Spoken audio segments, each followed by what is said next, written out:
Hey, welcome to the Plus Ultra Academy. I've been waiting so long to welcome you here. I've been building this and I'm so excited you're finally here. This is going to be amazing, packed full of value. It's something I wish I had when I was going through a rough place. It's all this knowledge packed into one course, and it's really meant to just catapult you out of any situation. Or if you're already doing really well, doing the right steps, catapult you even further. So I'm just really glad you're here. You're doing the right thing, and let's get into it. So, what we got is, first of all, welcome.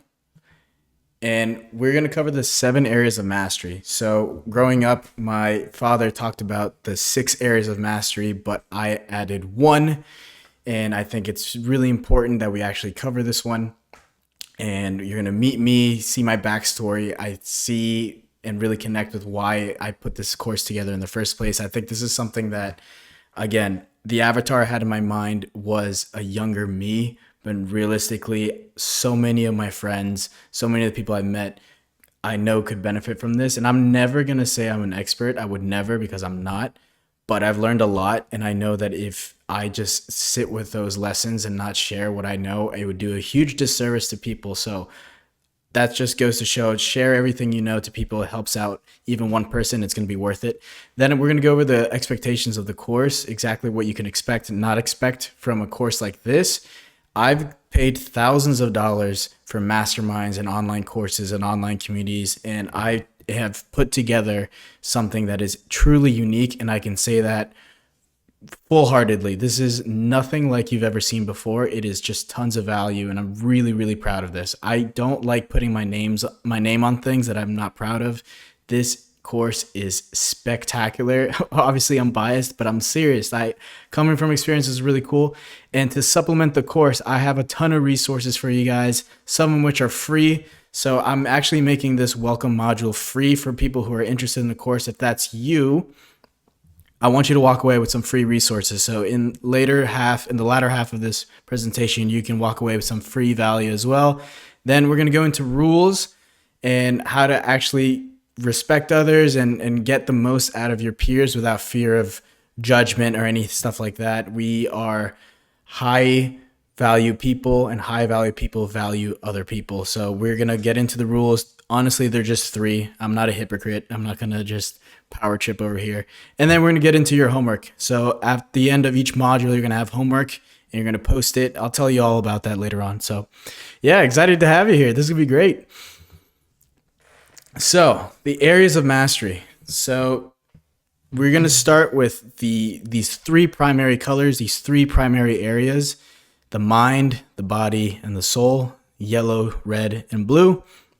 The mind is one that obviously is the seat of intelligence, and it is what you could think of as logic, reason, and it's definitely an area of mastery that you need to work on. Going to school helps with this, playing chess, certain exercises like that. It definitely helps you cultivate a mind. But more than anything, when we discuss the mind modules, it's going to be mostly about mindset. So we're going to discuss the mindset of a winner, the mindset of a loser, and how to navigate between that, because it is super important to know how to win, and it's also very important to know how to lose and understand Fortuna, which is the Roman goddess.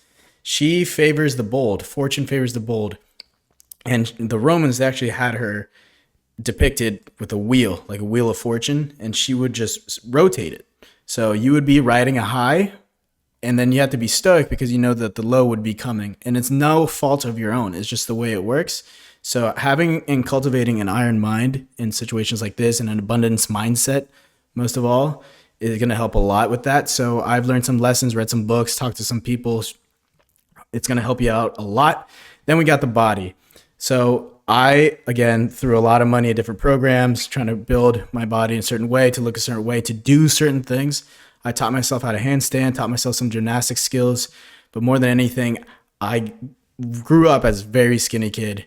Then I got really fat drinking beer, and then I was just lost. And so I finally found programs that work, have some fundamentals there that should help you no matter what your goals are, no matter if you're a guy or a girl. There are some absolute truths that could help out everybody. And then I'm also going to sprinkle in some of these subjective things that could help you or might not, but something to explore. but I definitely just want to cut through all the BS and just give you the valuable stuff that actually moves the needle. You'll see celebrities doing this, actual people with actual results. This is the way to go. So I just want to give you that. And then we're going to touch on the soul. So everyone has what I believe is a divine spark within them.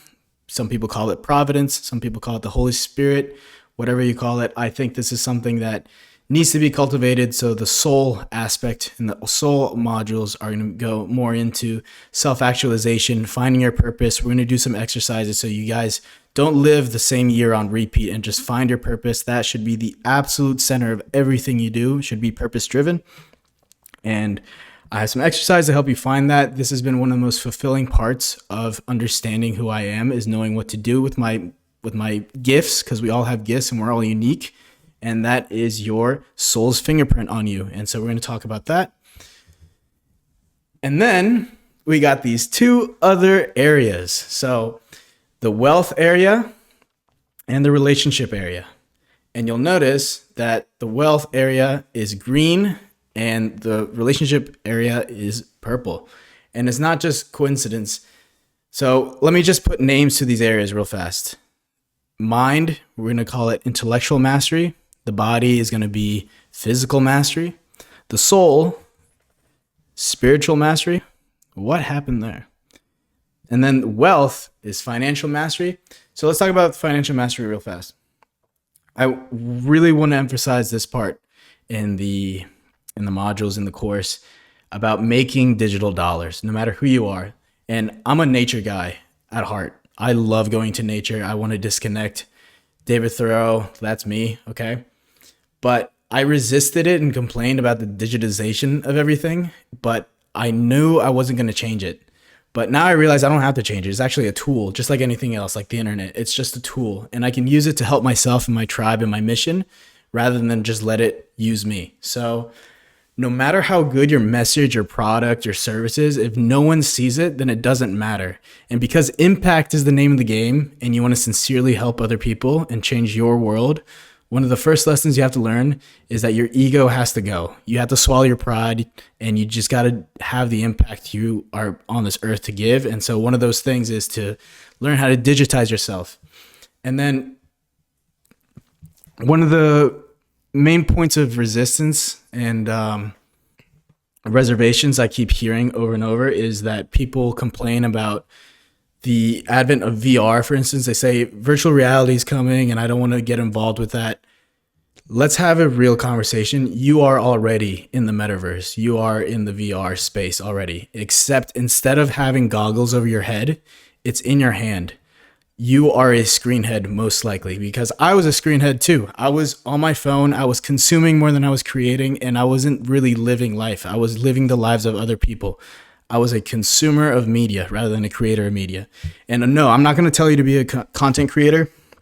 I've lived that life. I've been there, and there's certainly true content creators who are actually living the content that you're seeing. And then there's content creators with a capital C in the creator. They're more than, they're not really, it's not real. Like sometimes Instagram isn't real, but I've met real awesome people who learned how to balance that. And so I want to talk about the digitalization. So we're actually in this module, we're going to cover how to create your first digital products if you don't have any, how to sell them. It's super easy. And it's very, very cool because it's evergreen. Once you create a digital product, you never have to touch it again. It sells itself. We'll talk about sales funnels, all that stuff. I'll just help you set that up so you can have a digital footprint right out of the gates. And again, the irony is that the more digital content you create, the more actual real life you live. It's really cool because actual screenheads are not actually outside. Most screenheads are just consumers, and you are now going to be a creator, and it's going to be very, very exciting. And I can't wait to do that. So what we're going to do, I'm going to share my screen and do some walkthroughs. I'm going to teach you how to set up your own podcast for free if you want to do that. But more than anything, we're going to talk about digital products, how to sell your first digital products, and it's going to be really, really beneficial. And then we got the relationship, the social mastery aspect of things. So how do these areas tie in together? I really try to hint at it with the colors. My mom's an artist. And so you got your 3 primary colors on the left, and then the ones on the right, you'll notice that they're the combination, they're secondary colors. So wealth, I truly believe, is a mix of your mind and your soul. So when you have your soul involved, you have your mission driven, and then you use your mind to make actual good business decisions. I think that marriage of mind and soul is what gives you that wealth. So I made it green to emphasize that mixture of mind and soul, intelligence and spirit. And then what do we got with relationship? A marriage of body and soul.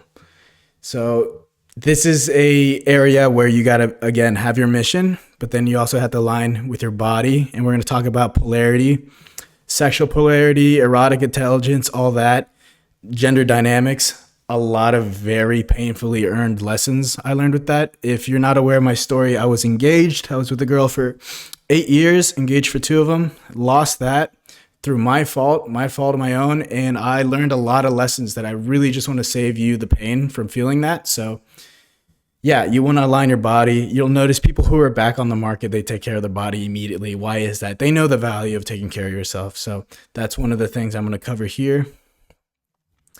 And then some of you astute people may have thought, where was the third? Hold on, there's a secondary color missing. There it is. That is what I call the wisdom area, or presence mastery, the practice of presence, and it's orange. But since I love people so much, and this is the takeaway, if there's anything I want you guys to take away from this course, from me, from anything I've said, is that everything is about people. Everything's about people. And so I wanted to make sure people walk away with something. So if you've been following me for a while on Instagram, Roscoe Teo, you know that I give people free book reviews that I read a lot. I physically highlight books. So I take pictures of those pages, upload them into PDFs, and just give them out for free. I have a library. You can just check out a book whenever you want. And so I have wisdom here because I believe it is a mix of the yellow and the red, because the body's involved, because it takes skill to just sit there, especially nowadays, and read. It takes a mastery of presence, of awareness, of stillness. And I've called it wisdom too, because I was going to call it knowledge, but knowledge is just consuming ideas. But wisdom is knowledge plus experience and practice. And what I believe you're doing while you're reading is you're literally downloading that author's brain in that moment, his ideas, his structure, the infrastructure of how he thinks. And so I believe that practicing presence, whether it's a weekend of reading a book, reading 200-page book, it practices that stillness that is very, very much needed nowadays.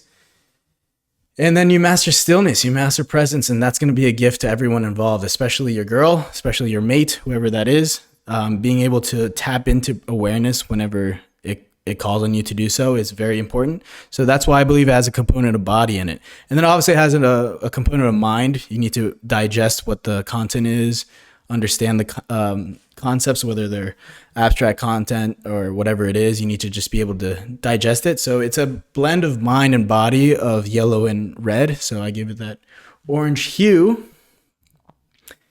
One last thing about mastering presence is when you do so, you will literally live life to its fullest because you're squeezing out every drop of each moment.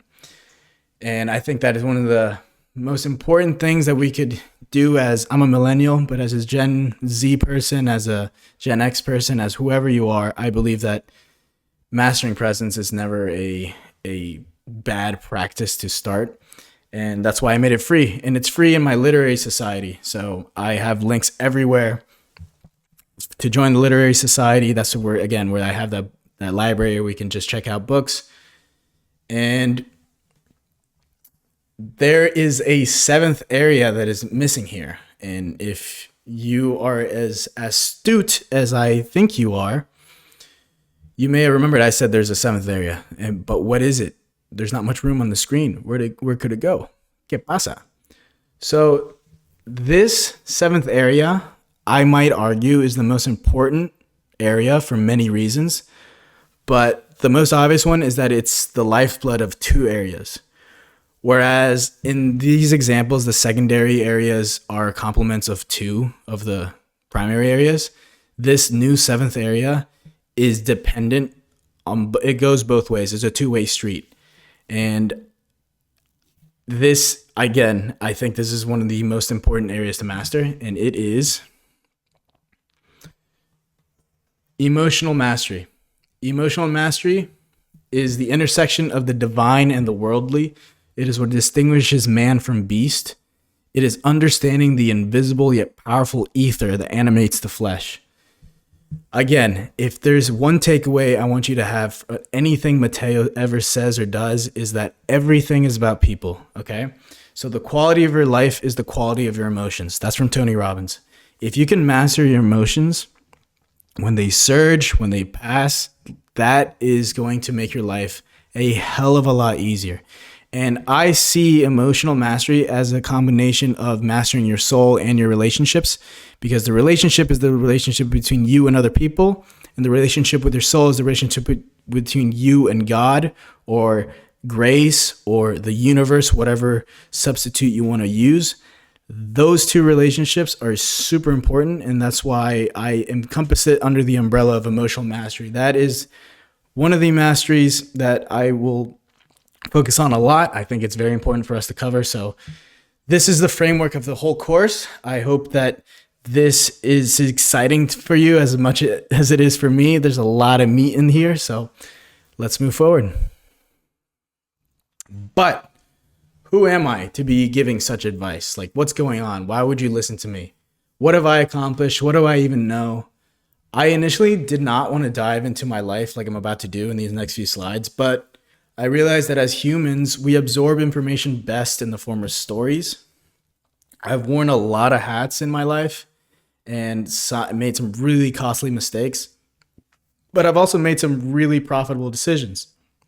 And so I'm going to communicate this to you so that you can maybe see a piece of yourself in one of my stories, one part of my story, and then relate it back to your situation. Again, we're all human, so I really don't like sharing my backstory that much, but when I do, I really hope it resonates with you, and then maybe you can see yourself or someone who needs this course and maybe communicate it with them and then get some juice out of it. Learn from my mistakes, basically. As a side note, please call me Mateo. This is the only exception is if you want to call me profe, like profesor or something like that, like Casa de Papel, like Money Heist, but you don't have to. Just call me Mateo. This is my first course ever, and this is my first time teaching like this. So let's have some fun. I'm going to drink some water here. I'm doing all this in one go, one breath. I don't really want to edit. I want to just deliver stuff raw to you guys. This is the values in the slides. And so let's get in there. So, oh my gosh. So let's talk about my arc. In middle school and early high school, I had the nickname of Bacchus, which you can see there. That's the Roman god of wine and festivity. You might know him as Dionysus. That's his name in Greek.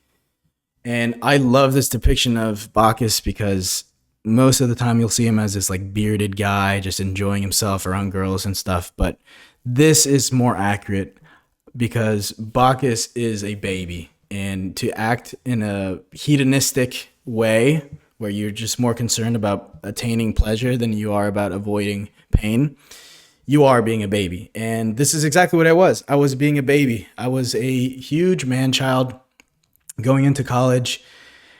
I did really well in school, in high school. And I graduated with honors, but I didn't really learn to study hard. And therefore, I didn't develop the respect for discipline I should have. And so my grades during my first semester in college suffered really bad. And so what I did was the next logical thing. I joined a fraternity. And so in the fraternity, I don't know if you guys remember I'm Schmacked and those videos of like the hype parties and stuff. I was all about that. I was going to a ton of parties, joined a fraternity, had a lot of fun. In the middle there, you see that logo, the beer stick. That is kind of like a beer bong, except it's a syringe which fits 24 fluid ounces. So 2 full beers. You just take it to the face, push it against a wall, push it against a girl, whatever it is, and you just drink. I got so fat. I was just drinking left and right, drinking like a fish, and that's me throwing up the next morning. I had a test literally 40 minutes after this picture was taken, a math test. And so, yeah, not really making good decisions. And I even ran into the law a few times, the local police, Very few people know about that. But if you want to know more about that, I'll tell you in person actually. But let's just say that I was not making the right decisions. And then these pictures here on the bottom left and bottom right, that's my college actually. That's Virginia Tech. Go Hokies. We do a lot of big football pre-games and like parties and such. This is Center Street, and I had a lot of fun. I grew a mullet. And why am I sharing this? Because this was a period of very little self-denial, and I had insane amounts of pleasure and degeneracy, and I'm really thankful that I was in a loving and faithful relationship throughout all of college, because I likely would have harmed myself and others more than I did. And again, acting this way, I truly believe in a hedonistic way, is like the baby Bacchus, because real bacchanalia is the ideology of a baby. That's your modern man-child. So I love this depiction of Bacchus. It's more accurate than the bearded Chad, because it's not. It's destructive. It's really not what we want. So I got my shit together, and with a lot of legal effort, I actually got all my charges expunged and dropped, and I was graduating with a clean sheet. From there, I got all my shit together and graduated. And upon graduation, I became a management consultant, and I went to DC where my office was. It was actually in Roslyn, if you guys know, in Northern Virginia. So there's pictures of Roslyn, top left, bottom right. And on Thursday, I would go the whole Orange Line from Vienna all the way to New Carrollton, where the IRS building is. And that would take me 2 hours to get to. And so basically 4 hours of commuting on Thursdays, which is crazy. And I was rubbing elbows with the Deloitte guys, the Grant Thornton guys, the EY people. Like, we were all in the same funnel. It was everyone going to the same couple schools. Everyone was talking to each other, and very competitive environment. There's a picture of me in the middle there with my foot. I was the only one riding the last 10 stops of the Orange Line. And it was pretty brutal. I was a scrum master for 2 dev teams. I was creating project schedules with Microsoft Project. I was getting ready to get the PMP. It's all stuff I had access to immediately, because I went to work for a small firm. And so I had a career plan that was all laid out. And also my CEO and COO were brothers, and they were both legitimate studs. It was really cool. It was really awesome. But something happened. So after working in a corporate capacity, I was still with my girl. We both graduated from Virginia Tech, actually. She was also a consultant. All props to her, really.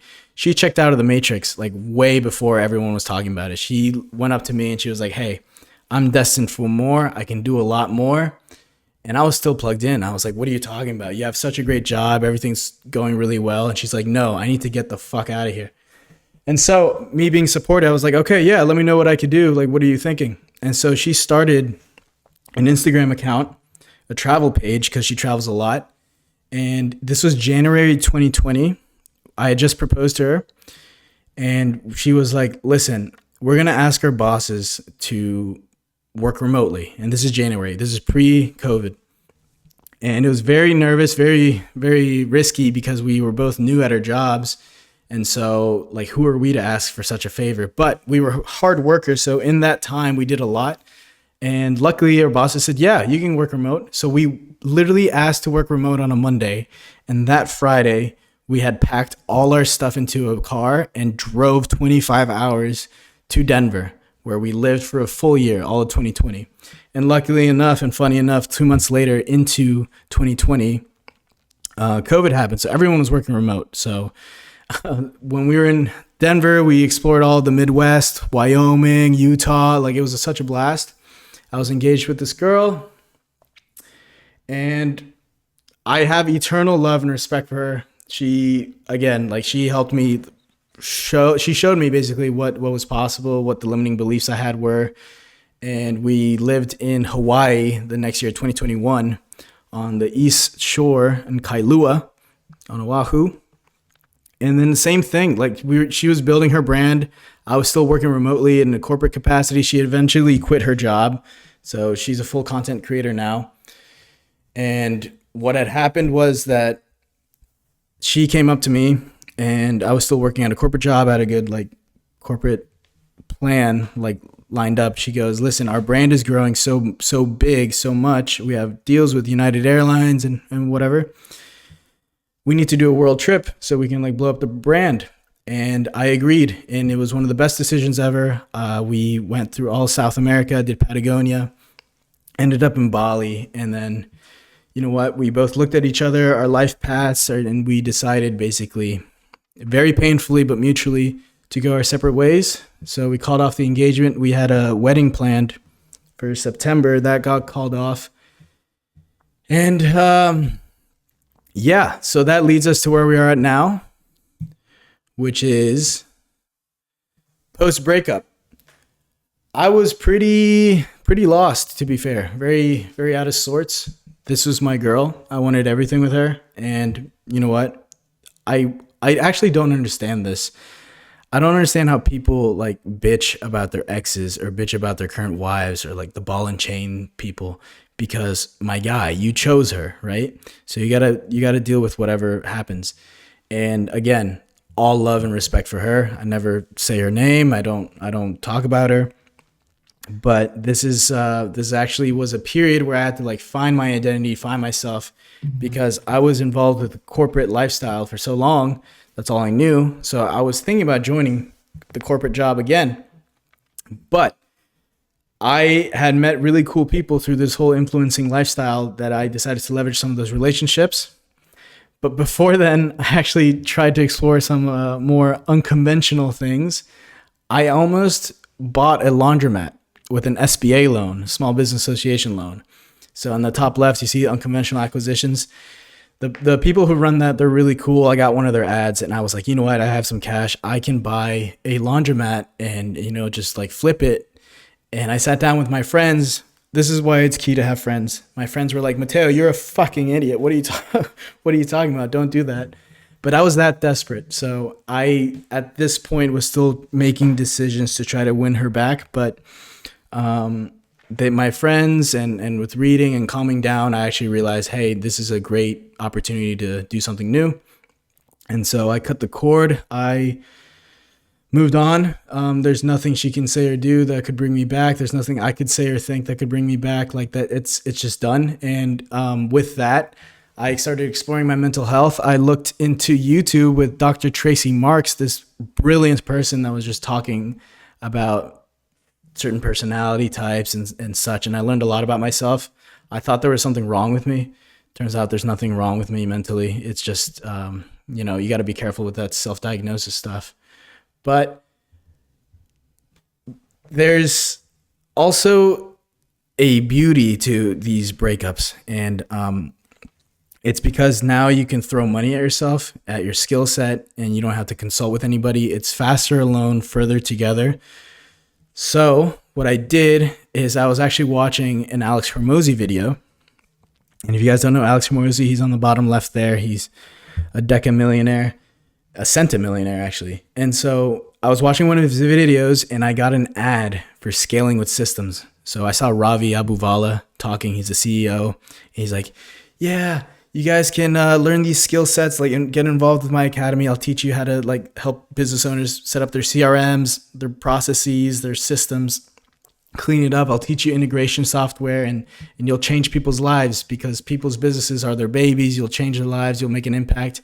And that spoke to me at such a high level. I started exploring scaling with systems, and the people who were working at scaling with systems were actually friends with some of the influencers I had met.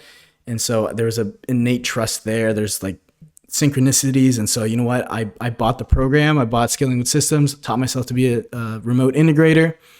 At the same time, I got really into sales. So the modern SDR there, that is a Kakoa Macaulay who I worked with. he got me in touch with really cool people like Chet Hanks, and I was selling his fitness program, and got me in touch with PR and e-com agencies too to sell for them. I was selling high ticket sales. Turns out I'm really good at sales, which is really cool. I got to learn that skill set. And then I got involved with Maxi on the bottom right there. That helps you with your affirmations, gets you on track with different strata of your life. I highly recommend you guys check out mindsetdesign.com. That's Maxi. It's set up by a brilliant dude named Arlen Moore.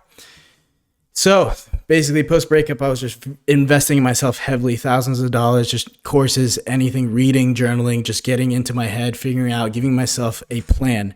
And if you're watching this, I hope this serves you as part of your plan, because I have compiled everything I know and I'm putting it into this program just for you to pull yourself out of the hole or to get you going in some place that would be fantastic.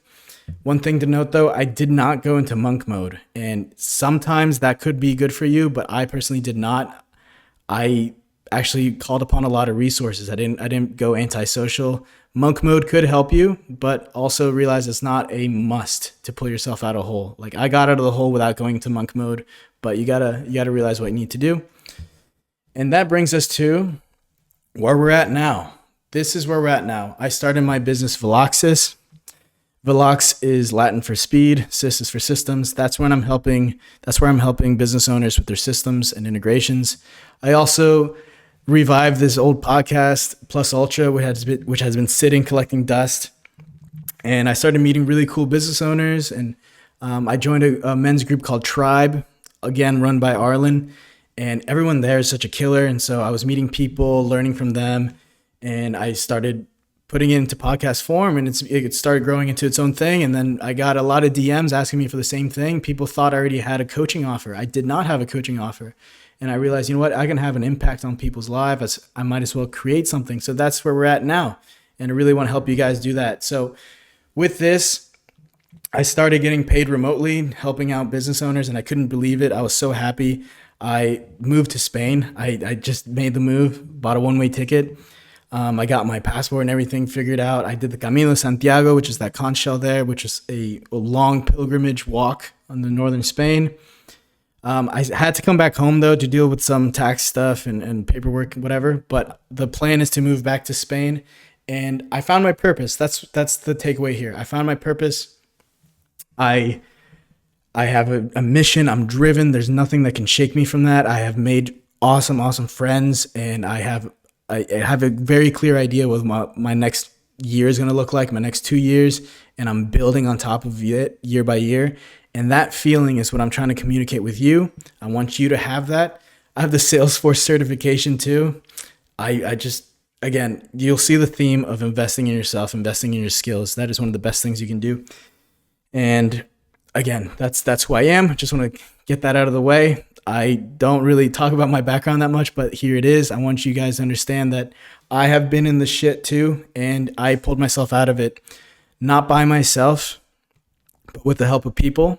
And if you don't have a close group of people around you for whatever reason, you have me now, so you can reach out to me. I'm at Roscoe Teo. I'm Mateo. Call me, text me, whatever. I'm at your disposal. I want you guys to get out of that hole. It's one of the best feelings in the fucking world, okay? So let's go over the expectations of this course. I think this is going to give you a good frame of what to expect. You're going to start healing, okay? You're going to finally start healing. Think about what that means. I'm never going to put you on the spot, and you don't have to tell me or other members anything you don't want to share, but I am telling you to be brutally honest with yourself, okay? I don't have to see it. Other Academy members don't have to see it, but you have to see yourself. You got to take a deep look at yourself, look at your traumas, your unconscious beliefs, limiting beliefs, the fears you have.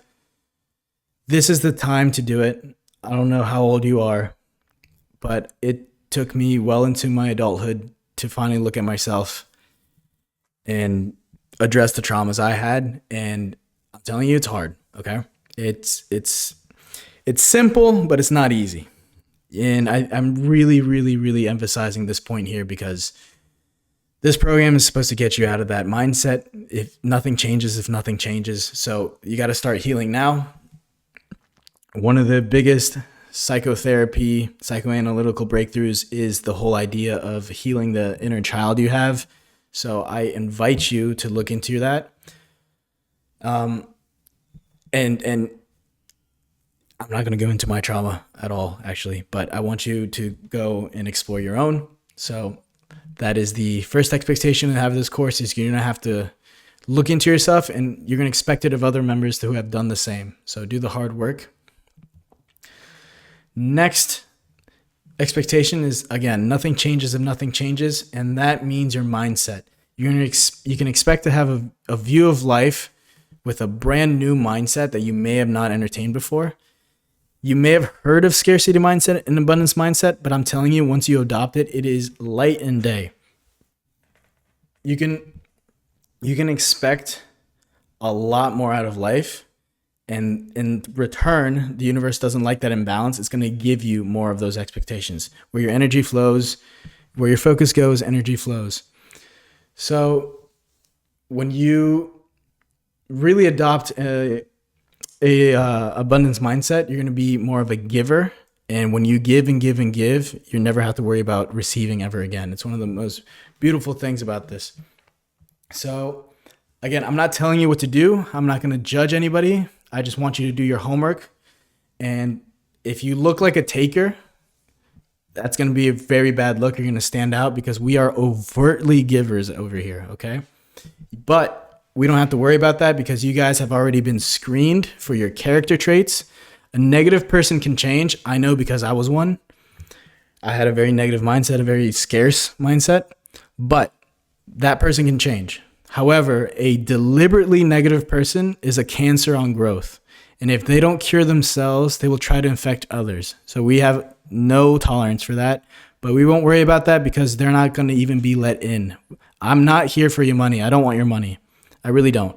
I don't make my money off Plus Ultra. I make my money off Veloxis and other things. I built Plus Ultra as a brand to precisely help people.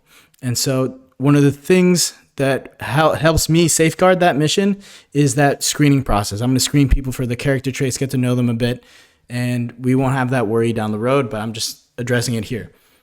We want this community to be comprised of action takers with good hearts. No one has it all figured out, least of all me, but with the right attitude and productive energy, this can build into something unstoppable. This energy is contagious. Abundance mindset is one of the best mindsets you can adopt. Okay, so let's talk about what this program is not. If you're like me, I love this picture of this dog. If you're like me, you can smell the BS a mile away. There's no fluff here, okay? You appreciate directness and candor just like I do. So no BS. But everything has a flip side to it. Every positive aspect has maybe a seemingly negative aspect. But since we are optimists here, we only see the positive. What could be the perhaps downside of directness is that by being direct, I might curse a bit. I might, not soften the blow of certain things, but it's because I believe so much in what I'm saying. I truly just want to just get the point across. But I do not and will not use harsh language to cause offense. I don't want to cause offense to anybody. And I can tell I'm an emotionally intelligent person. I'm not trying to hurt anybody. Okay. I'm not an absolute sociopath. I won't use this disclaimer as like a pretext to hurl unnecessary insults or emotionally charged rants at you. Like that's not what we're about. But again, this is true too, that offense can only be taken. It can't be given. So I'm just going to talk. I'm going to use generalizations, but it's all in the service of you and your growth. So just know nothing's coming out of heart. I'm not going to rant at you guys. That's basically what I'm saying. I don't know why I have to preface that so much, but there's no fluff here. Okay. We're here to level up. We're not here to word vomit.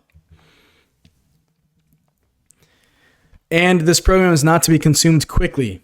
You absolutely can if you want to, but the whole point is to absorb the material. And that just depends on you. If you absorb it really fast, that's brilliant. But most of the time I've noticed, because I'm a big reader, is taking some time between readings to really absorb it and notice some changes in your universe, in your world. That is one of the best ways to really absorb material. Also, whatever new thing you learn, if you can communicate it to someone else, That also is a great exercise in showing that you understood it. So these modules are not cut and dry lectures.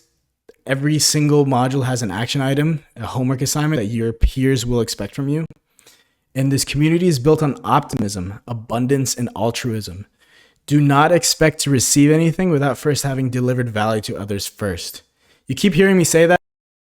One of the core universal truths of reciprocity. When you give, the universe, or to be metaphysically accurate, your universe, will give it all back to you and then some.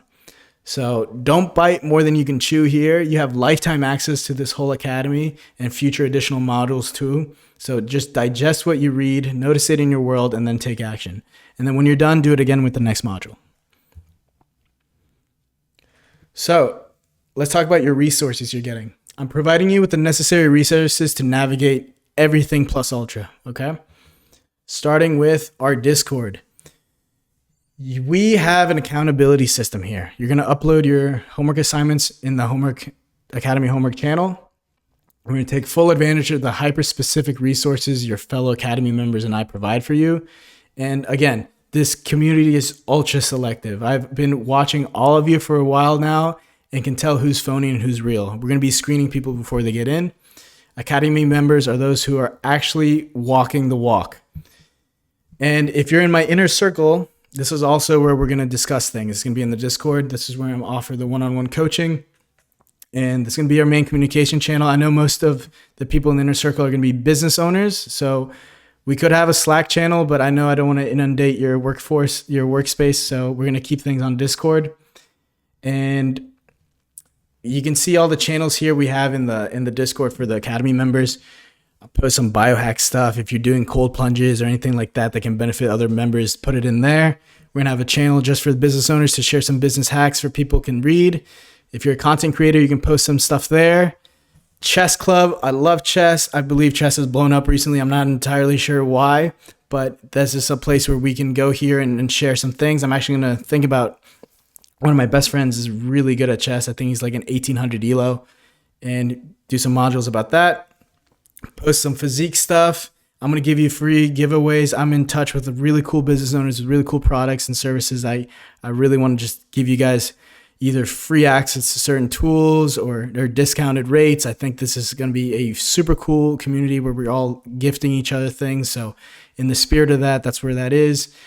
We'll have travel hacks, and we're going to post our wins. One of the rules, I'll get to that later, is to gas each other up with our wins because it's contagious. And one more thing about the inner circle. With the inner circle, you're going to get a free Veloxis audit. That's with my business, my main business. I'm going to go through the whole business process of yours from prospecting to fulfillment and just walk with you basically and just like see if there's any tweaks, small levers we can pull that make a huge difference. I'll give that to you. And then we're going to do one group trip a year as an inner circle community. Most likely going to be in the Europe area, but yeah, that's going to be one of the things I'm most excited for. All the IC people, we're going to have a group trip, and that's all in Discord. So make sure you join the Discord. And then the Literary Society, or LitSoc. This is absolutely free. If you're watching this module for free, this is something you can take away home with you right now. This is a library where I've taken all the books that I've read and physically highlighted, took a picture of the most important pages, most important highlights, put them into PDF, and that's free. That's yours to have. And remember, it's orange because you're practicing wisdom and presence. So these 3 books in the middle, they're currently in my backlog right now. I'm wrapping up The Way of the Superior Man, which is a fantastic read. And then you'll notice the trend here that these are mostly nonfiction books. They're actually all nonfiction books, but they're centered around personal development and business development. So .com Secrets, building out a website.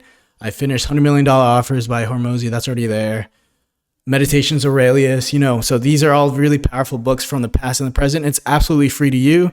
There's going to be a link somewhere where you can access this. It's going to be in my bio 100%. So make sure you check it out and just get in here. This has its own Discord page, and it's going to be a place where you can upload your own books if you'd like to the library. So it has an updated snapshot of what everyone's reading, and you can comment and have a discussion there too. So it's going to be absolutely free. It's always going to be free, and this is free for you to have. So the next thing we have is the Plus Ultra podcast. So every Wednesday I release a podcast episode with content aimed to improve your lifestyle and your business.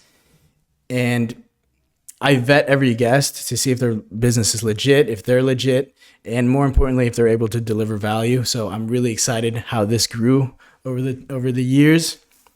I'm showing these older logos to just emphasize that change, the only constant in life is change. You got to adapt without compromising your core beliefs or identity, but you got to swallow your pride and just change especially when it's in the interest of your business and your family for you to level up. So someone told me you got to put your face. You get more conversions, you get more clicks if you put your face. And careful what you wish for. I just threw my face in there. So check out the podcast if you have not already. As of this recording, I have just uploaded episode 28. So this is a place where I could probably host you if you're an Academy member. If you want to get on the podcast, you've not been on a podcast before, whatever the reason is, you can plug your business. Just give me a DM. We can get that set up. So yeah. We also have the Plus Ultra YouTube. So if I have a recording, I'm going to post it. And if it's an in-person one, I had an in-person interview recorded, but the other ones in person I had not recorded. So there's no YouTubes for that. But this is a really cool channel I got started. So check those out if you're more a video consumer like I am. We have those available for you too. Okay, here's another free takeaway tool that if you're watching this for free, I want you to get started on this right away. It's super, super powerful. It makes you look super professional. It's very easy and it's free. It's called Calendly. And this will give you a professional look. And it's basically a scheduling tool. So you see here on the left, these are the meetings I have in my Calendly right now. Whenever I have a podcast guest, and we both agree that they're going to come on the show, I send them this Calendly link. And in the Calendly link, I blew it up in the middle here. What happens when you click on it? You'll see I have 3 questions they have to answer. And it's basically a screening, like topics, things I should avoid. Can I use their name and face? Like certain questions like that. You can use all kinds of questions, screenings. You can have multiple choice questions. You can have like a required, it's basically a form. It populates a form when you send out the invite. Very helpful. It also integrates with your current calendar, Google Calendar, whatever it is. So it won't schedule over a time that you have booked. And so you see my other meetings here. I have my business owners call. I have a discovery call for when I'm closing people. And then a quick ad hoc 15-minute call.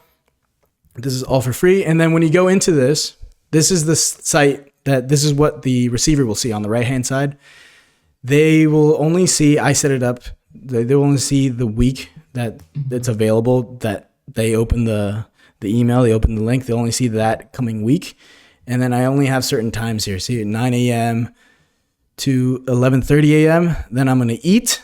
And then these are the other times that I don't have any business commitments. They can book a time there. So, and what's really cool is that it syncs to their local time. So you don't have to switch in your mind the local times. Whoever opens it up, say someone in Denver opens up, it's going to be in Central Time. And then someone in New York, they're going to open up at Eastern Time. It automatically calculates that, so you don't have to worry about that. So this is very free for you to have. This is a free tool. Set up your Calendly account right away. Oh, ¿qué pasó, hombre? Set up your Calendly account right away. It's a professional look. And one of the things I wanted to talk about with this is the theme that I'm going to talk about a lot is you need to work smart, not hard. Because what I've noticed is that when people are too stubborn to adopt these tools that allow them to work smart, it's usually because they can't. They can't work smart. They work hard because they can't work smart. And that is too painful for them to admit, so they self-sabotage themselves with busy work. That's not you though. So you're going to use tools like this when they become available and actually redirect all your efforts into actual needle moving work. You don't have to become a scheduling person just because you're too stubborn to use a tool. Just let Calendly do it and then focus your efforts on actual business. So That is Calendly. I hope to see everyone's Calendly links, because check out the homework after this. There's a Calendly component. So, but first, the rules. These are 3 rules. I'm not going to sit here and be hypocritical and give you guys a bunch of rules, because A, it doesn't serve you. B, that would just be a power trip for me. And C, I wouldn't follow a lot of rules myself. So these are 3 rules. Be pleasant. And that looks like you contributing, asking questions, extending yourself when the situation arises. If you're an expert on something and someone's asking something, don't ask aloof. Just extend yourself, help them out. Be respectful. Everyone's dealing with something just like you are. Just always be pleasant, be respectful. And then number 3, be accountable. Turn in your homework. People are going to expect your homework. I'm telling you right away, I'm going to call you out on this one aspect. Where's your homework? Turn in your homework. So those are 3 rules. However, in Discord, it's going to be a place with more activity, more bustling activity. So I threw in a few more rules here, but one of them is literally to water home tree. So it's not really, that I'm not hanging out to dry. These are just fun rules, but basically they follow the code of ethics. Treat everyone with respect. No self-promotion or spamming on the Discord. Water home tree. It's at 3 feet right now. Provide value first, provide even more value, and then ask for something only then. So also share your wins and gas each other up. This is going to be such a fun space. We already got some people in there talking, sharing books, talking about ideas. It's such a fun place. So make sure you join our Discord. Again, joining our Discord is free. So we've reached the end. This is your homework. You're going to message 3 Academy members through Discord or Instagram, and then you're going to book a call with at least one of them. You're going to use your Calendly link. Remember, the Calendly link is absolutely free to set up, and you're going to book a call with at least one of these people, and you're going to become each other's accountability partners, your AP. And then in the Discord, in the homeworks channel, you're going to share who your AP is, okay? That way we can keep tabs and just know, okay, he's buoyed up with him or she's buoyed up with her. Like, we'll have accountability. And an example of this, it's as easy as saying, "What's up, Jimmy? I'm also from the American Samoa. Want to hop on a call sometime this week? Here's my Calendly link." Boom. And that's how simple it is. So just quick takeaway here. I'm just really excited to have you guys here. I've put my soul into this program. Everything I know, very painfully learned lessons, and it's all in here. I cannot wait for you to absorb the material, share the material, and just see where it takes you. I think this is going to be an absolute blast. I thank you so much for joining the Plus Ultra Academy or exploring it, considering it. I think it's one of the best things I've produced so far in my life for sure, but I'm still going to create a lot more things. But remember, with Plus Ultra Academy, you get lifetime access, and I'm going to add more modules, more things. And yeah, I'm really thankful for your time. Thanks for letting me do work I find meaningful. This is going to be a beautiful community already. And thanks again. Peace. So if you've invested in any personal development courses or attended any masterminds, you've noticed that they almost always start with the mindset. Why is that so important? Because no matter how good the information is that you have, if your mindset will not allow you to absorb it, you will not have any realized change in your life. You have to have an alignment with your mindset, and that with the content you're consuming. There are people, and you know people in your life who have all the answers they need, but they simply refuse to take action on it. Why? Because their mindset is broken. So that will not be the case with you. In this module, we're going to discuss winning, the nature of winning, how to get more wins, and more importantly, how to behave once you start winning. We're going to cover something known as the infinite game and what the Romans called the rota fortunae. Also, the psychology behind creation, Tim Ferriss's 4-hour work week, and an exercise you can use to really get started with your wins right away, and the 12 natural laws of the universe. So by the end of this module, you should develop a stronger appreciation for creation and the effects it has on your community and your psyche. Creation in and of itself is what I personally believe is what makes us as human beings distinct from beasts. A horse today will be doing the exact same thing a horse 5,000 years from now will be doing, and is going to do the exact same thing a horse 300 years ago has done. What makes us distinct as humans is that I believe we have a divine providence, a divine spark within us that makes us very hungry to innovate and to create, make things new. And so you'll realize as we go through this, the more you step into your creator role, your creator self, the more likely it is that your wins will pile up and pile up and pile up. So let's discuss the actual frameworks and tools necessary to identify and implement creative time into your life. So the infinite game. This is an idea that's been discussed for hundreds of years, if not longer, but has been recently made popular by Alex Hormozi. So what the infinite game theory is that people are applying finite rules to infinite games, and then they wonder why they're not winning. Meaning, there are certain games in life that have no end, that the purpose in and of itself of the game is to keep playing, and that will give you the rewards you're looking for. Let's look at some examples. Marriage. Marriage is an example of an infinite game. You don't win at marriage. The whole point of marriage is to stay married, and you don't win at business either. The whole point of business is to stay in business. And fitness, you don't win at fitness. The whole point of fitness is to stay fit. So of course there are finite games out there, like in academics, you want to graduate from high school or graduate from college if that's for you. There are certain paths in life that are very finite, and it's very clear what those paths are. But that does not apply to every game out there in the world. And one could argue that the games that matter the most are the infinite games, because those are the ones that you have to continuously provide effort, knowing that it will never end. You're doing it for the love of it. And this idea of continuously putting in effort, whether there are ups or downs, is something that the Romans discussed in something they called the rota fortune, or fortune's wheel. So look at these Renaissance Middle Age paintings and depictions of the rota fortune, fortune's wheel. You'll notice that at the top you have a king, and that same king, before he was a king, he was going through hard times. Maybe he was a pauper even, and way at the bottom, he's really suffering. But if you notice carefully, every person is represented by this depiction. You are at the top, and when you're at the top, enjoy it, but also do not be surprised that things will come your way that will make you come back down, that will force you back down. And while you're at the bottom, again, enjoy it, because there are certain rewards down there too, and know that you will only be able to go back up. Now, why am I talking about Fortune's Wheel? Because knowing this and anticipating this will give you a level of stoicism that will bring immense peace to your life.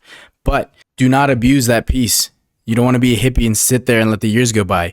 Use that newfound stoicism and be bold, because remember, fortune favors the bold. And I invite everyone to take a minute and examine moments in their life when they were the most bold. Typically, what is the demographic that experiences the most fortune or most luck? And you hear this all the time. It's the young people, the young. Why? Because young people, they don't have a fully developed prefrontal cortex. They're much more impulsive. And while I'm not celebrating that in and of itself, that is the instinct, the ability to tap into action and take bold, massive action. That is one of Fortune's favorite qualities, and she rewards you for it heavily. It is moments of inaction, of idleness, that leads to a lot of pain because you're not actively creating. So let's look into the psychology of creation and taking massive actual action. As I mentioned, we're going to take a look into the act of creating, of creation, and creating is going to be one of the most powerful acts you will take on as a human, whether it's creating a life and a family or creating a new business or just making something out of nothing. This is one of the most fundamental parts of being human. And I believe it's no coincidence that in the book of Genesis, we get a really good idea of what it looks like to create and how rewarding it is in and of itself. But more importantly, in Genesis, we learn that it is much easier to destroy than it is to create. And in that truth, that means that creation takes effort. And with effort comes deep fulfillment. So we feel deep fulfillment when we step into our creator self. Now, in 2021, I attended all of Tony Robbins' events, Unleash the Power Within, Date with Destiny, Life and Wealth Mastery, Business Mastery, everything, right? And I was blessed enough to speak with him virtually in front of thousands of people at the Date with Destiny event in 2021. And so when we got to talking, he made me do this one exercise, which we're about to do together right now, which is extremely powerful. It's known as the porch swing exercise. So what I'll have you do is close your eyes for a moment and picture yourself at 80 years old. Maybe you have someone in your life that's around 80 years old, but I want you to think about you, okay? I want you to divorce yourself from any previous expectations what 80 years old looks like, and just extend yourself right now and the decisions you've been taking right now and carry it with you until you reach 80 years old. If you continue to do what you've been doing right now, what are you going to look like at 80? You're on the porch swing in the front of your house, just you and your partner. Maybe your partner's not there. Maybe you live alone. Maybe you decided not to have children, whatever it is. The whole point of this exercise is for you to really sit with the fact that time is going to go by whether you do anything or not. And hopefully, God willing, you reach 80 years old. What are the decisions you're doing right now? You're on your porch swing. Who comes to visit you? Does anyone come to visit you?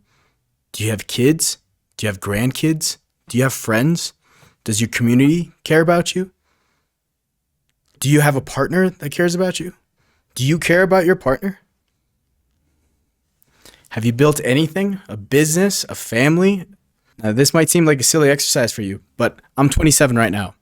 And I remember the day I turned 17. That was 10 years ago. That did not feel like 10 years ago. Decades go flying, guys. Now, we don't have to guess because they've asked tons of elderly people on their deathbeds about their regrets. And the most common regret in the world are regrets of inaction rather than of action. So if you're having doubts and you're scared to extend yourself, stretch yourself to your limits, to grow, to talk to that girl, to start that new business, to enroll in that course, to take that trip, it's really dumb to not go for it.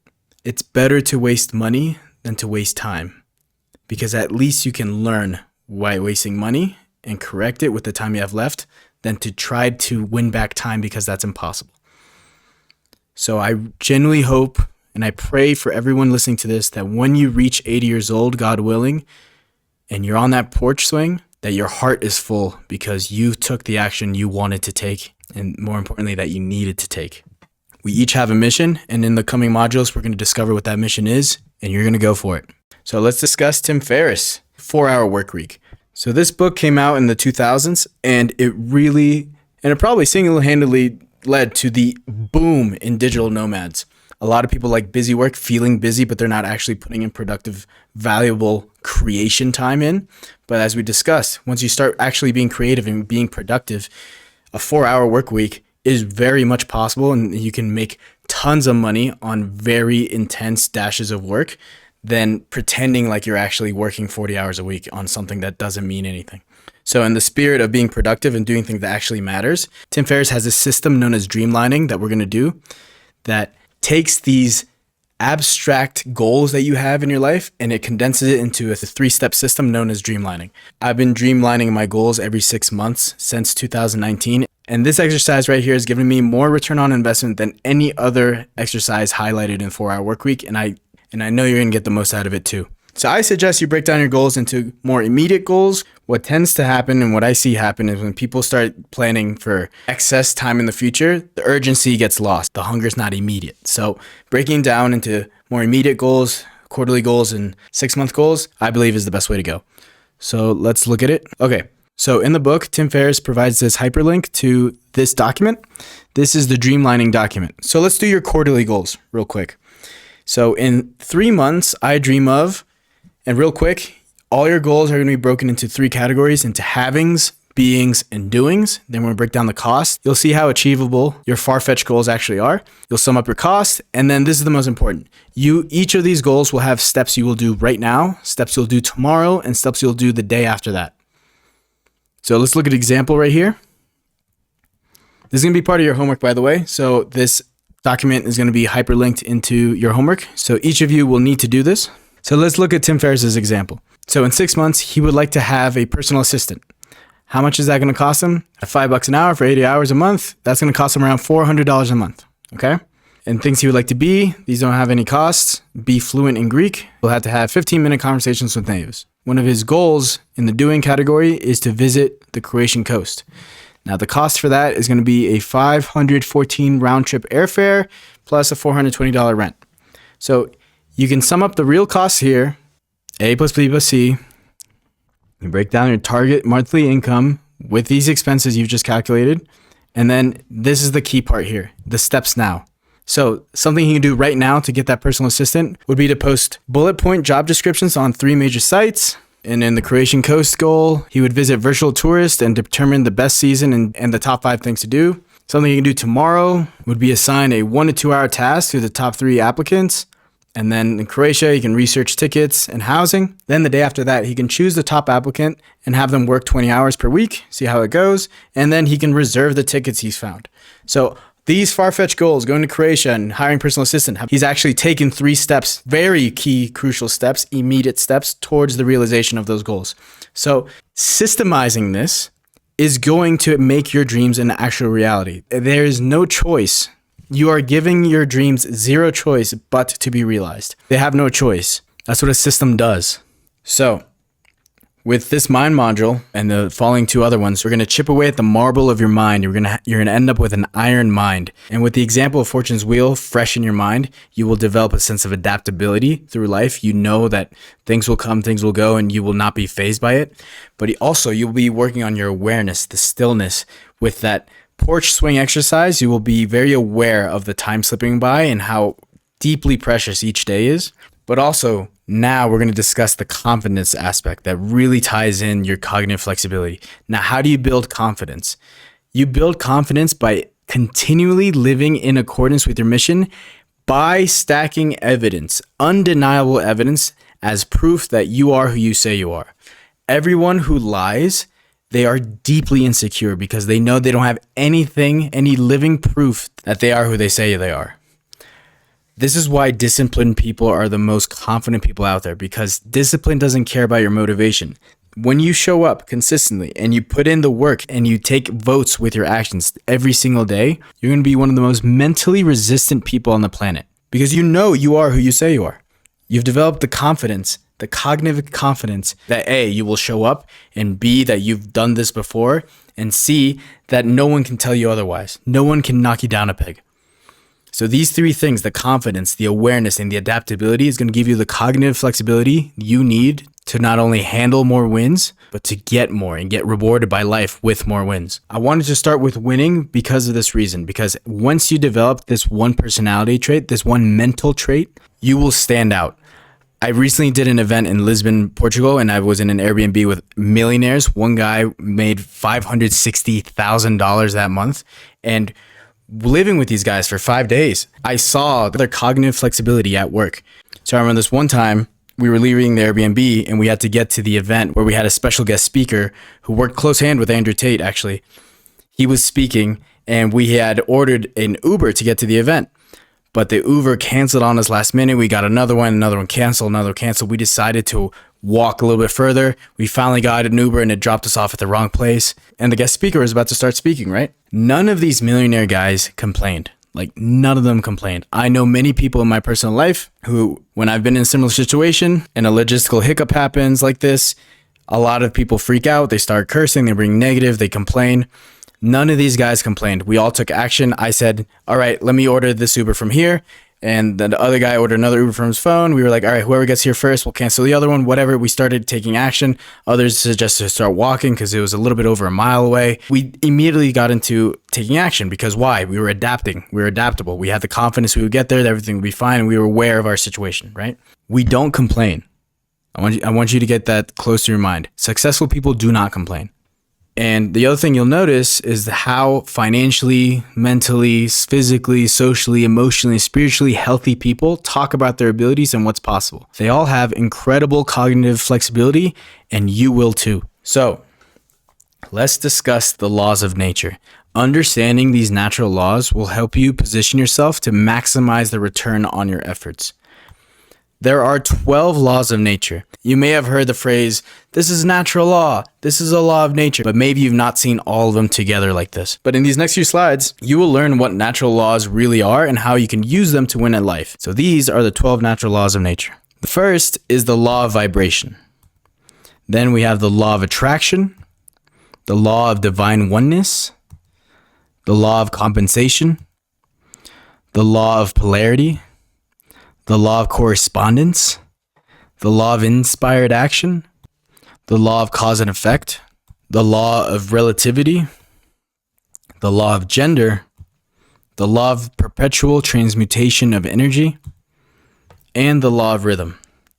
Now, while all 12 natural laws merit exploration, we will uncover 3 of these laws because these are the ones that have produced the most return on investment in my recent life. By understanding these 3 laws, hopefully you will come to respect them, but most importantly, recognize them in action so that you can tap into their inherent power and leverage them. These 3 laws are the law of compensation, the law of correspondence, and the law of rhythm. So the law of compensation states that we will be compensated in proportion to the amount of effort we put in and the value we provide to others. You reap what you sow. To make the most of this law, if you want more, you need to give more. So do more than what you're asked for. Always go the extra mile. But it's also key to practice gratitude for what you have already. And when you owe something, pay it without reservations. The law of correspondence states that your outer world is a reflection of your inner world, and it corresponds with your dominant patterns of thinking. An optimist sees opportunity everywhere. A pessimist sees risk everywhere. It's the exact same stimulus, but it translates into completely different outcomes. You will move through the world differently. You will literally live in a different reality to other people. I know it sounds crazy, but it's so true. Successful people just simply don't complain. They operate with a different software. That's why we start with mindset. To make the most of this law, notice your thought patterns and speech. Remember, to change your outer world, you must first change your inner world. Transform undesirable thoughts. Imagine if you had a roommate in your life that was just constantly spewing negativity. Oh, you're never going to get that job. You can't do this. You suck. You wouldn't tolerate that. You'd say, hey, get the fuck out of my house. I don't want you to talk to me like that. Who do you think you are? Get out of there. But how many of us speak negatively to ourselves like this? You gotta stop. You gotta interrupt these patterns and knock it off. You gotta keep pushing yourself, but you cannot wallow in self-pity. You cannot live in negativity, and you cannot have a heart of hate. Because if you have that inside, then your whole outer world will reflect the same. Misery loves company. Cut off ties with losers and pessimists and negative people. Theirs is a thirst that never quenches. The law of rhythm states that everything in this universe happens for a reason, and it occurs only at the right time. The universe works like a pendulum. Everything has a pattern and moves through cycles. Everything's seasonal. This is also known as the law of perpetual motion. If it swings to the left, it has to swing to the right. How to make the most of this law? Recognize that life will always have ups and downs, like the Rota Fortune, but you should accept both equally well. Receive without pride and let go without attachment. By adopting the stoic composure in your life, you are going to have the peace that many don't. Your happiness and peace of mind cannot be based on external factors. To save you time, I want you all to have these 12 laws because they're absolutely foundational to getting lucky in this life. You will be an alchemist of life and life circumstances. So here are the 12 laws right here. Take a screenshot if you like. These are the first 6, and these are the latter 6. Now, let's discuss your homework for this module. So, as always, create a copy of this document. You're going to choose one of the laws of nature and define specific steps you will take to make the most of that law in your life. I also want you to click on this link that will take you to Tim Ferriss's Dreamlining Worksheet. And I want you to write down your goals, break them down from your quarterly goals, 6-month goals, and more immediate goals. So you can identify those 3 steps you can do for each of those goals. Something you can do now, the next day, and the day after that for each of them. I don't care if there's 6-month goals. There are things you can do today, tomorrow, and the next day in the pursuit of those goals. And don't forget, your accountability partner and your fellow Academy members are all working together to create accountability. So you need to post your homework to the Discord. And here's an example of what that could look like. Hey guys, I've decided to put an end to my negative mindset. Starting today, I'm going to leverage the law of relativity to my advantage and reframe everything that happens to me into happening for me.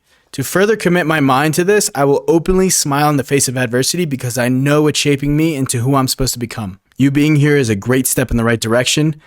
Do your homework, complete this assignment, and the following modules are only going to be soaked in deeper into your bones and your psyche, and you will have no choice but to succeed. See you guys in the next one. Plus Ultra.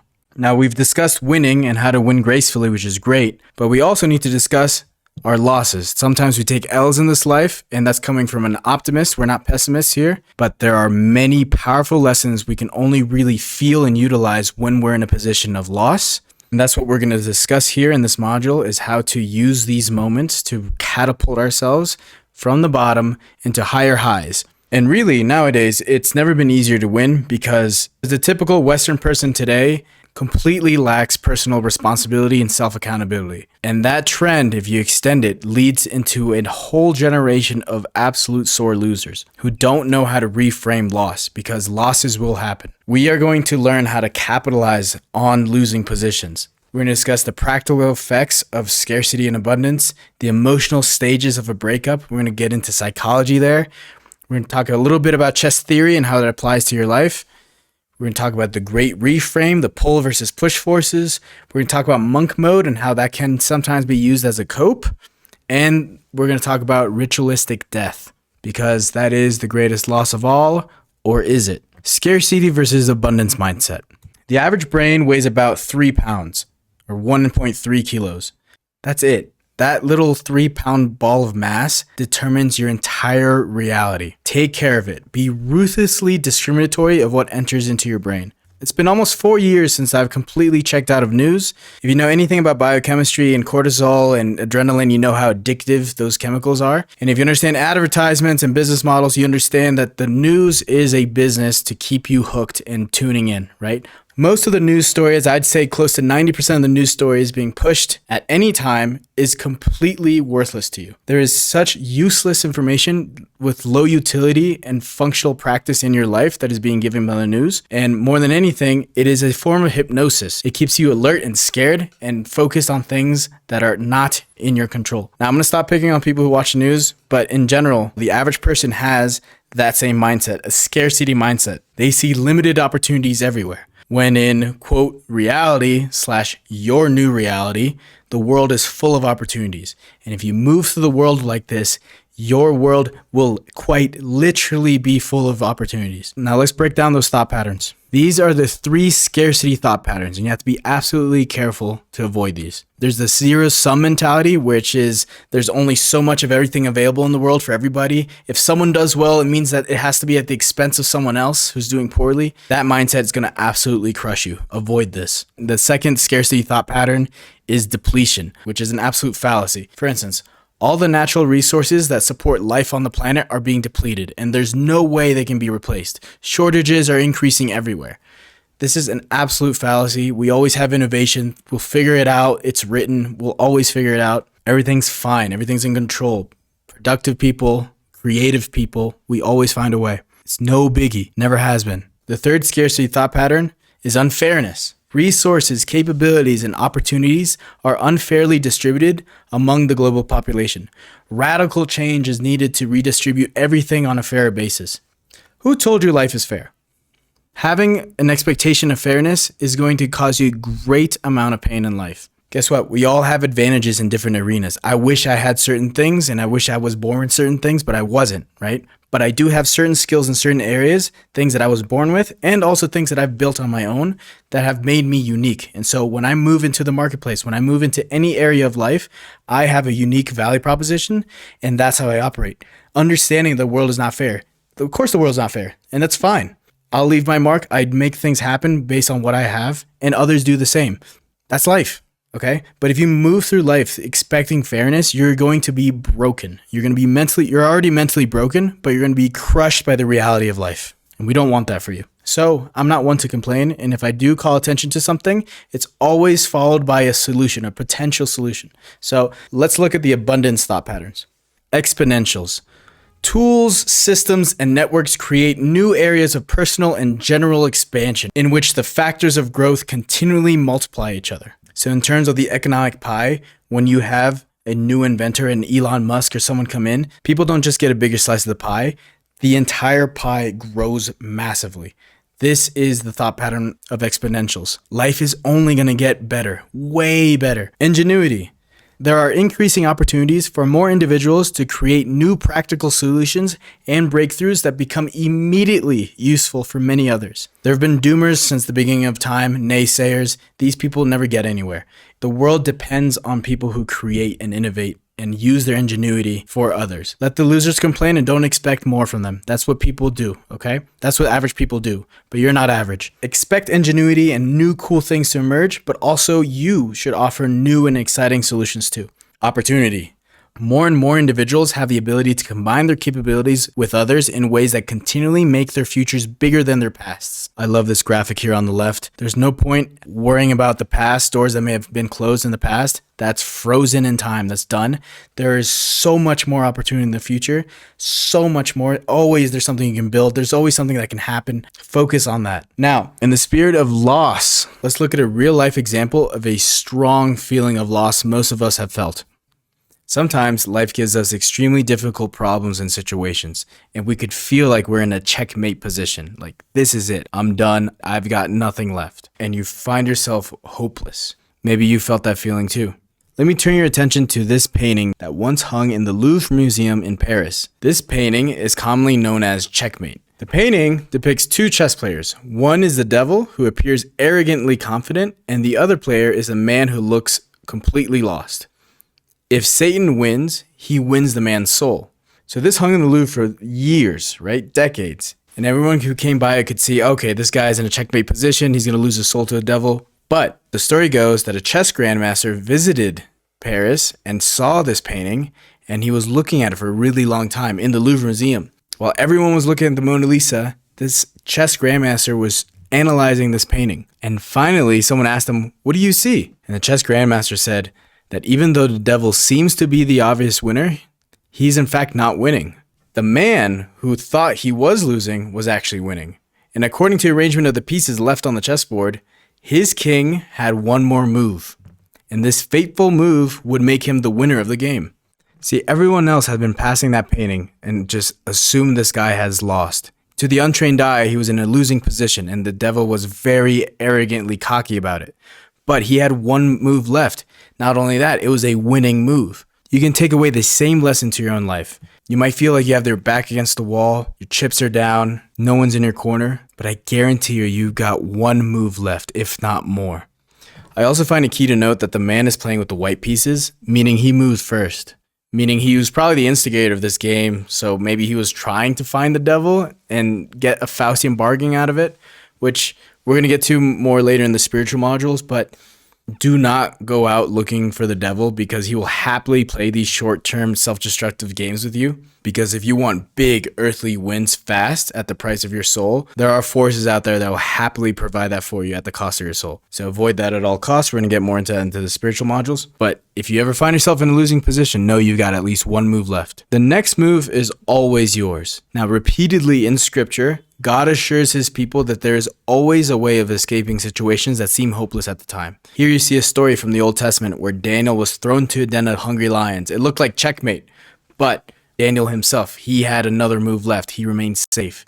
So often in life, we consider the world to be a mess with war, violence, pandemics, unemployment, struggling marriages, depression, isolation. We can easily become disillusioned. People begin to feel lost. We look for direction, but often end up on the wrong path. It looks like checkmate, but we need not fear. The game is not over. Fear no darkness. If you are building something, if you are giving yourself to others, if you are constantly looking upwards and outwards and growing in every way you can, you are fighting for the light. I'm going to quickly stop using religious terminology. But if your world is getting brighter because of you and your actions, if you're making other people's lives better, then you can only win. Keep the faith. Don't ruminate. You've got one move left, if not way more. You've always got the next move. Now here's a mental trap. Rumination. When you constantly worry about what's the worst thing that could happen if you fall down those rabbit holes, rumination does nothing for you. Here's a quote by the great Stoic philosopher Seneca. We suffer more often in imagination than in reality. Rumination has zero utility in your life. Of course, you would like to be prepared and see anything that could happen, but prepare for those. Write down action items for each of those worst case scenarios, but don't just sit there and ruminate, because that does nothing for you. More importantly, it does nothing for others, your team, your family. You're just burning time and emotion. So again, we don't complain. And if we do bring attention to something, we like to offer solutions. There is what I call the great reframe. When you're in a losing situation and you feel like you're about to start ruminating, This methodology has helped me out a lot, and I know it will help you out as well. Visualize your actions as either push or pull forces. So push forces tend to have origins in the past. Since most of us are looking for better and brighter futures, that typically means that these push forces come from darker places, such as revenge, envy, anger, pride. Examples are, I have to make partner before Jeff does because we both started at XYZ firm at the same time. Or I have to get married before my ex does, or else everyone will think that she won. Or I have to make $1 million to prove my family/hometown wrong. These are all compressive, pushing forces, making you smaller. It's like a big, heavy dumbbell in the middle of your chest and your gut. It just makes you heavy and worried and angry and prideful. Now compare that to what I call pull forces. Pull forces tend to be future-oriented. They typically have an uplifting connotation to them. These forces tend to be more along the lines of growth, clarity, purpose, service. As I read these, I want you to notice how this takes away from that weight in your gut and it spreads it upwards and outwards. I have to regulate my anger or I will keep losing romantic partners. I have to add more value to my offers or it won't make as much of a difference in my customers' lives. I have to show my people how much they mean to me or they might never truly know it. These are all expansive. These are pulling emotions and service and utility out of you into something bigger than yourself. This physiological visualization of pull forces versus push forces have really helped me conceptualize and visualize what I've been doing to myself by feeling angry versus how I feel when I start serving others. The pull and push forces. I quite literally feel like my light and my influence have grown because I've been pulling outwards into the world rather than compressing and pushing all these negative emotions into myself. Those of us who have experienced a dark night of the soul, as it's known, and need a refresh, need to really get our shit together, you may be familiar with monk mode. Monk mode is a powerful tool, and I have seen it be abused, so I want to discuss that right here to make sure you don't do that. Monk mode is super powerful when done correctly. See, you can put hard limits on yourself and really redirect all that force into something good. For instance, 75 Hard. It's a program that I did. It's been absolutely fantastic. Basically, a monk mode season is when you cut out certain activities that give you too much dopamine and just hunker down and focus and really get shit done. For instance, very popular monk mode rules are that there are no one-night stands, no alcohol, no excessive fun, only and exclusively training and wealth building. It's about unsubscribing yourself from potential distractions and focusing yourself exclusively on self-improvement and big goals in life. A lot of people get really big into meditation. They read for an hour a day. They do 30 minutes of exercise every day. They don't do any drugs. A lot of people do need this, especially as I see younger people who have their dopamine receptors absolutely fried. Monk modes are absolutely powerful. However, I have seen monk mode be used as a cope. See, a lot of people forget that monk mode is a season, which means you have to return to the real world eventually. We are social creatures. And I've seen a lot of people who are just obsessed with the monk mode and just cutting themselves off, and they look to find the perfect action plan. They take all these books, they take all these notes, and they subscribe to all these masterminds, and they just sit at home. But they're too proud to take imperfect action. The whole point of life is to take action. And of course, if you're new to something, you're going to be terrible at it at first, or at least not as good. I've seen people stay in monk mode for years and not actually build anything. They don't get any market feedback. See, most often we rationalize our insecurities and weak points. And I put Matthew McConaughey's Green Lights book right there because the first rule of poverty is to wait for perfect conditions. You will never have all green lights. Sometimes you're going to have to run a yellow light. Some opportunities, if you don't seize them right away, they will be gone. Monk mode is a seasonal thing. It is a tool. It is not a way of life. You are a social creature. You have gifts and skills that the world needs. So get out there and take imperfect action. See, we used to be reminded of the importance of taking imperfect action by ritualistic death.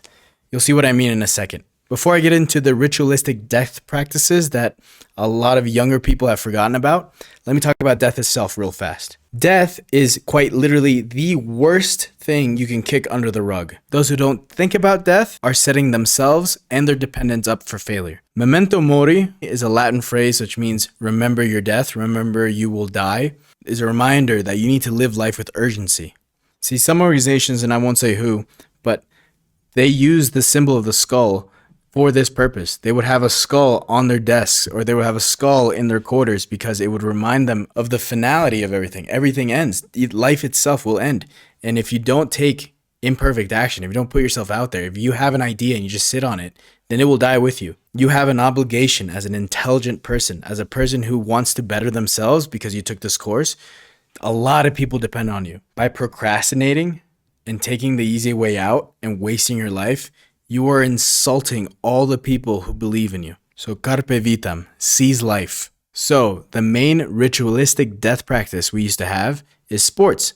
And we still have sports, obviously, but sports really originated as a way to show our martial skills from one tribe to another, to compete. At the absolute core of masculinity is competition.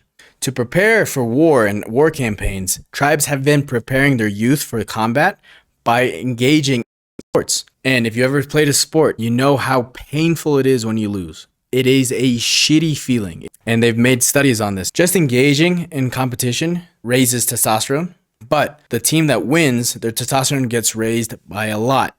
And those who lose don't get as much of a rise in their testosterone.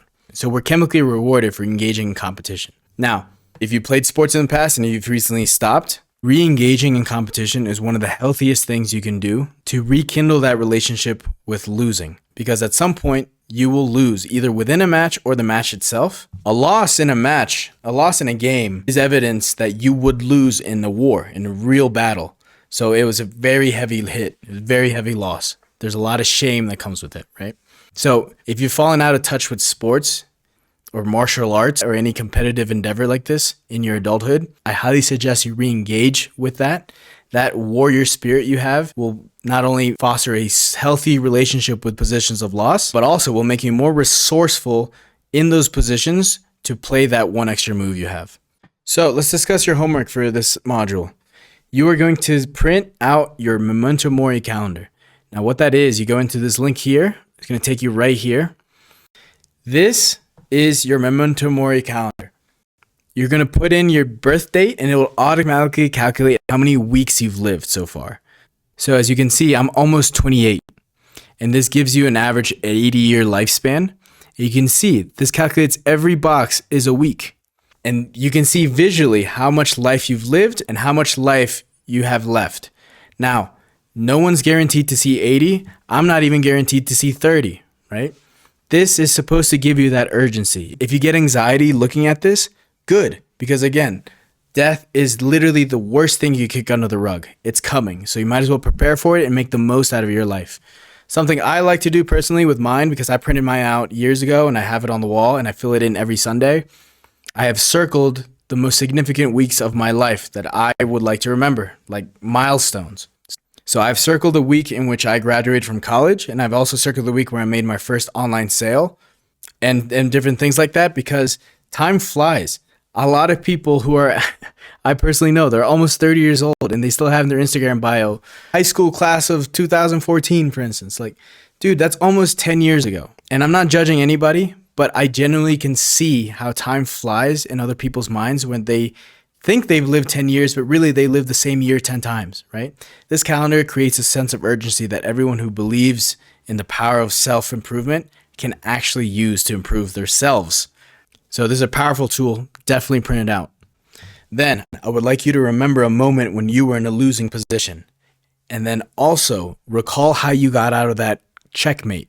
See, this is important for two reasons. One, to remind yourself that you've gotten out of bad situations before.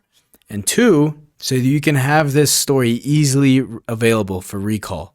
A lot of people, men especially, they don't give themselves as much credit as they should. And maybe that's a good thing.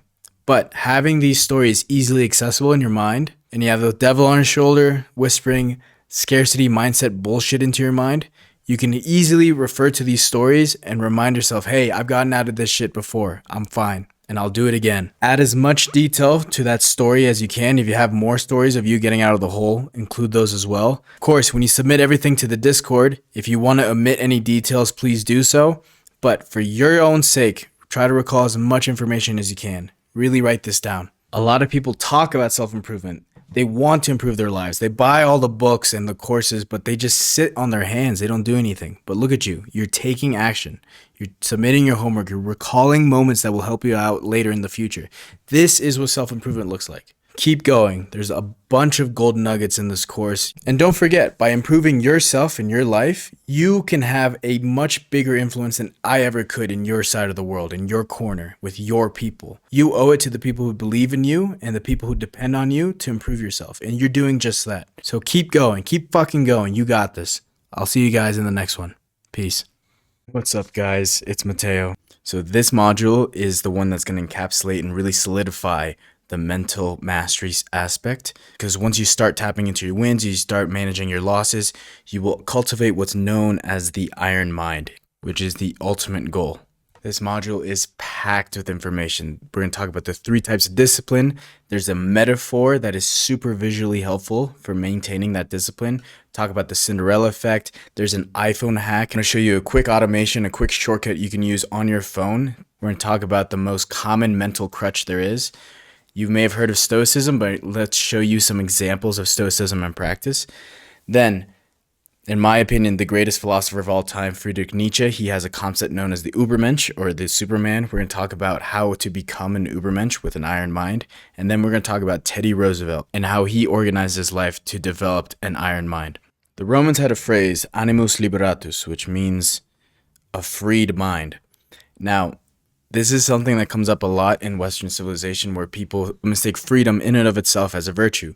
Whereas if you have unlimited options, that actually tends to lead more into chaos and a chaotic state. And if you look at truly successful people and people who have multiple options, they actually have the most amount of discipline. They put self-imposed limitations on themselves, and that actually leads them to having more options and more perceived freedom. It's kind of ironic. It sounds kind of paradoxical, but Jocko Willink says it best. Discipline is freedom, because discipline is divorced from motivation. Motivation comes and goes. This is something that is very emotional, how you feel in the moment's notice, but discipline doesn't care how you feel. You need to do what needs to be done, even when you don't want to do it. And those small consistencies is what leads into the big results.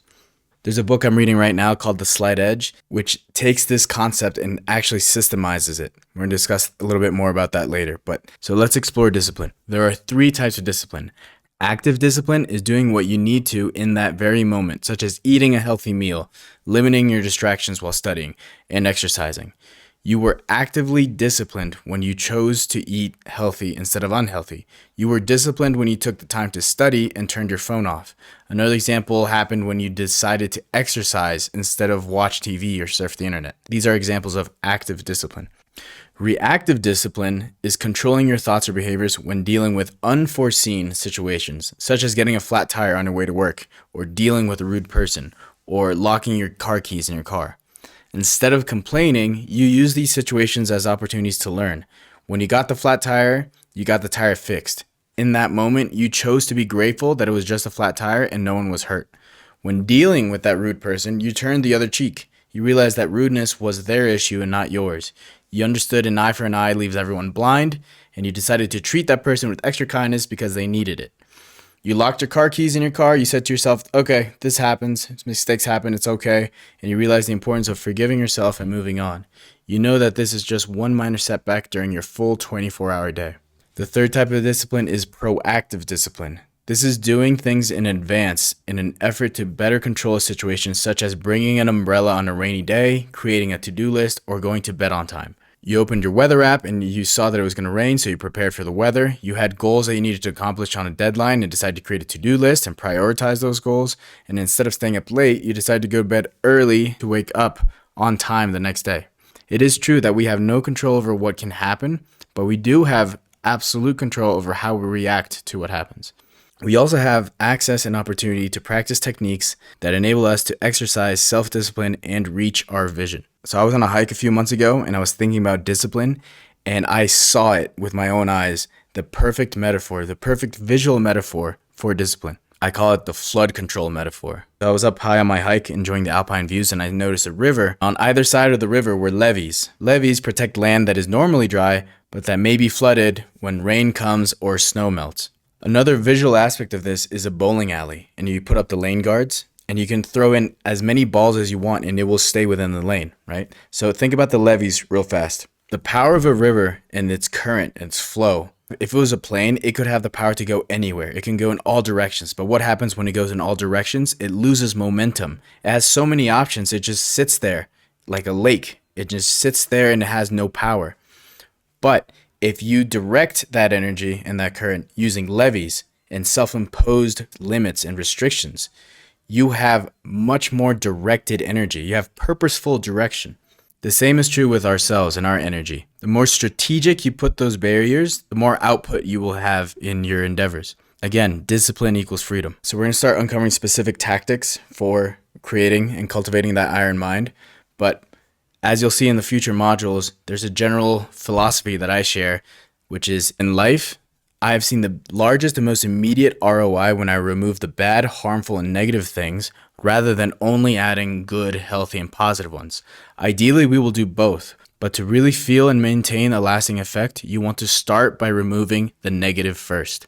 Easily one of the best things you can do to cultivate an iron mind is to be ruthlessly discriminatory of your attention. We live in an attention economy. Many cable programs, a lot of internet programs too, they are just designed to raise your dopamine and just get you addicted to the programs to become a subscriber. But you do not want to become a consumer. You want to become a creator. People waste years being entertained and not building anything. The second and probably most impactful thing for young men to do in order to develop an iron mind is NoFap.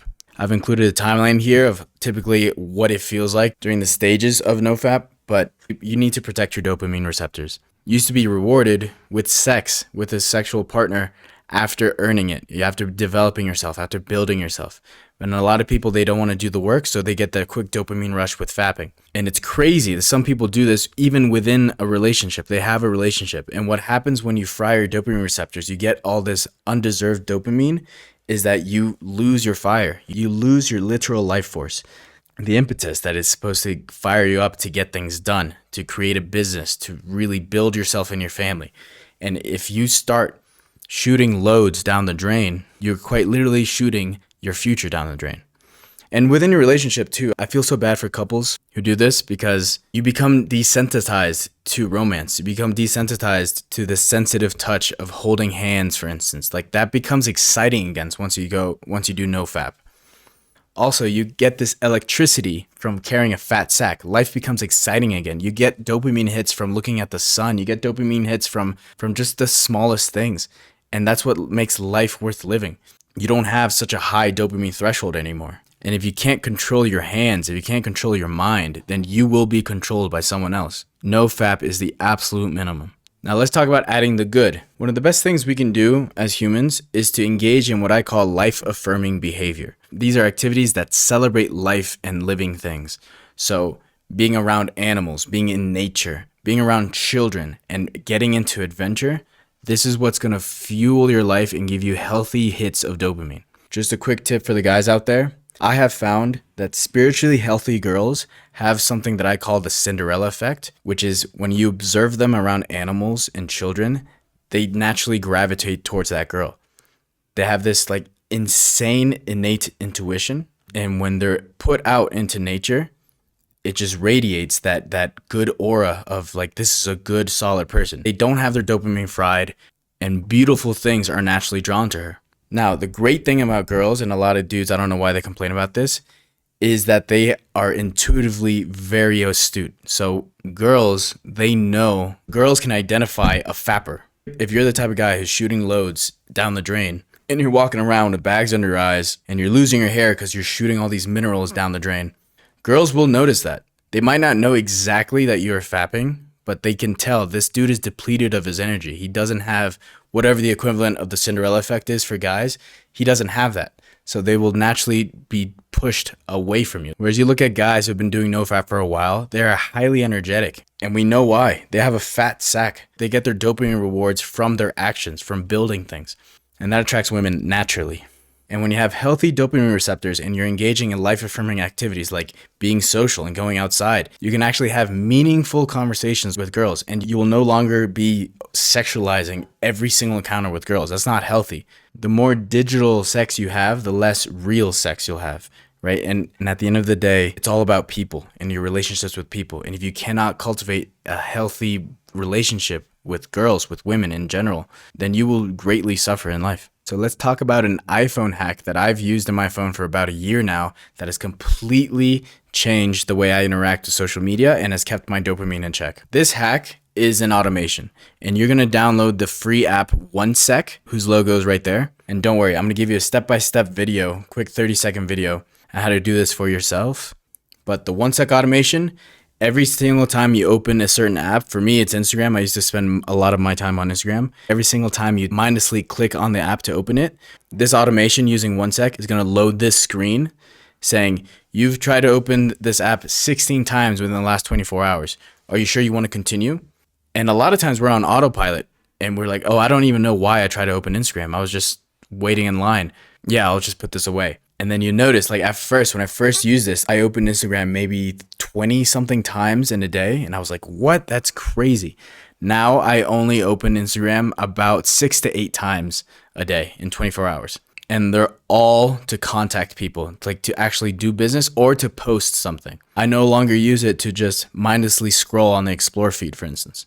I won't take up your time during this module to show how to set up the automation. I have a separate quick video that you can use to follow along on your own time. So for me, it was Instagram. Maybe for others, it might be TikTok, whatever it is. But whatever app is consuming most of your time, this automation is going to drastically reduce the time you spend on that app. And more importantly, it's going to get rid of that automatic autopilot muscle memory reaction to just click open that app when you have nothing to do. Once you have that in check, let's discuss the most common mental crutch out there. Now, what is a mental crutch?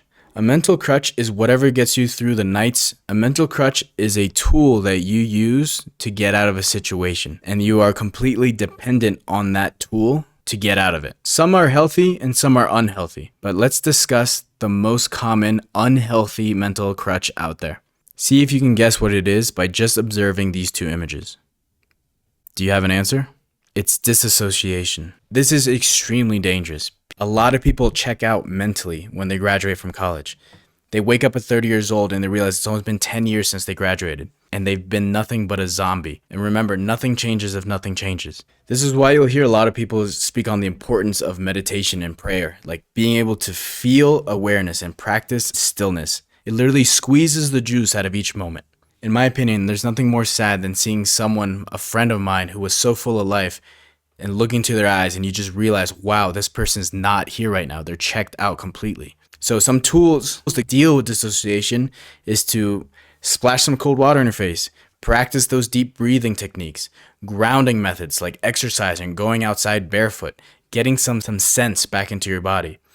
Also, more importantly, I think, is social depth, having heart-to-hearts with people, not avoiding the difficult conversations, and also self-soothing, having a regular tea practice, for instance, or aromatherapy, like taking the time to give a shit about your routine in your day and those small moments. I'm not going to shit on people who drink because I used to drink like a fish, but alcohol is a numbing agent. There's a reason why employers love happy hours, is because people have to spend their weekends recovering from it, and it's a way for them to check out and never realize that they are in a shitty situation or a shitty job, for instance, and they never developed the stones to do something about it. And if you recognize on the left here, that's the Memento Mori calendar that we had you do in the losing module. So we each have roughly 4,000 weeks of life, or about 88 years. So I'm 27, so I'm just over 1/3 of the way done with my existence. And to remind myself of this, I printed out this Memento Mori calendar. And every week I fill in a circle. It's one thing to say Memento Mori in your captions, and it's another to truly grasp it and live it. Now let's explore the school of Stoicism, and let's look at Stoicism in practice. I believe Stoicism is extremely important especially because the modern world is inviting you to feed into your emotions. If you feel angry, you have every right to act angry. Or if you feel sad, you have every right to act sad. This is complete bullshit. If you want to be a man of substance, you need to be able to practice stoic composure, particularly in moments of conflict. You want to be the stoic mountain, the masculine mountain, so that you can calmly face the waves of the external world and remain stoic and just smile at everything life throws at you. However, there's a difference between being stoic and being heartless. Life is a gift and it's very short. So my personal motto is to have stoic composure in conflict, but have radical enjoyment as well. That's not an invitation for hedonism, but rather after putting in moments of disciplined work and life rewards me in some way, I will enjoy that reward, especially if it involves people. What lights you up might be different from what lights others up. And rather than show random pictures, I wanted to show some moments which have left their mark in my heart and my soul. These are the moments that for me have lit me up, and they came as a reward after a lot of disciplined work. The Greeks had a word, eudaimonia, which means the good life. And the road to this good life was threefold. One was to take responsibility, the other was to focus on what you can control, and the third avenue is to live with arete, which means excellence. Eudaimonia is the highest human good, whereas happiness is just a state of feeling within oneself. Arete is the act of living to one's full potential. And if you look at actual therapy practices, not the ones where you just sit and talk, but the actual behavioral stuff like CBT, they have you focus on this. They want you to take responsibility, focus on control, and then live with arete. Now, I personally think most therapy is bullshit, but the people who actually want to get something out of it, a lot of them happen to be in the CBT camp. But you can do this yourself. You got to have the right attitude, the right mindset, the iron mind. Friedrich Nietzsche discussed this at length, and he developed a concept known as the Übermensch, which means the Superman in German. Now, without getting beyond good and evil and moral relativism, the Übermensch has some properties that are extremely powerful for everyone. One of which is the Nietzschean decisiveness, to make a decision and to live with the consequences stoically. The modern person's stance of changing their decisions as they go and how they feel, that's more akin to a call of hedonism, where you're seeking pleasure and avoiding pain.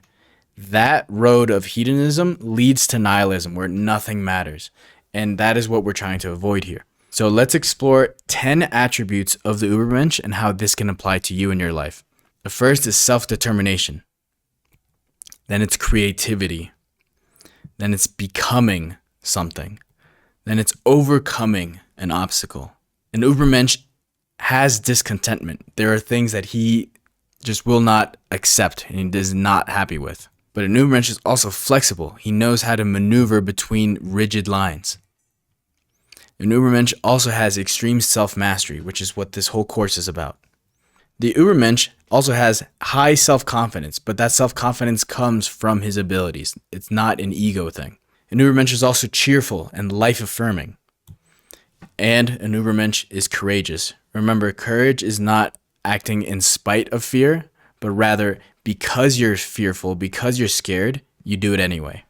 Now let's discuss one of the greatest US presidents we've ever had, Teddy Roosevelt. The Rooseveltian ring is a reference to this passage here, which is what Roosevelt said.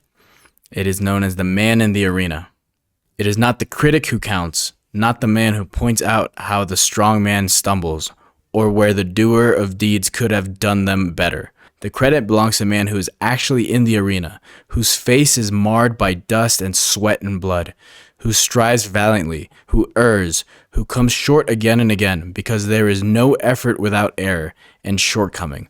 But who does actually strive to do the deeds, who knows great enthusiasms, the great devotions, who spends himself in a worthy cause, who at the best knows in the end the triumph of high achievement, and who at the worst, if he fails, at least fails while daring greatly, so that his place shall never be with those cold and timid souls who neither know victory nor defeat.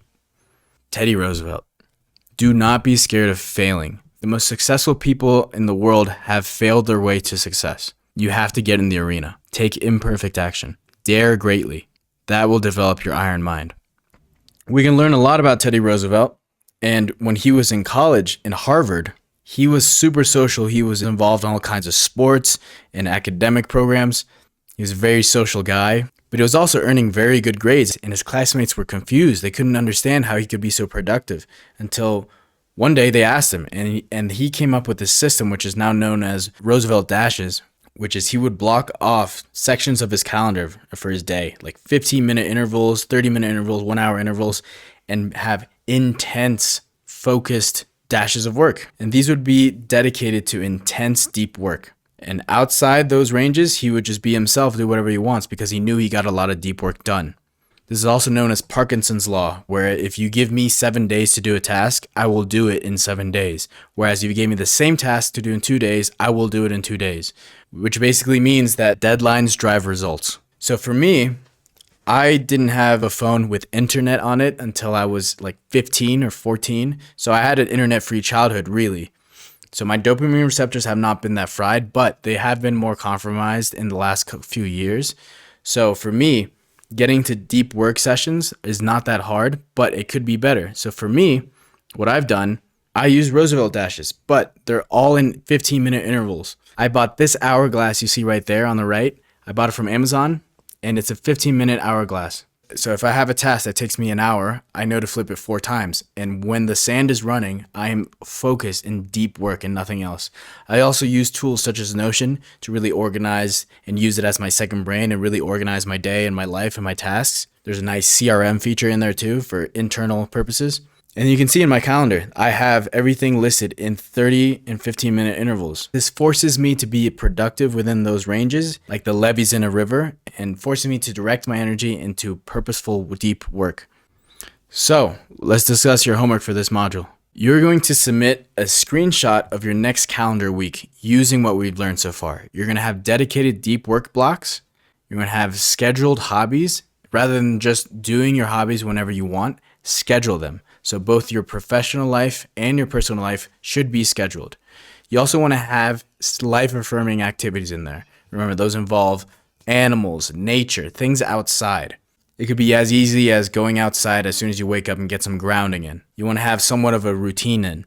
You also want to schedule your hobbies. If you're doing jiu-jitsu, for instance, or you're doing rock climbing, or you like to lift in a gym, rather than just doing that whenever you have a free moment, schedule those in there.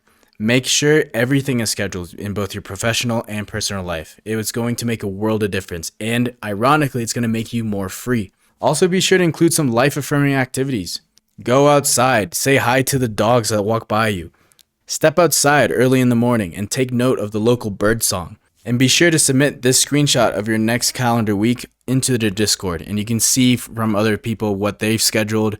Maybe there's something that you do similar to that you haven't been scheduling that could serve you by having it finally in your calendar. And remember, if it's not on a calendar, it's not real. You need to make time for things. Everyone has the same 24 hours. And if you see people accomplishing a lot, it's because they took the time out of their calendar and dedicated towards that. Your calendar shows you what your priorities are. And with that, you'll develop an iron mind. I'll see you guys in the next one. All right, so now we're going to get into physical mastery. And as we had mentioned in the yellow intellectual mastery modules, it is far more impactful to remove harmful inputs than it is to introduce healthy inputs.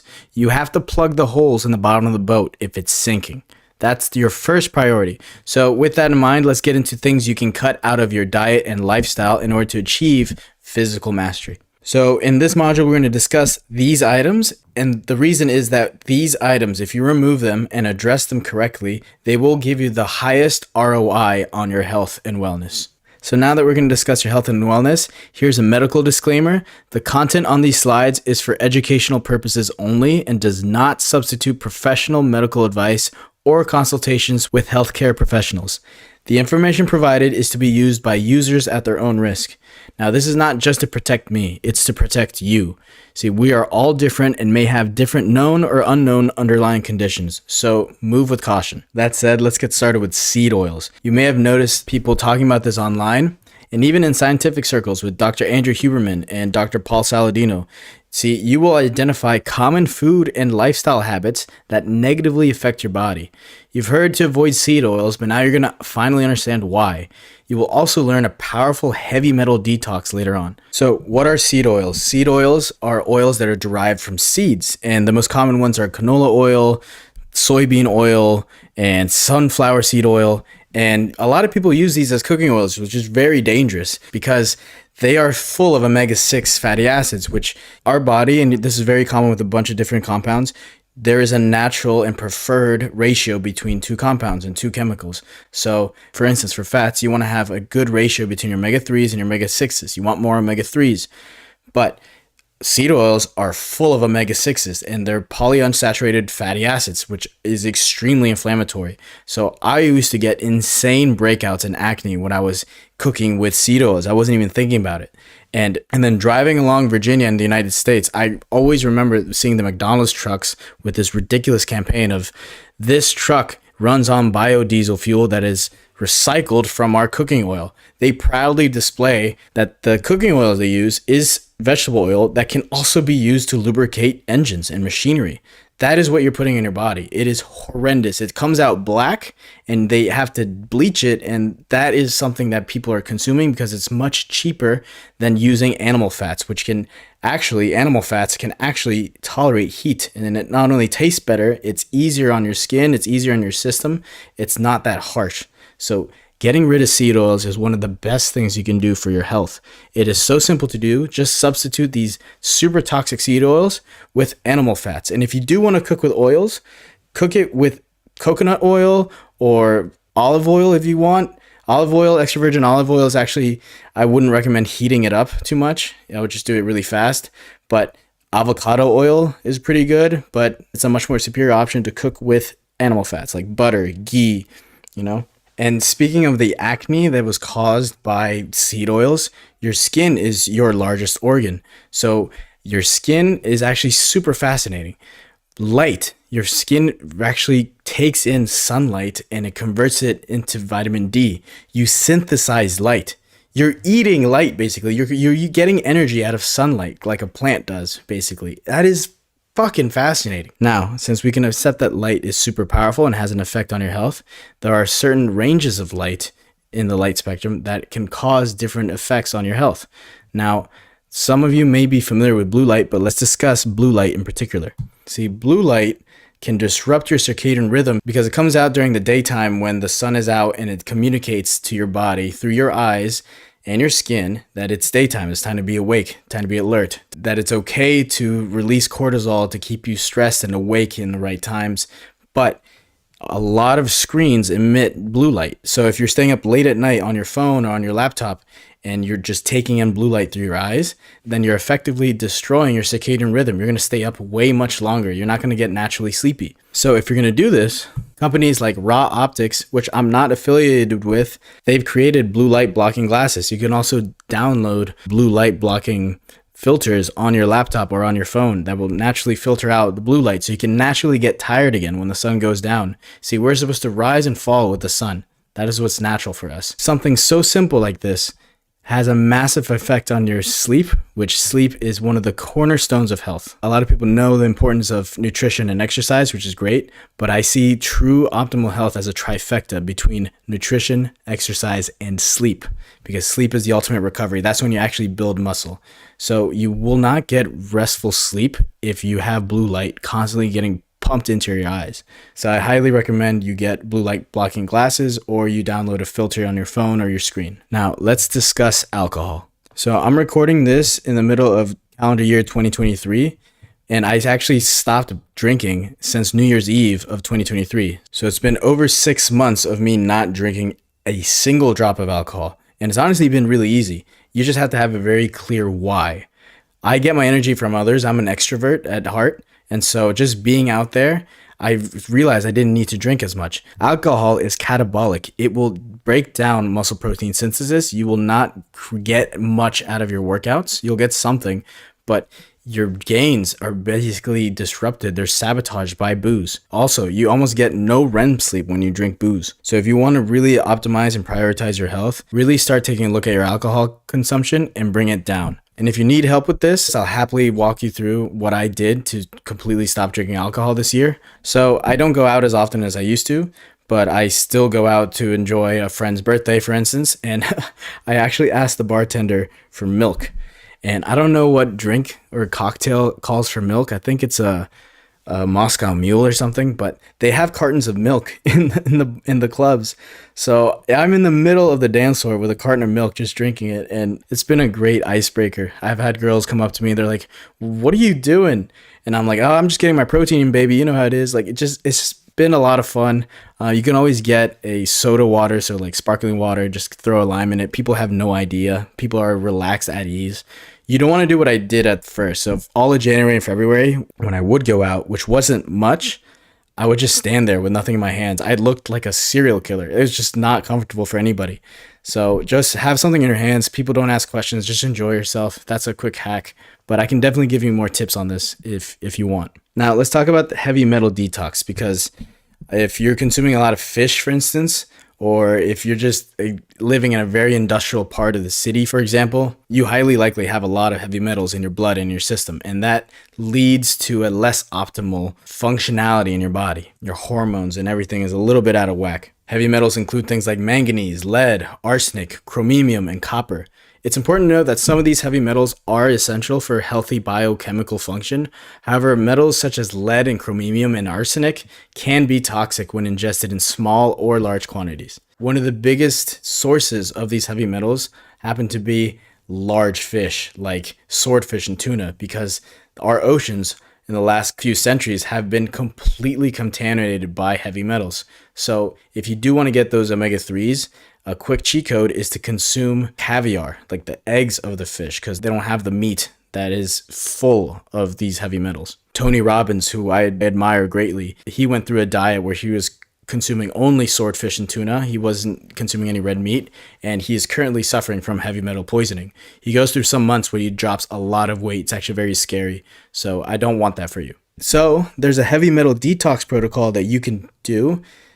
Again, discuss this with your healthcare professional and provider to make sure your health is in a state where you can do this. But there's a protocol I would like to go over, which I did to clear myself of heavy metals. Now, this is known as a niacin detox.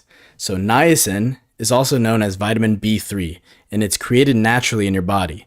So the premise behind the niacin detox is to take a high dose of niacin paired with moderate to heavy exercise. This combination mobilizes and stimulates lipolysis, or breakdown of fat. As the fats break down, the heavy metals and toxins stored inside your fat cells are released into your bloodstream, which you can then remove. If you don't remove it, you reabsorb the toxins back into your body. So it's very important for you to sweat it out. Another source of heavy metals is tap water. So the EWG, which is the Environmental Working Group, they have this website here, this link, where you can check the quality of your tap water. All you have to do is input your zip code, and you can see how contaminated your water is. Now, you'll notice that there's activated charcoal in the bottom left in the pills there, the black pills.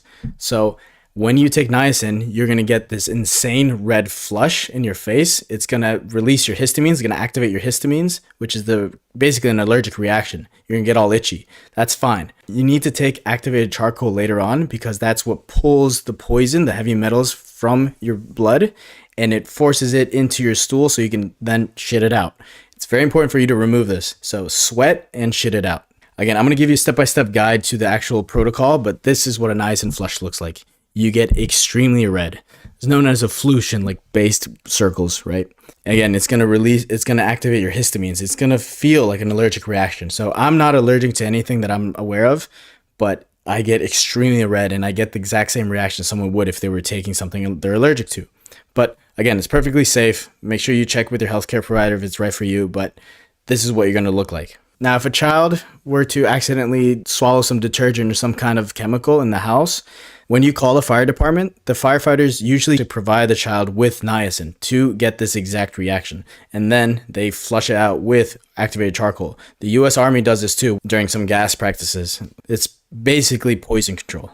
Now, here is the protocol step by step. Now, there are two main ways to eliminate heavy metals from your body. You got to sweat the toxins through the skin via exercise and sauna, and you can excrete them out the GI tract by binding them with activated charcoal. The niacin detox is one of the most powerful detox protocols out there. In fact, this is the same detox program that the 9/11 firefighters were put on to professionally and successfully treat their extreme overexposure of toxic dust from the World Trade Center buildings. When you take niacin, it induces a flushing effect that feels and looks like a sunburn. Reaction time is different for each person, but is normally expected in 5 to 10 minutes. Consult your doctor before attempting to make sure that this is right for you. Everyone is different. Now let's discuss chemoreceptors. Chemoreceptors are special nerve cells that detect changes in the chemical composition of the blood and send information to the brain to regulate cardiovascular and respiratory functions. There are two major types, which are peripheral and central chemoreceptors. Chemoreceptors play a major role in the senses of taste and smell. After years of avoiding unnecessary contact with strong chemicals in my food, skin, and clothes, I have developed a natural aversion to detergents, sunscreens, and processed food. Chemoreceptors detect the presence of chemicals. Thermoreceptors detect changes in temperature, and photoreceptors detect changes in light during vision, which is why it's much harder to sleep in a room full of artificial light because your skin has photoreceptors on it. If you were to sleep outside on the beach, which I have, and the sun rises and starts to cover your feet and then your legs and then your stomach, your photoreceptors will communicate to you that it is daytime. So, the chemoreceptor trigger zone, or CTZ, is an area of the medulla oblongata, Waterboy fans out there, that receives inputs from blood-borne drugs or hormones. And it communicates with other structures in the vomiting center to initiate vomiting. Chemoreceptors are located in the sensory organs. They include taste buds located on the tongue, they're found in the olfactory bulb in the nose, and together they are responsible for the sense of taste and smell. Now, enough of that science talk, let's get into practice. How can we use our newfound information on chemoreceptors in our daily lives?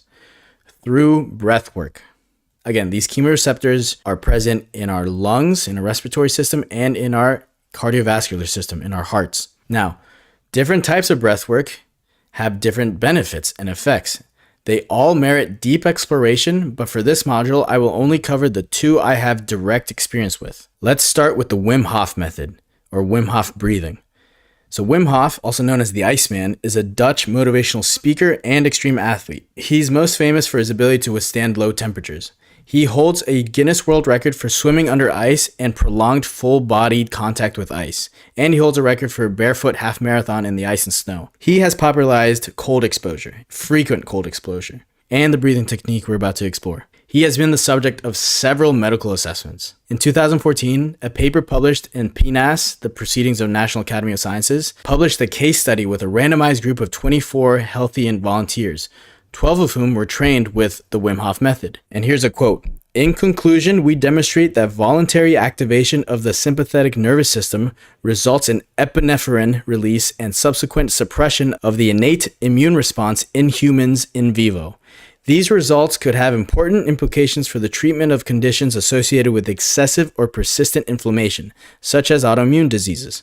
This is powerful. A lot of people in the scientific community were doubting the Wim Hof method's effects on inflammation and thermoregulation, controlling your body's temperature, but he's proved them wrong every single time. He even wrote this book called The Wim Hof Method, which he discusses it in length. So the Wim Hof method consists of the following.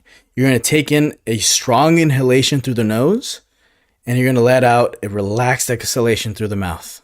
And you're going to repeat this for 30 breaths.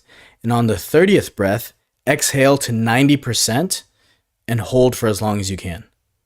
And then you repeat this 3 times. It's that max hold after you breathe out that's very important. The second breathing technique, which I'm familiar with and have direct experience with, is a pranayama. Pranayama is an ancient breath technique that originates from yogic practices in India. It involves controlling your breath in different styles and lengths. Bhastrika pranayama, or fire breathing, is one of the best and most popular pranayama yoga breathing exercises. It not only helps in increasing the blood circulation in the body, but it activates body channels. In this type of yoga, one sits in a cross-legged position and closes the eyes while keeping the spine straight. One should inhale and exhale at a fast rate. Inhale deeply and exhale forcefully for maximum effect. So the main purpose of this yoga is that the stomach should go inside. In this type of breathing technique, the yoga practitioner needs to remain consistent. So the goal of the pranayama is to strengthen the connection between your body and mind. According to research, pranayama can promote relaxation and mindfulness. It's also proven to support multiple aspects of physical health, including lung function, blood pressure, and brain function. In the other type of pranayama, Brahmari, the practitioner closes the ears with the thumb and eyes are closed with the fingers. First, one chants Om while exhaling. This is also known as humming bee breaths. This should go on until 5 to 10 minutes, and when it's over, one should repeat the cycle. The humming sound calms the mind and body naturally. It also helps in increasing concentration, alertness, and it relieves stress. I highly suggest you get into breathwork or at least explore it on your own. It's something that we do every day, every moment. You don't even think about it, but it has huge effects on your emotions and your well-being. Now, as we discuss things to cut out and remove from our diets and lifestyles, there needs to be an emphasis on the difference between food and products. Again, it's more impactful to remove harmful things than adding good things, so let's start with the products. If you cannot find it in nature, it is not natural. I'm not trying to be a fun sucker. I'm not the type of person to just call attention to bad things without offering potential solutions. And each of these items has a healthier whole food alternative, which we'll get to later. But if your grandma didn't have access to it, have caution. And if you don't know what an ingredient is, avoid it. So here we have examples of products. You have Frito-Lays, you have Nutella, you have pizza, and you have Coca-Cola. Now I'm going to offer the whole food healthy alternatives to these, but I just needed you to see the difference. These are products. This is not food. This is food, and these are the healthy whole food alternatives. So instead of Frito-Lays, you have potatoes, which is the main ingredient. You want potatoes? Just get potatoes, boil it, mash it up. Those are mashed potatoes. That is much healthier for you. And instead of Nutella, how about you get raw chocolate, real chocolate with no chemicals in it? In fact, if you want to support my good friends at Riversea, they have amazing chocolate from all over the world, mainly based out of Brazil. And instead of pizza, how about you get some goat cheese or Gouda cheese and enjoy it with figs or a fig jam, you know? And instead of Coca-Cola, you want to get your electrolytes in, you want something a bit tastier than just water, how about some coconut water? Like, this is single ingredient stuff, guys, and it's natural whole foods. And I really hope you see the difference here between this and what you saw before. What you saw before were products. And just a quick tip when it comes to buying food in the supermarket, just stick to the perimeter of the supermarket. Don't get lost in the maze on the inside, because inside are full of products. On the outside, that's where the food tends to be. That's where your butcher is, and the meats, that's where they are.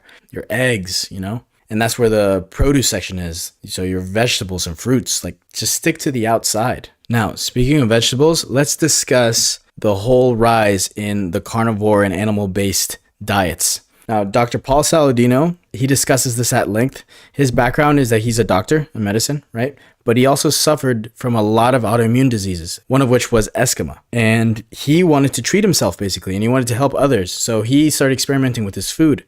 And something he discovered, and he talks about in his book, The Carnivore Code, and on his podcast, the Fundamental Health Podcast, is that plants, they have a tricky way to protect themselves. See, unlike prey animals, plants do not have horns to defend themselves or legs to run away. They defend themselves from predators using defense chemicals. Some people who have more gut sensitivity or food allergies than others know this better than anyone. So I personally don't have any food allergies or food sensitivities, but after reading his book and learning about this, I've started to avoid cruciferous vegetables like broccoli and cauliflower and food that has caused problems to people who have food sensitivities, because I really don't need to put my body through this. There's also something known as bioavailability, which we'll get to later, but I actually wasn't absorbing all the minerals that were in the vegetables. Whereas with animal-based foods, I was actually absorbing everything, every single vitamin and mineral within that animal food, I was actually taking into my body. A lot of calories and effort is expensed fighting back against these plant chemicals. So if you can avoid it, just avoid it. And remember when we discussed avoiding seed oils? Seeds are actually very toxic to humans. Since plants cannot move, they hitchhike by spores, pollen, and seeds. The bus that transports them can be wind, water, animals, and so on. Hitchhiking in animal digestive tracts can bring them to generally long distances. To illustrate this, I've included this image in the center of the latest Amy Schumer special. No, I'm just kidding. So seeds have a coating, right, outside, and it's all fiber. Now, why put your body through that strained effort when you can just eat food that you can absorb fully? By definition, you can't digest fiber. It's basically going in and out of your body. And there are 2 entire chapters dedicated on why eating fiber and needing fiber is a myth in his book, Carnivore Code. It's kind of like you build a tolerance to fiber. So if you need to shit more, you need to get more fiber to shit more, and it just becomes a dependency thing. So you just want to avoid that altogether. But I'll leave it with this. Technically, there is a workaround if you really want to eat your seeds and legumes. If that's you, I admire your insistence, so I'm going to give you this hack. Soak your seeds and beans in a wet paper towel until it sprouts. When a seed sprouts and germinates, It releases enzymes that break carbohydrates down into smaller molecules your body can digest more easily. The starch becomes sugar your body can absorb with less effort. Germination also makes digesting proteins and fats easier. But again, why eat an inferior food source if you have access to superior and more bioavailable food? Now, what I'm about to show you in the next slide might be considered weird or flat out strange. I know because the overwhelming majority of people I've shown this to have reacted in that way, but I'm nothing if not real and authentic with the people I care about. Remember, shame is optional, and I have zero shame in what I'm about to show you because this has helped me immensely, so it's my duty to share it with anyone else it could also help. Ready? Here it comes. Make a mood board. Make a health and wellness mood board, also a financial mood board. Take all these 5 dimensions of mastery and make mood boards for them. Okay.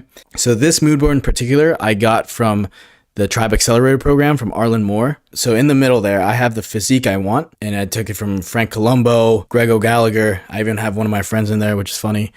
And this is the physique I want, right? So having a actual physical mood board or digital mood board is going to help you tremendously into getting closer to that goal, realizing it, you're manifesting it in a way. So one easy way to do this is to weaponize Instagram. Make a folder and input things that motivate you. So on the left and right, I have travel mood boards as well. And on the left, at the top left is someone that received the ClickFunnels 2 Comma Club Award. So he got $1 million in sales. I want that exact same award. And this is something Arlen said to do, which is you get your face and Photoshop it on top of all these bodies and all these people, because then you can kind of see it as real. And the universe does not like that imbalance between what you are visualizing and what you are wanting to manifest and the current reality. There's like an imbalance there. So it helps you. It conspires to get you there. I've seen this happen in real time. This is an absolutely insanely powerful thing you can do. So you want to manifest these goals, then you need to see them, and you need to see them constantly. And a lot of people might hear that and think it's woo-woo, but if you cannot even entertain the idea as a possibility, then you are guaranteeing it won't come through. See, I know I will own and drive a supercar. I just know it. I felt it. I've seen it. I've visualized it. I know it's going to happen. So if you take one of your friends, for instance, and you say, hey, do you see yourself driving a Lambo? Some of them will literally just laugh in your face. They will just, it's completely out of their reality. They never even considered it. They're not even entertaining it. That person will 100% never drive a supercar. But the kid who can entertain the idea and let it in is much more likely to get the supercar. Do you understand? There's a subtlety there, but it's huge. So concept is explored more in a book called Psycho-Cybernetics. So you can actually create your reality, but the first step is to actually entertain it as possible. So the same thing goes with your physique. And that whole mood board is to just plant seeds and shatter walls of self-limiting beliefs that tell you that it's impossible. Of course it's possible. And we're going to cover Psycho-Cybernetics a little bit more in the spiritual modules, but it's a powerful, powerful idea. Now, we can't go through a cutting module in the Physique Mastery without discussing fasting. Now, I've been fasting intermittently for about 4 years now, and one of the biggest benefits I've noticed is that I have complete control over my hunger. So usually your body has these rises in ghrelin, which is the hunger hormone, around the times of day where you usually eat. Now, I've cut out breakfast completely for 4 years now. I don't eat breakfast. I just eat lunch and I eat dinner. And I eat lunch and dinner, those two foods, within an 8-hour window. And so I fast for 16 hours a day, sometimes 18 hours, but that tight window. So I usually eat from 12 to 8 or 12 to 6. And that's just how I've lived my life. So what happens when you're fasting for that long is that you go through a process known as autophagy. Auto is self, phagy is eat. So you're eating yourself. But I'm also building muscle. How is that possible?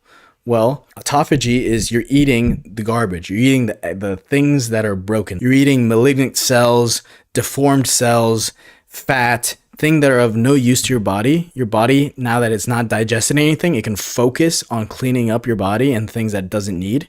And so it can focus and finally do that. So here's a quick timeline of what happens in your body when you fast, up to 54 hours. Now, the longest fast I've ever done is just over 3 days. I did an 80-hour fast. So I actually documented it in my stories. Here's a screenshot from day 2. and I was peeing on ketone strips. So I could see the ketones being released in my blood from my liver, and that has a slew of benefits too. I highly suggest you explore fasting. Now, I was water fasting, so I was drinking water with salt in it, so just still 0 calories, but I did just over 3 days. I did 80 hours, and I highly suggest it as a good restart. Now, you don't want to make this an habitual thing, like doing it more than 6 times a year, like that's a lot, but it's a good reset for your system. Now, intermittent fasting, where you're fasting for 16, 18 hours a day, that's something you do every single day. In fact, that's something we all used to do as humans every single day. Now, some people are under the false belief that if they don't eat every single day, they will starve. I'm going to tell you the story of a young 27-year-old Scottish man in the 1960s, just to break that belief, if you still hold it. Of course, this is an extreme example, but it goes to serve that none of you are really starving. So all of us are holding fat in our bodies, right? It's like a camel's hump. It's just there for emergencies. Now, some of you may wonder, what is the world record for fasting? The world record for fasting belongs to Angus Barbieri, who's a Scottish man who fasted for 382 days, from June 1965 to July 1966. So just over a year, he had minimal calories, almost no calories. He lived on tea, coffee, soda water, and vitamins. He lost 276 pounds from that fast. He started this fast weighing 456 pounds and ended weighing 180 pounds. So he lost 126 kilos. So you are not starving, okay? A lot of you are carrying a lot of calories around you. I personally suggest everyone to explore fasting, but of course you should consult a healthcare professional beforehand. Now, there's other types of fast you should do. You should fast from alcohol, explore that. Fast from legumes like peas and beans. Fast from plastic, especially plastic water bottles and plastic that wraps around your food, that leaches into your food.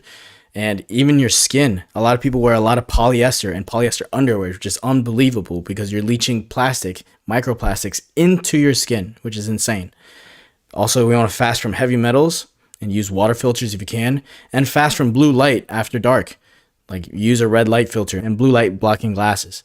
My theory is that in 40 years, we're going to talk about plastic like we currently talk about lead. Our parents used to play with lead toys and breathe in lead paint, but now we know it's toxic. Today, we are wrapping our food and drinks with plastic that we know will break down into microplastics. Our kids will think that it's insane.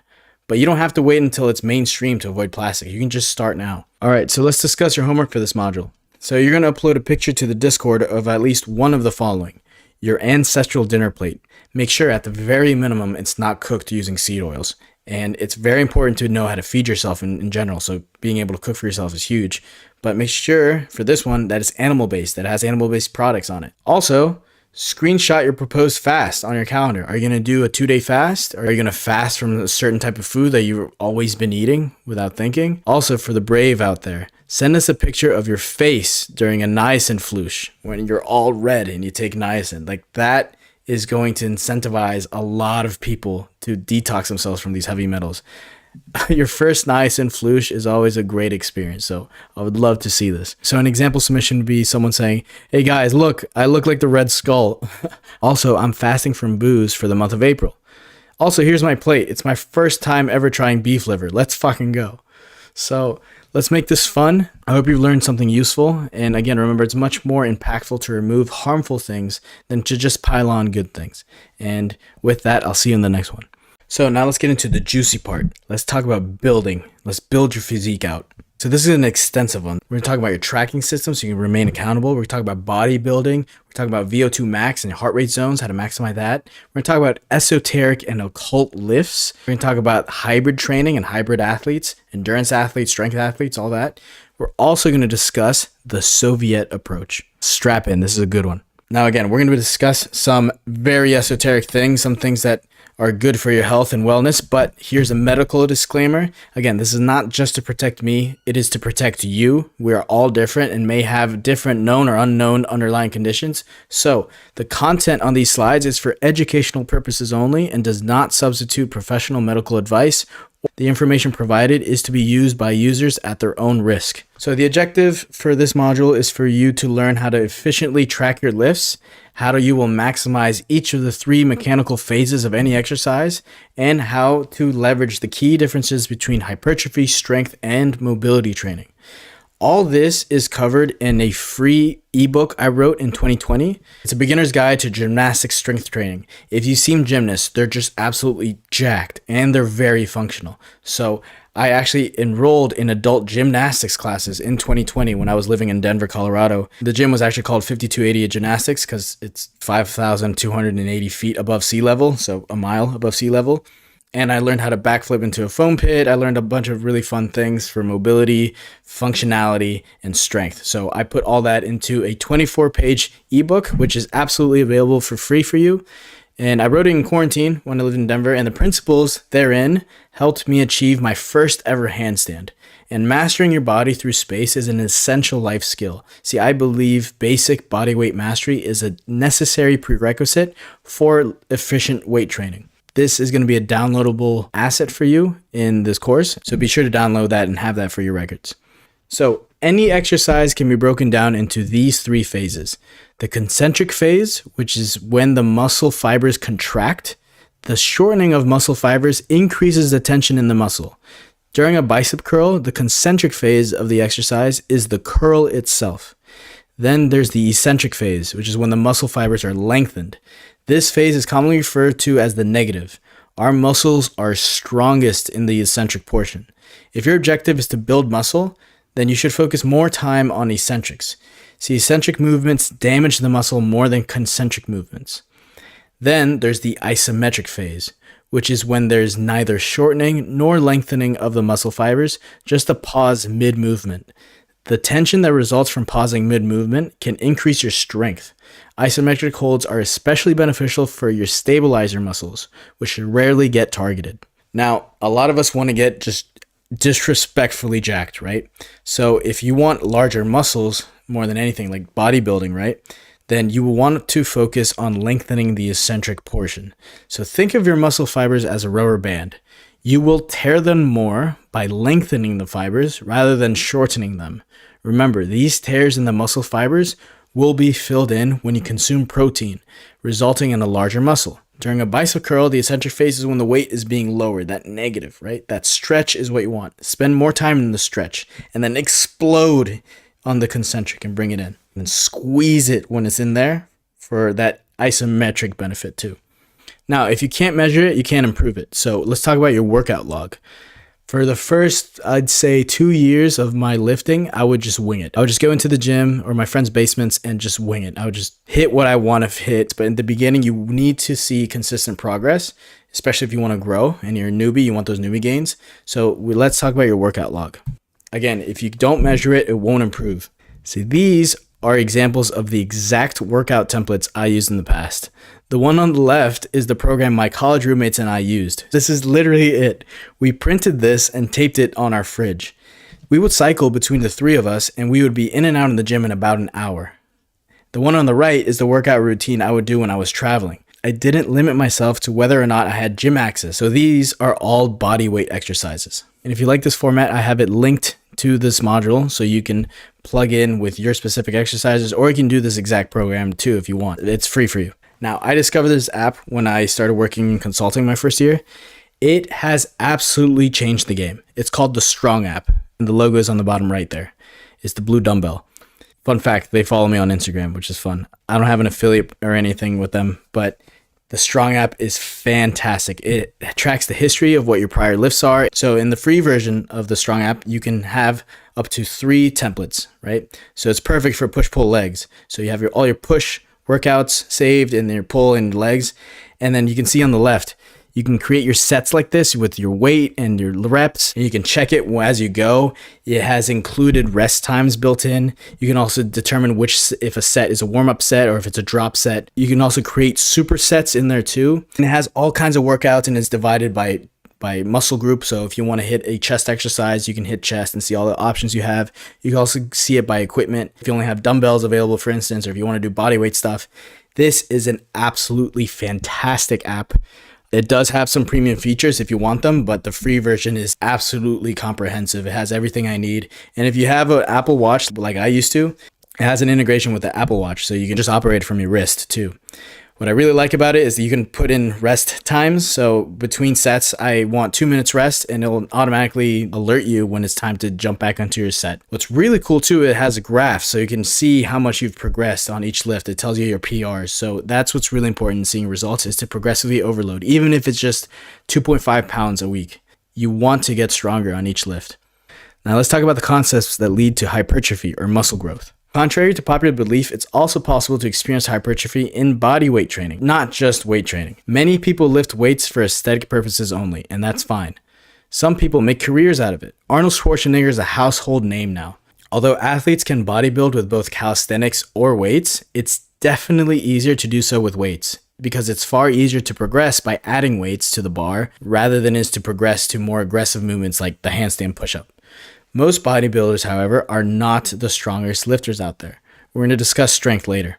But these are the 3 concepts you absolutely must have in your program in order to create hypertrophy. 1 is compound exercises, which recruit multiple large muscle groups simultaneously, like your squat, your bench press, your deadlift. The second concept is time under tension. You want to maximize muscle damage. So remember the eccentric portion. You really want to spend some time under tension and really lengthen the eccentric portion of your lift. Then there's progressive overload, which is you want to get stronger. So you can either do this by adding more reps and volume, or you just add more weight. You have to see progress. If you're not growing, you're dying. Now, of course, building a lot of muscle has become very popular after the 70s in the golden era of bodybuilding. So here we have Mike Mentzner, Arnold Schwarzenegger, Steve Reeves, and here's an extremely rare picture of a bearded Frank Zane, who in my opinion is the GOAT. He's one of only 3 people to beat Arnold in the Olympia. And so I've considered these guys, and the last 3 honestly are who I consider to have the best physiques of all time. And Frank Zane's philosophy is to focus on those like silhouette muscles. So the shoulders, the forearms, the calves. It's if you see someone in silhouette, you can tell if he lifts by looking at those muscles. Fun fact, the ratio between your shoulders and your waist is that V shape is something that girls find extremely attractive. So you want to make sure you have a really tight waist and really wide shoulders. Now, the discipline bodybuilding has given us something extremely useful too, which is posing. See, these 8 mandatory poses are not random. So these poses, which you've seen, are not random. These are the 8 mandatory poses you must hit for the judges at a bodybuilding competition. Now, every kid out there is familiar with the first one, which is the double bicep, right? Every kid hits that pose. We all know that pose. But these poses are no accident, as they each are designed to show the optimal angle of certain muscle groups. You want to create an aesthetic physique. And what is aesthetics? It is a mixture of symmetry, size, and proportion. You should always track your progress in any discipline. But if you haven't carried this over into your bodybuilding routine, then you're missing out. So hit these poses and get pictures of them so you can track the growth of your muscles through time. These poses are perfect because you can see the entirety of that muscle and the symmetry and size of it as you progress. These are not random poses. You should know all 8 of these poses. You know what? I'm going to name them right now. So the first one is the front double bicep. The second one is the most muscular. The third one is the front lat spread. The fourth one is the side tricep. The bottom left is the back double bicep. The 6th one there is the abs and legs. The 7th one there is the back lat spread. And the 8th one there is the side chest. So those are the 8 mandatory bodybuilding poses. Yeah, it looks a bit silly, but this is literally ideal for tracking your muscle development. Also, if you're listening right now, I just want to give you the forbidden bodybuilding pose, which is the glute spread, of course. It's an instant DQ, but I can't get through that joke. But yeah. Now, when you start lifting, a lot of people get very familiar with the terms bulking and shredding. So bulking refers to the act of putting on as much muscle as possible, knowing full well that it may include some fat. Now, there are clean bulks and dirty bulks. Dirty bulks refer to people eating anything if it fits your macros. That means eating pizza, soda, donuts. It doesn't matter as long as you're in a caloric surplus. A clean bulk refers to eating cleaner, more nutrient-rich foods while maintaining a caloric surplus. The staple bodybuilder diet on a clean bulk is chicken breast with broccoli. Now, shredding refers to losing fat. Shredding requires you to be in a caloric deficit.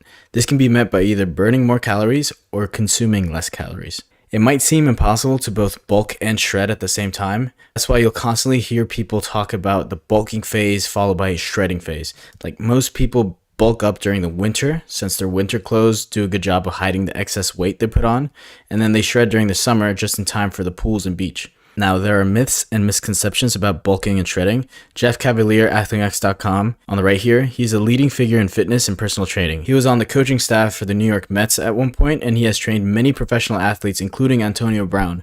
He believes this constant cycle between bulking and shredding is not only unhealthy, but unnecessary. Cavaliere sets himself as an example, and he tells his clients that always being in shape year-round is the ideal. His YouTube channel, AthleteX, has over 4 million subscribers last time I checked. Jeff Cavaliere claims that although you do need to be in a caloric deficit to lose fat, that's a must, you do not need to be in a caloric surplus to gain muscle.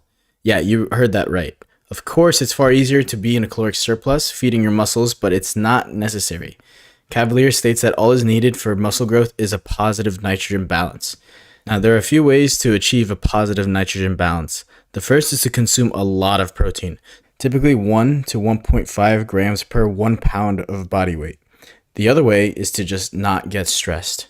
I really love this approach. I don't do bulks or shreds myself. I take this year-long Fizeek approach from Jeff Cavaliere, and key for me is to constantly be getting stronger in the gym and remain in a caloric deficit. Now, in the cut module, you've learned that I'm in a caloric deficit by fasting. I've been intermittent fasting for 4 years. That's how I keep my calories reduced. But in the gym, I'm still progressively overloading. I'm getting stronger. Mateo this year is always stronger than the year before. So the effect that has is that I'm always shredding a little bit of fat, always, and I'm also gaining a little bit of muscle. But it seems like a small difference here and there, but it makes a huge difference down the road if you keep pressing that forward. Time is always going to expose you, so you might as well have it push you forward, make it be your ally, rather than fearing time as you get an inevitable negative consequence. So we talked about muscle growth or hypertrophy. Now let's discuss this aspect of training, which is strength. To effectively discuss strength training, we need to first understand muscle fiber types. Now, there are slow twitch muscle fibers, also known as type 1 muscle fibers, which support endurance movement, such as marathon running. During aerobic exercise, your body relies on oxygen to perform them. This includes cardiovascular conditioning, such as swimming and running. So these are slow twitch muscle fibers. Now, you also have fast twitch muscle fibers. These are also known as type 2 muscle fibers, which support explosive strength movements, such as sprinting or weightlifting. These are anaerobic exercises, and they require short bursts of energy and therefore are not dependent on oxygen for performance. Now, if you see the muscle fiber types, you see the more red ones that have more oxygen. They're deeper red, right? Those are the slow twitch muscle fibers for endurance, and the fast twitch are more pink. Now, I don't want to be controversial here or anything, but certain races of people have a different composition of muscle fiber types. So just explore what you have. I actually took a 23andMe exam and it tells me exactly that. It says I have more endurance type muscle fibers, but that is not your destiny. You can absolutely train your muscle fiber types to switch from one type of muscle fiber to the other. So if I started strength training a lot more and doing more explosive plyometric type exercises, then some of my slow twitch muscle fibers, my endurance muscle fibers, are literally going to transform into fast twitch explosive muscle fibers. So the composition of your muscle fibers switch. Now, another interesting thing here is that certain muscle groups of yours tend to be comprised more of fast twitch rather than slow twitch muscle fibers. So being able to train effectively, for instance, your triceps tend to be comprised of fast twitch muscle fibers. So if you really want to train them effectively, do a lot of very explosive exercises such as dips. Dips are fantastic for them. And calves, they're more endurance muscle fibers. So if you really want to hit them properly, they are already composed of mostly slow twitch muscle fibers. So you want to do a lot of volume reps. So not strength training for that. The strength component to an athlete is a major determinant of their athletic success. Strength is defined as one's ability to exert great force or power. An athlete is strong if they can bench press twice their body weight or perform handstand push-ups. Strength requires healthy muscles and tendons. Tendon strength is often overlooked in this aspect, and unfortunately some of the more common injuries among powerlifters are torn tendons. Strength training is the training discipline of pushing heavy loads, usually in the 1 to 5 rep range. This can be done with both weights or calisthenics. Now here's Eddie Hall deadlifting a world record of 1,100 pounds. And on the right is Thor Bjornsson, aka The Mountain, squatting 926 pounds. That's a little bit more than my current squat PR. Now, these guys are the strongest people in the world. They are not bodybuilders because they don't really care that much about aesthetics. They just want to be really strong. Now, in the last few decades, we've learned so much about hypertrophy training and strength training. There's been a recent surge in something known as hybrid training, and several hybrid athletes have become very popular and they've gone viral. One of which you definitely have heard of, which is David Goggins on the left here. There are a small minority of people who train for both endurance and strength. Nick Bare on the right, he's the CEO of Bare Performance Nutrition and has clearly shown that it is possible to take part in both worlds. Nick is a marathon runner, Ironman triathlete, and weightlifter. David Goggins on the left, which is an absolute G, and you should definitely read his book, Can't Hurt Me, which is, by the way, in the Plus Ultra library if you want to see. David Goggins is probably the most well-known hybrid athlete out there. This hybrid approach is not an easy training regime to adopt because it requires tremendous mental strength, and many of the things in one realm seem to contradict the things in the other realm. You just have to listen to your body. The thing that's very admirable for me is that these people are absolutely ready and versatile in any condition. Say the electrical grid goes down and you need to hunt for your food. These people can track a field animal and run it down to exhaustion. They can get it just like the old days. They can also lift the shit out of anything. They can also pull themselves up from a ledge. They're very strong people. They can muscle up. This is actually a very functional body. Now, to make this module as helpful and resourceful as possible, I want to talk about some esoteric lifts and occult training concepts that I've learned from buying a bunch of courses from people who actually have results, so that you can fast track your progress and focus on the things that actually give you results, things that actually move the needle. So about a year ago, I bought Grego Gallagher's Kinobody program, and I saw insane results after doing the first phase. So the specific program I bought was the Movie Star Body program, and it's 4 phases, each of 8 weeks. And after doing the first phase, so the first 8 weeks, I saw insane results in my physique, particularly my shoulders and my chest. It was crazy. And everyone was letting me know. So I knew I wasn't just seeing it myself, because one always sees the results first. But people haven't seen in a while, they were all commenting on it. And I want to tell you, this concept that he popularized, known as the reverse pyramid sets, is the game changer. And Greg is legit, by the way. He's absolutely natural. He's actually turned in his blood results and lab tests to Derek for More Plates, More Dates. Like, he's verified natural. His program has been around for a long time. He has an insane amount of testimonials. His program is really, really good. So one of the principles he has ingrained into his program are these reverse pyramid sets. So what is a reverse pyramid set? Well, basically it's the opposite of the traditional pyramid, which you first start with 8 to 10 reps and then you get heavier and then you end up with doing much less reps. But now with reverse pyramid sets, you actually start off with the heavier weight first. So I remember one of the things he has us do in phase 1 is inclined dumbbell bench press.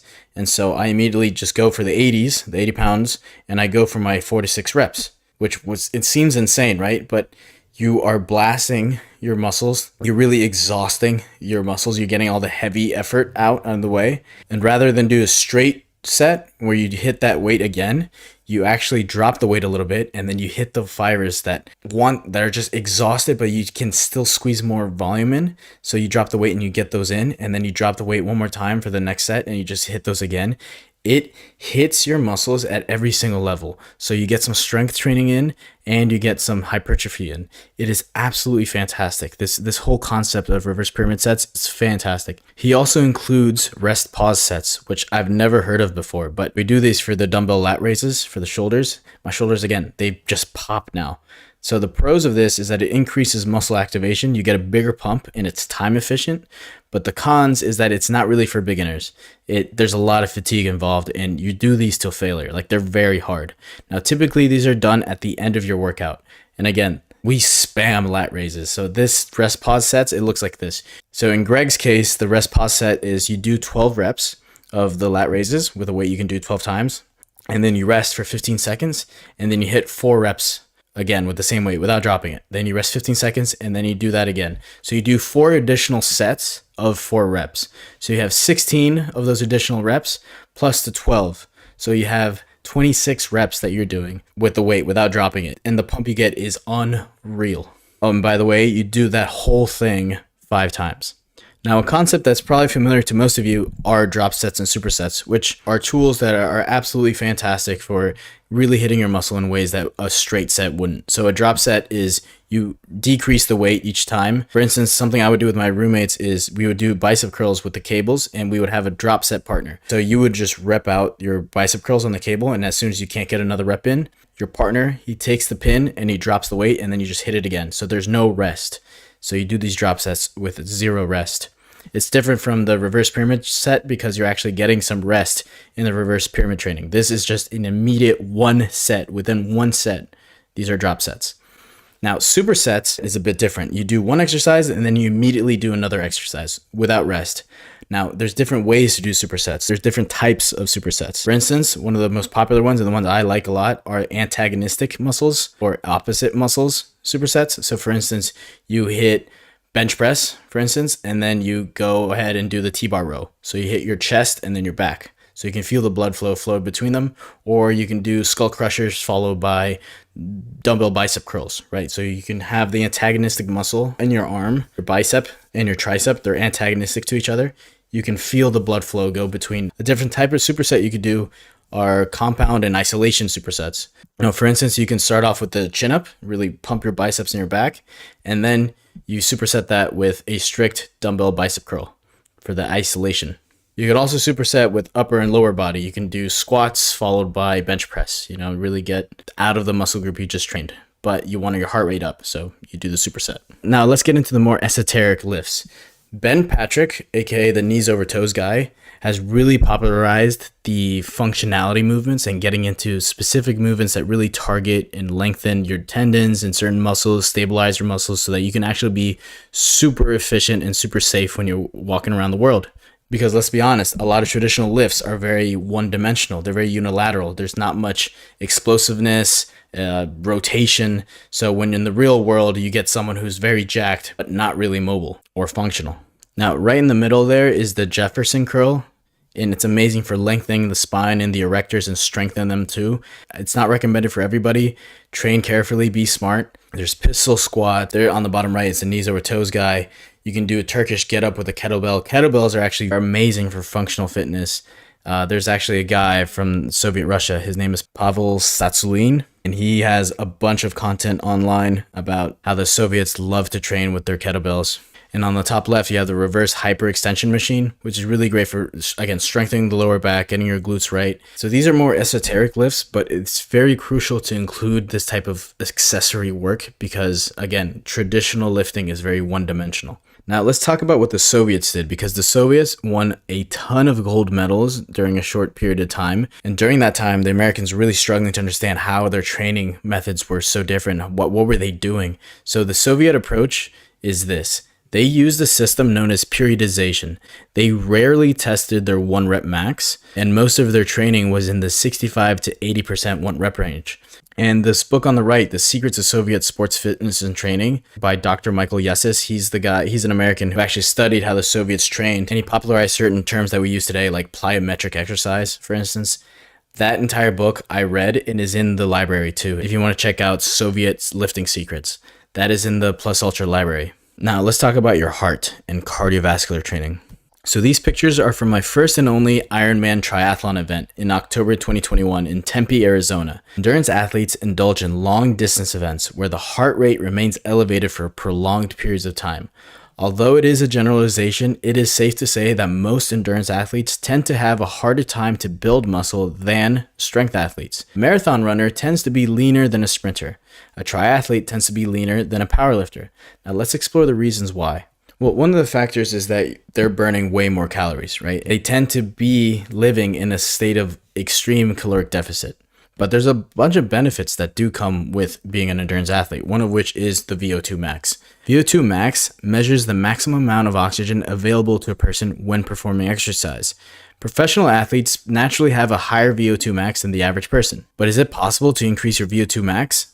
Absolutely. Here are several charts so you can see where your cardiovascular fitness currently is and how it compares to pro athletes and people in your age group. But certain tools like the Fitbit or an Apple Watch, they can tell you what your VO2 max is. Now, something a bit more actionable and helpful is your heart rate, your resting heart rate in particular. When you're at rest, try to measure your heart rate. so that you can see how it compares to those of athletes. One of my best friends played lacrosse in college, and his resting heart rate is in the 30s. It's outstanding, this kid. What that means is that his heart doesn't work that hard all day. It takes a lot of amount of effort for his heart rate to increase because he's so athletic. Whereas if you get an obese woman who walks with duck feet, right, she struggles to even stand up. And so her resting heart rate could be really high. It could be in the 70s or 60s, you know, and she's not doing anything. Now, to know your anaerobic training zone or your heart rate zones when you're doing exercise, when you're doing nothing or almost nothing, that's known as zone 1, and then it decreases up to zone 5. And to know what your zone 5 or like the healthy range of your max heart rate should be,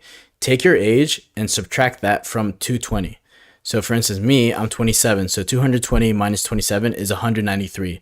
So if my heart rate is around 193, I know I'm really pushing my heart rate to its extreme. Now, there's this one specific measurement that has gained a lot of popularity in the recent years, which is heart rate variability. HRV is actually more useful to know than just your resting heart rate because it gives you more information, because your HRV is a new and growing field of health research, because your HRV assesses the changes in time between successive heartbeats, the interbeat intervals. Heart rate monitors can measure HRV and compare it with those of your age and see physiological aging, sleep deprivation, mental stress, and other factors. So if you know your HRV, compare it to these charts here and see if you have a healthy HRV. If not, I highly suggest you get a heart rate monitor or do some sort of test so you can see where your HRV is. Now, to cap off the cardiovascular training, let me emphasize the difference between HIIT and LISS. HIIT, aka high intensity interval training, is a cardio technique used to maximize fat burn while also minimizing muscle loss. HIIT workouts are divided into two sections, work and rest. During the work portion, the athlete gives 100% of their expenditure. During the rest portion, the athlete actively rests, usually by walking. These short bursts are extreme and should be limited to 30 to 90 seconds. HIIT workouts are significantly shorter than LISS, aka low intensity steady state cardio, and it's designed for strength athletes rather than endurance athletes. An example of this is plyometrics and sprints. On the left here is this program known as Sprint 8, which is absolutely brutal. I've been doing this for a few months and it's been kicking my ass. It's fantastic. So you warm up 4 minutes before and you do a cool down later also for 4 minutes. And then you do all out sprints for 30 seconds, just all out sprints. 100% effort. And then you take a minute and a half or 90 seconds of just walking. So for me, I do it on a hill. So I sprint up the hill because the hill by my house, it takes me about 30 seconds to climb full sprint. So I sprint all the way up the hill and then I take the 90 seconds to walk back down. And then I do all that 8 times. So you do 8 sprints and 8 cool down walks. It is absolutely brutal and it burns a shit ton of fat while keeping your muscle mass intact for the most part. Now let's compare that with LISS, which is low intensity steady state cardio. It's very popular. Jogging, for instance, took the US by storm in the 1960s and it remains a strong part of the American identity. Across any city or small town, you will find joggers taking part in LISS.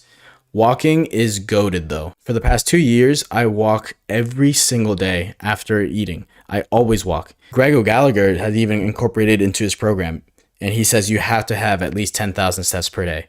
See, we used to walk all the time, like not even thinking about it. And as I spend more time in Europe, I've been walking a lot more. A, it's such a great way to digest your food. And B, you're actively burning calories and you're not even thinking about it. You're getting sunlight in your face. You're seeing people. It's really good for those health reasons too. But from a LISS perspective, you are actively burning calories. It might not be as intense as a HIIT session, of course, but you're still walking. You're still burning calories. So it's very, very healthy. Now, I want you all to be as functional as possible, so let's discuss mobility and stability. This information here on the slide absolutely changed my understanding of human physiology. You might notice that your joints are stacked on top of each other in an alternating pattern of stability joints and mobility joints. An imbalance in one of these joints can cause a disruption along the kinetic chain, which leads to a ripple effect of issues. So I'm going to repeat that again. Your joints are alternating between mobile joints and stable joints. So let's start from the ground up. Your foot is stable, but your ankle is mobile.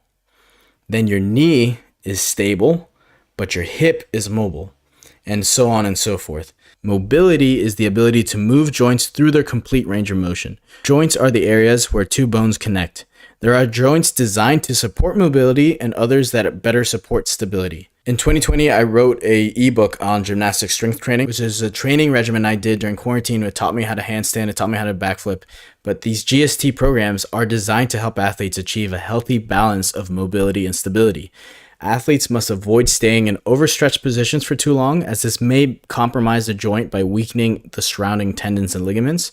And to combat this, GST uses strength drills in the new range of motion that the athlete just entered.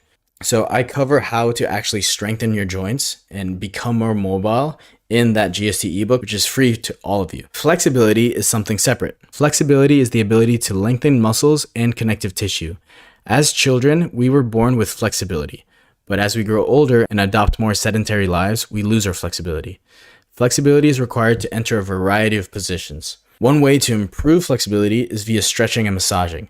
Stretching stimulates the production of tissue and bone lubricants, aka joint synovial fluid, and it pulls apart the knots in our muscles. These knots prevent parallel muscle fibers from smoothly gliding past each other. Knots can be released directly by massaging their trigger points in the muscle fascia. Muscles can be stretched up to 150% of their resting length before tearing. Therefore, in most cases, our flexibility is not limited by our muscles, but rather by our muscle fascia. So muscle fascia is like this clear bag that wraps around each muscle group, keeping it separate, and those can harden. So you need to stretch those. So if you ever bought a cut of meat, it's that like thin film that covers the muscle. That's muscle fascia. So you need to be able to stretch those. Your muscles are stretchy in and of itself, but you need to stretch your fascia. So if you see the cups up there, the suction cups, that is me actually. That was in Hawaii, and I was doing that, and I had crazy knots in my back. And doing this actually was extremely helpful. I finally loosened a big knot I had in my neck and upper traps, and I highly suggest you guys explore that if you can. By now, you should have an accountability partner. But I guarantee if you've been lifting by yourself, you could definitely see more results if you have an accountability partner for your lifts. Simply having a workout partner has exponentially increased muscle mass on me. See, we tend to be lenient on ourselves, but having someone external to you, it makes that impossible. So Arnold Schwarzenegger had Frank Columbu, right? They had each other. And when I lived in Hawaii, there's my friend there, Taylor, who actually qualified for the Ironman World Championships in Kona. He was training for the Ironman, and I was training for my first ever Ironman, which you just saw. And we were both living on Oahu, and I was living in Kailua on the east coast of Oahu. And there's this island, maybe a quarter mile off the coast. And I was talking to him, and I was like, hey, we should swim there. And we did. So we swam quarter mile out, quarter mile back. And this is a picture of us on that island. We had someone follow us on a stand-up paddleboard, and they brought a phone and they took a picture. But we swam to that island. That island is known as the Papuya Island or Flat Island.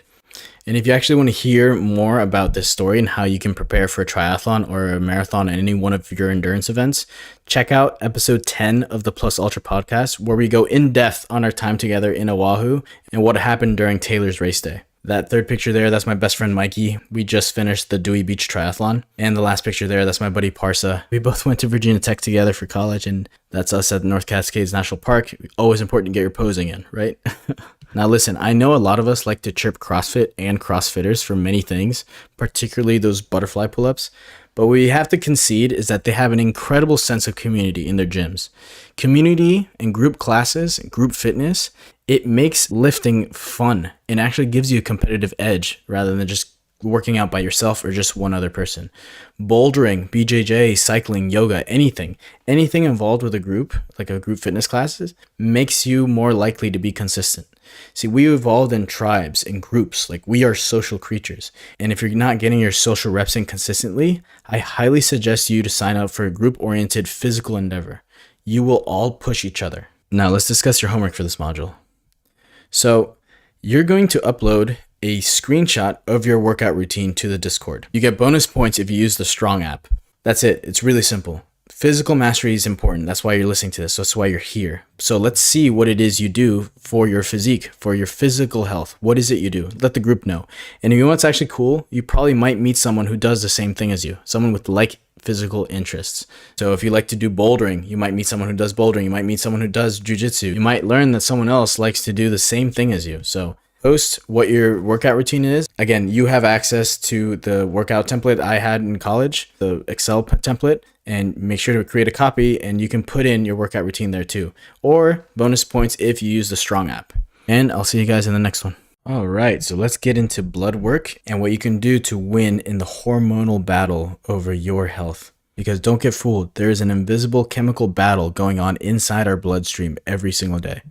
So we're going to discuss testosterone, blood panels, actual needle movers for your hormonal health, epigenetics, and we're going to discuss this Harvard research professor and his work on extending your lifespan with his work on telomeres. So we're going to talk really in depth about genetics here, and also xenoestrogens. Again, the medical disclaimer, this is not just to protect me, it's to protect you. We're all different and may have different known or unknown underlying conditions. So the content on these slides is for educational purposes only and does not substitute professional medical advice or consultations with healthcare professionals. The information provided is to be used by users at their own risk. So why am I talking about blood work? Because I have an intimate story with hormones and blood health. I used to be really skinny. I wrestled in high school in the 152-pound weight class at 5'10", meaning 152 was my ceiling. I was walking around in the high 140s. On the left is a picture of me playing volleyball during my freshman year of college. That is a freshman in college. It's insane. I was 150 pounds soaking wet. I was weak. I kind of covered this in the welcome module, but during my first 2 years in college, I really took to drinking. I drank so much. I gained 50 pounds, most of which was fat. And that's me in the middle during beach week at Myrtle Beach at the end of my sophomore year of school. I was weighing around 205 pounds. On the right was me in 2020 in New Zealand, just after having taken my health seriously for just over a year. My college roommates and I kept each other accountable as we lifted together and watched Joe Rogan as we ate dinner. We explored all the different esoteric fitness topics together. We still keep in touch, mainly on the latest Ray Peat revelation, rest in peace. And on the far right is me now. This is a screenshot from my story. I took at a hostel in Malaga in Spain. I'm the strongest, most flexible, and healthy I've ever been, and it's all because I gave a shit and did the work. My hope is to share the actual needle-moving habits and actions I took so that you too can get on track towards your healthiest self. So as men, we need to really take care of our low T. You cannot push this on the rug. You need to know where your testosterone levels are at. And the signs of low T are the following. You have increased fat tissue. With more adipose tissue, with more fat, you tend to easily have more estrogen carried around with it, which lowers your T. And having low T leads to more fat. So it's a vicious cycle there. You get low energy, you have really low libido, and your weight could be fine. We're not talking about weight. Like someone with low T could be in a quote unquote healthy weight, but they're skinny fat. If you're only looking at the number on the scale, then the snapshot of your health is incomplete. You're going to get an incomplete picture of what's really going on with you. So these two guys on the right here, they both weigh 80 kilos, but one clearly has far superior hormones than the other and is healthier. Okay, so it's not just the weight. They're both the same height and weight, but clearly something's going on internally that has one looking far superior than the other. The low T life is very common nowadays, and testosterone has been dropping 1% every single year since the 1980s. So it's been like a 30% drop since the 1980s. One of the things that testosterone does is that it makes you lean into resistance. It makes you want to do hard things. And listen, I have no issues with compliance as a concept. In fact, I believe you should strive to be a model citizen wherever you go. However, I do have a massive problem with the modern trend of compliance as the default. Remember, your government officials are there to serve you, the citizen. You should absolutely question authority if and when they cross the line. History is defined by high T men pushing back. They know this. Governments know this. So they're attacking young men at a hormonal level. If my goal was to fearmonger, I would stop right there. But luckily for everyone, I'm an irrational optimist. And so I'm going to present the solutions to this low T situation. The first and most obvious one is to increase your T using a two-pronged approach. First, increase your existent T. And second, decrease your exposure to unnecessary xenoestrogens, which lower your T. Now let's look at the signs of a high T life. You have strong bones. You can put on muscle easily and maintain that muscle. You don't fear confrontation, especially if it's justified. Your libido is always high. You have morning wood when you wake up. You're just full of energy and excited. This is a high T life. Now remember, high testosterone makes you want to do hard things. We need to remember that as men, our lives are not our own. Our strength, our resources, our vitality, they're not for us. they are in the service of others. So it's your responsibility, if you have low T, to address that immediately and directly. Now, Dr. Andrew Huberman has several episodes on his podcast and YouTube where he addresses how to optimize your testosterone and estrogen levels. Now, you do need estrogen. There's a healthy ratio. Men have more T in that ratio than women do. But there's several things you can do to increase your testosterone, like lifting heavy weights, for instance. And I include a picture of Sisyphus here on the bottom, who's that Greek figure who was condemned for eternity to push this giant boulder up the hill. And when he's about to get there to the top, it falls back down. He has to repeat that cycle. Some people look at that as a miserable existence. But if you really think about it, he is probably the only person who has a clear and defined mission. He knows what he's there on earth to do. Like, he knows what his objective is. He knows what he's supposed to do. And it's really hard. And actually, if you lean into hard things and you want to do hard things, you have purpose behind it too. And so you actually live a happy lifestyle. You actually are content because resistance makes life meaningful. Now let's discuss specific blood work you can do to see your hormone levels. With testosterone, I did 2 types of tests. First, in 2021, when I lived in Hawaii, I did an Everlywell test, and my testosterone was stupid low. You see my free testosterone on the second picture there?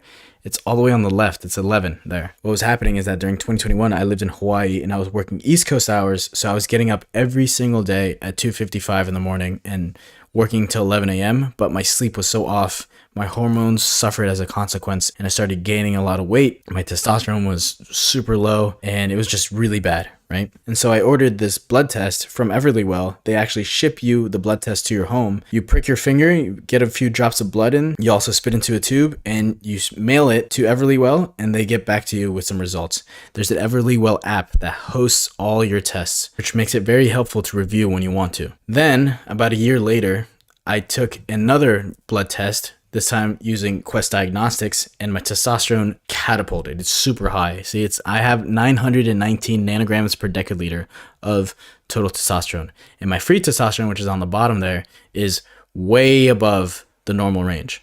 Now, my personal goal is to get into the quadruple digits, okay? But the difference is that free T is not bound to anything. So it's just freely circulating in your blood. I have more T than my body knows what to do with. So I'm constantly competing. I'm very high energy. I always lean into hard things. I love to get involved with things. And I am not scared to speak my mind because I know if it push comes to shove, I know how to fight. I know how to defend myself. I am a sovereign individual. Okay, that's what that means. Now, some things you can do to increase your free testosterone. Well, we'll get into that stuff later. Now, the first test I took in Hawaii was the Everlywell Men's Health Test, which in terms of testosterone, it only measures your free testosterone, not your total. By the way, I attended an hour-long webinar to get the most out of my test, to get as much information as I could. And at the end, they gave us a discount code for their tests. I'm not sure if this code still works, but if it does, use the code webinar25 and you'll get 25% off your order. So Everlywell has an app which hosts all the different test results from the tests you've taken.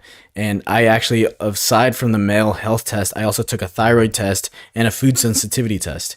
And something I learned is that I do have a little bit of food sensitivity, like very mild, like basically nothing to certain things. One of which is kelp, which I found hilarious because I can no longer ask for a diet Dr. Kelp. So that kind of sucks. So let's look at the actual needle movers for increasing your T. Have you noticed that there's a gigantic ball of fire in the sky? Yeah, the sun is important. In fact, there's so many civilizations that literally just revere the sun. They worship the sun. I have some friends who literally worship the sun too, which is funny. But like, we have the sun god Rod. We have the Sol de Mayo in Argentina, which is on the flag. We have the Surya Narayana in Hinduism. Like, the sun is a huge staple in humanity. And if you take someone and you deprive them of sunlight for a very long time, as they do with prisoners, it has a massive negative effect on your hormones and mental health, particularly your hormones. Like, we were talking about vitamin D earlier and how your skin can synthesize sunlight into vitamin D. Like, you're eating light and creating energy from it. Your skin needs to be exposed to sun. Now, there's something a little bit esoteric about the sun that you could do to increase T. So is you can sun your balls. I'm dead serious. So if you go outside and make sure there's no one around, I don't want you to catch a charge, try sunning your balls. So we have different types of epidermis. You have different type of skin. You notice that the skin on your palms are different from the skin on your chest. Well, the skin on your sac they contain something known as Leydig cells. And latex cells, they absorb sun much more than your regular skin.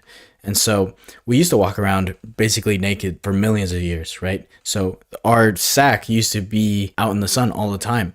And not only that, it's very proximate to your nads, to your balls, to your testes, your testicles, guys. That is what emits a lot of your testosterone. So I can't explain to you guys the feeling of having sunlight on your balls. And don't do this for an extended period of time when it's your first couple times, because you're going to burn your sac. Don't ask me how I know, but do gradual exposure to this, and you literally feel a surge of electricity. You get an insane rush of energy and testosterone. So the people who criticize sunning your balls look like people who've never sunned their balls, and they also happen to look like people with low T. That's not really scientific, that's anecdotal, but check it out. The next big needle mover for increasing your T is sleep. You don't build muscle when you work out. It's actually a stressor. You grow muscle when you recover, and recover when you sleep. Fun fact, did you know we are biphasic sleepers? That means we're supposed to sleep 2 times a day. And Dr. Matthew Walker, he explains this in his book, Why We Sleep. So we're supposed to take a nap, usually before 3 p.m., and we're supposed to sleep our 8 hours at night. Also, did you know that your human growth hormone that releases from your brain reaches its peak 1 to 2 hours after the onset of deep sleep? So if you reduce your sleep time, you're actually losing access to human growth hormones. You're not going to get the muscle growth you want. Now, there's certain esoteric practices I do to get the most out of my sleep. I drink chamomile tea before bed, and I mix in some glycine. I make a routine out of that. I also mouth tape to prevent unnecessary tongue position and mouth breathing. I also try to sleep with as minimal clothes as possible to really drop my body temperature so I can just get into sleep as soon as possible. But definitely getting your 8 to 9 hours of sleep every day is absolutely crucial. It's a non-negotiable for having healthy hormones. I'm telling you this again because when I had the absolute lowest testosterone in my life, I was sleeping 4 to 5 hours a day. It was really bad. The next big needle mover for really pumping a lot of testosterone into your system is resistance training, forcing your body to expense large amounts of effort. So there's different ways to do this, but in my opinion, and what I've noticed and what I've observed is that the most superior way to do this is with weight training. Lift heavy things often. Lift heavy things, and next time you go back, lift a little bit heavier. So keep doing this, progressive overload, and you will more than likely develop higher testosterone. Now let's explore some more esoteric tips to increase your T and have healthy hormones. So let's talk about this one specific protocol you can do that can lead to an insane increase in human growth hormone. Now on the bottom left there is an extremely rare picture of a young Dr. Andrew Huberman from 11 years ago. Now he had a talk with Dr. Rhonda Patrick, and they were both discussing this new study that came out that shows that you can increase your human growth hormone by 16x. So 1600% increase in your human growth hormone by doing this one specific protocol. Now, what is that protocol? I'm going to tell you right here, but heads up, it's insane. And I've done it 3 times. Okay. First and foremost, consult a healthcare professional before doing this, and do not do this alone. Okay. I almost died. I'm dead serious. So I've done this 3 times, and each time I did it with my best friend, Mikey. Okay. So what you're going to do is you're going to do 4 rounds of 30 minutes in the sauna at around 109 degrees Fahrenheit or 82 degrees Celsius. And you're going to have a 3-minute rest between them. So they found in a study that doing this protocol increases your human growth hormone by 16x, which is insane. Now, the first time I did this was when I came back from the breakup in Bali, and I was weighing 152 pounds. I was really, really small. I had lost a lot of weight from not lifting, and just excuses, right? But your body has a muscle memory. Like, I was jacked before. So I did this for the first time with my friend, who was also his first time, and he was in charge of bringing water. So be sure to bring lots of water with you, and make sure to add electrolytes to your water, or else you'll just be flushing out your own electrolytes. Water always looks for minerals. So if you just drink water to drink water without supplementing it with electrolytes, you're actually dehydrating yourself. That's why purified distilled water is actually incredibly dangerous for you. So when we did this for the first time, I told Mikey, hey, you're in charge of the water. And he bought these giant 5-liter things of water from Costco, but it was distilled water. And I didn't read it, so I was just drinking it. And after like the 3rd round, I felt so nauseous and bad. And then I read the bottle and I was like, Mikey, this is horrible. Like, dude, we're stripping ourselves of minerals right now. I was actually in 190 degrees Fahrenheit's dry sauna, but I was shivering. Like, I had goosebumps. And when I told my brother that I had goosebumps in the sauna, he was like, Mateo, that's a sign of acute dehydration. Like, you guys almost died. So make sure you are supplementing your water with electrolytes if you're going to do this. You know what? Let's talk about water. In the last few years, I got really into sparkling water. I love it. Every time I go to Europe, I drink it. But I particularly have a loyalty towards San Pellegrino. Now, San Pellegrino comes from this river, the spring in Italy, which Leonardo da Vinci would visit frequently, and it was known as having magical properties. We now know that those properties come from the minerals in that water. But the healing properties were so well talked about that actually 2 popes came to visit that spring in San Pellegrino. So mineral water is absolutely fantastic for you. So make sure you drink your mineral water. Speaking of minerals, check out how nutrient dense beef liver is. Introducing beef liver was one of the best things I did to recover my testosterone the way I did. You can compare it right here. This image on the left, this chart on the left, comes from the Carnivore Code book from Dr. Paul Saladino. And beef liver wipes the floor with all different types of food in terms of quantity of vitamins. So there are the vitamins A to Z right there per 100 grams.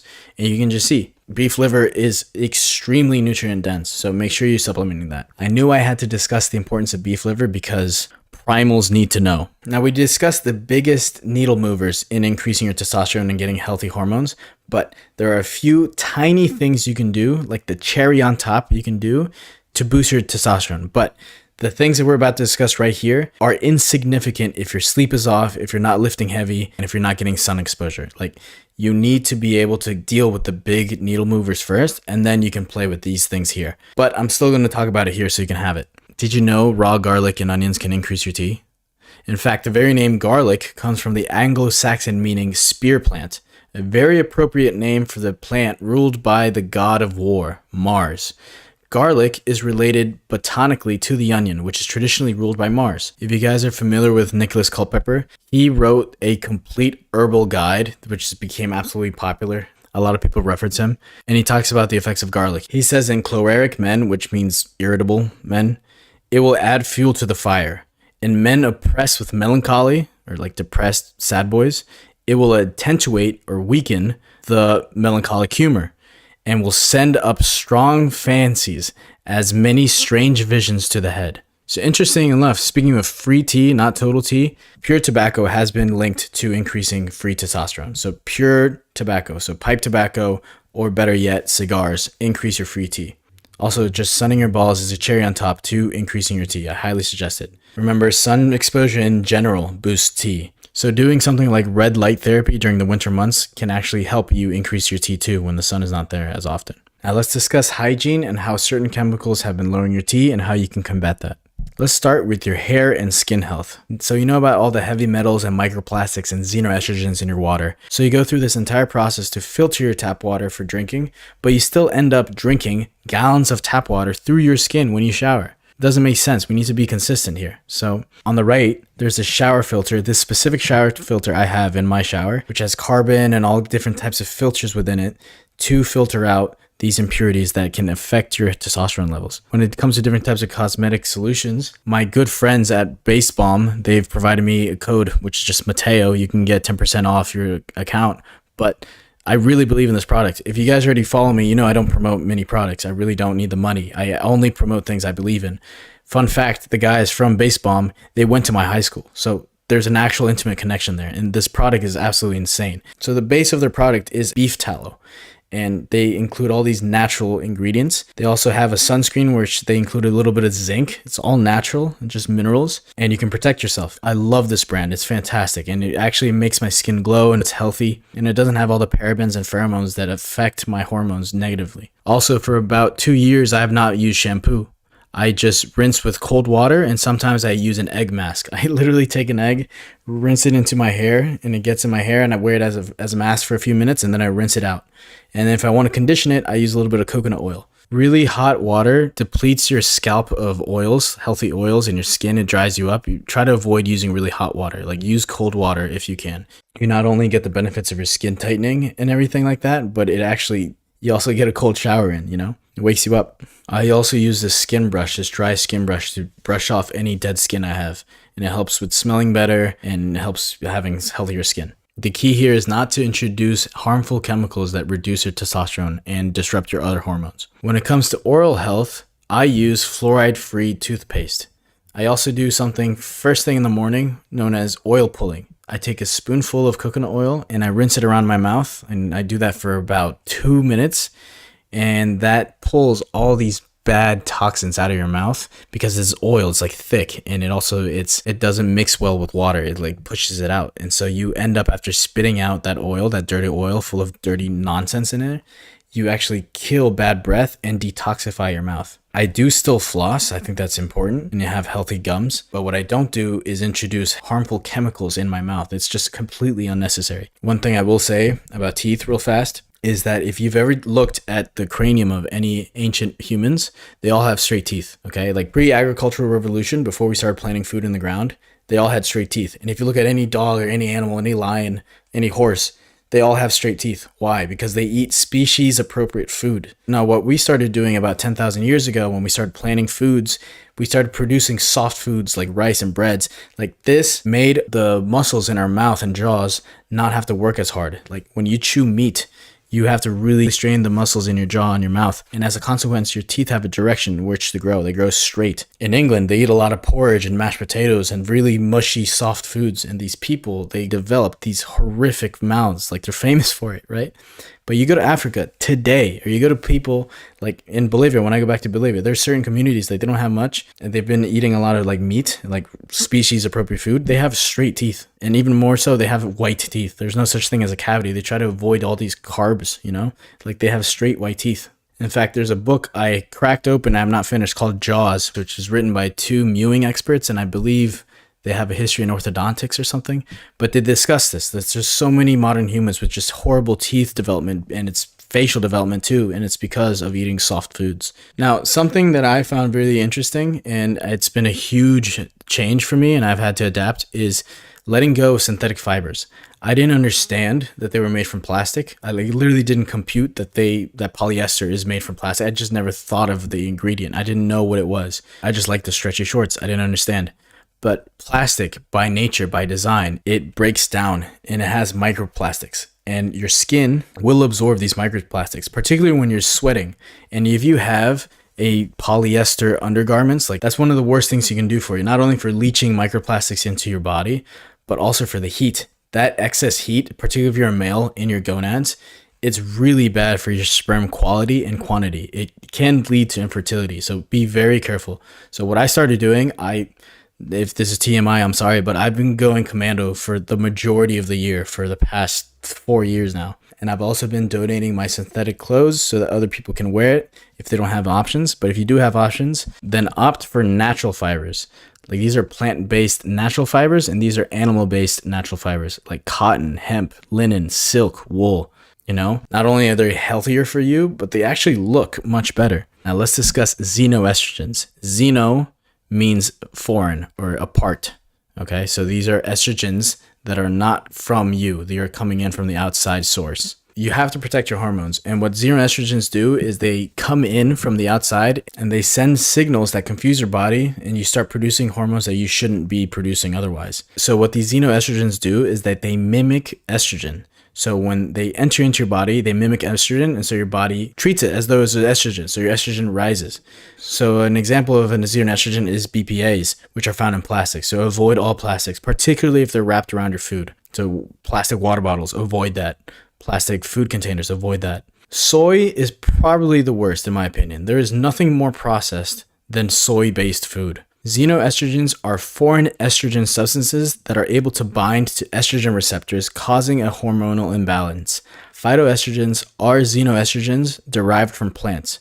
Reduce your exposure to xenoestrogens in order to maintain a healthy testosterone to estrogen ratio. Now, avoid BHAs, which are a food preservative, so eat whole foods. Avoid parabens, which is found in shampoos and cosmetics, by using natural alternatives.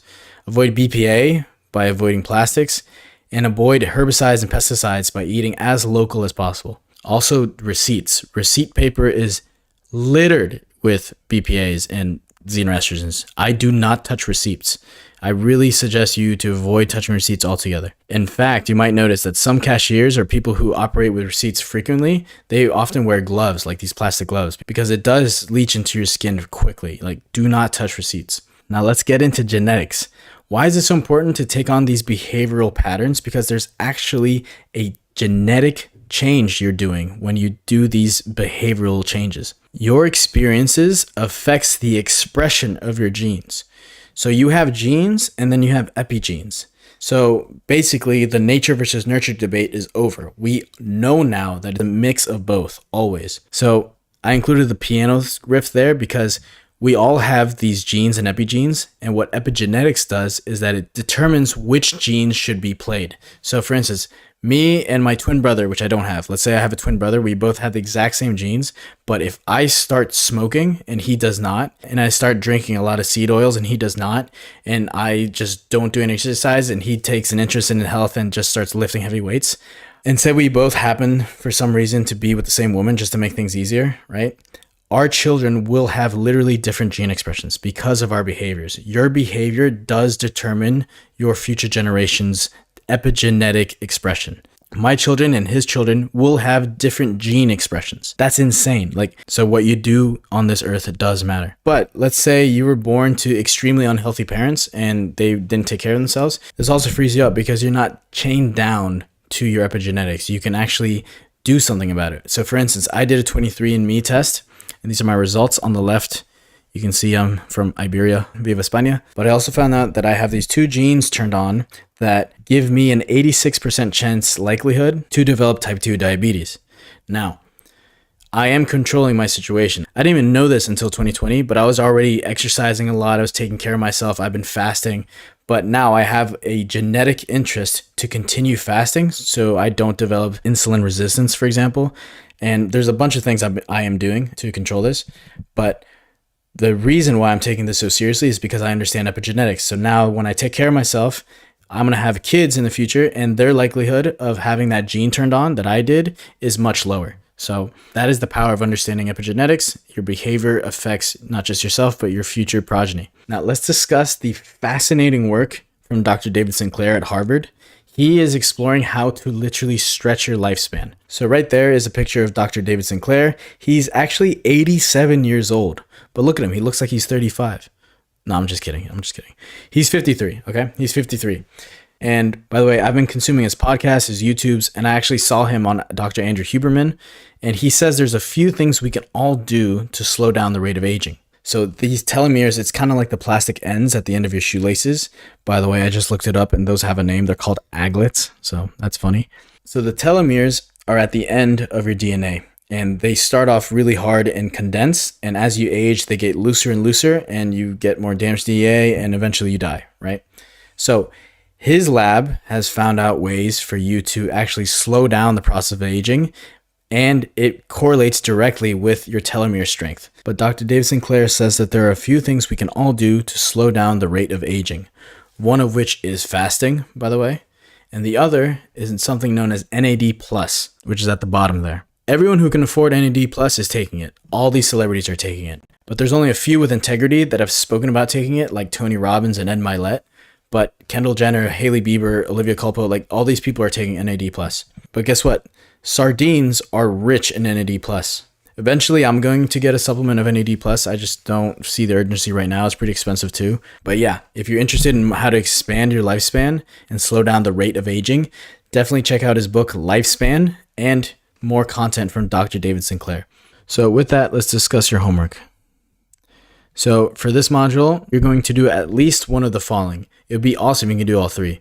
First, order blood work. You don't have to submit your results. It'd be cool if you did. It's completely confidential, up to you, but you should absolutely know where your hormones are at.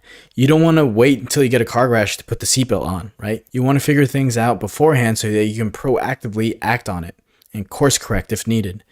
Second, sun your balls. If you've never sun your balls, you must do it. It's the best feeling in the world. It's really good for your health.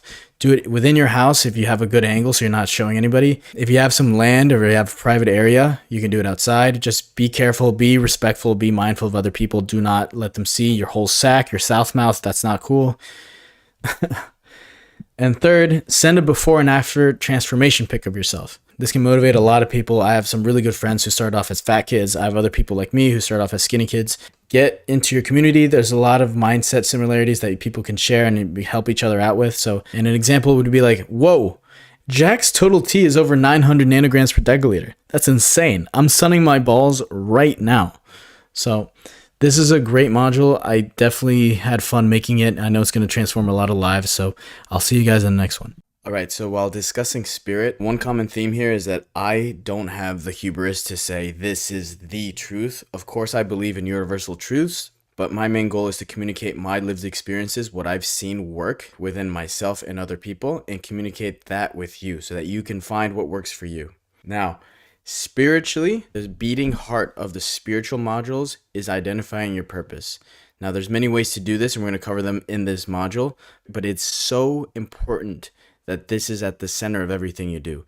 Even when we get into the social mastery and especially relationships, having a mission, having a purpose is what is actually at the center of every single social interaction you do, is at the center of everything. So don't forget, it's one of the 3 primary colors. This is one of the 3 primary modules, the spiritual mastery. So very important that you know your purpose.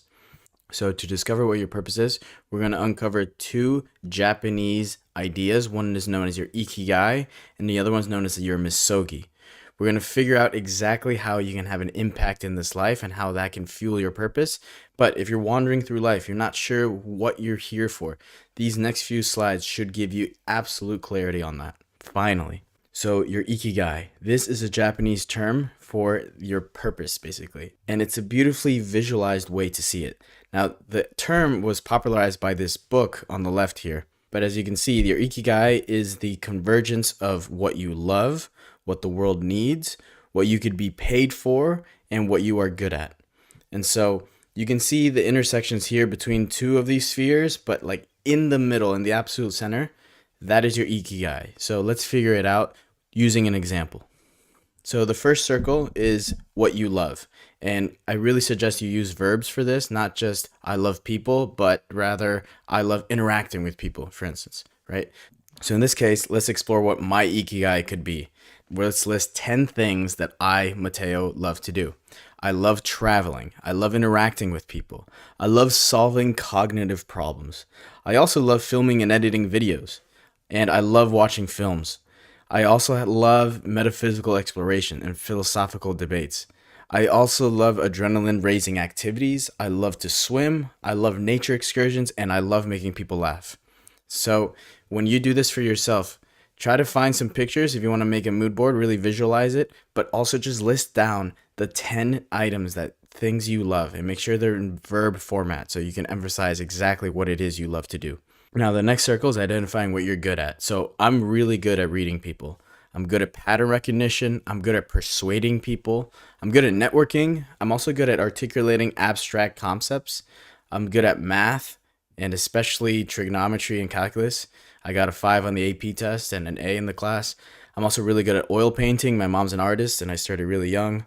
I'm also really good at dropping people's guards, letting people relax psychologically. I'm also really good at making others feel seen and heard. I'm also really good at spatial memorization, which is a study hack. My brother and I, we actually have something known as semi-photographic memory, so that makes it really easy to study. I just take pictures with my mind, so we're good at that. So the third circle you need to explore is what the world needs. So I believe the world needs more sovereign and masculine individuals. I also think the world needs more divine femininity. I also think the world needs selfless contribution to community. I also think the world needs God-fearing parents and critical thinking and young people who want to start families. I also think the world needs stoic composure and an appreciation for effort and aesthetics. And I think the world needs respect for tradition and ancestral wisdom, as well as loving others as the default. Now the last part, the final circle, is what you could be paid for. So for me, I could be paid for solving problems I've resolved myself previously.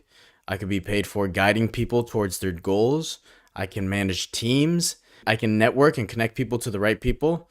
I can also help people define their desires, take abstract concepts and define it. I can also get paid for monetizing people's passions. I can also be paid for building no-code/low-code solutions. I could also be paid for creating email campaigns. I could be paid for fleshing out sales funnels and creating hypnotic video content. And I know this because I've been paid for doing some of this work already. Now, taking those 4 circles and looking at 10 items in each, so we have 40 data points to look at, I can put together what my ikigai likely is, which is helping high energy business owners use the full power of digital marketing to serve their clients at the highest level while earning record profits so they can live their lives to the fullest. Now, I do this for my business, Veloxis. It's an automation agency, but I help in all aspects of business, particularly for brand new business owners within their first couple of years in business, because I'm in that position myself and I love helping problems.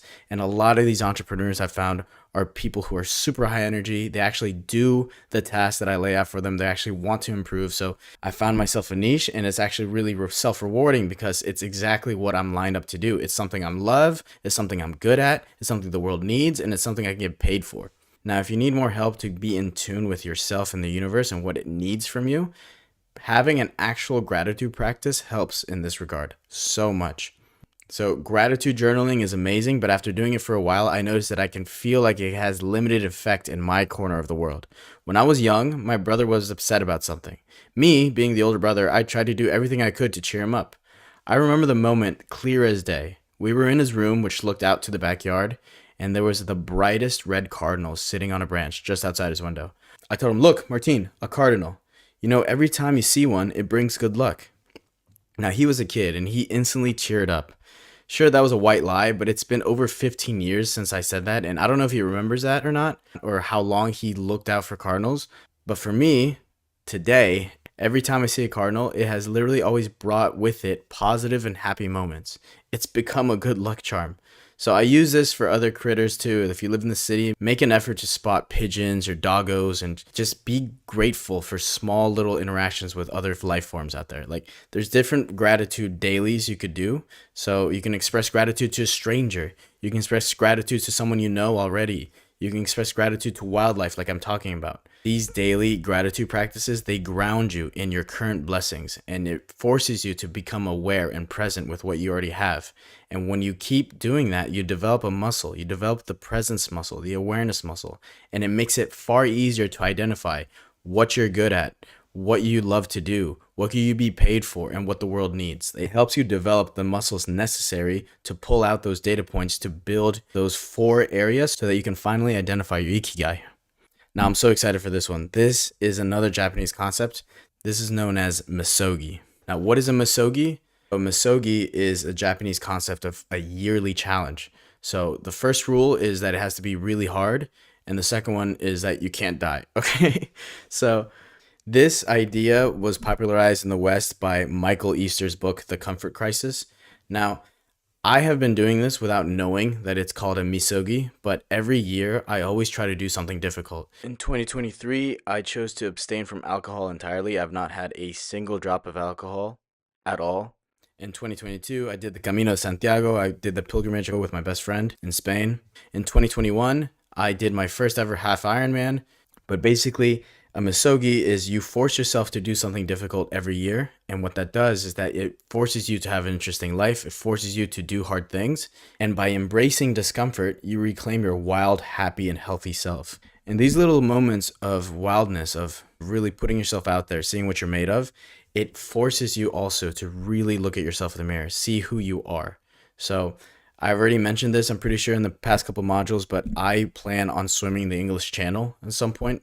And so that's a 20-hour swim, and just things like that. So just make sure you do something hard every single year. It's very easy to make it a physical thing like I've been doing, but it can also be a financial thing, like starting your business or finally opening a holding company for your businesses and opening that bank account in Cyprus. Like, you can use this concept of misogi to do a hard thing every single year. That'll bring you closer to your purpose. Now, as we progress through this, we need to really identify these terms. There's a purpose, a mission, and a vision. And clarifying these 3 will get you closer to where you want to be. Now, get out a piece of paper, okay? Pause this if you need to. All right, you're back. Your purpose is your why. Why do you do what you do already? What are your drivers? What drives you? What scares you? What would happen if you didn't follow through? Like, figure out why you are who you are and why you do what you do. Even if it's just vague for now, just write it down. It's making it real. When you transfer it from your head into paper, it's become real now. Metaphysically, it literally has become real right now. So put it on paper. Identify what your whys could be, what you think they could be. That is the genesis to identifying your purpose. Now, draw a line under that and let's look at your mission. Your mission is more specific. This is the what. What do you do now? And as you identify the steps you need to do now, identify for whom those are for. Why do you need to make 10K a month? Why do you need to open that agency? Why? Like, who's it for? Like, what does this achieve? What exactly do those goals that you identified before, what do they achieve? And what do you stand for? What are your values? For me, one of my highest values is family, loyalty and family. Just identify this. It adds flesh to the bones of your purpose. Okay. Now, lastly, your vision. Your vision is the how. How will you do this? So if you are going to make 10K a month, how do you do this? Are those going to be 10 clients with a 1K offer? Or are they going to be 5 clients at a 2K offer? Like, just make it real. How are you going to do this?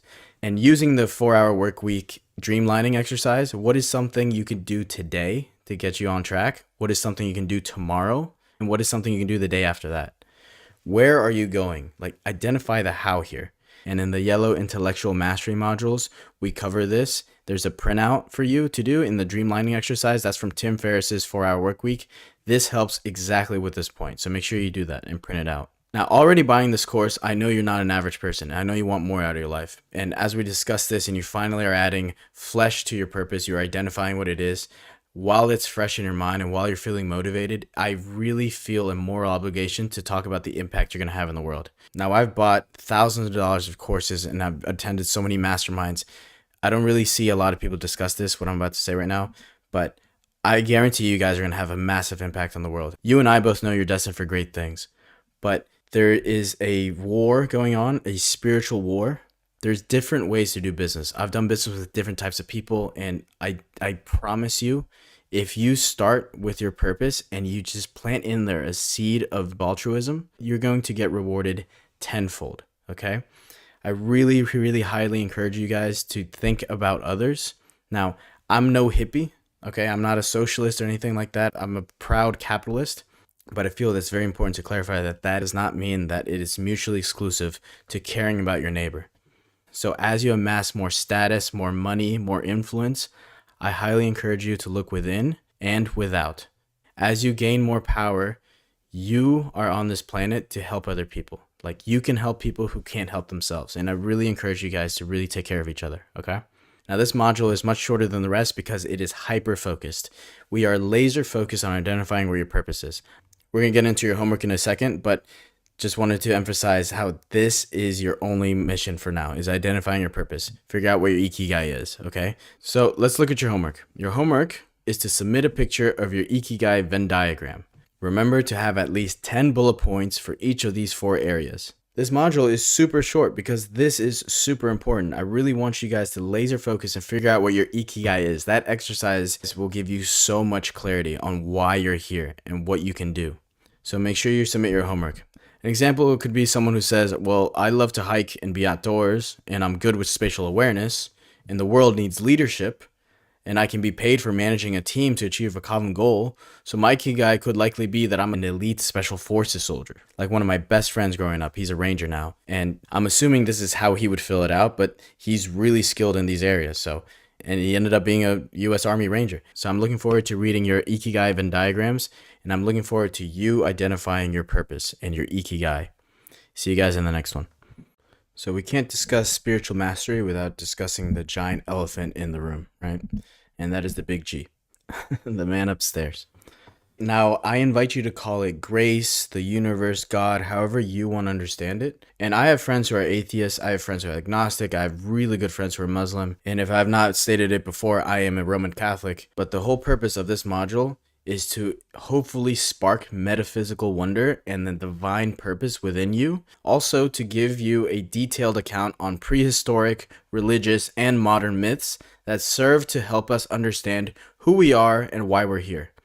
I also want to supply potential tools to tap into the greater life force, spirit, slash vibration that feeds us all. Now, I'm not here to evangelize anybody. I'm here to just grab this abstract conception of God, the universe, grace, whatever, and really show you how it manifests itself in the tiny spaces between your life and how it manipulates just everything around you. And since we're exploring how to master the spiritual realm, I have to discuss this. A worm doesn't have eyes, right? And it doesn't know that there is light right on top of it and all around it. It's just like us. Just like a whale is in the water but is not of the water. It needs to breach and get air or else it will die. That's just like us. We need to worship something. Even the most ardent atheists, especially the most ardent atheists, must have an ideology or greater force to submit to. In fact, they are the most aggressive defenders of their quote-unquote faith. We're going to discuss this in detail later on. So we're going to discuss who your God is, because everyone has one, angels and demons, the Godhead, organized religion, the human story, the devil, what he actually is and what he looks like, admitting ignorance and how that's a good thing. I actually butt heads with a lot of my fellow Christians on this, and rituals. Now, the very first commandment in the Old Testament is, "Thou shalt have no other gods before me." And to be clear, I'm not here to spend this module or future ones trying to convince you what to believe. That's up to you and your soul. The reason I'm bringing up the first commandment is because when I do have conversations about the merits of organized religion, many times I'll have an atheist or an agnostic tell me they don't believe or have a God. That is simply not true. Everyone has a hierarchy of values. Everyone, consciously or unconsciously. And that which you have at the top of that list serves as your de facto God. Is it social acceptance? Is it greed? Is it praise? Is it your career? Or is it lust? You have something on top of everything else that is acting as your God.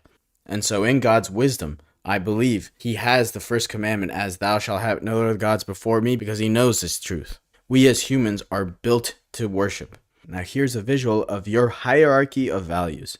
At the base, you have useful values, utility values.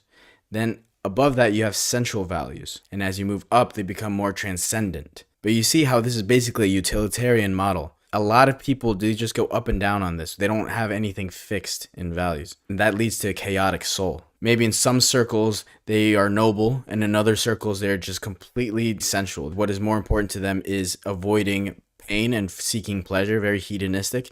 And that fluidity, that baselessness, leads to a chaotic soul. Now, let's explore axiology. What is axiology? It is concerned with theories of value. There are three major divisions of axiology: morality, ethics, and aesthetics. Now, exploring morality is super powerful. It's super dangerous too, because when I first started reading Nietzsche, Friedrich Nietzsche, I started with Beyond Good and Evil. Now, this explores, it's basically in the title, it explores morality beyond good and evil. And as I read this, I started to feel the cracks of my mind growing wider. So I literally had to stop. It's the first time in my life I had to stop reading because I knew it was just very dangerous for me. I eventually picked up the book and started reading it again, and I'm still working on it. This type of book, it's not meant to be consumed all at once. It is famously said that Nietzsche philosophizes with a hammer.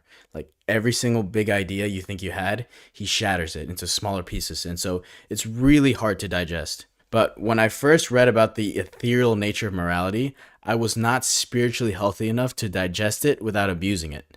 I recognized my spiritual immaturity and chose to remain ignorant to that new point of view because it would have been dangerous to both me and my people. So after years went by, I feel like I've done the homework and I picked up the book again. But why have people from different cultures and eras formulated myths and stories with similar structures? What does this similarity tell us about the mind, morality, and the structure of the world itself? One of Jordan Peterson's first books, I think it actually is his first book, is Maps of Meaning, which is a provocative hypothesis that explores the connection between what modern neuropsychology teaches us about the brain and what rituals, myths, and religious stories have long narrated. There's a marriage between myth and psychology. And with that, there's morality, which explores what is right and wrong, like ethereally, as a concept. And then there's ethics, like practice, like what is actually ethical behavior. And then a lot of people don't like to talk about this, but there's aesthetics. There are objective metrics to aesthetics. There are objective parameters to beauty. Not a lot of people want to talk about that, but there are. Like, one of the base foundations of beauty is symmetry. And that's not just in people, but that is in nature. There's night, day, there's branches, there's roots. Like, there is a symmetry where there's a pull, there's a push. There's a yin, there's a yang. That is what makes beauty. And like Alex Hormozy says, there are certain frameworks in life that these are not problems to be solved, but a dichotomy to be managed. So you as a human being, you as a soul, you have that same dichotomy to be managed.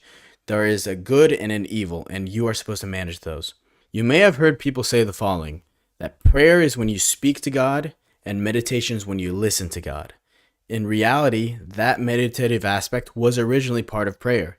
You should be opening up your soul to your creator, to the universe, to grace, whatever you like to call that great force. This process requires piety, which requires openness on your part, which means it should go without saying that you should be listening just as much, if not more, than talking to God. You were designed to recognize, acknowledge, and praise that universe, God, Supreme Force, your maker. You were designed to worship. There is a power in remaining still and opening your soul's ear to what is being spoken to you, what you're feeling in that moment. There is a power in being able to meditate like this. In fact, there's a protocol I started in 2020 through Headspace called the Take 10. In fact, the founder of Take 10, he wrote a book in which he highlights how to meditate properly and his whole background. That is in the Plus Ultra library. It's called Meditation and Mindfulness. But this Take 10 protocol is a 10-minute meditation protocol. It just takes 10 minutes. I don't care who you are, everyone has 10 minutes. And so using this has helped me ground myself, my soul in the present moment. It has helped me grow. It has helped me recognize patterns and blessings I can take advantage of for the sake of myself and my family and others. A lot of people, unfortunately, they only pray in moments of desperation. And why is that? And there's just moments where you feel like there's nothing you can do. So you just get on the ground and just pray. You just hope, please, like someone fix this. Like that is prayer. Those moments of desperation. And every human does that. Like everyone's gone through a moment of desperation like that. And why do we fall to our knees? Why do we look up? Why has every civilization looked up to the sky? There is a power here. You're like an antenna, and tapping into that is a huge power. Now, humans for a long time have been fascinated with this spiritual power. There's actually a group of people known as the Hermetics, named after this guy Hermes from the Hellenistic era, who was an absolute G. So his philosophy is a combination of the Greek god Hermes and the Egyptian god Thoth. Don't want to get too far into Thoth because he's a G too, but real alchemy exists. In alchemist circles, there's something known as the Philosopher's Stone, and that can transform all metals into gold. Isaac Newton and Carl Jung are self-declared alchemists and have tried various experiments of this sort. Now, when I was a kid, I actually did play with alchemy and mess around with metals and acids and stuff because I just saw the Harry Potter movie and I wanted to find the Philosopher's Stone myself. But there's a message here. There's a much deeper message here. There's real alchemy in this. And the real alchemy is not the transmutation of metals, but the transmutation of values. And you are the alchemist. You are the ultimate alchemist. You can transform what life gives you, those inputs, and you are in charge of the outputs.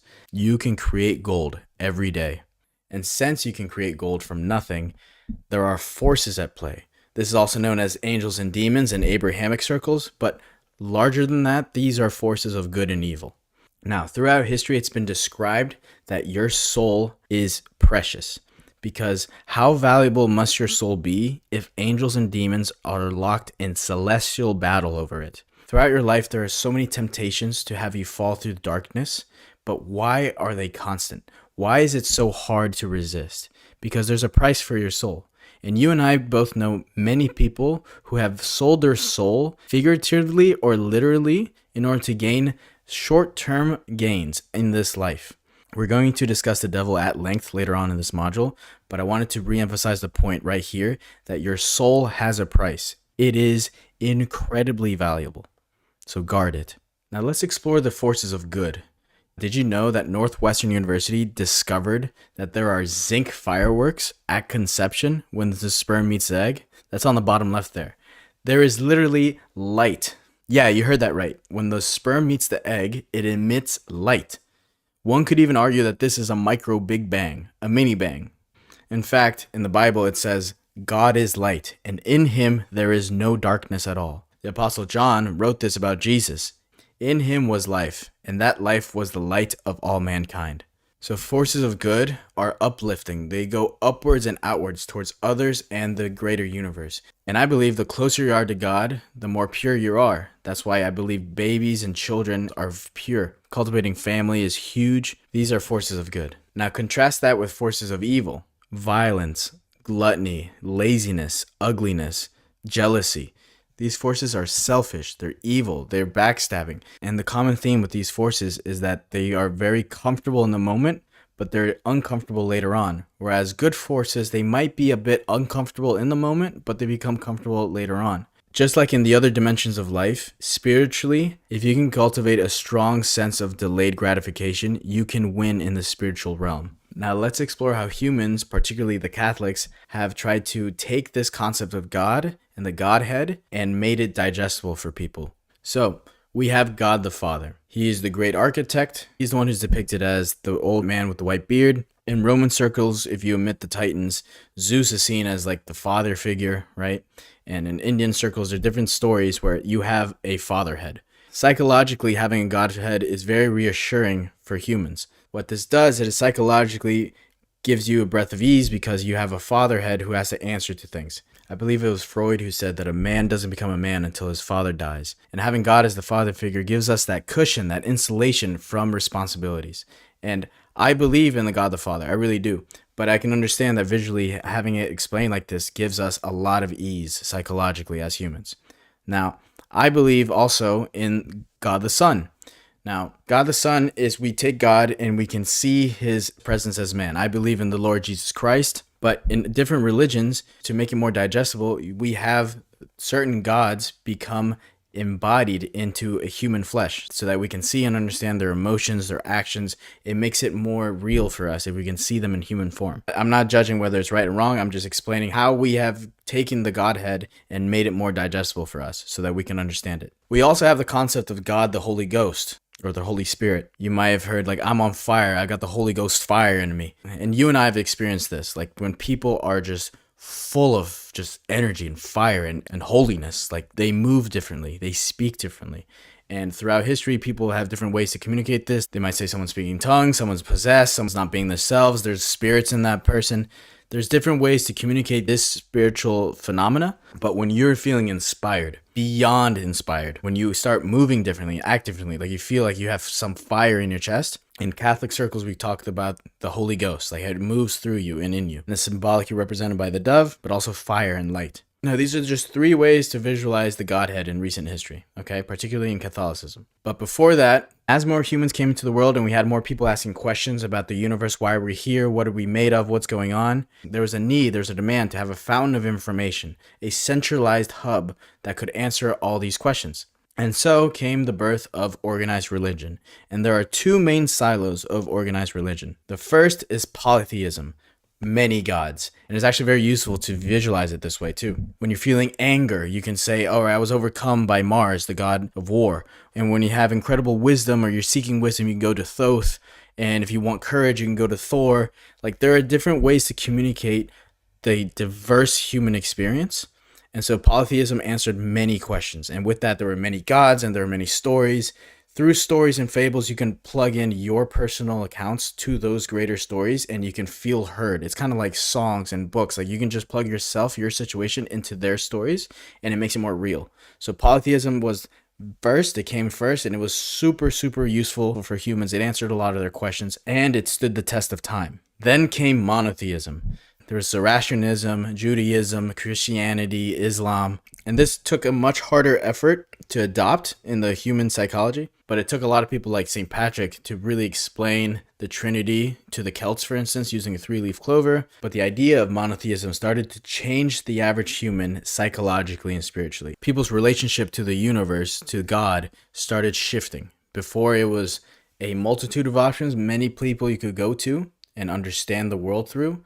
But now there's just one source now. So that changed people massively. But let's look at before organized religion. Let's look at the human story as a whole. We had myths, and we also had prehistoric myths. And the prehistoric myths were very animalistic and spiritual. So very much like polytheism, A lot of these paintings and the artifacts that are left behind, they really emphasized the day-to-days. They weren't really concerned with the more metaphysical wonder. There's actually a picture at the bottom there of what a Neanderthal would look like if he were living in modern times. I thought that was interesting. But since we didn't develop agriculture at this point, we were very nomadic. The concerns these people had in daily life were very sporadical and very acute to the day-to-day. So they weren't really exploring greater universal truths. Then there were the Nordic myths and the other polytheistic myths, but also there was the biblical myths and the stories that helped shape how we can answer questions of the universe, like understanding the struggle between good and evil. Why is it wrong to murder? Why are we here? Who do we serve? All these questions. So now also in the West, we're not the center of the universe, okay? There were also Eastern myths that also attempted to answer these very same questions. In fact, I encourage everyone to read about the Buddha, who was first a Prince Siddhartha Gautama, who became the Buddha. So the Buddhist tradition is actually full of wisdom and explores pain and suffering and how desire can corrupt the soul. It's very universal truths, and it's actually, I get in a lot of heat with my fellow Catholics because there actually are lost years of Christ. There's about a 20-year gap where we see Christ at age 12 and we don't see him again until he's 32. And so what did he do for those 20 years? We have no idea. Now, there are some writings out there that depict this man in India that very much describes Jesus. So there's a theory that he went into India and became a yogi, and he started either learning about these Buddhist ideas or started ingraining it into his own message. There's also a rumor that he went to Persia and met the Pasha of Persia. We don't know. My belief is that if you truly believe in something, if you truly have faith in something, in my case, the Lord Jesus Christ, then you should open your soul up to see what is possible out there, and it should stand the test of time. It is my opinion that you should consume as much information as you can to build that spiritual strength. Now, I have an everlasting love and devotion to the Lord Jesus Christ, so there's really nothing that can divert me from that path. So consuming Eastern myths can also actually supplement to my day-to-day actions. There is also modern myth, and you see a lot of people, and I was talking about the atheists too, where if they don't have a godhead to pray to, they actually start revering celebrities. And AI is going to make things very interesting. I'm actually not a pessimist when it comes to AI. I actually think AI is another tool like the internet. Modern myth is also attempting to answer metaphysical questions that we've always had. And so some people are leaving these older, more organized religions that were familiar to something more modern like this. But they're all doing the same thing. They're trying to answer universal questions. Now, I told you we'd get to him, and here we are. The devil. Now, the devil is actually very sneaky, and he needs to be discussed at length. Now, the devil, he wants you to think he looks ugly and perverse and that you can identify him quickly. And he's depicted like this because inside he is like absolutely corrupted, horrific, right? But what he doesn't want you to know is what he really looks like. See, the devil knows you better than you know yourself. He's been around much longer than you. He's dealt with humans so many times. He knows our souls. He's extremely rational, extremely smart. In fact, all of his arguments are very rational. They're all rationalized. He's actually cunning like the fox. And he was actually God's best angel. He was the number one. He's extremely attractive. He's very smart. And so how does this play into real life? In real life, those temptations that are very sound, that actually, oh yeah, if I make an OnlyFans, I can make $30K a month. I can actually help my family. I can help my community. But you're selling your soul, see? The whole point of having faith, the whole point of having principles is not when things are easy, but particularly when things are hard. So it's actually when you have a really good argument in front of you to cave. That is when you're supposed to step up. And the devil knows this, and he wants you to think that, oh, nothing is going to happen. He knows you far better than you know yourself. So you need to really guard your soul here. You don't want to get into a Faustian bargain and lose, because you're going to lose your soul. So beware of porn, beware of all these things that are the devil incarnate trying to get you to lose your soul. Now, in this everlasting spiritual battle, there are actually ways to help you practice this and practice your guard. They're known as rituals. So some people go every week to church, like myself, and just re-emphasize the points and just remind themselves of how to live and what the tenets of good faith are and how to comport yourself in society. But there's different groups and different ways to have rituals. Now, rituals are very powerful because they use symbols, they use stories, and it really ingrains in you and reminds you, hey, you need to be aware of these spiritual battles and you need to get on the correct path. Now, let me discuss the ancient free and accepted Masons. On the right there is me. Yes, I am a third generation Freemason. My father and my grandfather are Freemasons. My brother and I, we are involved in the Order of the Demolay, which is the youth organization. So one of these groups that practice rituals to really emphasize the importance of living a good life based on principles and good deeds are the ancient, free, and accepted Masons. So that picture on right there, that's me, my father, my grandfather, and my brother. We were attending my father's inauguration as the worshipful master counselor of that chapter. And so my entire youth, I was raised with Masons. They were coming to my house. I would go over to the chapter for some events and stuff. These are amazing people. Like, contrary to what people say, there are very weird people, of course, they are in any organization, but they're not evil. These are not Satanists or anything, okay? And I'm not trying to recruit anybody, of course, but I myself am going to become a Mason at some point. And one of the reasons I really like this organization is because they use so many rituals and symbols. And so, who are the Masons? Like, why are they called that? Have you taken 2 seconds to think about it? If you give it some thought, they are revering the stonemasons from ancient Egypt, the ones who made the pyramids. So there's all these elements of Egyptology in the rituals. It's just amazing because these rituals emphasize what it means to be a good man, a good father, a good citizen. The largest complaint against Freemasons is that they might have conflicted allegiance. But literally the only prerequisite to becoming a Freemason is to have a higher loyalty to a creator of the universe. Like, they don't accept atheists. To be able to become a brother, you need to be able to let go of that ego and say, I believe in a higher power. And so the rituals here are absolutely fascinating. I don't know the Freemason rituals. I know the Demolay rituals, which is the youth organization, and they're just powerful. Another way society uses rituals in their day-to-day is simply through tradition. And with tradition, it communicates a lot of values of that society, of that civilization. So there's the Catholic tradition, there's Slavic traditions, there's all different kinds of traditions, but they communicate what is valuable to that community so that you can push it one generation after the next. So do not forget your tradition. Embrace your tradition. It tells you who you are. And more importantly, it tells you what your society values. And you want to keep that alive. I could probably get sued just for the insinuation one might make here, but I don't care. This needs to be said. Ritual is incredibly powerful. Now, there are people who they listen in and they tune into the devil and they use that power for evil. They perverse the power of ritual. So this perversion of ritual, you have to stand guard against it. You need to guard your soul. And it's actually more reason. And the sad part is that a lot of people are simply not aware of this going on, that they're involved in perverted rituals. People have no idea, and it's happening all the time. Again, I don't like to call attention to problems without offering solutions. The solution here is to strengthen your spirit. First and foremost, you need to develop what is known as discernment. Discernment helps you identify evil like this, spiritual evil. I have met demons, not human beings. I have met actual demons. These are people that are actually evil, evil, evil to the core, and I'd avoid these people at all costs. There are demons around you, okay? These are not human beings. There are actual demons around you. And some people could be possessed by an evil spirit. They might have an evil moment, but there are also demons out there. So you need to be extremely careful, okay?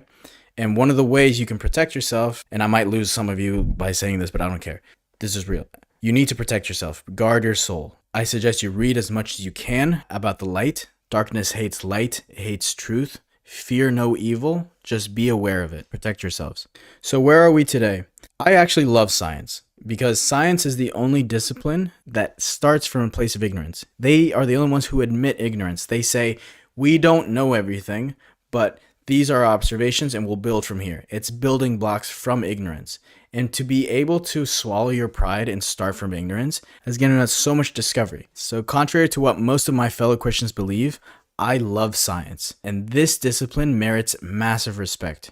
This is the only ideology that begins from a point of admitted ignorance. We could learn a lot from the advancement of modern science by putting ourselves in the same spiritual position of open ignorance. This agnosticism is the first step towards real deep metaphysical exploration.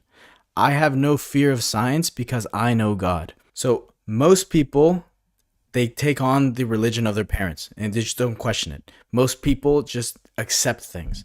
I'm asking you to question everything. Question everything. Spiritually too. Just question everything.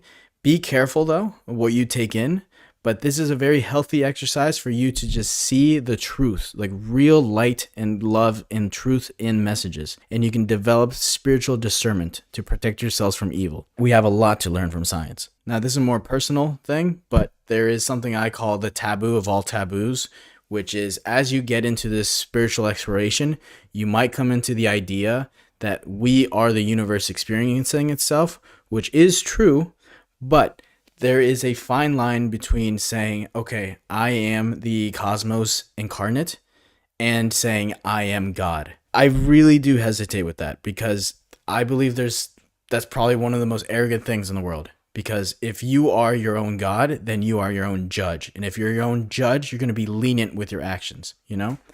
So I'm not saying I'm the owner of the truth at all, but I am saying just be wary of that arrogance, of that pride, because pride is the worst of the 7 deadly sins, because pride is what moved the devil to go against God. Lucifer, the name, is light bringer. His intentions were to bring light to the other angels, to show them that, hey, we can be creators ourselves, we can be God ourselves, and that's what turned them against the creator. And I don't want that for your souls. So just be careful with this idea. You are extremely special. You have providence within you. You are different from beast. But I call this the taboo of all taboos. Just be very careful with this idea. So your homework for this module is to just sit outside in absolute stillness for 10 minutes and follow the Take 10 protocol. I have a PDF attached to this module that will explain exactly step by step what the Take 10 protocol is. Afterwards, write on a piece of paper who you are in relation to God/the universe. And you don't have to submit this to the Discord if you don't want to, but I highly suggest you do this to identify what your relationship is to everything and everyone around you. An example could be something like, I am the living. My time is brief. I will use every day to spread love, gratitude, and service. Praise be to God. Thank you, everyone. Peace be with you all, and I will see you in the next one. ¿Qué pasa, primo? So to spiritually understand yourself and have a complete whole picture of who you are inside and your purpose here, we have to understand the road ahead of us and how we can get there. We need to self-actualize ourselves.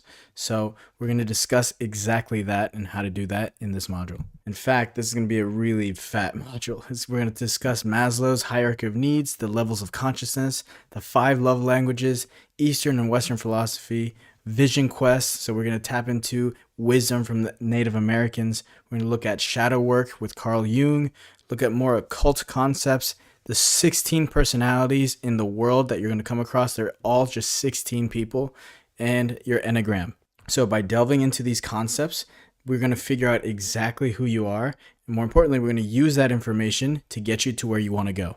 So let's discuss Maslow. So Maslow is really important in the field of psychology. He discovered that we can't get to self-actualization and really focus on self-development, personal development, without some underlying prerequisites first. So before anything, you need to have your physiological needs in check. So are you being fed? Do you have food, water, shelter, sleep, clothing? Is everything in check? Like the absolute base layer. Without that, you can't even worry about personal development. So for instance, if you don't have water, if you're starving, if you don't have shelter, then you don't even have the faculties, the prerequisites to consider personal development. And it makes sense. Above that are your safety needs. Do you feel secure? Do you have employment? Are you getting enough money to feed yourself? Are you healthy enough? Do you own some property? And above that is love and belonging. Do you have camaraderie? Do you have friendships? Do you have an intimate partner? Do you belong in a family? Do you have some feeling of connection with someone? Only when you feel these 3 can you get into yourself and build some self-esteem, some respect, gain some status socially, and gain recognition for that. Once you have those 4 areas, then you can get into what we're talking about here, which is self-actualization, which is the desire to become the most one can be. This is why we're here. So only you can identify where you're at right now, and you have to be honest with yourself and make sure you meet all these prerequisites before even attempting true personal self-actualization. In that vein, we're going to discuss the levels of consciousness. So in this module, I'm going to ask you to really introspect and really dig deep in your soul and figure out who it is you are. Now, when it comes to consciousness, we got this amazing advancement in the theory of consciousness by this psychology professor, Claire Graves. Now, Claire Graves gave us this concept of spiral dynamics. Spiral dynamics, main idea is that we all start at a base layer of consciousness and that we graduate from that. Now, some of us stay at a certain level of consciousness while others graduate even further beyond.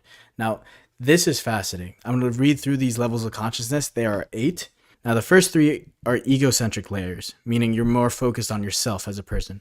And level 1 is your survival / instinct driven. So the primary need for this is certainty. Like, you just need to have certainty.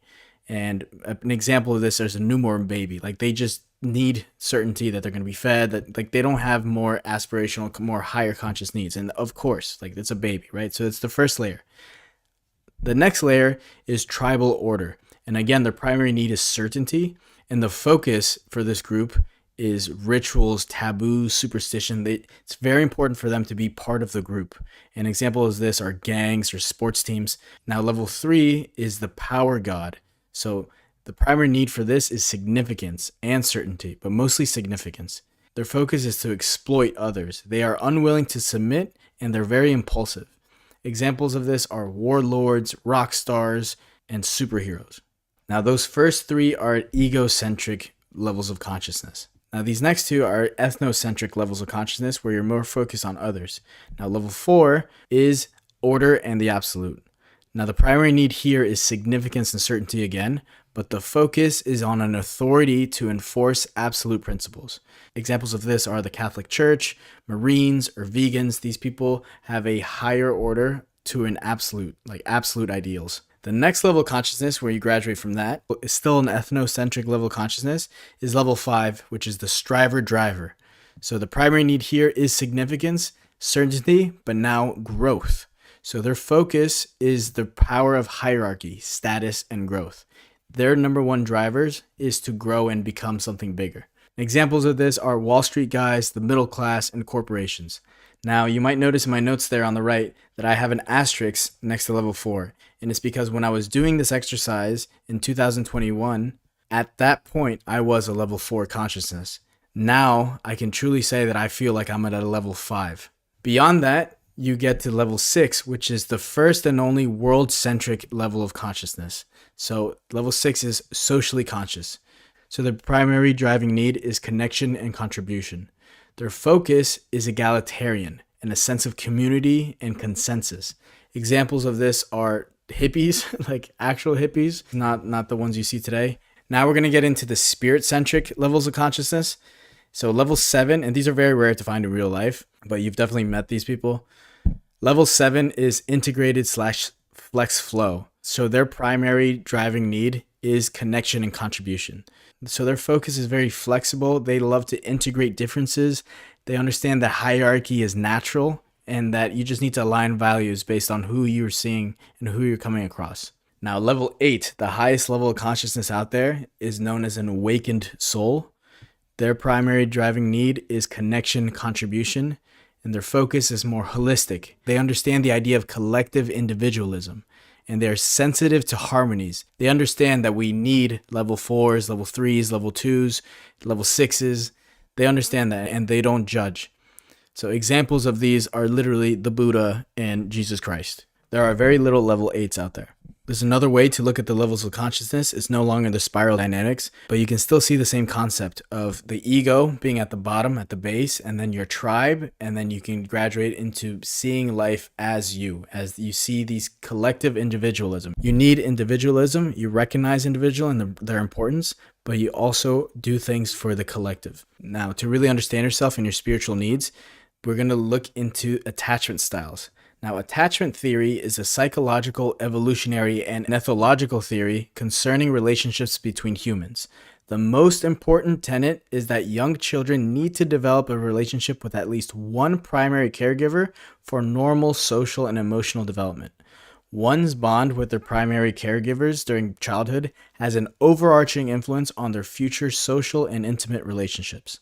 So these are the 4 attachment styles. The base where we want to get to is a secure attachment style, where you can trust fairly easily, you're attuned to emotions, and you can communicate what upsets you directly. You can also lead with cooperative and flexible behavior in relationships. These next 3 attachment styles are not as healthy. The first one is anxious attachment style. Anxious attachment style, also known as preoccupied attachment style, has a sensitive nervous system. They struggle to communicate needs directly, and they tend to act out when triggered. These people tend to have a fear of abandonment, so they're very clingy too. The next is the avoidant type or the dismissive type. These people downplay the importance of relationships and are usually extremely self-reliant, and they become more vulnerable when there's a big crisis. These people tend to become really emotionally distant, particularly when the relationship is about to become more deep. These people avoid that. They're very dismissive. And finally, the last attachment style is the fearful avoidant attachment style. These people are more dependent in relationships than the avoidant types. They strongly fear rejection and they have very low self-esteem. They also have high anxiety in relationships. They don't want to do the wrong thing. So this last one is almost like a mix of the middle two. To further understand yourself, let's explore the 5 love languages. Now, this becomes particularly useful when you have a partner, of course, but to understand how you love, I highly suggest you take an online quiz where you figure out what your love language is. My top 2 are physical touch and quality time.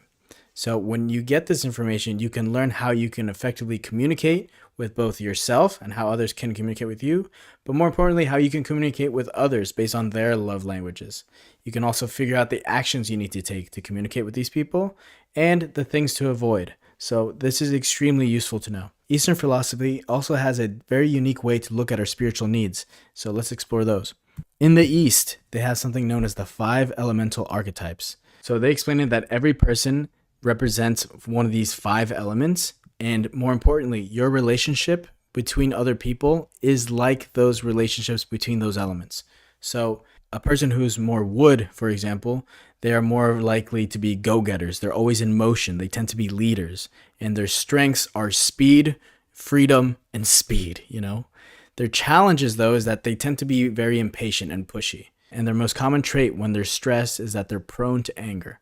Then there's people like me who are fire, and fires tend to be comedians, very eternal optimists, and their strengths are that they're playful, charismatic, creative, they have zest. Traits of fires when they get stressed is aggression, and their weaknesses is that they can be overly dramatic, impulsive, and easily bored. Though one of my good friends gave me such a good line. He said, only boring people get bored, and that stuck with me. Then you have people who are more earth. People who are more earth tend to be peacemakers. They're good neighbors and they're empathetic. Their strengths are that they're caring, they share, and they create community. Their weaknesses is that they worry constantly. They're indecisive and they're disorganized. Their traits when they're stressed is that they worry. Then you have people who are more metal. Now, people who are metal tend to be architects. They're wise judges and they're very logical. Their strengths are that they're very orderly, they're detail-oriented, and they have strong logic. The weaknesses of metals is that they're very rigid and they're easily disappointed and they're self-righteous. The traits of a metal when they get stressed is they're very self-critical. And lastly, we have water. Water types tend to be poets and dreamers and philosophers. Their strengths is that they have deep inquiry and they're always searching for meaning. The challenge is that they're often withdrawn. They're very stubborn and apathetic too. Traits of a water when they're stressed is fear and fatigue. So notice your primary element and identify the elements of those around you so that you can better understand them. Appreciate all 5 elements and use all of them both within you and with others. As a fire myself, I need to recognize when I'm blazing out of control and hurting others. Now, I don't want to give too many secrets away, but my brother, he's a metal, okay? So he's very logical and very precise. So he, for instance, if he was in a relationship with a wood, he would have to be very mindful of his words so as not to cut into her, because that's the relationship they have there. Whereas with me, he can say anything he wants with me. I'm a fire, like nothing happens. I'm fine. But I have to be very careful not to heat him up, not to anger him, okay? Now, there's a creative cycle too. Now, I don't want to give too much information away, but my ex, she was wood. She was very much wood, okay? And I didn't understand this, but I was taking a lot of her energy. She was just feeding me a lot of energy, and I was not really giving her much back emotionally. But this is just a visual concept. Of course, there's exceptions to the rule, but understanding these archetypes helps you navigate yourself and the world much better. Now, let's discuss Western philosophy for a moment. I don't want to go too far off the rails, but the humanism movement, which was really birthed with the Renaissance, can be dangerous when you push it to its extremes with eugenics and the Nazi movement, but there were a lot of really good, valuable things that came out of it. For instance, I like to say it's the first real big push towards personal development. Because if you develop yourself, you develop your family. You develop the family nucleus, you develop your society. You develop your society, you develop the world. And of course, I believe it's much better if you pair it with a organized religion or some credo external to yourself, but it still has bred a lot of really good value to society. Now, as we've discussed in the intellectual modules, death is the single worst thing you can sweep under the rug. You need to think about it and think about it constantly, and you need to prepare for it too. So on the left here, I actually decided to take a picture of my personal Memento Mori calendar. This is literally mine to the week. It's updated right there so that you can see that I think about my death all the time. And what this does is that it really incentivizes you to make the most of your time here on Earth. Now, why am I discussing Memento Mori again? Because you need to avoid this one spiritual trap, which is nihilism. Nihilism is the idea that nothing matters. Now, say death comes for you and there's nothing. It just cuts to black. There's just nothing, right? Now, I personally believe in afterlife and whatever, that's fine. But even if everything cuts to black, that actually emphasizes that everything matters. If nothing matters, then everything matters. So being a nihilist at heart, where you say, you know what, nothing matters, I'll just do whatever I want, whatever. These people suffer an incredible existential crisis. It's a type of pain that I've entertained this idea for a little bit, and it's really painful. I really want everyone to avoid this. This really sucks, okay? And there's nothing more cancerous than an idea, because you cannot get it out of your head. It's really hard. But I've actually, instead of avoiding the nihilistic threat, I think about it all the time, and I use the Memento Mori model to deal with it. So in the next few slides, we're going to cover exactly how you can avoid feeling spiritually lost to this. So there's actually a lot of things people have done in the past and things you can currently do to give yourself a spiritual boost. One of which, and it's one of my favorite things, and I would love to do one day, is something known as a vision quest. Now, vision quests were invented by the Native Americans. What a vision quest is, it's a rite of passage for a young man. So what they do is they take you and they say, hey, you see that ridge over there? You're going to go past that ridge. There's going to be a river and there's going to be some plot of land, right? And it's going to take you 5 days to get there. You can only bring a knife or a bow and arrow, and that's it. You have to go over there, and basically between here and there, there's going to be bears. There's going to be all kinds of treacherous land. So you need to go out there, and we'll find you when we find you. And so these kids would just go, right? And I just said 5 days, so it was actually closer to 1 to 2 weeks. And so they go, and when the time comes, only the brave survive. So yes, physically, it's very demanding, right? These kids are experiencing raw nature, but it's through that journey that they discover themselves. One of the most spiritually sound things you can do for yourself to really strengthen your spirit is to spend an extended amount of time outdoors. And camping is fantastic, horseback riding multiple nights in a row, mountaineering, these types of activities, they force you to sit there with nature and really listen to her. It's basically forced prayer. Now, I'm planning to do a vision quest myself, but I suggest you, if you're listening to this, if you have a weekend, you can just do a 48-hour excursion. You can leave Friday after work, and then you arrive where you need to arrive Sunday afternoon. So don't bring your phone, don't bring any electronics, just bring a knife, bring some water, and bring a journal with a pen. It is going to blow your mind what you can do in this time. So that's what the Native Americans did. It's funny when I talk about Vision Quest because I'm reminded that many civilizations and many cultures have rites of passage. In the West, we don't have a rite of passage anymore. How do you, as a young boy, recognize the moment you've become a man? It just doesn't happen, right? Now, there's a few like modern rituals you can do that could be considered as some kind of rite of passage. For instance, I asked a girl out to prom, and I did it in front of the whole school. That's me on the right. You graduate from college, you graduate from high school, you wear the cap and gown thing. There's a few milestone moments, I guess. But if you look in the past, there's always been moments of rites of passage. You see Khabib here wrestling a bear. The Spartans would put their young boys out in the woods, basically another vision quest. And you see Lex Friedman here doing a rear naked choke on Andrew Huberman. You know, there's certain rites of passages that people had in the past that we're losing. So I just highly suggest you explore certain rites of passages within your culture so that it's more emotionally and spiritually relevant to you, and tap into it and really try to do it yourself. Even if you're past the traditional age, I still suggest it because you're going to get a lot of spiritual value from it. So far, we've spoken about the light side of the soul, but we haven't talked about the shadow work, the dark side of your soul. And there's no one who explored this side of the soul more than Carl Jung. So Carl Jung was actually a student of Sigmund Freud, and these two were giants in the field of psychoanalysis. And these two men, they respected each other a lot, but they had growing professional differences, and that eventually divided them. On the right, you can see a picture of Sigmund Freud on the bottom left, and you can see Carl Jung on the bottom right. Now, Carl Jung, he popularized the idea of everyone having a king, a warrior, a magician, and a lover inside of them. Like, he really explored the soul and the spirit, and he psychoanalyzed a lot of dreams too. So the primal essence of doing your shadow work involves you becoming aware of your negative traits without being ashamed of them. And you also realize that everyone walks their own path that you know nothing about. So visually, it's like an iceberg. You can see a little bit of someone's personality, but there's a lot underneath that you're not seeing. That personality, the things you see, the things you think you know, they actually cast a shadow. So beware of your shadow, but also beware that everyone else also has their own shadow. Now, remember how I said Carl Jung explored dreams? In your dreams, there are going to be a bunch of symbols and archetypes that show up. We're still trying to understand dreams and why they exist, but for the meantime, what we know is that someone in Bangladesh and someone in Denver, Colorado, they both dream in symbols and archetypes. Of course, there's going to be words mixed in, but overarchingly, there are archetypes that rule dreams. So two of these archetypes are the anima and the animus. The anima is a feminine archetype in men.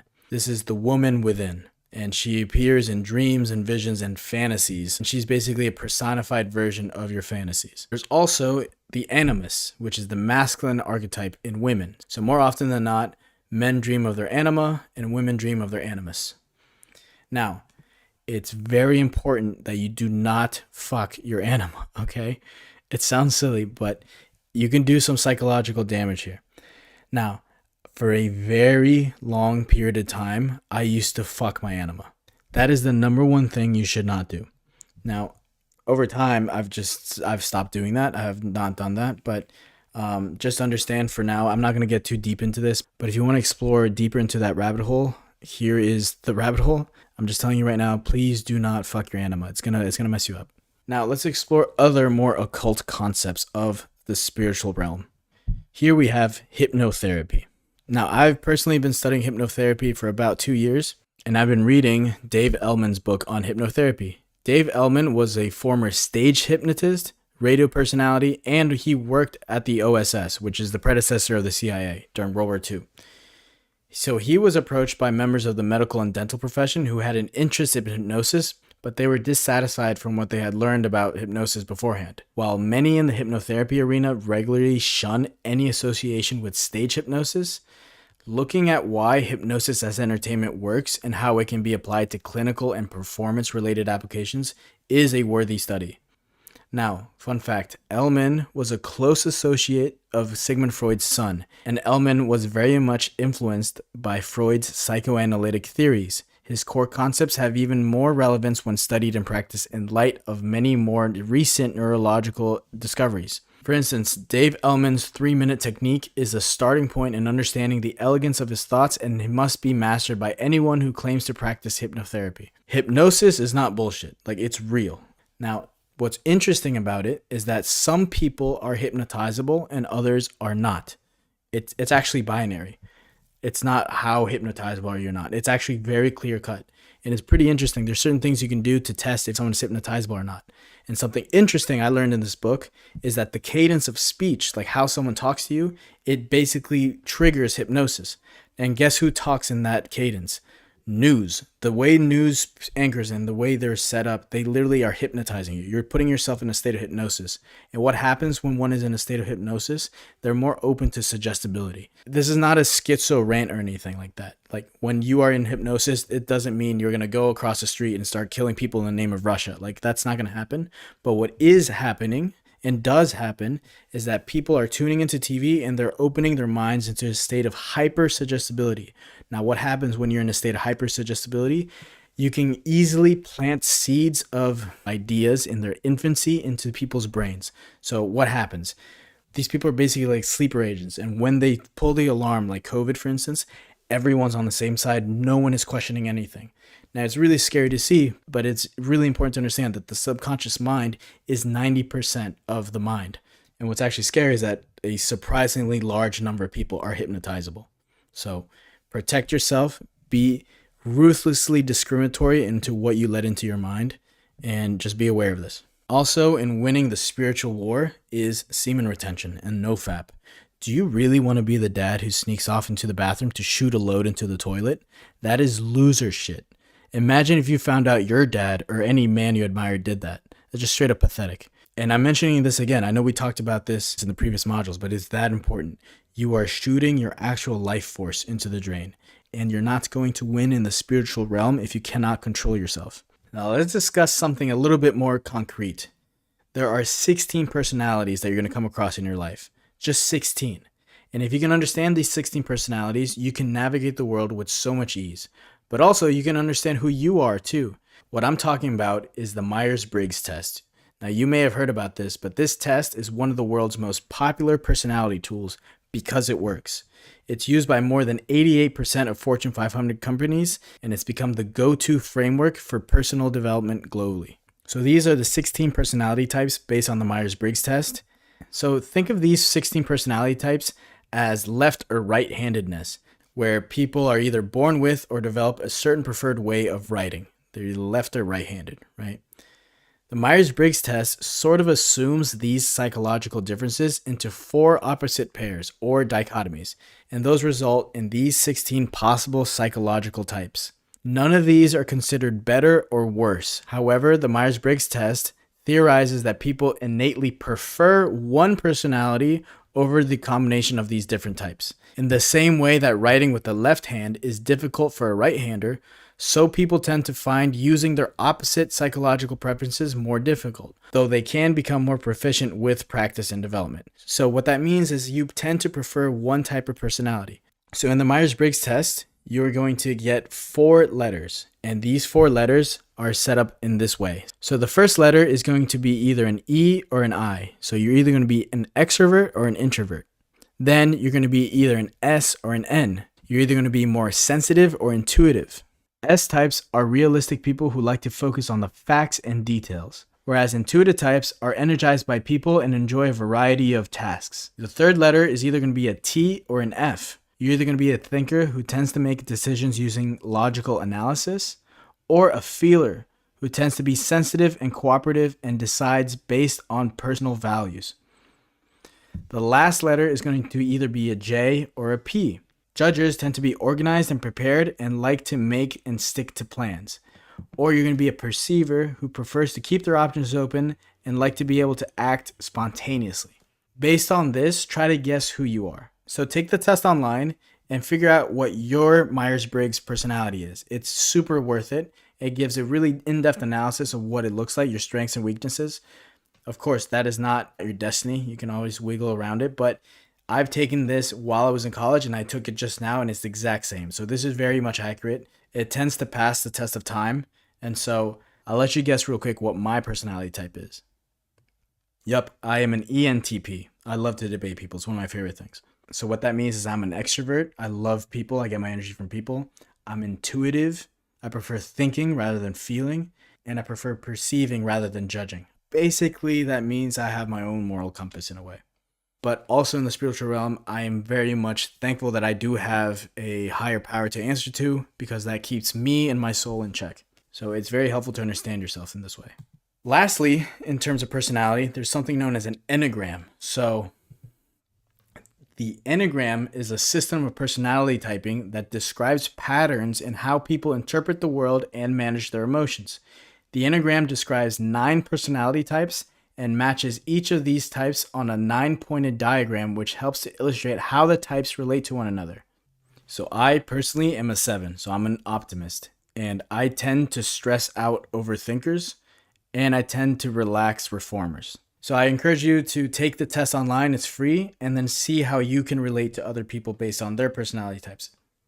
These charts here are very informative, and the reason why I'm asking you to take these personality tests is because you don't have to start from zero. Imagine trying to get to a destination without a GPS. Understanding your coordinates, like where you are, helps you so much in getting to where you actually want to go.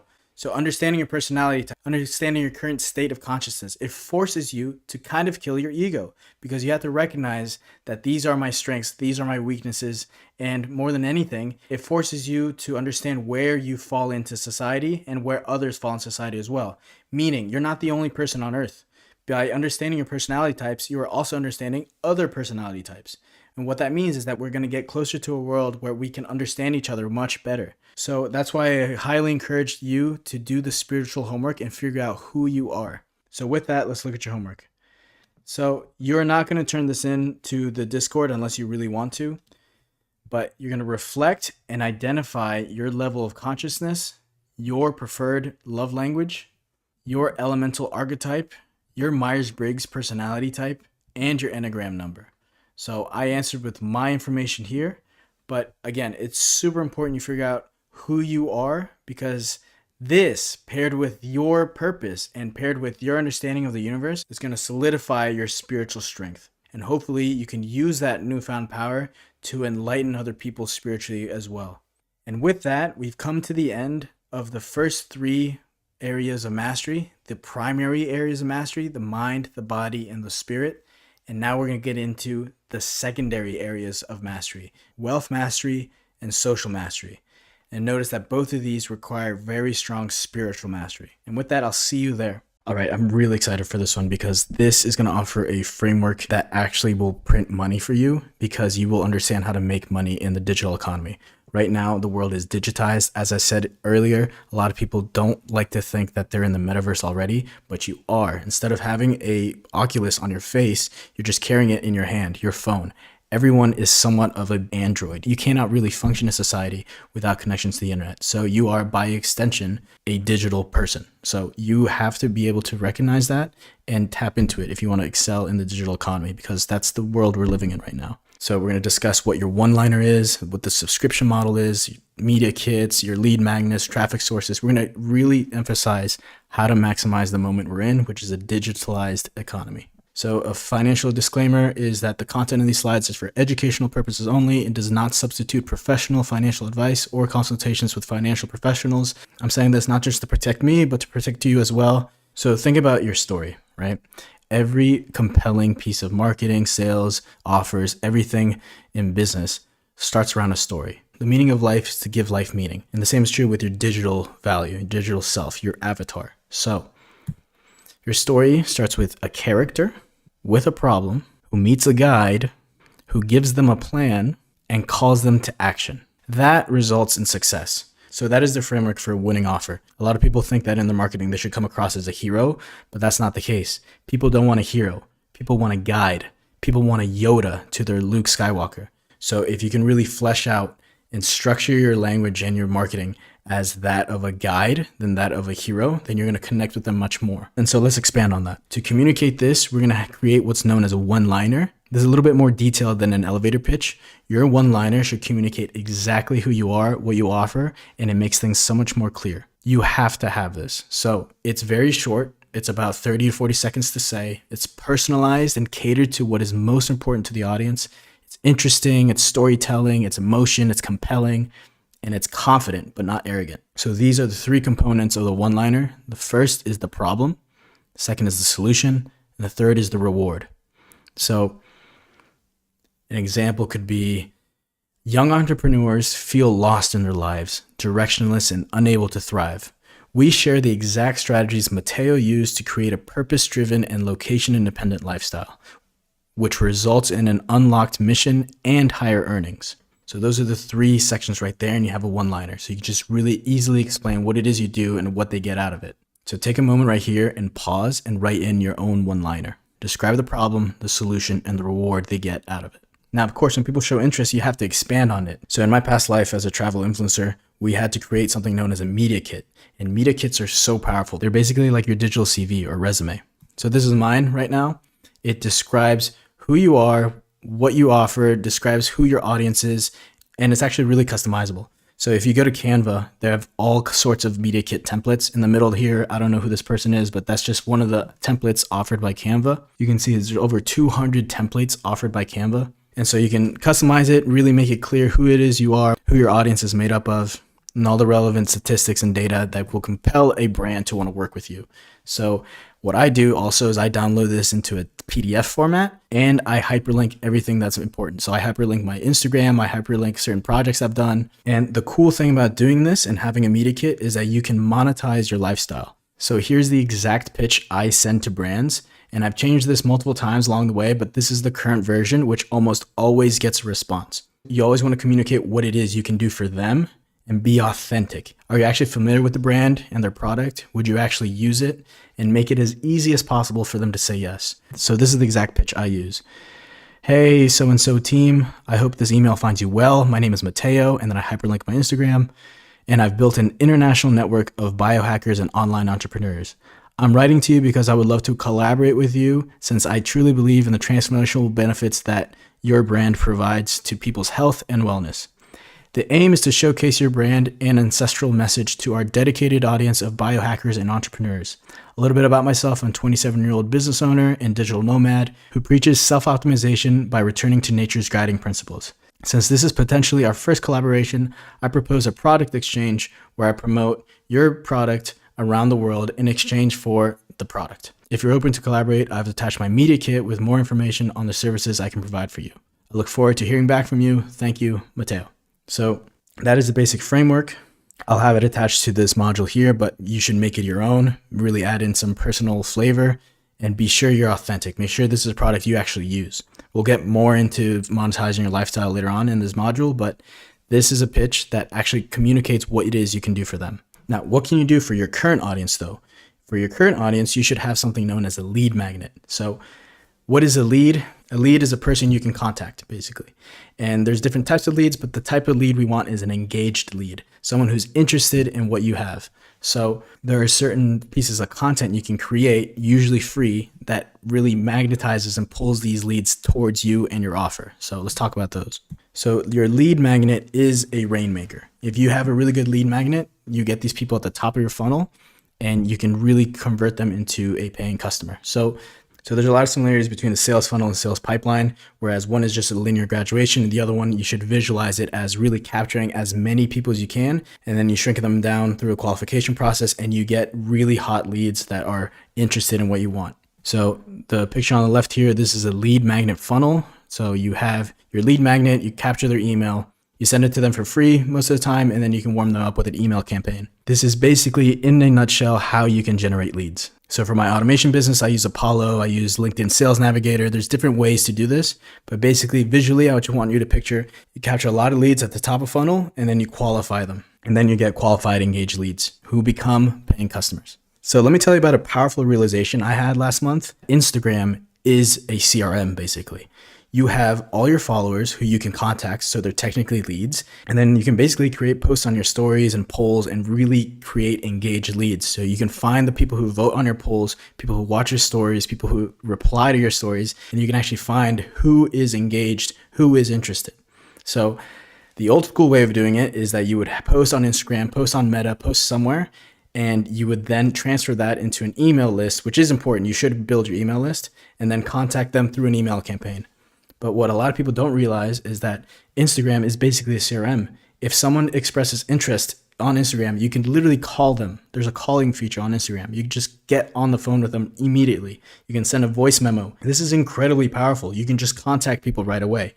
You can also create a webinar, basically. You can do a screen recording, go through all your slides and post that on your story. You can create that into a story highlight.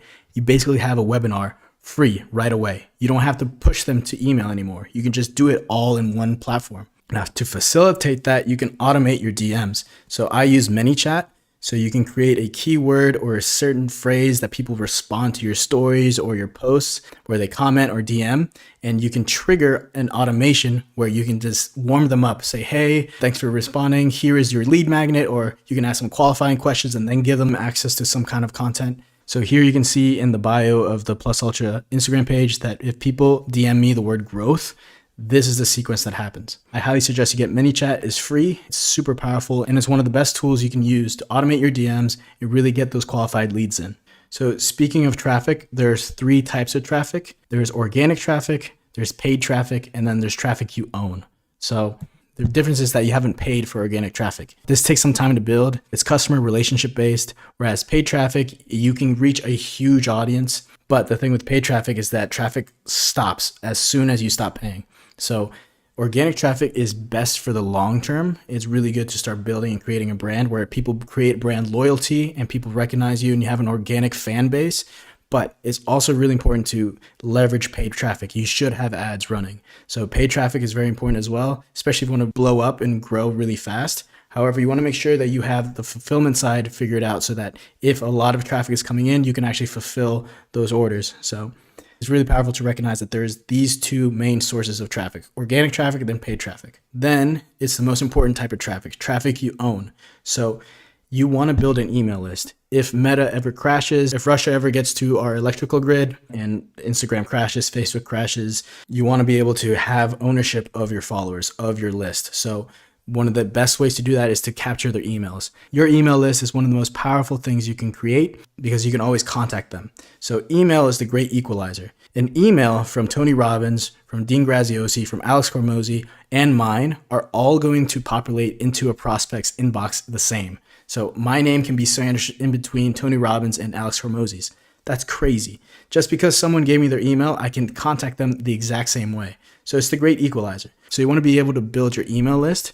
And the typical rule of thumb is that one name, so one email on your list, tends to equate to about $1 earned per month. So if I have a 1,000 name email list, I can somewhat earn about $1,000 per month from that list. The data out there shows that you tend to make about $1 per name. So keep your email list warm, keep sending emails, make it a regular thing. But this is one of the most important things you can own is your email list. Now, since we live in a digital world, it's very important to take care of your digital image. Your reputation is extremely important, and your social image and your digital image is particularly important. So let's talk about keeping your digital image clean. You have to clean your feed. So this is what my page looked like before. I had over 300 posts.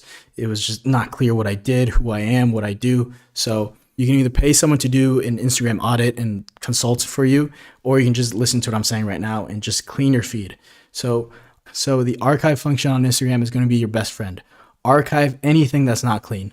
So if you look on the right there, these are all these workout posts that I used to post when I lived in Hawaii. It's just not clear. It doesn't communicate my offer at all. It's just really weird. You're going to see me sweat. You're going to see me grunt. And it's just not a clean look. Also, your pictures in and of themselves, you can Photoshop, remove people in the background. You can also use something known as cleanup.pictures, which is free or up to $3 a month. And you can really make sure your pictures look clean. And it's just how the world is, okay? Optics matter. Any pictures from high school, any pictures at a bar, all those types of pictures. I'm not telling you to delete them. You should have them. If it's very sentimental to you, just archive them. Archive your bad posts. You don't have to have those up there. Also, all the videos, you should move them into the Reels section.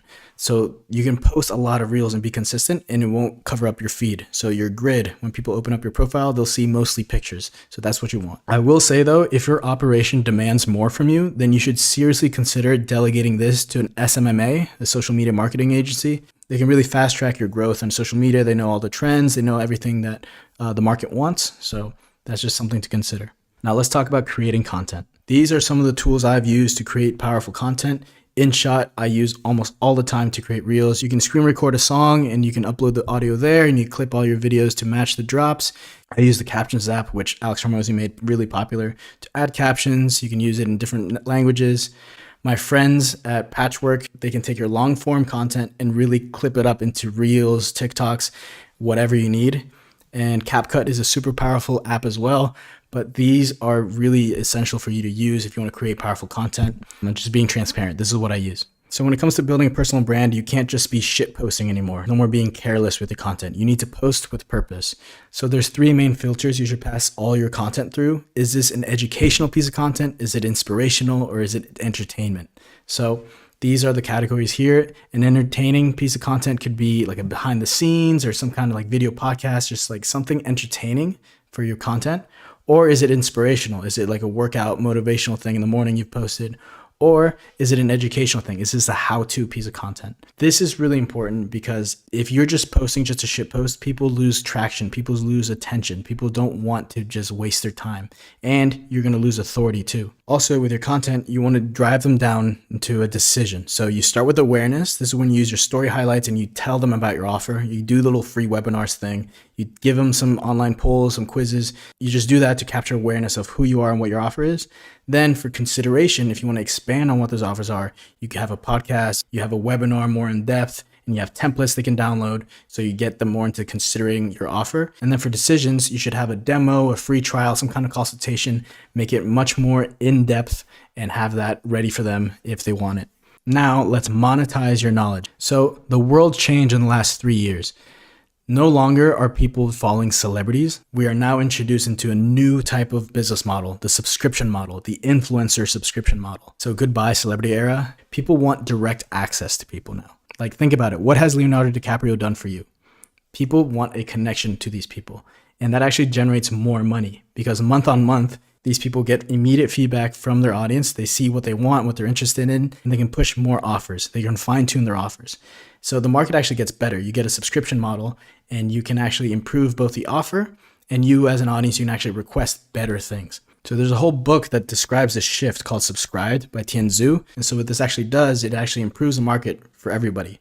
So as an influencer, even if you're a nano influencer, you can really make a lot of money now because people are getting one-on-one direct access to you. It's no secret that a lot of regular day people are more interesting, more intelligent, more engaging than giant celebrities. So people are building these relationships with people who have similar interests. They're in the same niche. And so this subscription model is going to blow up. So right now we are at 8 billion people in the world. And it's my personal belief that we're going to reach a point where we're going to have 8 billion businesses. People are going to develop their personal brands. People are going to have such a huge impact on the market that people are going to freelance everything. So the future is going to go more towards freelancing. And of course, there are going to be people working for corporations and big stuff. But on the side, people are all going to be building their personal brands. So you might as well start that right now and take advantage of the subscription model. One key point of mind when building your offers and creating your subscription model is that you want to focus on the transformation, not the information, because anyone can look up the information. People don't buy products and services. They buy feelings and identities. That's why it's very important to post your stories, show your face, so people can communicate with you and resonate with you. Because if you are yourself, your full authentic self, then you cannot be commoditized. They cannot compare your offer with someone else's offer because you're different. Anyone can teach the tactics. Anyone can look up the information. That's not what's important. So when you're selling your offer, you should pre-sell your offer, pre-sell your course, offer them what they want and get feedback immediately. So before building out the entire course, put out polls, put out stories, and figure out what it is people want, and then build your offer around that. So again, that's why it's so important to know who your ideal client is, what is their tipping point, what is their desired outcome they're after, and build an offer with marketing that is centered around those feelings and identities. And don't be fooled. You are an influencer. You do exert influence. There's a really powerful book called Influence, The Psychology of Persuasion by Robert Cialdini. So the 3 triggers of influence are social proof, which we touched on earlier. So on your stories, you can say something like, sorry guys, I got 4 hours of sleep. I've been on calls all day. Yeah, a lot of clients before working with us, they were struggling with the exact same problem. So you have social proof. You're showing that you've done this before and that you've worked with people. Then you can have the authority trigger, which is more high status content DMs. So if you worked with a high status person before, a celebrity, you can get screenshots of them approving of your work, saying your name. For instance, I've worked with a lot of influencers like Chet Hanks and other people, so I can include those screenshots. If you're mentioned or featured on some podcast or magazine, then include that. You should also sprinkle in urgency and scarcity. You can say stuff like, only one more spot in my client roster. I got a couple more calls booked for tomorrow. Make sure you get in. Or I got a next challenge that starts on Monday, so please let me know today so I can secure your spot. You use these things to really trigger influence. And remember that conversions happen through conversations. If you can naturally embed these influence triggers in your conversations, then your conversions will grow. So again, you can say something like, sorry for the late responses, my DMs have been flooded. You can have a background of books, a whiteboard. If you have a 2 Comma Club award, for instance, put that on the wall. The key is to be natural and low-key about it. The more obvious and forced it seems, the more try-hard you'll seem and the less of an influence those triggers will have. Just be cool. This is the natural trajectory the digital economy is going towards. Everyone is going to be building their own audience. They're going to be offering freelance services. And so it's only natural that everyone's going to offer a community for their audience. And with that community, they're going to create a course, an online course. So these are some of the platforms that are available out there. I currently use School. I'm familiar with Kajabi. I had a course on Kajabi, and I was on ClickFunnels before School. So you should explore these options and really offer an online product, particularly a course. This is going to be really powerful in monetizing your community, building your community. And at the end of the day, that is what makes the market much better, because you're communicating with these people one-on-one. People are tired of celebrities. People want these influential relationships. So this is your online community. You can build it, and you should offer a course, and you should iterate on your offer. Improve it based on the feedback you get. All right, so let's look at the homework for this module. So you're going to put together your media kit using the available templates on Canva. You're going to create at least one free lead magnet that provides people with a ton of value. Make sure it's free and make sure it's actually valuable. And you're going to archive any posts or reels that do not serve your brand. You're also going to create your one-liner that it easily explains what you do and who you serve. And think, if you were to create a course to help people with what you know best, what would the course be on? Who would be the students? Just brainstorm on that, plant the seeds, and when you go on your walks, your subconscious is naturally going to work on solutions for you. So use what I provided in the module as examples. You can do this. Internet money is out there for everyone who works for it. You got this. See you guys in the next one. All right, so now let's get into wealth mastery. So with this module, we're going to violently kick down the doors of possibility for everyone here. There's so much available to you. And the way business is moving forward is that right now there are 8 billion people in the world, but soon enough, there's going to be 8 billion businesses in the world, because as the world is digitized, so will business, and everyone has a unique skill set, and people are slowly starting to realize the power of having a personal brand, because people can connect to you in a much more ethereal way. Whereas in the recent past, marketing firms would pay so much money to try to connect with leads and try to connect with people. But there is such a strong way to connect with people now in businesses if you build that personal brand. So if you're tuning into this, you should build your own business. And actually, the next module on digital economy is going to focus more on the personal brand side. But for this, we're going to focus on how you can build your first online business. And if you already have one, what to focus on in order to make sure that business thrives.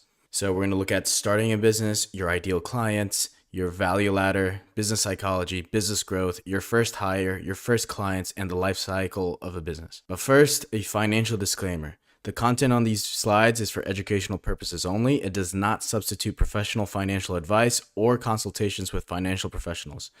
The information provided is to be used by the users at their own risk. Again, this is not just to protect me, but to protect you. So let's start a business. So I launched my business Veloxis just over a year ago, so this is fresh with me. The key here is that if you want to start a business, you have to start right away. You have to start today. It takes 20 minutes or less to start it up. And the idea of pushing it off for someday, that's a disease. Listen, I literally lived next to Lani Kai Beach for a year. Lani Kai Beach is over and over again voted the best beach in the United States and sometimes the world. And I saw all these retirees on the beach. And I'm telling you right now, sitting on the beach all day, because I've done it, gets really old really fast. Retirement is the worst case scenario, because you wait your whole life to get time freedom and some financial freedom, but your body's all old and broken. You can't really enjoy it. And when I was living in Hawaii, I worked from 3 a.m. to 11 a.m. I myself sat on the beach all day for months. I'm telling this right now, if that is your big dream, it is extremely overrated. So the purpose of life is to give life purpose. And so if you feel it in your gut that you're meant for more, that you want to expand past that salary cap that you have at a job, then start your business. And I'm not telling you to leave your job. Actually, if you have a job, that is awesome, because you can have some financial stability as you build your business on the side. And until the money you bring in your business overcomes their salary, then you can then consider leaving your job. But since you took this course, I know that you want more out of life. And to retire is to expire. Use your mind and your skills every single day until you can't. And there's no perfect time to start a business. There's never a perfect time for anything. And you know what? In fact, 68% of Fortune 100 businesses were started in moments of economic dismay. So just get started. All right, so there are 5 business models, and your business is going to fit into one of these 5 most likely. The first is an author, speaker, coach, or consultant. Then you can sell physical products like e-commerce, or you can make money as an affiliate, or you can sell a service or a local service, or you can be an agency or freelancer. So my Veloxis business, it is an automation agency. So it's the fifth one. And this Plus Ultra brand, this is more of like the coaching consulting type up there.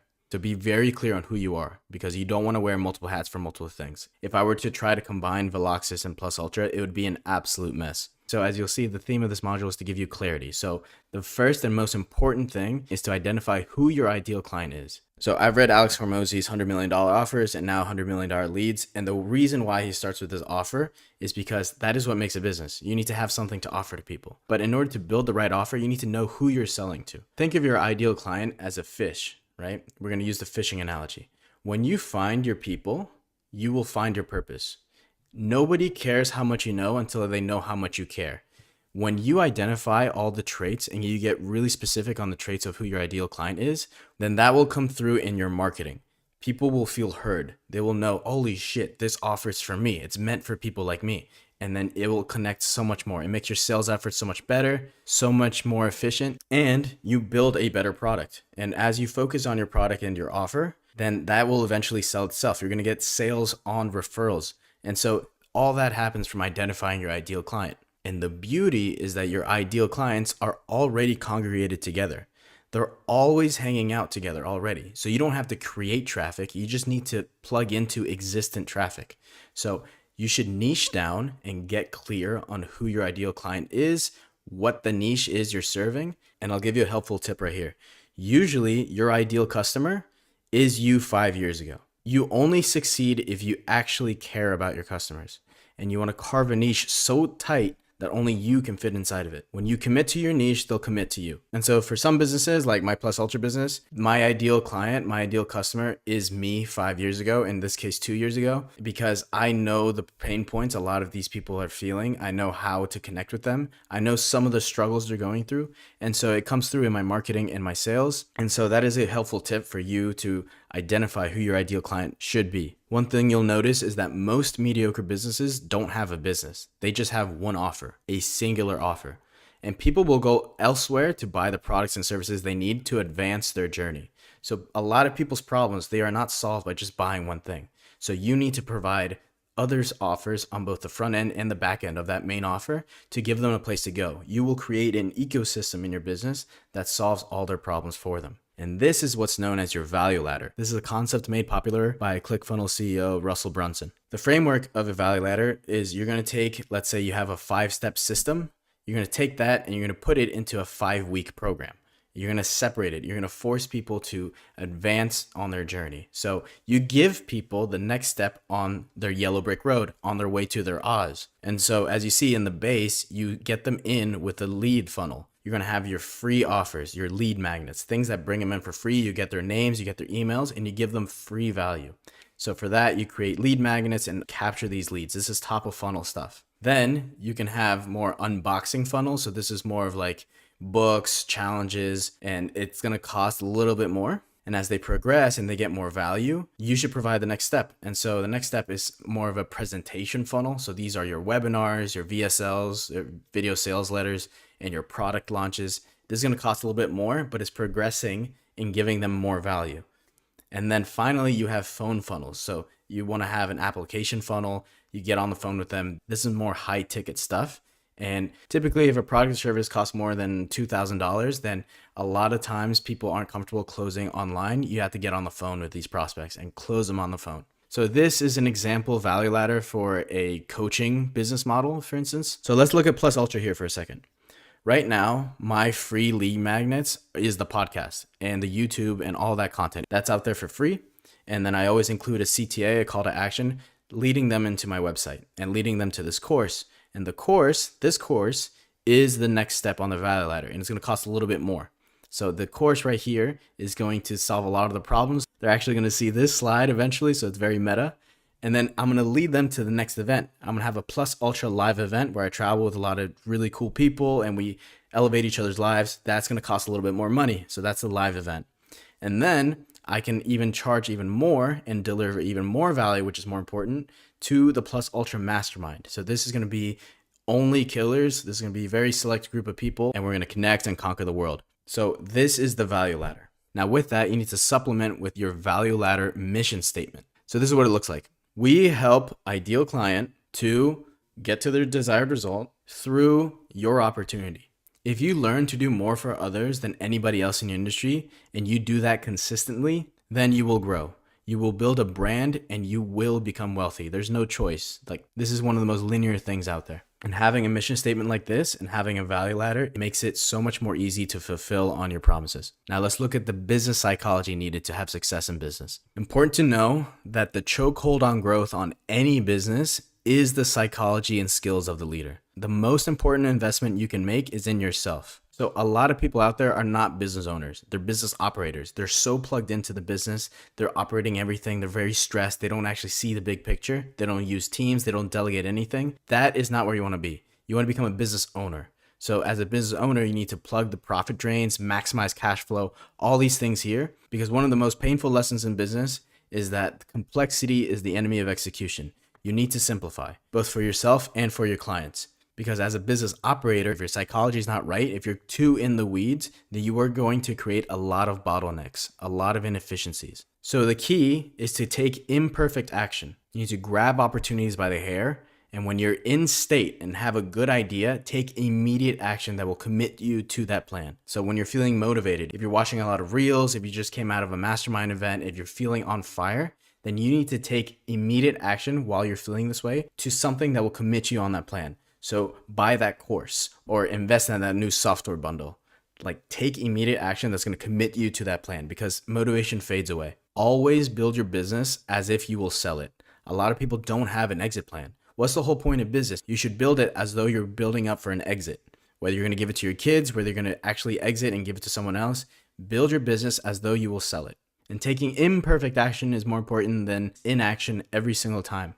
If you don't like change, you don't like life. So one of the best ways to take imperfect action is when you're getting leads and you're getting clients. Sometimes the biggest breakthroughs happen when you're talking with them, when you're immersed with your ideal clients. They tell you what you're missing. Having that feedback is important. So if you're too scared to get in there, and yeah, it might be your first few clients, you don't really know what you're doing, but they give you the feedback. That is so valuable. You're getting the feedback directly from them, and it's all thanks to taking imperfect action. Remember, discipline weighs ounces, but regret weighs tons. Let me tell you right now, trial and error is the worst way to learn.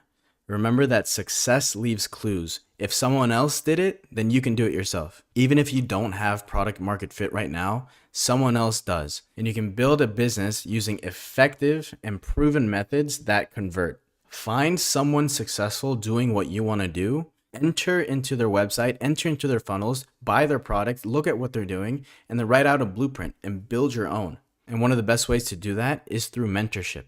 And there are 3 types of mentors you should have, 3 types of mentorship relationships. One is someone who's ahead of you. I suggest someone about 2 years ahead of you, maybe a little bit more, not too far ahead. And then you should find someone who's on your same level so you can push each other. You're both in the trenches, you can see how things are actually moving.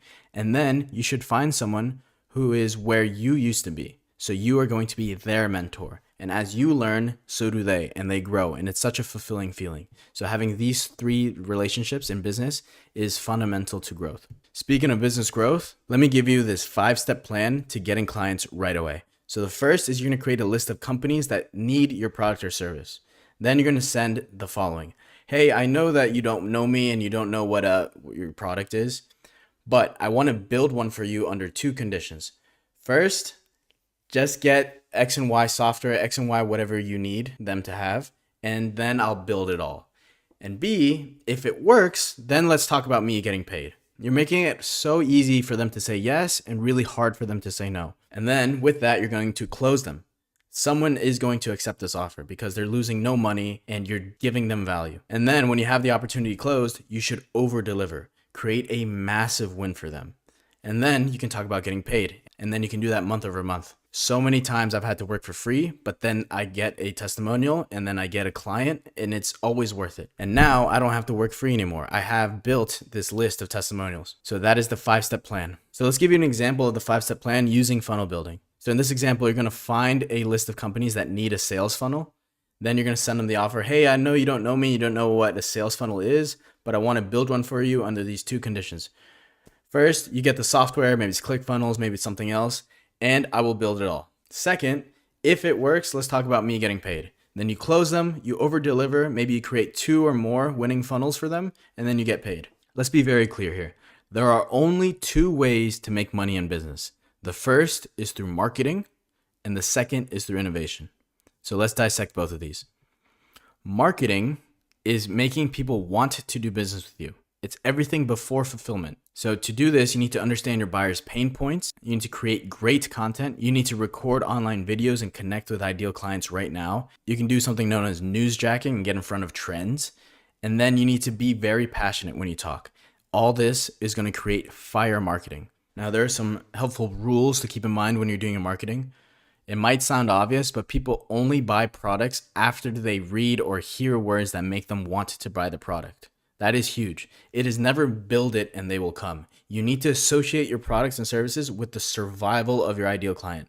We only buy survival. And you have to be very clear when you're talking, because if you confuse, you lose. So with that in mind, there's something known as the 8-second rule, which is on average, you have about 8 seconds to capture your audience. So in those 8 seconds, you need to deliver immediately and clearly and passionately, what is it that you offer? How will it make their life better? And what do they need to do to buy it right away?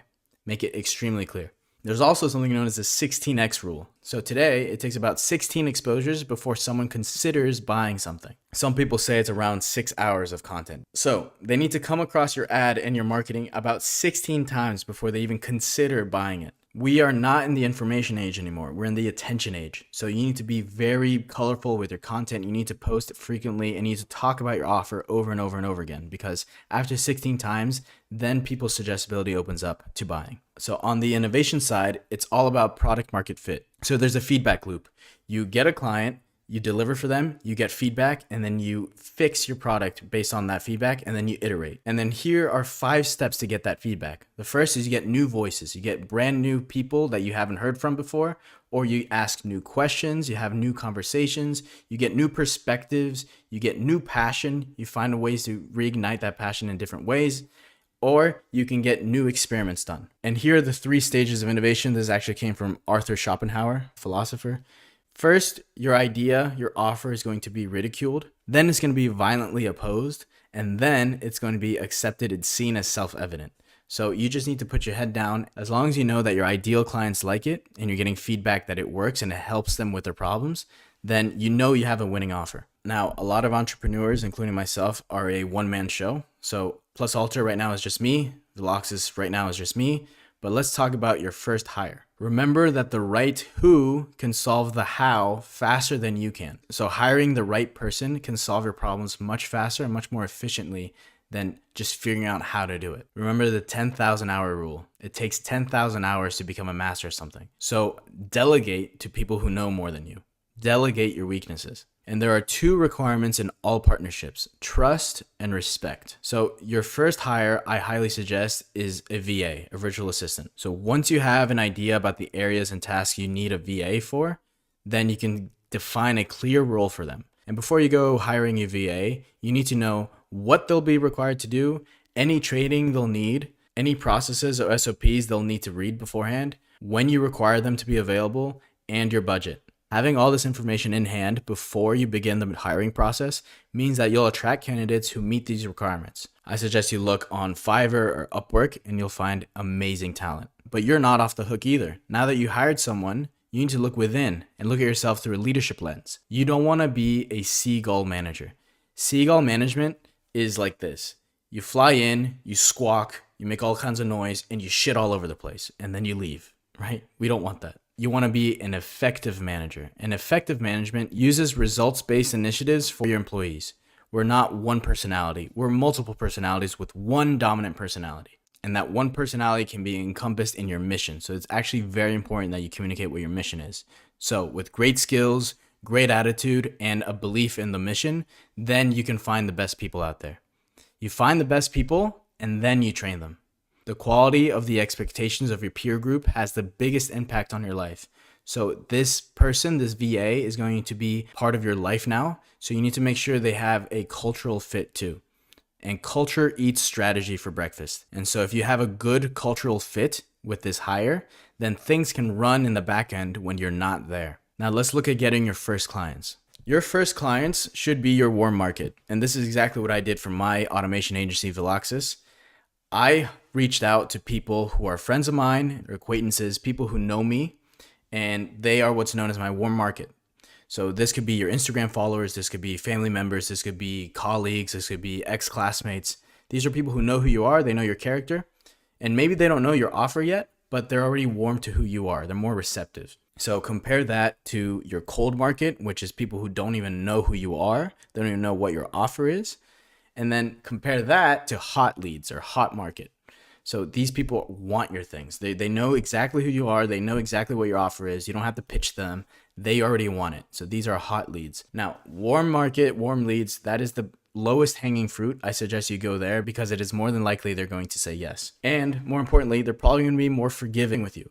As you tell them, hey, this is my first business, this is my first time fulfilling this service, they're going to be more patient with you, they're going to give you feedback, and you're going to get better and better and better. Now, it's highly likely you're going to work for free for them for the first month, but after iterating this process, you are going to get testimonials from these people. And so it is very important that you can start with someone, and there's very low risk with starting with your warm market. And then as you branch out, you need to get better with your marketing. So that way you can bring in more clients. And even while you're fulfilling for your warm market, you should capture content of you fulfilling and delivering your product or service. And why video? Why do you want to capture content via video? Because video earns attention. People are 94% more likely to watch a video than to read. Videos also transfer knowledge. People retain 95% more compared to reading. And then videos and video ads and your stories and your reels, they convert more customers. People are 85% more likely to buy after watching a video. And the 3 keys to unlock a buyer's heart using video is to keep eye contact. It gives that FaceTiming a friend feel. You also need to have a grateful tonality and be happy. It's kind of like a show and tell. You're showing people an inside look into something that can solve problems. And lastly, sincerity. Use your body language and facial expressions to communicate that you are a real human and that you've actually solved these problems. People are really good at sniffing out bullshit. And so if you can communicate with sincerity that you're passionate about your business, that you have some clients in the back end that you're fulfilling for, they need to see that. And your video communicates that in such a clear way because people are drawn to clarity and away from confusion. Helpful is the new viral. And so if you document via video that you're actually helping people, then people are going to be like, all right, this guy's legit. This guy helps people. Let's go. More clarity, more revenue. But you do not want to serve everybody. I say that again, you do not want to serve everybody. There is something known as the 80-20 rule or the Pareto principle, which is 80% of your results come from 20% of your inputs. So likewise, 20% of your current clients are generating 80% of your revenue. So focus on that 20%. Figure out who they are, what industry they're in, what kind of service specifically you gave to them, and focus more on that. And then you want to 80-20 your clients, you want to 80-20 your ads, 80-20 your marketing, 80-20 everything. And that way you can focus on the revenue generating efforts. Less than 5% of businesses do $1 million in revenue every year. So if you 80-20 consistently, then you can get to that figure much faster. Also, something I learned is that high ticket clients, so people who are willing to pay more money to you, they are less of a nightmare. So I've had nightmare clients, people who I say, okay, this is only going to cost $200. This is going to cost $150. These people are such complainers. These people, they always complain. They're never satisfied. They always want to break. They don't like putting in effort. So if I build everything for them and say, okay, so now I need you to log in and do this or that, they don't do it. So if you actually build your offer so that it includes a ton of value, then it's actually going to bump up the price. And as you bump up the price, you're going to attract more of that 20% of clients that give you 80% of your returns. You're going to give you more dream clients. You want to avoid the nightmare clients because they end up costing you more. All right, so in the next module, we're going to expand more about the importance of creating a personal brand. Aside from that, right now, we're going to talk about how to actually make money on social media because I've done it before. And if you know about my past, you know about the influencer lifestyle that I had lived for 2 years, and I know what actually works. So there's different ways to do this, but this is the tried and true method. So first off, you're going to pick your niche, and your niche is a combination of your interests, curiosity, struggles, and experience, what makes you you, and also what the market needs, desires, and the problems that the market faces. So you're going to look at what you are interested in and what the market needs. And right in the middle, that's going to be your offer, your solution, your niche. You're going to focus on that. And it doesn't have to be a complicated process. It's just seeing the union of these two things. Now, once you find your niche, don't just start spitting out content and just try to overwhelm the game with volume. Of course, you need to post consistently, but it is much more efficient if you do some research beforehand and see what works. So what I suggest you do is you make a list of 10 to 15 creators who produce content similar to what it is you want to create. And you're already probably following these people, but even if you're not following up to 15 people, just go to someone who's posting something similar to what you want. And then you can click on the similar to little button. You can see pages that are similar to them and then start following those and observe them. So you're going to choose their top performing posts in the last 30 days and you see what actually is getting views and engagement and comments, and then save those into a folder so you can really observe what it is they're using as their hooks. Maybe they're using captions at a certain location, maybe there's trending audio, and you're going to organize those into a either Google Sheet or a Notion page. But first you need to save them into a folder so you can just have them congregated in one place. From there, you're going to open InShot, CapCut, or whatever editing software you use. You're going to import those videos you selected, and you're going to cut the clips to match the scene changes. You're literally just going to copy the mechanics of it. You're not just going to copy word for word. You're going to make it your own. However, the mechanics of it, the skeleton, the scene changes, the clip changes, when it switches up on the drops, those should match up. So you're going to cut the clips to match those drops. You're going to insert your own clips and you're going to upload that reel using the same audio. I find it really easy to do this on InShot. Also, a quick hack is just to screen record it on your phone. So you have the audio and the scene changes. You just have it all screen recorded.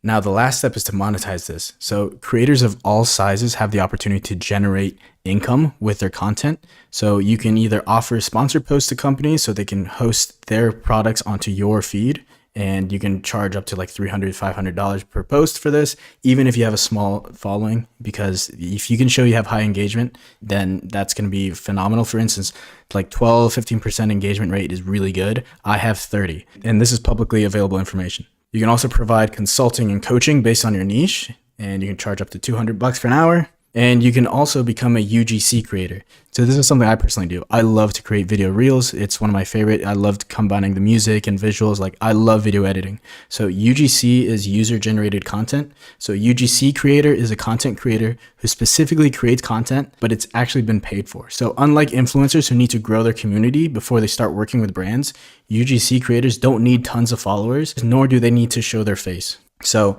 if there's a brand I care about or someone I want to work with, I will say, hey, I can create content for you guys. I'm really good. Check out my reels. Like, this is what I love to do. I'll happily create content for you guys to use and post on your own accounts. So you can charge $1,500 or more per client. So if you want to make 10K a month, if you charge 300, 500 bones, you can do 20 or 30 posts and then you can get 10K that way. Or if you're doing consulting, if you get 50 calls a month at 200, that's 10K. Or if you get 6 clients as a UGC creator, then you're at your 10K a month also. Now let's create your business map. Let's give you that visualization, that structure. First of all, look at yourself right now. Why are you here? What do you want out of this module? What do you want out of this program? What business are you currently in? And how is it going? Have you not started yet? Are you a month in? Are you a year in? What business are you in? What is your niche? What is your market? Also, what is your biggest roadblock right now? And what needs to change to level up? Just take a moment, pause this, and write these down and be honest. Now, this is the slap in the face. What business are you really in? If you said you're in the business of coaching, well, what does that mean? Even if you said business coaching, like, what does that mean? What is the avatar? What kind of businesses are you working with? Are these brick and mortar businesses? Are these North American businesses? Are these novel businesses or people who have not even broken 10K per month yet? Get really specific. Identify the gaps between where you are and where you want to be. And why did you get into this business originally? If you're so hyper-focused on the revenue and not on the mission, on getting your avatar to where they want to be, then you're going to get lost. Why are you in it right now? What do you want out of this business in the long term? Most successful business owners I've talked to, they all have an exit strategy. They either want to sell their business or they have some kind of idea of evaluation, some kind of exit.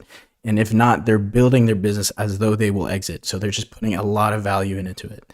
Have you thought about what you want on the backside of your business?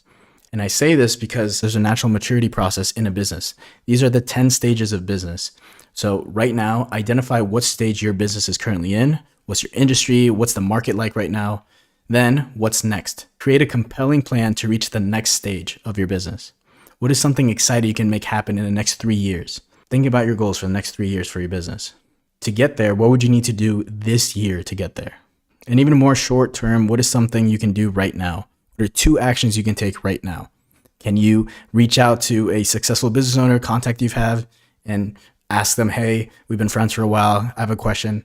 Or can you send an email to someone? Or is there a course that you know you should take and invest in that? What are 2 actions you can take right now?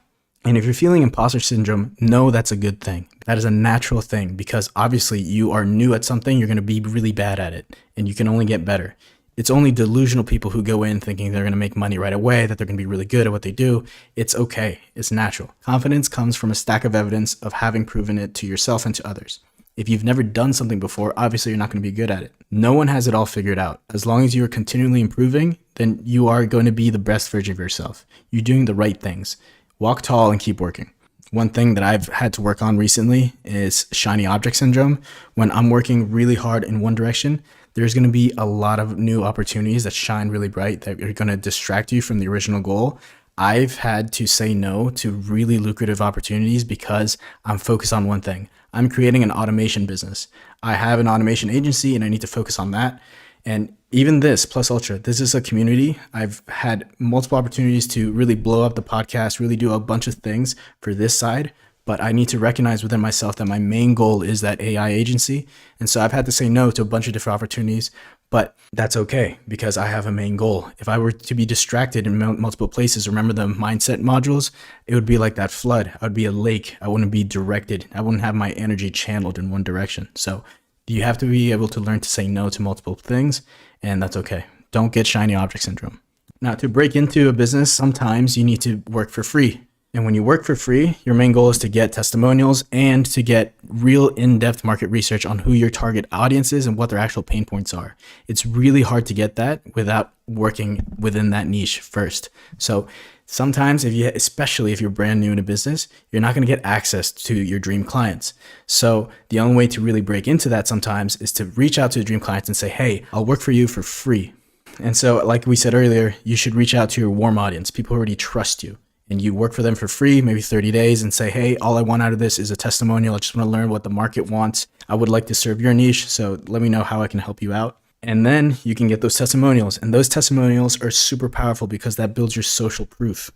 That social proof, those testimonials, that is what's going to make selling in the future much, much easier. One easy way to do this also is to just show your process. If you want to show leads that you're credible, explain how you do things and what they can expect from working with you.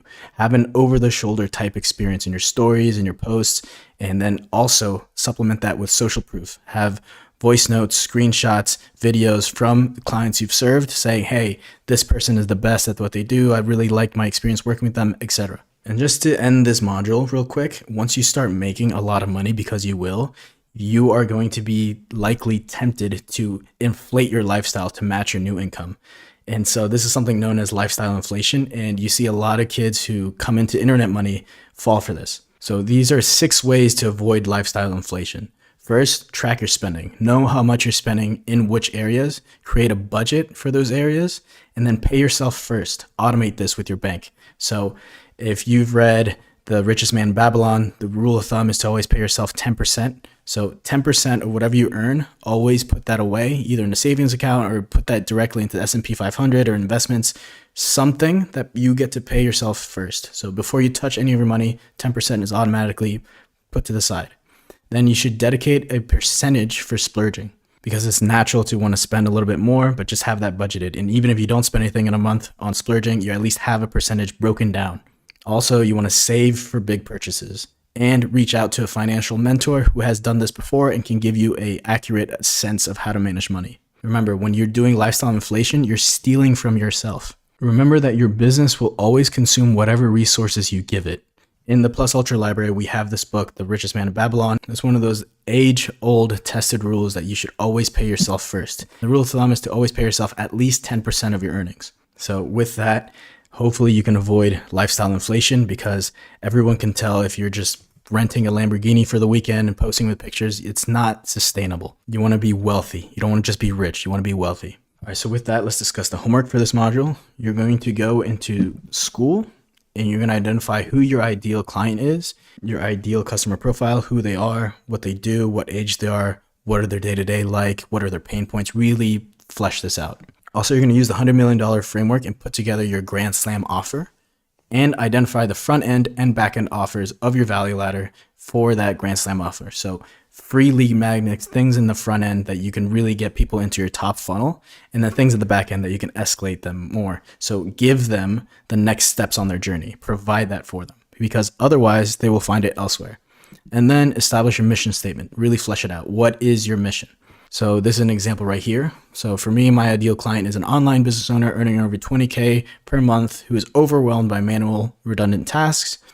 I will build free templates and reels that will serve as my lead magnets. And my Grand Slam offer is automation packages. And on the back end, I will include custom automations beyond our base packages. And also I want to do in-person events at some point. Let me put that there, in-person events and masterminds. So that is something I'm working towards. And then we help business owners remove bottlenecks and earn more revenue on autopilot using our AI-driven automations. So write down what your answers are right here and then submit that into school. And so people can better understand your Grand Slam offer and what you offer, but more importantly, you and your business can understand that and make it more clear. So, all right, I'll see you guys in the next one. All right, so let's discuss the evergreen skills that will always be in demand and that will always get you paid. So those are actually 3 skills. Those 3 skills are sales, marketing, and managing people. Quick financial disclaimer, the content on these slides is for educational purposes only. This does not substitute professional financial advice or consultations with financial professionals. This information is to be used by users at their own risks. It's not just to protect me, but it's to protect you. Sales is a fundamental skill. You are always going to be selling something, even if it's yourself. If you're presenting yourself at a job interview, you're presenting yourself to a girl, there's always some sales skills involved with winning. And so you need to be able to use these sales skills over and over and over again. This is a fundamental skill. Everyone should do sales. I highly, highly suggest if you're young and you're listening to this, get into a sales role. Even if you're studying, get into sales. Read some sales books, go on YouTube, research the sales skills because sales is super important. Now, the landscape of sales has changed over time. So in 2013, 10 years ago, 82% of buyers did not want to talk to a salesperson. Today, that number is over 92%. So sales has this bad connotation as being slimy, as being way too aggressive, but people have lost the sight of what true sales is. True sales is standing shoulder to shoulder with the prospect, looking at the problem, taking out a sword and attacking that problem head on. So you're helping people. It's key to remember that these people who get on the phone with you, they got on the phone with you because they know and they recognize and they said out loud that they have a problem. There's a deficit between where they are and where they want to get to. So always keep that in mind. If you ever make a sale and you think, aha, then you're doing it wrong. You actually want to help the prospect. So remote selling is actually the primary form of selling. So people are doing it on the phone now more than ever. And you want to provide rabbit hole experiences. You want to really get down into the problem, really make them feel heard and understood. And you want to make it really easy. You want to make the conversation flow because friction kills conversion. So there's this really powerful book I read called The Sales Acceleration Formula. It's in the Plus Ultra library. Check it out. So the guy who wrote this, Mark Robridge, he's the guy behind the sales efforts at HubSpot when they first started out. Super powerful book. I want to emphasize again that sales is a necessary skill and you always want to picture it as helping the prospect. No one likes a sleazy, aggressive salesperson. Now, there's many objections you're going to face as a salesman, but these are the 3 most common ones. And if you can get over these objections, you would literally live life on easy mode. So the first one is the price objection. Now, this is the objection you're going to come across most frequently, and it's because all purchases come with some sort of financial risk.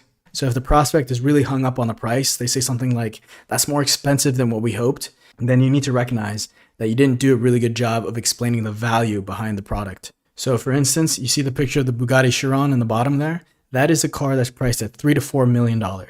If I were to communicate something and say like, hey, listen, we can get you this Bugatti at 300 grand. Even if someone doesn't have 300 grand, they know that this car is valued at $3 million. They're going to go out to the family. They're going to go out, get a loan. They're going to do everything they can to get that car because they know that the value is so much more than what I'm charging. That is what true business is. You should always have your products and your offers deliver so much more value than the actual price. So Alex Hormozy says that you want to do it around 10x. So whatever you're offering, say I'm offering a $1,000 product, it should really have $10,000 or more in value. You should want to make it really easy for them to say yes. That is true business. So you got to think about how to demonstrate that value. So Social proof is really important. Showing that people have made back that money after using the product, like really show how much value is in this product. With this and the other two objections coming up, you really want to get them to say the word yes early and often before the big ask. So really leading them with questions that make them say yes a lot really opens them up to the big ask later on. So you really want to practice active listening, repeat back what you hear, validate the prospect's concerns because they're legitimate, ask follow-up questions, leverage that social proof we said, set a specific date and time for the follow-up. So you always want to get a follow-up on the phone. On the call, you always want to get a follow-up. Always, always, always. So coming back to the price objection, if they say, all right, but your competitor is much cheaper, you should say something like, why do you suspect that they can offer you a much cheaper price? And make them realize that what they're offering is an inferior product. Also, don't forget, most of the time you can finance the product. So you can say something like, if I could offer this to you at 1/3 of the cost, could we have a deal today? Like make it really hard for them to say no. And that way you can attack the price head on. Show them that it's not really that big of a mountain to climb and help them actually address the problem. The next common objection is the trust objection. So there's 3 levels of trust. Their trust in you, their trust in the product, and the trust in the company. If they say something like, yeah, that sounds good, but I've never heard of you guys before, then it's going to be pretty hard to sell. But if you're prepared for this objection, then you can really get around it. So in an inbound sales conversation, the prospect will have likely interacted with your content and be familiar with what you and your organization are in some way. So this objection could be overcome by jogging their memory. Let them know about some of the stories and posts you've had, some of the social proof you already talked about, and just nurture them a little bit. But not all conversations are inbound conversations. So for those cold outbound conversations, they genuinely never heard of you. So it's at this point you need to double down on the value you provide with your elevator pitch. Be sure to emphasize the authority your organization has in the market. Mention how you've helped a similar company like theirs and provide case studies. It's really important you build up case studies. And remember that trust comes from competency and character. The third most common objection is the urgency objection. So they'll say, yeah, but this problem isn't really important for me right now. Most of the time that's bullshit because they got on the phone with you. They communicated that they have a lack, they have a deficit in this, and your solution can help them solve it. So listen closely and determine if their response involves concrete timing issues or just vague excuses. If they're doing backflips to justify inaction on a real pain point, then you have an opening. So one way to do that is to ask them to elaborate why it's not important or which competing priorities currently have their attention. So you can say something like, what would need to happen for this to become a priority? Or if they're trying to get off the phone and dismiss the conversation and say something like, just send me an email, you can be like, all right, but just so I know what to include in that email, can you tell me blah, blah, blah, blah, blah. So make them stay on the phone and communicate exactly what their objection is. Why can't they commit to the moment right now?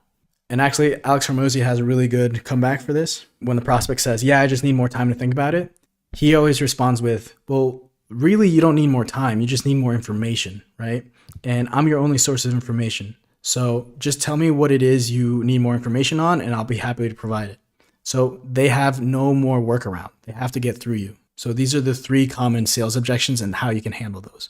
I also highly suggest you explore sales frameworks. There's the MIDIC sales, which is huge now, and then the closer framework, which is the one that Alex Hormozi uses. But just going on a sales call and raw dogging it is not the way to go. You want to have some sort of structured framework. And you'll notice that both of these frameworks, they start off with metrics like concrete metrics and credibility, and then they work their way into identifying the prospect's pain points and communicating those pain points and using social proof to show that you've addressed those pain points before. And so pick a framework and stick to it.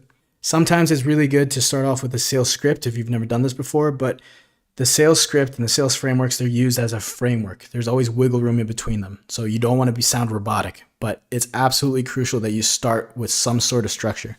So for people who are unaware and brand new to sales, there's actually a very popular 2-touch system. So you have something known as appointment setters, and they typically get paid 5% commission. And then you have your closers, which get paid 10% commission. There are 2 types of sale processes. There are in-person sales, like door-to-door sales, car sales, all those types of sales. And then there's automated/online sales. Now in this 2-touch sales system, I have done both. I started as an appointment setter, and then I started transitioning into a closer. Now, there have been a few times where I did both. I set the appointment and then I closed them too. So I got paid 15%. And the largest offer I've ever closed was a $40K offer. So I would get paid $2,000 for setting the appointment and then $4,000 for closing. The amount of effort to close a $4,000 product is the same as closing a $40,000 product. There's just more zeros there. So I highly suggest you tap into your network, find people who have a high ticket product to sell, and 5% is 5%. 10% is 10%. So you might as well charge 10% of something that is much more high ticket, because you're going to learn a lot through just selling, and you're going to develop a muscle that is always going to be in demand. People need to close these high ticket offers always, because any kind of offer more than $2,000 is considered high ticket. And for those types of offers, people are not really comfortable giving their credit card online and closing them most of the time. So you need to close these people on the phone. So people need salespeople who are familiar and comfortable with these situations to close on the phone. And the key to a good and smooth sales process is building rapport. People don't care how much you know until they know how much you care. The first person you need to sell is yourself. I have never sold something I never believed in. You have to believe in the product. You don't want to be an unethical salesperson. Remember that sales, true sales, is actually helping the prospect with their problem. Oftentimes, the best salespeople are people who have consumed that product or service before. They themselves are a product of the product. Now, as far as building rapport with the prospect, as long as there's rapport, one person will influence the other person if they have more certainty. When two people engage in a conversation respectfully, then the person who has more certainty will always influence and always convince the other person. Always, always, always, always. You have to build rapport to get there. And as long as you're more certain, then you will close them. Always. You don't want to push them towards the solution. You want to pull them towards the solution. So that visual of having a sword and being side by side with each other, you should really view sales as a service. So when you're talking to these people, especially if it's a Zoom call, you want to mirror them. You want to match them. If they're talking really loud, really fast, then you should match your cadence like that as well. If they're speaking really slow, then you should speak really slow. You should really communicate with them on a human level. Remember, this is rapport, not report. You want to focus on getting closer to them, being more involved, really understanding their pain points, rather than just getting the facts, getting their emails, and then just asking them for money. This is building rapport, not a report. Now, the second evergreen skill is marketing. It is not build it and they will come. You need to be able to communicate your product, your service, your offer to people in a way that they feel heard and understood. So that is where marketing comes in. $100 million offers. This is in the library for you to consume absolutely for free. But these are the 4 components of building a grand slam offer. So when it comes to price, you do not want to compete on price. It is a race to the bottom. So you never want to slash your prices. That's not going to help you ever. You actually only want to raise your prices. And you only want to raise your prices when you increase the value first. By increasing your price, you increase the emotional investment in the buyers. They're more invested in getting results, and you attract more action takers. Those who pay the most attention. There's actually a blind wine test that was done where they put the exact same wine out to people and they put different price tags. And people almost overwhelmingly judged the more pricier wine as being more tasty, more delicious. But it was the exact same wine. So we all have a type of bias towards higher priced items. People want to buy expensive things. They just need a justification for it. The second component is value. So look at the value equation at the bottom there. To increase the value of a product, you want to increase the numerator. So those 2 values at the top. So the dream outcome and the perceived likelihood they get that perceived outcome. So if you can increase those 2 and also decrease the bottom 2. So you want to decrease the time delay between when they buy and when they get their achieved outcome. And you want to decrease the perceived amount of effort and sacrifice. If you can do those 4 things, then you're going to get a higher value. The third component is guarantees. Some people will take advantage of your guarantees, but it'll be offset by the total amount of sales you're going to have. So you can have unconditional offers. You can have conditional offers, such as long as you take this next step, you're going to have the guarantee. Or you can have anti-guarantees, which is something like all sales are final. Or you can have implied guarantees, which are like performance-based, like revenue share or something like that. Get creative with it. Make the first 30 days, for instance, an unconditional guarantee, and then you can have some kind of conditional guarantee for the next 90 days. And then there's naming strategies. So Alex Hormozi suggests using the MAGIC framework when it comes to naming your offer. So you don't have to use all of these, just use 3 of them. So the M is magnetic. So create a magnetic reason why this offer exists. So for instance, wisdom teeth removal party or back to school sale. Then the A in MAGIC is the avatar. So you want to name the ideal avatar. For instance, moms in Wisconsin or blue belt jiu-jitsu players. Then the G is goal. So you want to give them a goal. So for instance, pain-free or bikini body. Just have the goal communicated in the name. The I is interval. So give them a time interval. So for instance, 21-day fat loss camp. And then the C is the container word. You want to make sure that the container word is a bundle of a lot of things, showing it's a system and it cannot be commoditized. So for instance, challenge, bootcamp, accelerator, summit, reset, all these are container words. It makes it much easier to sell your offer. Now, if you can, it'll be better if you can rhyme. So for instance, you can have the Business Thrive deep dive, or you can use some kind of alliteration like depth detox. That's just the cherry on top. I highly suggest you read this book. It goes into the strategy of using upsells, downsells, raising the price, adding new products, bundling, all that. It's a really powerful book, and it's available for you for free in the library. So at the end of the day, the key to making a lot of money in business is to just add more value than everyone else. Deliver raving fan impeccable service. Follow up and get referrals and convert them. Follow up any cancels or declines or anything negative that happened, any negative experience. Follow up, show them that you give a shit. Also, you should constantly be thinking about new offers, new ways you can serve your audience. So increase the frequency of purchases, increase the products and services you sell, increase your client retention, and increase your client reactivation. These are all ways for you to add more value to your business.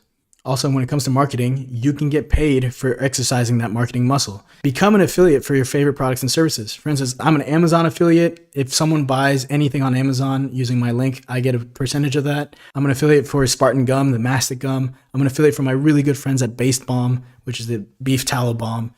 And I just get paid for promoting products that I use and believe in. So by doing that, you can really practice and really see the inside worlds of affiliate links, and you also build a relationship with these brands. Also, you should consider building your own affiliate army, people who promote your product and services for you. So you can go into something like Upfluence or Modash, and you can access millions of creators who can offer a partnership with your brand and really grow and use your untapped potential. Unlike Upfluence, Modash has a full access free trial, meaning you can try it out completely for free for 14 days. But Upfluence has a broader feature set overall. They have extra features for building affiliate programs and such. Typically, an affiliate commission is between 10 and 30%. Now, really quickly, let's distinguish these two evergreen skills as the medium and the message. So there's two main mediums, two main channels to push out your marketing. The first is through speaking. So to get better at this, you want to watch talented, charismatic speakers such as Craig Ferguson or Andrew Tate. And then the second channel is through writing. So look at powerful marketers who use writing, like Twitter and stuff. So subscribe to their newsletters, follow them on Twitter, So an example of really powerful writers are people like Alex Hormozy or Dan Coe. So this is the medium, speaking and writing. And then the message is divided into those two regions, marketing and sales. So when you're going through your feed, notice what captures your attention. Notice the hooks, notice the video editing, notice everything that captures your attention. That is the marketing side. So I suggest you create a folder on Instagram just for marketing and just identify the content that captures your attention. That is good marketing. Then on the sales side, when you actually go through a sales funnel and you buy something online, I want you to save that as well, create a folder, and notice the copy. Look at the sales copy. Look at the captivating ads that worked on you and study that. Now, the third evergreen skill is managing people. But as you'll notice in the next module, managing people is really a social skill. So it's going to be purple. So in the social modules, we're going to talk about gender dynamics, how to get a girl, how to maintain a conversation with people, how to befriend anybody in the world, and also power dynamics like office politics, getting what you want out of people, how to influence people, how to persuade. These are all social skills. So this is an evergreen skill, of course, but it's going to be covered more in depth in the social mastery modules. But I will quickly say that if you want to become incredible at managing people, these are the 3 soft skills you should learn. First is coachability. So coachability is an individual's willingness and ability to seek, be receptive to, and act on constructive feedback. So I've been in some pretty aggressive professional situations where people are yelling at you. There's a lot of hectic chaos. Your ability to not take criticism personally and understand it's not personal and react positively on top of that is going to reward you tenfold. Managers notice this, but also you, when you become a manager, you should be able to seek out people who are coachable, because those people tend out to become much more efficient leaders and much more efficient workers. Then the second skill is decisiveness, which is the ability to make decisions quickly, confidently, and effectively. So you as a manager, you have to be able to work without distractions. You can of course course correct, but you do that after taking a decision. Remember, success loves speed. So decisiveness is a super powerful skill to develop. And then the third top skill for managing people is adaptability, which is the ability to adapt to new conditions. So practicing adaptability may include how you are able to respond quickly to changes. For instance, new managers or coworkers have differing or new ideas of how work can be done. How do you manage that? So these are the 3 pillars for becoming an excellent manager of people. Again, we are going to discuss this, and particularly its role in power dynamics, in the social mastery modules. So your homework for this module, the Evergreen skills, is to make a list of the top 10 products or services you use daily. And you want to reach out to those brands until you get one to say yes to you. When you get one of them to say yes to you, it might take more than 10 reach outs, but get at least one of them to say yes to you. When you get them to say yes to you, sell for them. Either through affiliates, content creation, product exchange, offer them some kind of relationship where you are selling for them. Feel free to use my email script from the module before, the digital economy module. And by doing so, you're going to start monetizing your life. So this is your homework for this module. It's a brand new way to engage with the internet. You should start monetizing your lifestyle. It is a game changer. All right, guys, I'll see you in the social mastery modules. Peace. All right, so we're going to talk about power dynamics between people. And this is really important because I just got out of office politics, the corporate side, and I am in the digital world right now. There's different ways to view people. And I just want to emphasize that you are not superior to other people, right? It's really important to get into this, understanding that people are children of God. We should treat people with dignity, and just remember who you were before you got to where you are now. Just remember that people are on a journey, no matter their age. People are on a journey. So treat people with love. This is my personal belief, but I believe that respect is earned, but I will love everyone by default. However, I will give my respect discriminately. You have to earn it, just like I know I have to earn yours. Just wanted to say that right away because we're going to get into some more darker manipulation type stuff.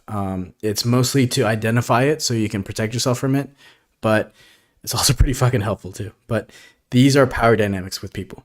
So we're going to discuss the unspoken rules of getting ahead in life, the insiders, the outsiders, the 48 laws of power, discernment, common triggers for irritable people, de-escalation tactics, and when to burn bridges. So there are unspoken rules, right? In whatever situation, whether you're in a corporate situation, a family situation, friendship situation, whatever it is, there are unspoken rules. And you can have 2 people who both went to the same school, same qualifications, whatever. But if person A knows to play by the unspoken rules of the game, they're going to get much further ahead than person B, who just sticks by the surface rules. What are these rules? This is what's known as politics. Now, if you study the courts of the medieval Europe, people were masters at this, like absolute masters. And I actually admire them a lot. You know that there's multiple layers of things going on at the same time. Like you want to present certain things, you want to hide certain things. There are unspoken rules. So let's get into that. So the first principle to remember is that people will help those who look like them. Always. Like people will prefer and give preference to people who look like them. Now that could be physically, like racially, or that could be people philosophically on the same team, ideologically. Oh, you're a Democrat, I'm a Democrat. Let's support each other. I don't care what you've done. I don't care if you've gone to that weird island. I'm going to help you, right? Or it could be socioeconomically. So there are different ways to look at this, but it basically comes down to us versus them. And just understanding in this in your bones is going to give you a lot of peace of mind because it's just the truth, right? It's just how it is. Now, you can leverage this to your benefit. And rather than complaining about this and trying to fight an uphill battle to change human psychology, don't. Just leverage human psychology. And this is just one of the truths you have to accept is that people will help people on the same team. Like, that's a fact. All right, so what can you do? Just get on the same team then, right? So there are insiders and outsiders.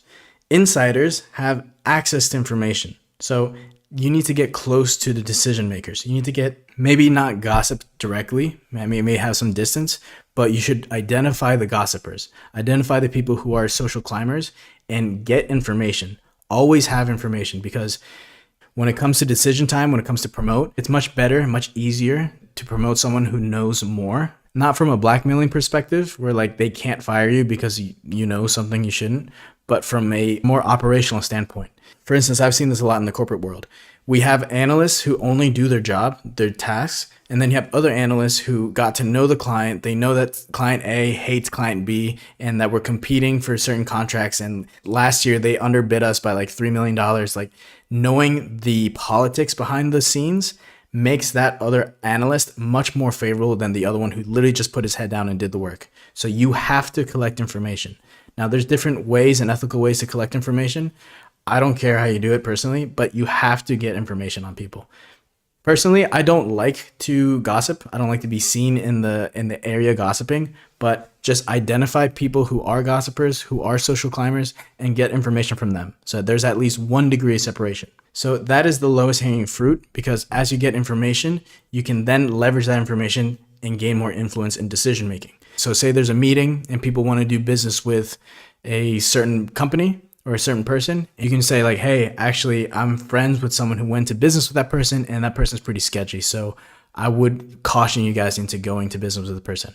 You just leverage that information. You gave them information that they didn't have, and now you can influence decision making. Because now when they launch an investigation and they figure out, oh yeah, this guy is sketchy, you just got promoted in their eyes. Like, this is a valuable person who collects information outside of their tasks. Not only that, in the process of becoming an insider, you'll notice that you're going to develop a stronger network. Like, people trust you with more things, and you actually develop a strong relationships with people. You start getting more secrets, you start getting more information, and in turn, you get more influence. So it's like a positive feedback loop. Now compare that with outsiders. Outsiders, most of the time I've seen it, they do this to themselves. Very few instances I've seen leadership exclude people outright, but I've seen a lot of people just do it to themselves. They put ceilings on themselves. They aren't curious to get more information. They don't want to do more outside of their role. And so that actually imposes a ceiling on them. And these people aren't really self-aware. They don't know that what they're doing is harming them. For instance, they might have ideas for innovation and how to do things differently, but what they don't really know is that they're actually rocking the boat.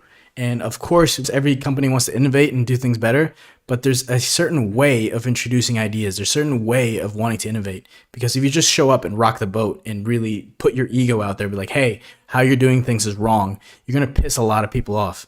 You're going to piss the wrong people off in particular. So just identifying where you stand on the fence, are you an insider or are you an outsider, can really help you identify how much leverage you have in an organization. So take inventory right now in your workspace or in your friend groups.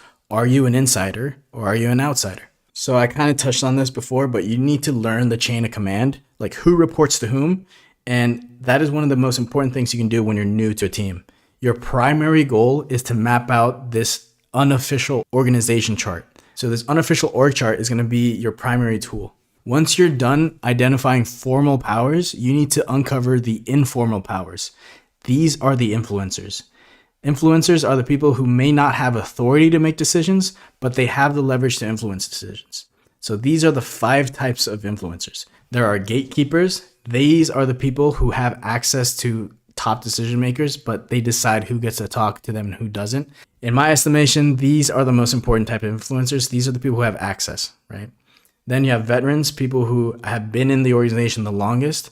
Then you have experts, people who, if you want to get shit done, you need these people. Then there are socialites, people who are known and respected in the organization, and they can introduce you to the right people. So these are like the glue guys. And then you have advisors. These are the people who have trust. So if you really want to break into the trust aspect, maybe share some kind of secret, whether it's true or not, and really try to break into that trust, then you need to connect with these people. But I would focus on identifying those gatekeepers. When I was doing this at the office, I focused all my attention on those gatekeepers. I believe those gatekeepers, actually the socialites were pretty helpful too. So we had all hands meetings and I would get really close to the socialites because eventually the managers would come in and talk to them. But gatekeepers and socialites, very key to identify these two because they're not official titles, but precisely because they're unofficial titles, they have a ton of leverage. Now let's get into the 48 Laws of Power. So this is another book by Robert Greene. I'm reading it right now. So I suggest you guys screenshot these next few slides. I'm only going to highlight a few of them that I believe are the most important for me and the ones I've used the most. You guys should explore them at further depth, but let's go. So ironically enough, the first law is the one I use the most, is to never outshine the master. So I've been in business for myself for just over a year, and I'm constantly in rooms with people that are doing way better than I am. They have all these skills, they have all these networks, they have all these tools.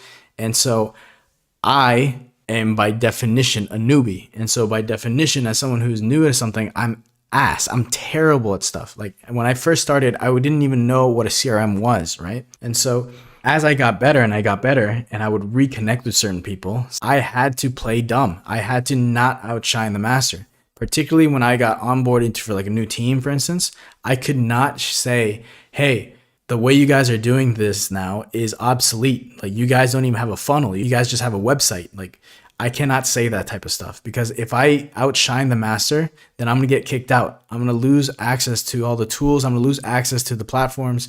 So you guys should be aware of not outshining the master. You want to actually live maybe 1 or 2 degrees below the master so that you're outside of any retaliation range. But this is a huge one. The next law I use pretty frequently is to court attention at all costs. So in my stories, I like to post obscene shit from time to time. I like to, in person, I like to say certain things.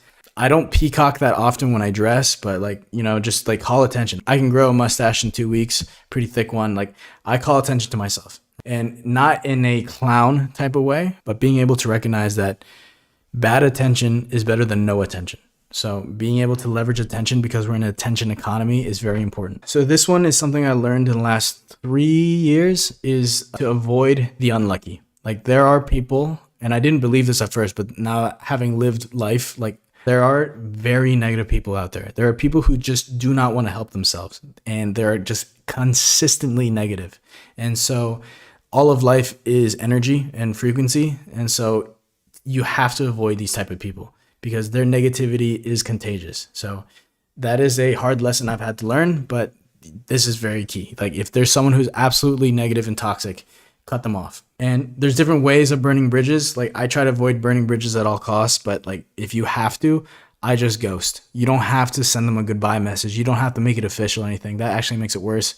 Just slowly avoid contacting them, and then that's it. The next law is to use absence to increase respect and honor. Maintain a degree of distance and scarcity to increase your value and make others appreciate your presence more. Don't respond to every single text, especially if it's not necessary. You don't have to go to every reunion. You don't have to go to every group meeting. Like, you don't have to do all this stuff. Make your time valuable, because it is, and that will make your absence felt. Now, I talked about this one a little bit in the mental mastery modules, which is to be very careful with monk mode, because isolation is dangerous. You do not want to isolate yourself too much, because you need to build alliances. Like, at the end of the day, you need to like use people, leverage people, have those connections, because being completely isolated, being a Bruce Wayne in his tower and during those years, that did not help him at all. Remember, Gotham went to shit. The other thing is to play a sucker to catch a sucker. I do this a little bit too well. I play the idiot a lot to be able to understand people a little bit better. I've identified a few scammers, like people who I thought were doing honest work, but then I realized that, like, oh shit, you guys are just not really like doing anything constructive. So you can just identify certain people, like play along a little bit. This has been an absolutely powerful tool. Just play a little bit dumber than you actually are. Then remember to enter action with boldness. You need to take massive action, success of speed. If something makes sense, and commit to it fully. Just burn the boats. Somewhat along the same lines is to master the art of timing, understand when an opportunity is in its infancy, how to jump on it, when to leave, when to cut your losses. This is very key. And then finally, being able to identify group leaders, and that way you can affect the entire masses. For instance, at my corporate job, I remember that if I really needed something from my manager, I would talk to the vice president, because the vice president and we lived in the same neighborhood. And so I would just talk to him if I really needed something done, because then that would trickle down to the entire management branch. So there'd be 10 managers, and then what I told the VP would trickle down. And then eventually when I do talk to the manager already knew what I needed, and it was just done, right? The other thing is to never appear too perfect. Display your flaws and weaknesses, because it makes you more human. People don't like the perfect image of someone. It's pretty intimidating, but it's also pretty cringe and fake. Now, 48, assume formlessness. You don't want to be too rigid where you break. Like, you need to be able to adapt and change your strategies and tactics as needed. You don't want to be so arrogant and fully committed to one thing that you actually end up costing things for your team. So being able to understand, again, when to cut losses, it's very important. Do not be a victim to your ego. Now, when discussing human psychology, we need to look at discernment. So discernment is being able to identify evil people. Building that discernment muscle is huge here. So there's actually a book called Dark Psychology and Manipulation. And I just want to emphasize again that this slide is to be able to identify these tactics to protect yourself and others. It's the same reason why we learn how to fight. We learn how to fight to protect ourselves and others. That's the same principle here. So by understanding what manipulators are trying to do, like what their playbook is, then you can identify what they're trying to do and then stop it. So these are the ways to manipulate someone. And we call it dark manipulation because they're pretty covert. So the main way to do this, the backbone of this, is to create open loops and expectation and anticipation, because the mind hates open loops. So for instance, if you text a girl, right, and she responds, and then you wait 12 hours to respond, and then she responds immediately back, and then you just respond immediately back, and then you go back and forth for a few minutes, and then you take another 16 hours to respond, that is intermittent reinforcement. So when you do that, you actually build unpredictableness, which fucks up your dopamine. It really becomes addictive. So being able to be hot and cold, like being both their source of pain and pleasure, it makes you really addictive as a person. People do not like that inconsistency. It drives them crazy. It like fucks up their dopamine, right? So by doing this, you actually make others crave your approval. Now, this does not work on people who are self-aware and are healthy, like spiritually healthy, because people who are spiritually healthy and high quality, they know how to self-validate. But here's the wild thing. The majority of people cannot self-validate. A lot of people, the majority of people, they look for their validation externally. Like that's the vast majority of people. So if you belittle their accomplishments and you make them feel special and you go back and forth and you love bomb them, for instance, right before you like fuck them up, that makes you super addictive as a personality. Like people actually are drawn to you, which is fucked up. So if you can notice someone starting to love bomb you, giving you a lot of praise, and then randomly they're pretty mean to you, just know this is a person who's trying to manipulate you. So the best way to avoid this is just to not play into their game. Build that perceptual mastery and just not play into their game. Like I can self-validate. Like I don't need anyone else's approval. I've come across people who try to do this and I'm just like, all right, I'm just not going to interact with you then. Cool. Like these people look for victims. So don't be that victim for them. Now, there are 6 types of toxic people, but I'm going to focus on 3, and you should avoid all of these people. The first is the complainer. This is the most common type of difficult toxic person to deal with because they're just unhappy, and they express their unhappiness in a way that can be frustrating for others. No matter what you do, if you give them the answers, the solutions, what they need, they're still going to complain about it. They're always just looking for a way to complain and just not take action. So these people take a lot of mental space. They take an emotional toll on you. So just avoid complainers. Identify, oh, that's just a fucking complainer. I'm not going to talk to that person. Similarly to that, there's people who are just constant critics. There's people who cannot appreciate good things, mostly because they are not creative themselves. They cannot do anything for themselves. They're not a productive person. They don't know how to create things of value. And so rather than fixing themselves, they constantly critique other things and other people. So just avoid that type of negativity. There are people who are just built like that and they don't want to fix themselves. So just avoid those people. And then lastly, there's the drama queen.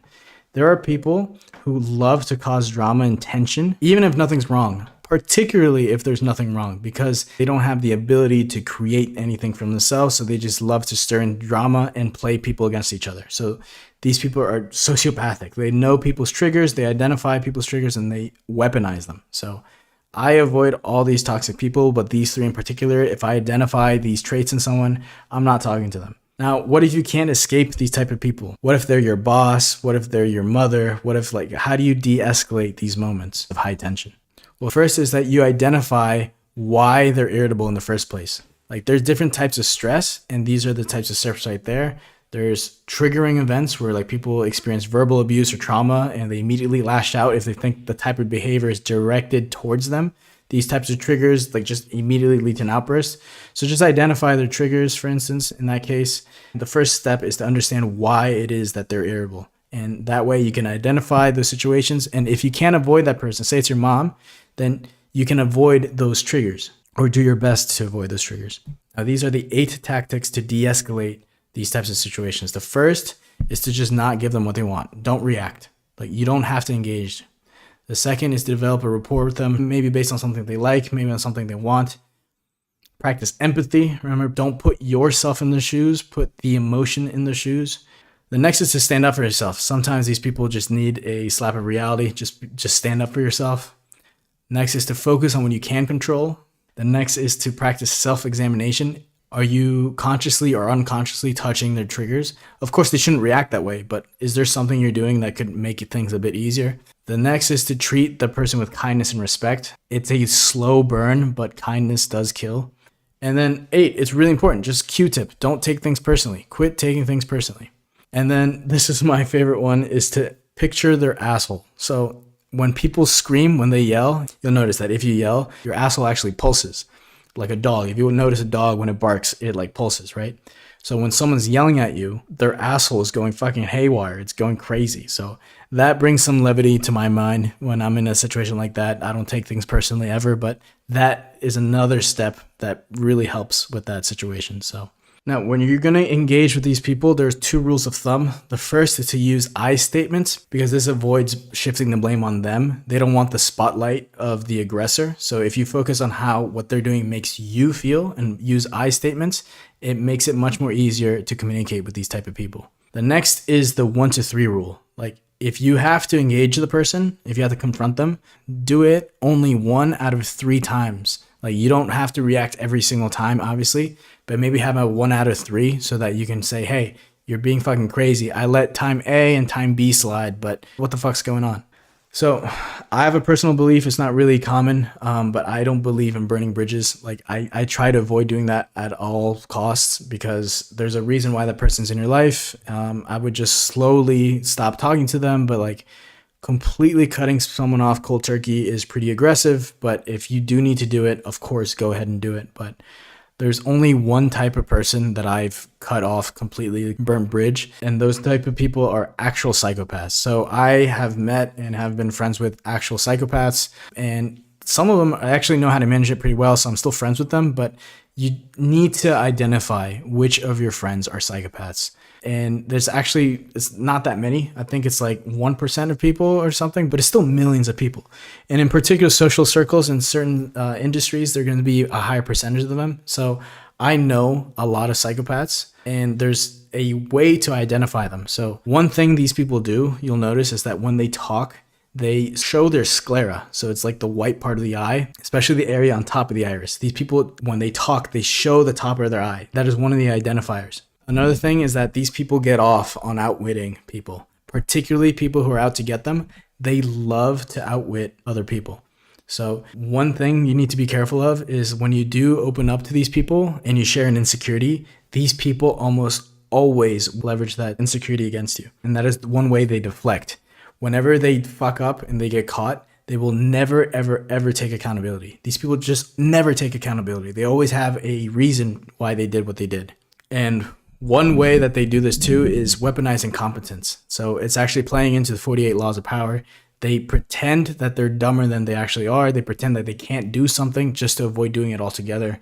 So that's weaponized incompetence. However, and this is somewhat of an admirable trait, when they do know that they want something, they go after it without hesitation or remorse. But the key there is they often do it at the expense of other people. So I would never cross that line. I think that it's pretty hurtful, but being able to identify these people, I would highly suggest that if you do need to cut someone off, if they're not a psychopath, don't do it, because actual psychopaths will hurt you. All right, so your homework for this module is to identify the top 2 laws of power you've been using all along, and maybe without knowing, but there are 2 laws of power you've been using all along, what those are, and also identify 2 laws of power that you would benefit from adopting.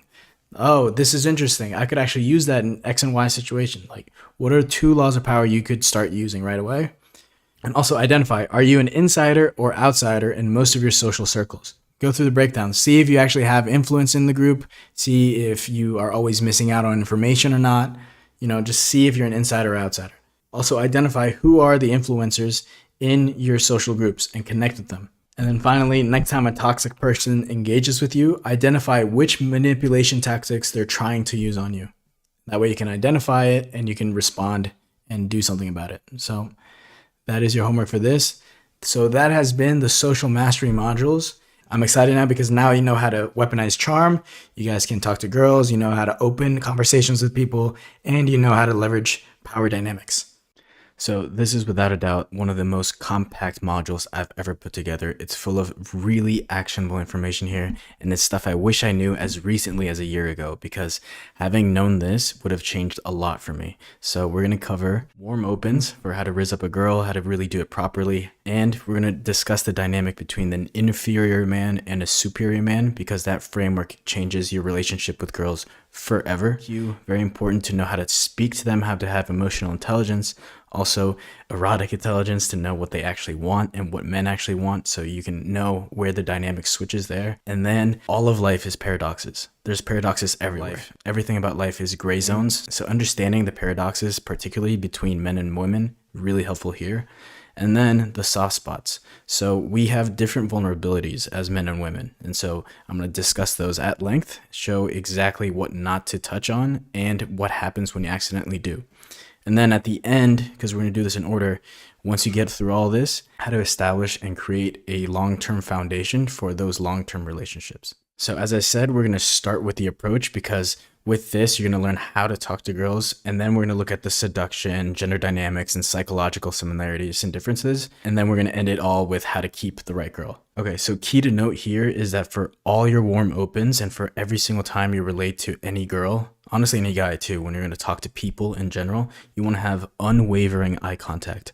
Eye contact is the key. If you cannot maintain eye contact, then this is not going to work. Just keep your eye contact. And why is this so important? Because girls want to feel confidence, because the world at large is full of chaos. And if you cannot hold your own with maintaining eye contact, then that shows that you're not confident enough. And then everything else is just going to fall apart. So I'm going to present 3 scenarios, and in each scenario, I'm going to show you exactly how to open. So the first scenario is at a place where you're constantly running into this girl. So it could be a place like the gym, or maybe she's in your class, or maybe she's in your apartment building and you see her in the elevator. So if you're sharing the same watering hole, then I don't think you realize how much is already working in your favor, because a woman's top concern is her safety. So being already exposed to you multiple times, she knows you live in the building, she knows that you're not really a threat. So this actually helps you out to make the open much easier. So this one's actually really easy.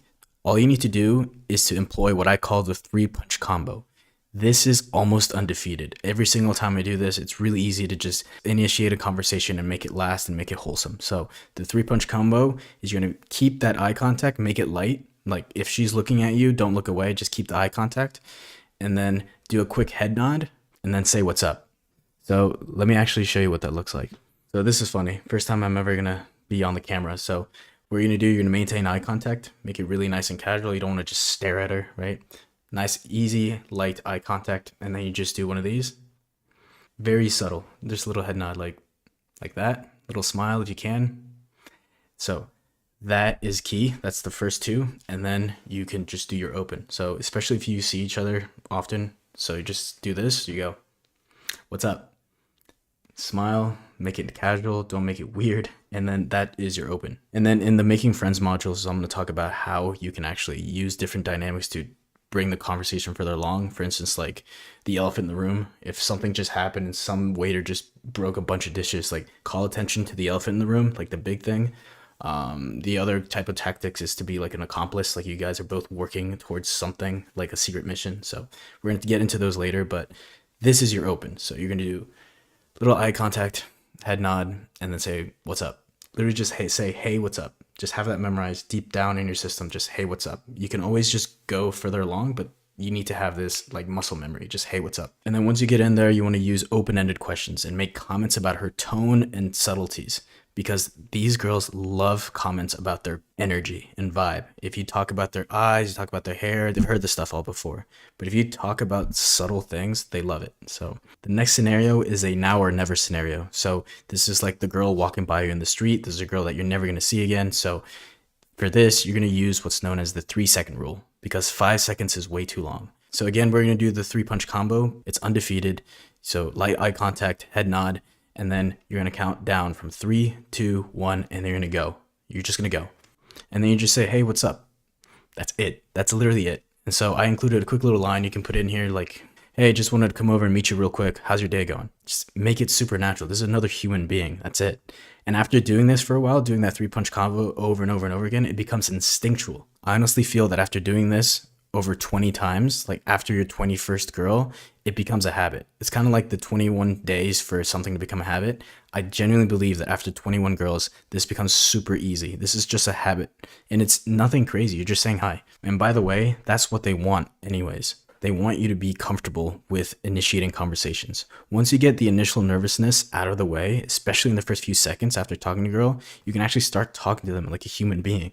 Honestly, the world would be a better place if more men became comfortable with getting rejected. You should be getting rejected early and often, because once you get out of the way, you realize it's not that big of a deal.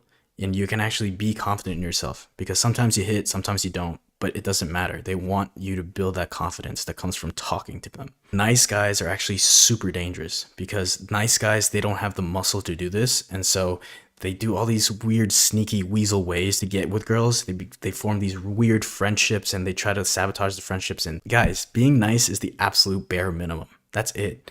If you expect getting sexual favors out of being nice, then you're just borderline predatory.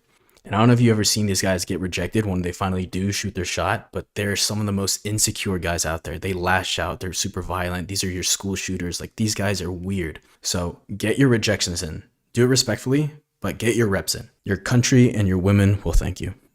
The third scenario is when she's going to be in that location for a while. So this could be at a bar, at a club, at a dinner party, but you and her, you're going to be in the same location for a while. So again, the 3-punch combo: light eye contact, little head nod, and then this is my move. I love this move. You just do a little like cheers motion with your glass. You just say cheers. And sometimes they do it back, which is awesome. Sometimes they smile, but just read her reaction. If she reacts positively, like if she has lingering eye contact, she smiles, if she gives the cheers back, then you can try to approach her. I'm telling you guys, this is almost undefeated. That 3-punch combo is almost undefeated. It makes conversations really easy to initiate, and you can honestly tell right away if she's into you or if she's not. Remember, if she's not into you, that's fine. It's okay. Move on. So one of the ways to initiate the conversation, if she does react positively, is to A, approach her, or B, do a little light smile and wave her over. This is awesome. The girls who do come over, when you wave to them, they tend to have some of the best conversations. They love it. It's not really common, particularly nowadays. It's not really common, so they love this. Another thing that you can do is, like, since you're far away, you can kind of play with like the social dynamics of everything. And if she looks over, you can try to pretend like you're shy. You can turn away, hide your face behind a menu, hide your face behind your glass, just be a little silly. You can do those physical comedy bits, and she loves it. Okay, so you got the open. So now let's talk about maintaining the charisma and true Riz.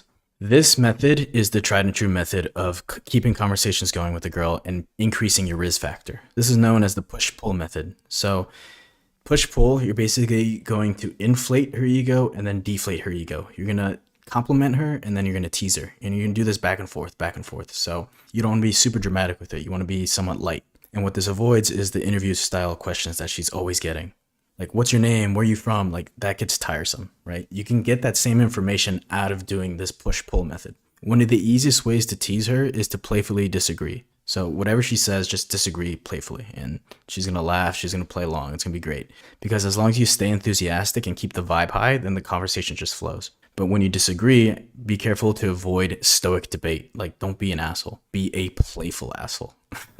Another easy way to tease her is to playfully disqualify her. So if she says something like, yeah, I'm from California, you can be like, oof, we're never going to work out then. I'm sorry. I got to go. You know, like that kind of things, like that teases her, because she never really hears that. She's always like feeling guys trying to like get her and attain her. But if you disqualify her, then the dynamic is thrown off a little bit. And especially if you do it in a teaseful manner, she loves it. So it goes against her experience. The key is to keep things playful and not monotone. And if you really want to just test the waters and escalate things a little bit, sprinkle in the word cute here and there to see how she reacts. So you can say something like, oh, by the way, you look cute trying to make those boots work, or something, you know, just see how she reacts to that. So again, the push-pull technique is alternating between showing interest and showing disinterest. This dynamic creates a sense of intrigue and makes her more eager to pursue the connection. So here's an example of a push real quick. So you can say something like, yeah, I'll give you my phone number, but you have to promise me not to text me right away or call me too much. Like, she's gonna be like, what? Another thing I like to do is, like, if we're gonna hug, I say, okay, that's enough. Like, this line right here is one of my favorites. I love to say, listen, if I was into blondes, I would be all over you. Too bad though. Like, Also, just play it by ear. If there's a girl who's wearing like all black leather and she looks like stunning, right? I like going up to those girls and being like, hey, I feel like you spend a lot of time in the library. Tell me I'm wrong. Just say something whack like that. Like it fucks with their mind a little bit. Now, for the pull side, you want to mention something you like about her, like genuinely compliment her. You can pull a girl in by talking about a characteristic you noticed. Maybe you noticed that she likes to dance, so ask her for a dance. Maybe she mentioned some hobby of hers, and so you can talk about that a little bit. Like, pay her a genuine compliment. So, in this sphere of Rizzology and Rizzonomics, you'll notice that there's two main schools of thought. There is game, like spitting game and like player dynamics, and then there's just being the man. Game is used for a lot of guys who don't have much choice. Of course, it's super powerful to know how to work a girl and like say the right things and everything, but most of the time I've noticed that a lot of these guys are just lying about who they are. They can sleep with a girl, they do a one night stand, cool, but the girls that tend to fall for that, they're not really the type of girls I want around my life, you know? And I don't know about you, I'm not judging, but it's a whole different game if you just become the man. If you just become the guy, then you're going to actually attract these girls. And we're going to talk about that later on in this module, but there's just two ways to view this. So charisma, like true charisma, true Riz, can be used for the light and the dark. So you decide how you want to do it, but just understand that that's the framework I'm operating on. I'd rather just be the fucking guy. So with that said, let's talk about some diabolical psychology hacks. So really, if you want to have success with a girl, you need to think about the psychological frame about this relationship. You have to understand what their worldview is, like where it comes from. And whether they like to admit it or not, Freud made it clear that they are always comparing you against her father. Like that's the role model she has. And particularly if that father is absent, then she is looking for male validation. So be aware that some asshole type guys take advantage of this completely, but that's just the truth. You should know what this is. So when you're having these playful conversations in charisma, you should adopt the frame of her older brother, meaning you should always disagree with whatever she says just a little bit, like playfully tease anything she's saying. Don't take it as face value, just tease it a little bit. Take her seriously, of course, but not too much.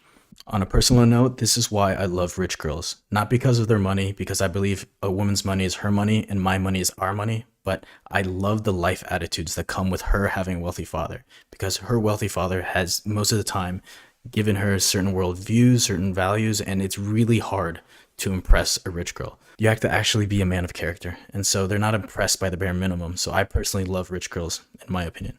All right, so now we're going to talk about the inferior man. This is super common nowadays. This is a concept that was made popular by the book The Way of the Superior Man, which is a phenomenal read, and it's in the library for you to check out. But there is a pandemic of weak men around. So these weak men, they adopt this 50-50 fallacy where like, I'll put in 50% and I'll expect 50% of my happiness to come from the girl. And they expect this 50-50, which is not the way to go about it, because you as a man, you play by completely different rules as the woman. So the only difference between an intimate relationship and a friendship is intimacy. And this type of equality that is being forced, that equality depolarizes a relationship. The masculine and feminine need each other. They're opposite. You need to understand that. And if you look at this 5 relationship stressors, the first domino to fall is the loss of attraction. And that loss of attraction comes from depolarization. If you are a feminine guy and you have a feminine girl, then eventually the relationship is going to dry out. And an inferior man is always making excuses. So a lot of times these guys, like the Fresh and Fit guys and Brian from the whatever podcast, these guys complain all the time about girls and like, how come things aren't fair? I want things to be equal. These guys are genuine losers. Only pussies complain. Although it is true that simps are destroying the natural order out there, because of a lot of men, a lot of weak, inferior men are paying for OnlyFans subscriptions, we are allowing girls to think that that's an okay thing to do. But we as men, we are the backstop. Like, we should have full extreme ownership over our actions. With that said, you should not be complaining about the double standard. The double standard is a good thing. You should actually own up to the plate. You should do more. So if you ever hear a guy actually wanting equality in a relationship, that just know this is a guy who doesn't want to step up to the plate. You should always be delivering more in a relationship as a guy. Like, that's just how it is. You don't want the relationship to be 50-50. We'll talk about that in a second. Now let's compare that to the superior man.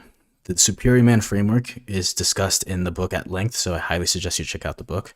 But the superior man looks for and understands the 100-100 abundance relationship. They put in 100% of themselves, and their woman puts in 100% of herself. So these type of guys, they don't chase girls. They absorb them. They understand that they need to put work into their garden. They need to build a garden, build themselves into someone who is worthy of maintaining a fruitful relationship. So a superior man understands that there's a spiritual and psychological archetype of female energy in its highest form. That divine feminine looks for and requires a divine masculine. A real relationship, a real 100-100 relationship, every single day, these people choose to love each other.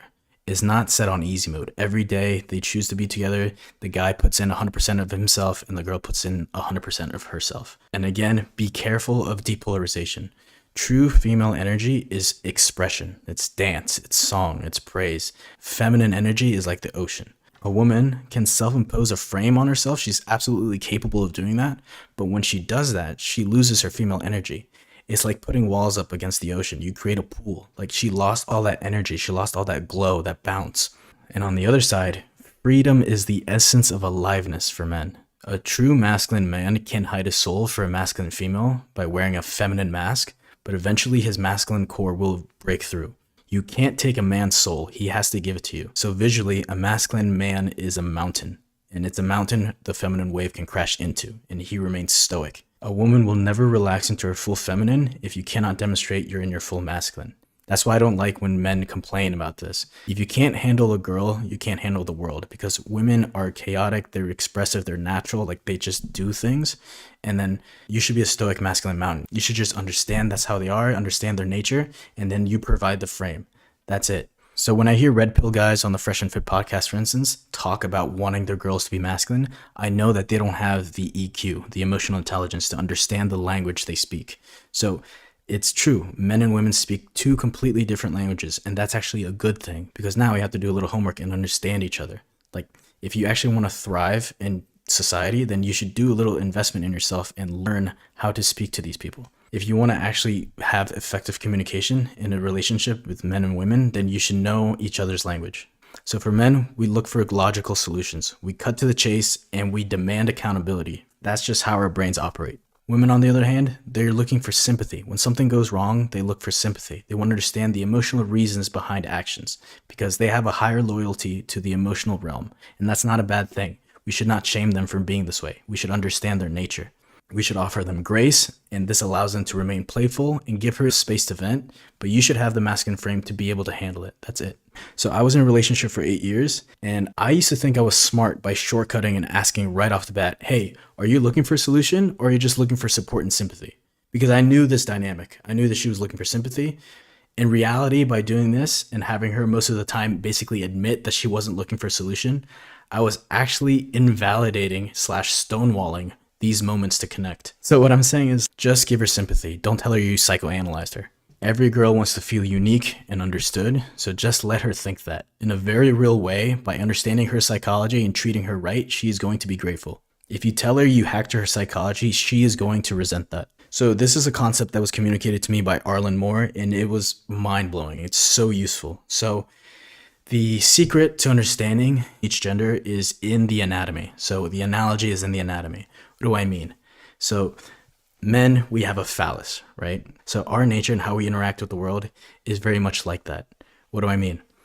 We are designed to penetrate the world. Like we are very quick to action. If something needs to happen, we get hard right away and we just go, right? We penetrate the world. We go. And it's very aggressive and it's really quick.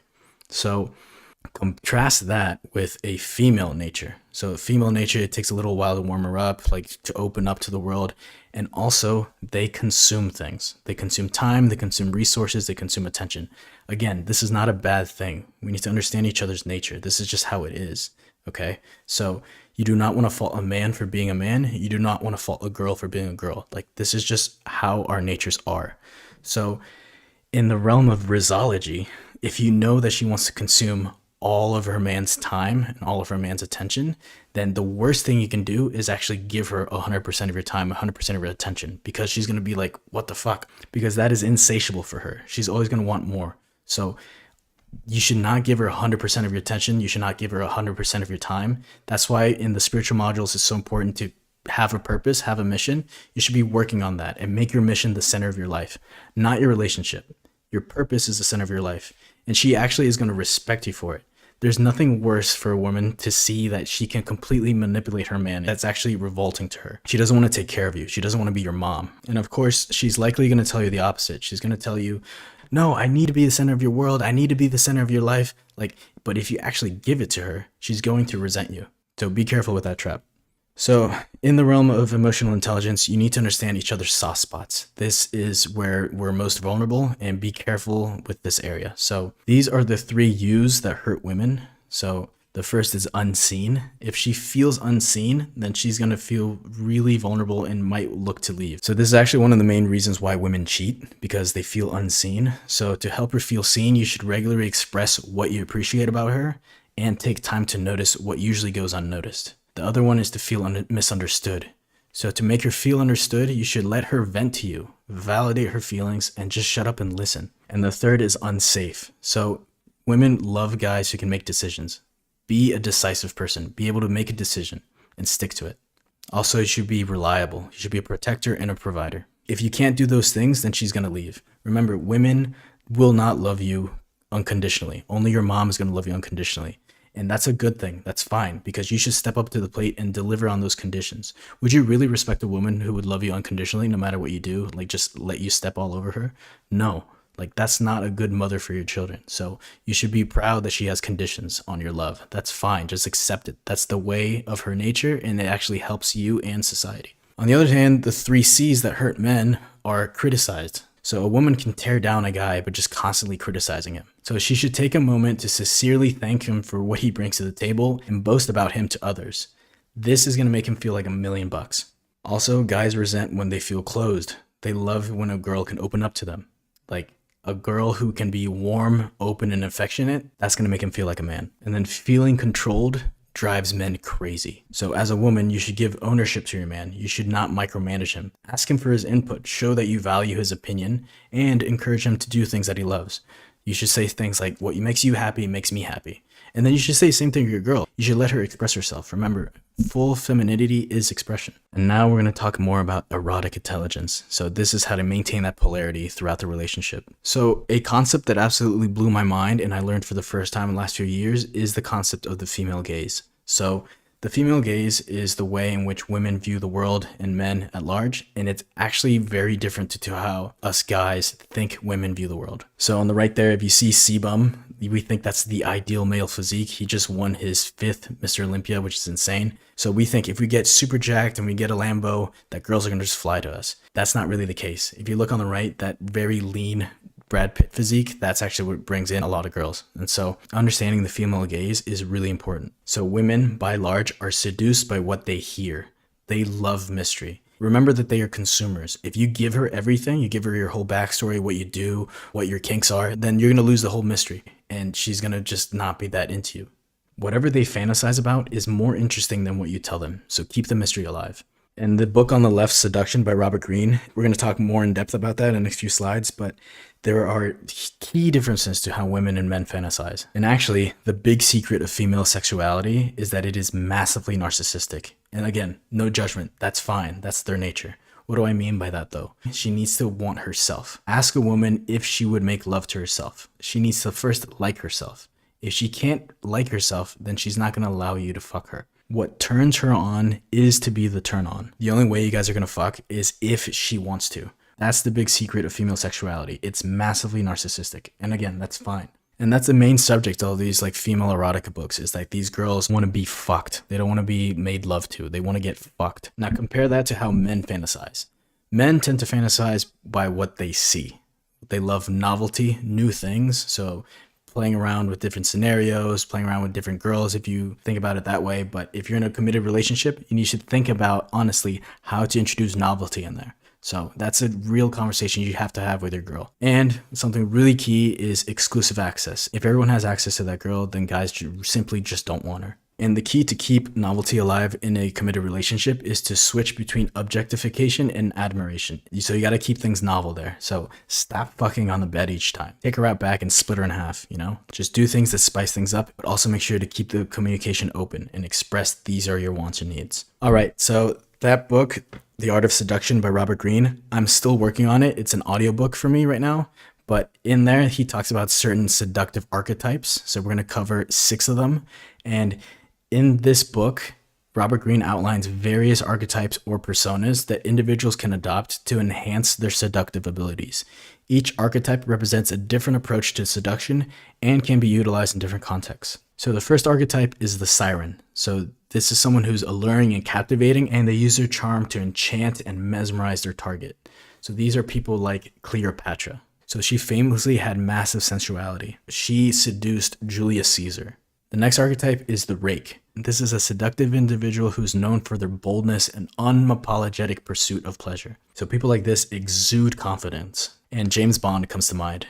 Also, when I go through these archetypes, identify which type of archetype you are. And if you don't have one, that means you don't really have a format. You should really try to adopt one of these because these archetypes do have success. They have a proven track record. Next archetype is the coquette. In Spanish, la coqueta. So the coquette is playful and teasing, and they maintain a sense of mystery and elusiveness. So if you've ever seen a Marilyn Monroe movie, you see how she keeps her eyes halfway open. Like, these are very seductive type of people. And then the other one is the ideal lover. So they embody the qualities that their target is looking for. They do everything they can to check all the boxes for you. Someone like this is your Prince Charming, right? Then there's the charmer, who's friendly and charismatic, and he effortlessly wins over people with warmth and sociability. So Craig Ferguson comes to mind. I'm telling you, this man is world class at what he does. Watch all his interviews, especially when he was hosting The Late Show. This is one of the most charismatic people on the planet. Then there's the dandy. This is someone who's really sophisticated and refined. Think really old money. These people are very eccentric. They have a meticulous routine, and they just get things done, right? So someone like this is Jay Gatsby, for instance. So as I mentioned, all of life is paradoxes, and understanding these paradoxes is going to make life so much easier for you to live. There are 2 main frameworks in the world. There's the black and white binary system where it's either this way or that way. And then there's the framework that there's a dynamic to be managed. There's no black and white answer. So for instance, there's 2 ideas that can be true, but they're actually at odds with each other. For instance, the idea of justice and mercy, right? They're both noble virtues, but they go against each other, right? So these are paradoxical ideas, and the same is true with gender dynamics. So let's explore those. So Tony Robbins popularized the idea of having 6 human needs. All humans have these 6 human needs, but in a different order. We all seek to meet these 6 human needs, but we tend to value 2 more than the rest. And what's interesting is that these first 4 needs, there are needs of personality, and they're paradoxical to each other. Some people value certainty way more than uncertainty or variety, and vice versa. Some people love to spice things up. They don't want to have the same routine day to day, whereas other people, they value security and certainty way more, so they need that, right? Other people, they value significance, for instance. They love to get validation from people. They love to have the significance, the air of significance, right? Whereas other people, they value more of the connection side. They don't really care if they get recognized. They want to connect with people. That's what they care about most. So those are the 4 personality needs. However, you must meet your spiritual needs to experience sustainable joy instead of momentary pleasure. So there are 2 spiritual needs. Now, some people value one over the other. You should figure out which of these 2 you're mostly leaning towards. Is it growth? Is it just wanting to get better? Or is it contributing to something, like leaving a legacy? So for me, I recognize that I value variety a lot, like a lot. And although it's not ideal to say, I do value significance a lot. I love to connect with people, of course, but I do recognize, and I'll be honest, I want to stand out from the crowd. And also be honest, before the last 2 years, I was not pursuing my spiritual needs at all. I didn't really care about contribution, and I didn't really care about personal growth. I'm just being honest. But now, after the last 2 years, I've really recognized the importance of wanting to grow, using that Kaizen mentality, getting 1% better each day. And so I've leaned fully into growth. Speaking of paradoxes, the double standard that people complain about all the time is actually a good thing because it's forcing men to step up to the plate. Most of the time, when people complain about these things, it's men saying like, hey, I can't believe like women can get away with this. They do that. They spend all my money. Like, dude, just get your money up. Just get fit. Just do better. All right. And then you're naturally going to filter out all the nasty girls away. Like, you want the double standard. The most dangerous guys out there are the emotional men. You don't want that. Just make more money, pay the bill, get in shape. And then for girls too, like you as a girl, you don't want the guys who can't get laid. You want the guys who have options and choose to be exclusive with you. Like, Let's be honest here. And there's that analogy of the lock and the key. Of course, it's going to be much harder and therefore much more impressive if a guy can sleep with a lot of girls rather than a girl can sleep with a lot of guys, because she has the final say on who has sex, right? She has to say yes. So she's always walking around with that yes in her pocket, whereas the guy, he has to work towards that yes. So it's not impressive for a girl to sleep with a bunch of guys. That's why there's a double standard there. But again, that's a good thing because this pushes society to be better. So I made this next paradox its own section because it's particularly interesting. This is the hard-soft paradox. So once you do get into a relationship, you're going to notice that she's always going to challenge you. This is actually going to harden you as a man because what she's doing, whether consciously or not, is she's trying to shake the psychological mother out of you. She doesn't want a man-child. If she notices that you're not paying your bills, for instance, you're not working hard, if you're getting fat, if you can't take care of yourself, she's going to call you out. So you should actually thank her for it. But these little micro challenges will never stop. And as soon as you recognize that, the more at peace you'll be. Just know that she's always going to challenge you. And that's actually a good thing. It hardens you. It forces you to be a man of action. It forces you to be a good person. No one wants a man-child. And actually, a woman's intuition is one of the most powerful things out there. Like, she knows when you're bullshitting yourself. She knows when you're not doing the best you can. And she can smell that, and she hates that. So if she's ever nagging you, just look within yourself for a second and recognize that, like, yeah, I'm actually not doing the best I can. So thank you for it. So while on that side, she's hardening you, there's also a similar dynamic where she's trying to soften you. You got to be really careful with this because although she is saying certain things, if you do fall for it and you keep giving her what she wants, she's going to eventually resent you. She will lament you for not being able to stick up to her. A lot of good things come out of being in a relationship with a girl for a long time. For instance, they start to understand their emotions better. They get a higher EQ. They also have something known as the girlfriend effect. So they start dressing better. They start taking care of themselves better. These are both good things. However, there's a fine line between that and becoming completely pussy whipped. So many times what a girl says is not what she actually means. And again, rather than resenting that, just understand that's just their nature. That's okay. So just understand that although she's saying certain things to soften you, do not fall for it every time. Keep your edge. Now let's discuss hypergamy. So hypergamy is used to describe the overall practice of women marrying up in socioeconomic status. And although higher incomes don't necessarily equate to higher social class, financial security is one of the main drivers of female hypergamy. This may be an evolutionary callback to prehistoric women's need for a capable provider. So again, this is understanding their nature. You should not resent women for this. Like, this is actually a good thing because it forces you as a guy, if you want a quality girl, to step up your game and make more money. So this is what dating looks like now. So there's all these girls fighting for the same small group of guys. What ends up happening is that some of these women who will not be linked up with someone, they are going to reach age 40, 50, and they just refuse to marry down. So they end up becoming those cat ladies that we know about. But on the other side, there are a majority of guys who are actually invisible to girls. So this is a very interesting dynamic. People used to marry across most of the time. But the analogy that helps a lot with understanding this is that women view dating like men view jobs. Do not take this personal, okay? They just want the best circumstances they can. So just how like we view a job application, like we wouldn't be mad if our coworker got an offer to work at a place with higher pay, better benefits, more vacation time. Like that makes total sense. Of course, you should leave your job and go for that. That makes absolute total sense. Women view the same thing. If they come across a guy who can offer her a better lifestyle, a better sense of security, then of course it makes sense. She has a higher loyalty to that, okay? Remember, women don't have unconditional love towards you, and that's fine. They have conditions.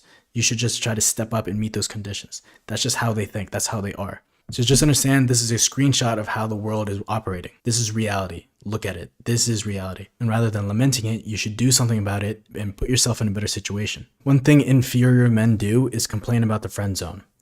What they don't understand is that men friend zone themselves. If you don't make your intentions clear, she's going to put you in the friend zone. And as we'll talk about in the next slide, friendship is okay. Having female friends is absolutely okay. It's actually more than okay because they actually help you with pre-selection and make you more qualified for other girls. But if you want something with a girl and you don't make it clear, that's on you. Like, you should be able to walk away from a girl at any time. Like, you should be able to have the stones to say, this is what I want. Oh, if she rejects you, cool, peace. Like, you should have the ability to do that, okay? And if you do want her as a friend, make that clear too. You have no one to blame but yourself for being in the friend zone. Now, having girlfriends is an absolute cheat code of life. You kind of can get the girlfriend effect, so they can tell you about the fashion, what girls actually into, tell you about the female gaze, learn about their psychology. You get a lot of inside tips from having girlfriends. A. B, you get more comfortable talking to girls. They present you to their friends. Like, you have an absolute cheat code by being friends with girls.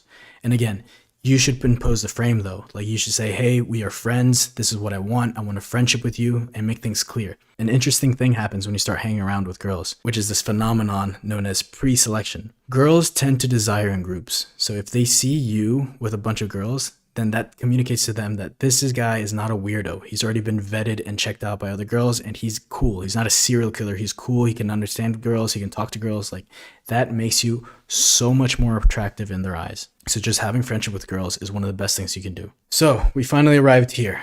After doing all that, you've done the vetting process, you've worked your ass off to get the type of girl you want. Let's talk about establishing the right foundation. So personally, this is how I visualize it. I feel like there are 3 main components in a long-term relationship: values, mission, and attraction. I personally put values as the base. I recognize that physical attraction fades with time. It's just natural.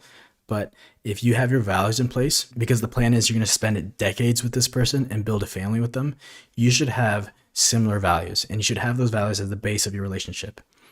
You should also recognize that most people do not consciously choose their values. It's just imposed on them through their culture, through their family. So you really want to understand who they are, what they actually do value, and you can see that through their actions. 45% of our days is habitual. So if you just spend enough time with them, you can see who they truly are. One thing I like to do is to take girls on a trip. So I do a road trip, spend the weekend with them, just travel with them, because doing so introduces a bunch of different variables, a bunch of different chaos, and you can see how they react to that. So you can really kind of see who they are. And then above that is a mission. Like, she should be working towards something. What is her purpose? Remember, we were talking about that in the spiritual modules. You should see what her purpose is, what her mission is. That's important to know, but it's not as important, in my opinion, as having the core values in place. And then there's attraction. It's one of the 3 pillars, so it's super important to me. It's the reason why I approached the girl in the first place, but just understand that this is going to fade with time, and that's natural. So this is what I call the value-based relationship. However, this is what I usually see. This is a vanity-based relationship, where at the base is the attraction.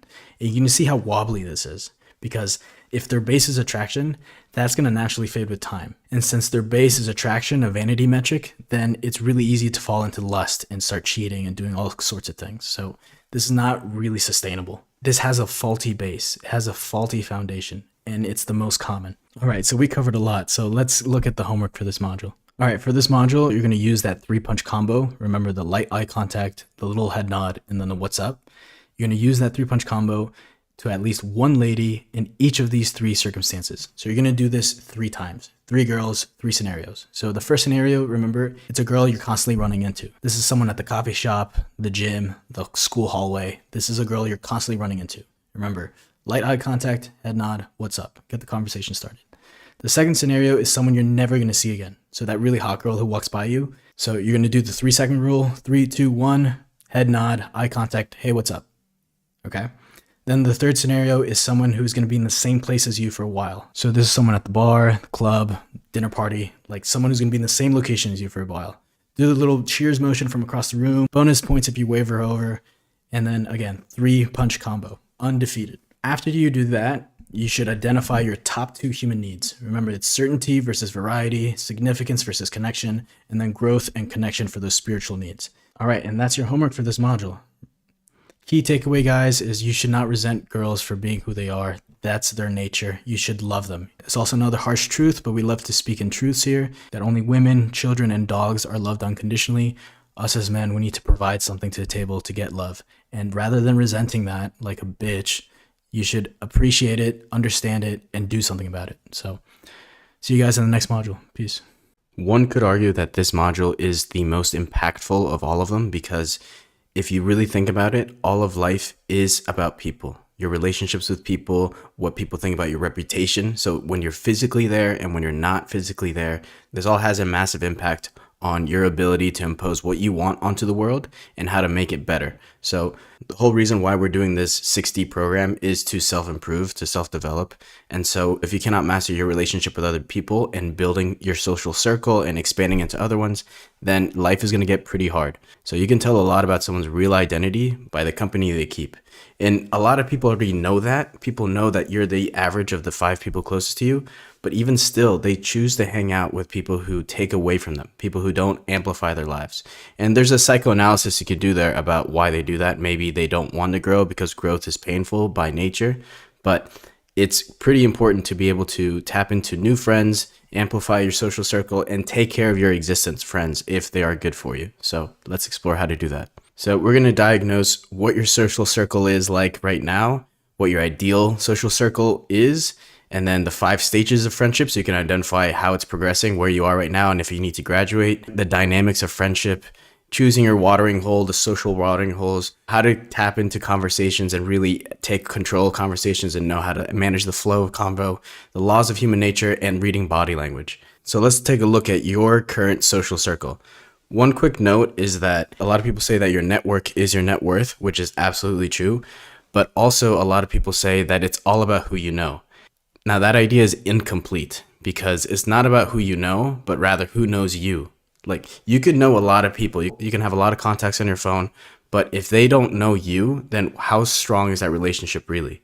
So if you haven't left an impact on that other person, if they don't know what you offer, they don't know your skills, they don't know your backstory, they just know your name, they don't really know you.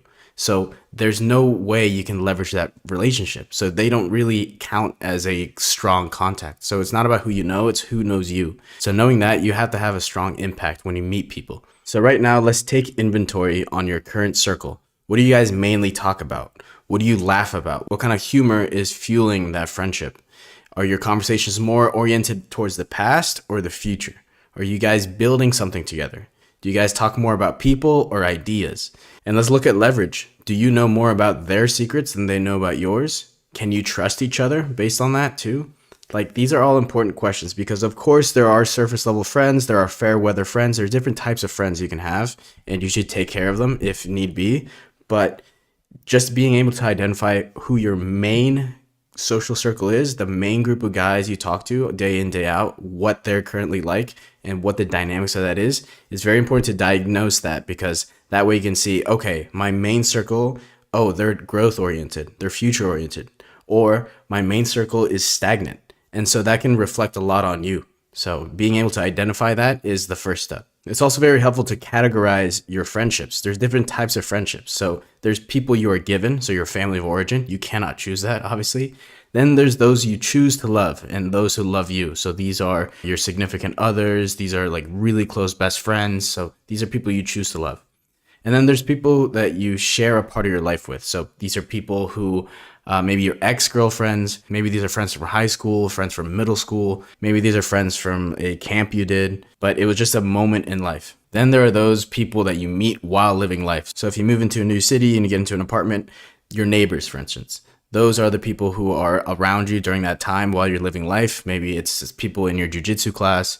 These are acquaintances, informal communities. And then finally, there are people you care about just because you care about them. You're not expecting anything back. This is just a relationship you value and you want to hold on to it. So these are historic friends. For instance, like this is like your best friend from high school that you haven't seen in a while and you can just pick things back up like nothing happened. These are your current friends, people that you're doing things with right now. There are defined friends, for instance, like your coworker that you guys only share a relationship within 9 to 5. And then there's like familiar friends, friends that you happen to see. Like, oh, okay, this is a person who shares my same commute. Like in the morning, I see this person from time to time. We like chit chat a little bit. Like this is just a familiar friend. Something interesting psychologists have figured out is that there's actually a natural progression to friendships. There are 5 stages of friendship. So the first is momentary physical interaction. So these are friends that you're friends with just because you're in the same place at the same time and you're doing something you like. You don't need anything from each other. You're just there because you're enjoying the moment. You're enjoying the proximity. You're doing the same thing at the same time. The next stage of friendship is one-way assistance. So it's viewed through a pragmatic lens. Like, I'll be your friend if you do this for me. So as you can see, it's pretty surface level, but at least you're getting favors out of it. Then you have fair weather friends. Now, I would argue most friendships are in this stage. Like, this is a friend who's only friends with you when things are okay. Reciprocity is at the center of this friendship. For instance, if you were to run into some trouble and you needed them to cover you in some way, it's highly likely that they would not do that. So these are fair weather friends. I would argue be careful with these people, but I know that there's a natural progression to any friendship. And if you happen to share several friendships in this stage, just understand and identify that's the stage that friendship's at. So fair weather friends. Graduating from that, you have intimate and mutual sharing. So a friend here is someone that you can tell things and you wouldn't tell anyone else those things. It's no longer about keeping score. You guys do nice things for each other because you genuinely care about each other. And that's why I asked earlier if you know each other's secrets, because you're giving them leverage, but you're taking some back. And it's actually at this stage where friendships start to get deeper. And I would argue that a lot of friendships should not graduate to this stage unnecessarily. I know a lot of people who overshare, and we're going to get into the 48 laws of power in the next module, but it is not ideal to do that. It's not emotionally intelligent to do that, actually. But I have a very small circle of close friends who've made it to this level, and I understand that it's because I actually gave a piece of myself to them and they gave a piece of themselves to me. Like I know things that could get them in prison, for instance, and likewise. And it's not just bad things. Like I know really good things, like heartbreaking things, like things that like have actually like real life, right? This is where it gets to that stage where if you want to develop a strong friendship, you need to give a bit of yourself and then receive a bit from them. And this is when we're starting to get into the more deeper sides of friendship. And by nature, you do not want too many of these friends, and that's fine. That's natural. And the fifth and final stage of friendship is autonomous interdependence. So again, this includes everything from before. So you have that mutual trust. You guys have stuff on each other, and in a good way, not in a leveraging for blackmail type of way. You guys do have that mutual trust. But in this stage, a friend is someone who accepts you and accepts you as you are.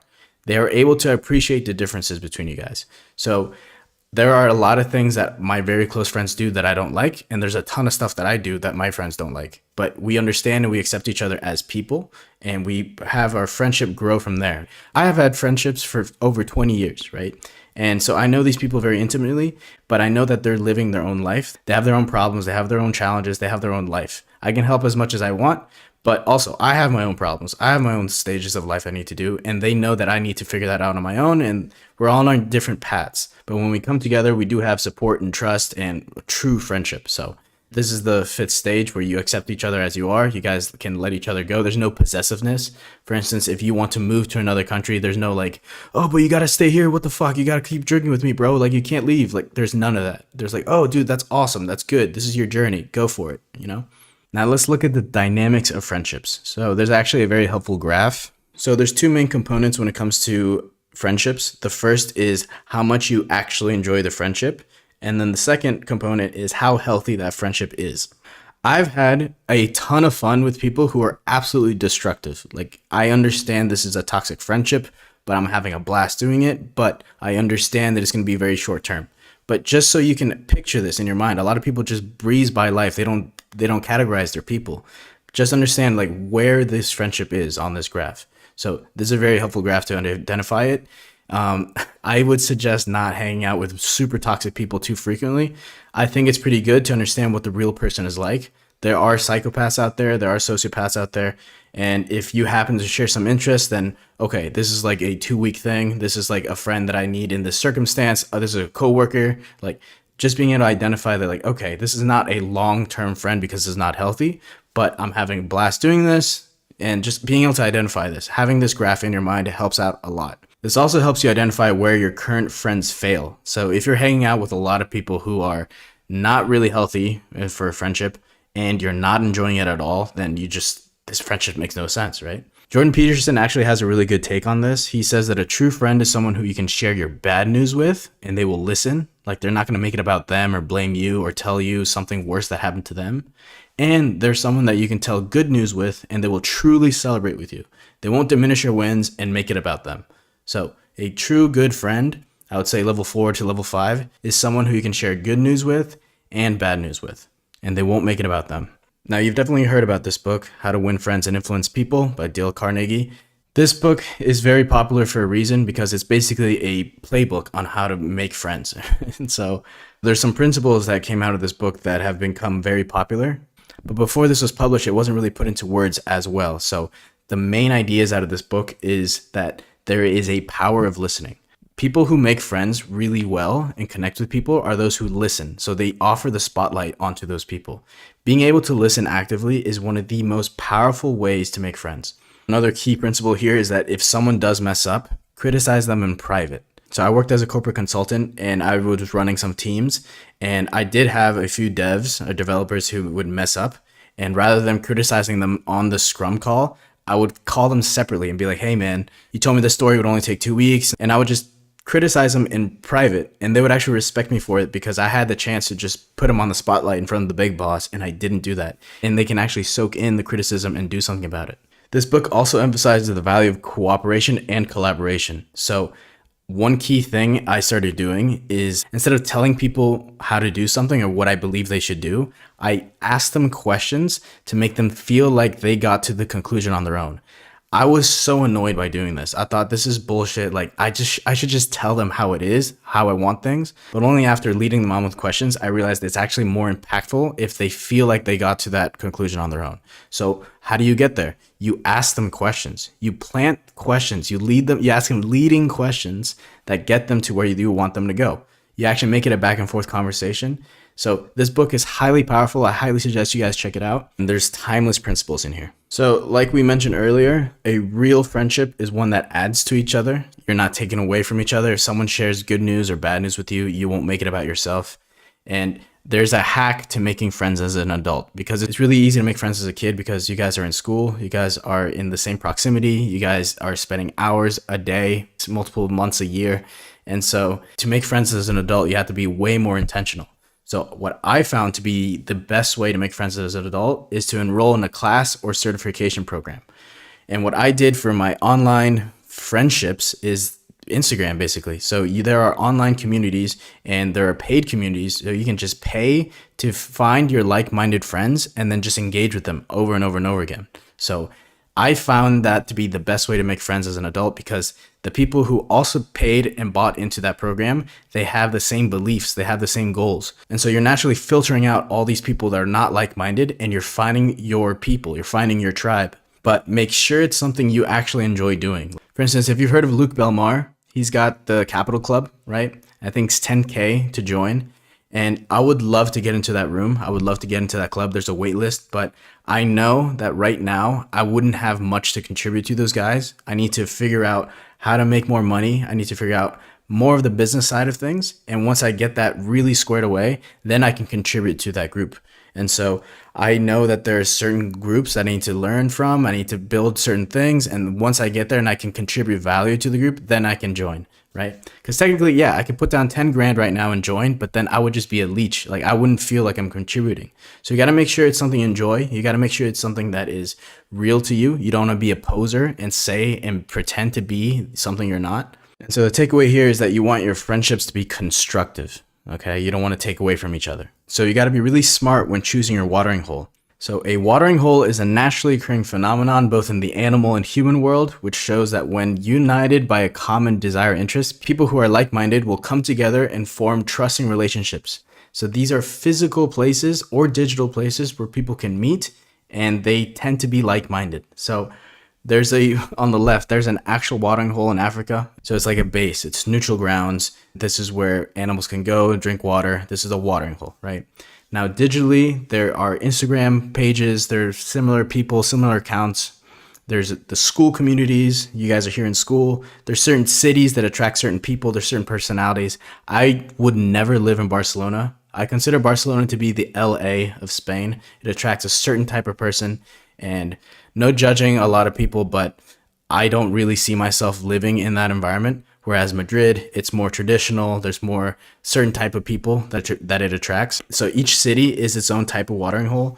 Honest Greens, there's the chain here in Madrid and all of Spain, which is kind of like a co-working place, and it's a coffee place. It attracts certain type of people. There's a ton of digital nomads there and like really nice looking people, if you know what I mean. There's also certain social clubs like Nobu. And like I said, you can join a class, like a jiu-jitsu class or rock climbing class.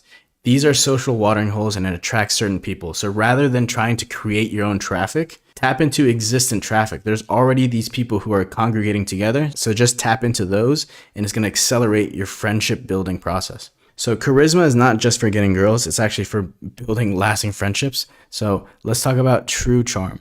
So I always liken true charm to be like orientation week. So that first week back to school, maybe it's high school, maybe it's university, there's this energy. Everyone just got back from the summer. Everyone's really excited to share stories. Everyone wants to know what's happened. Everyone's tan. Everyone's happy.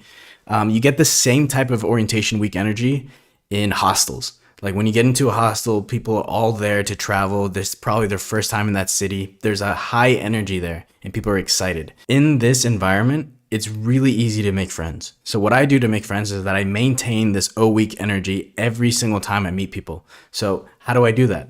I talk to people as though I'm already friends with them.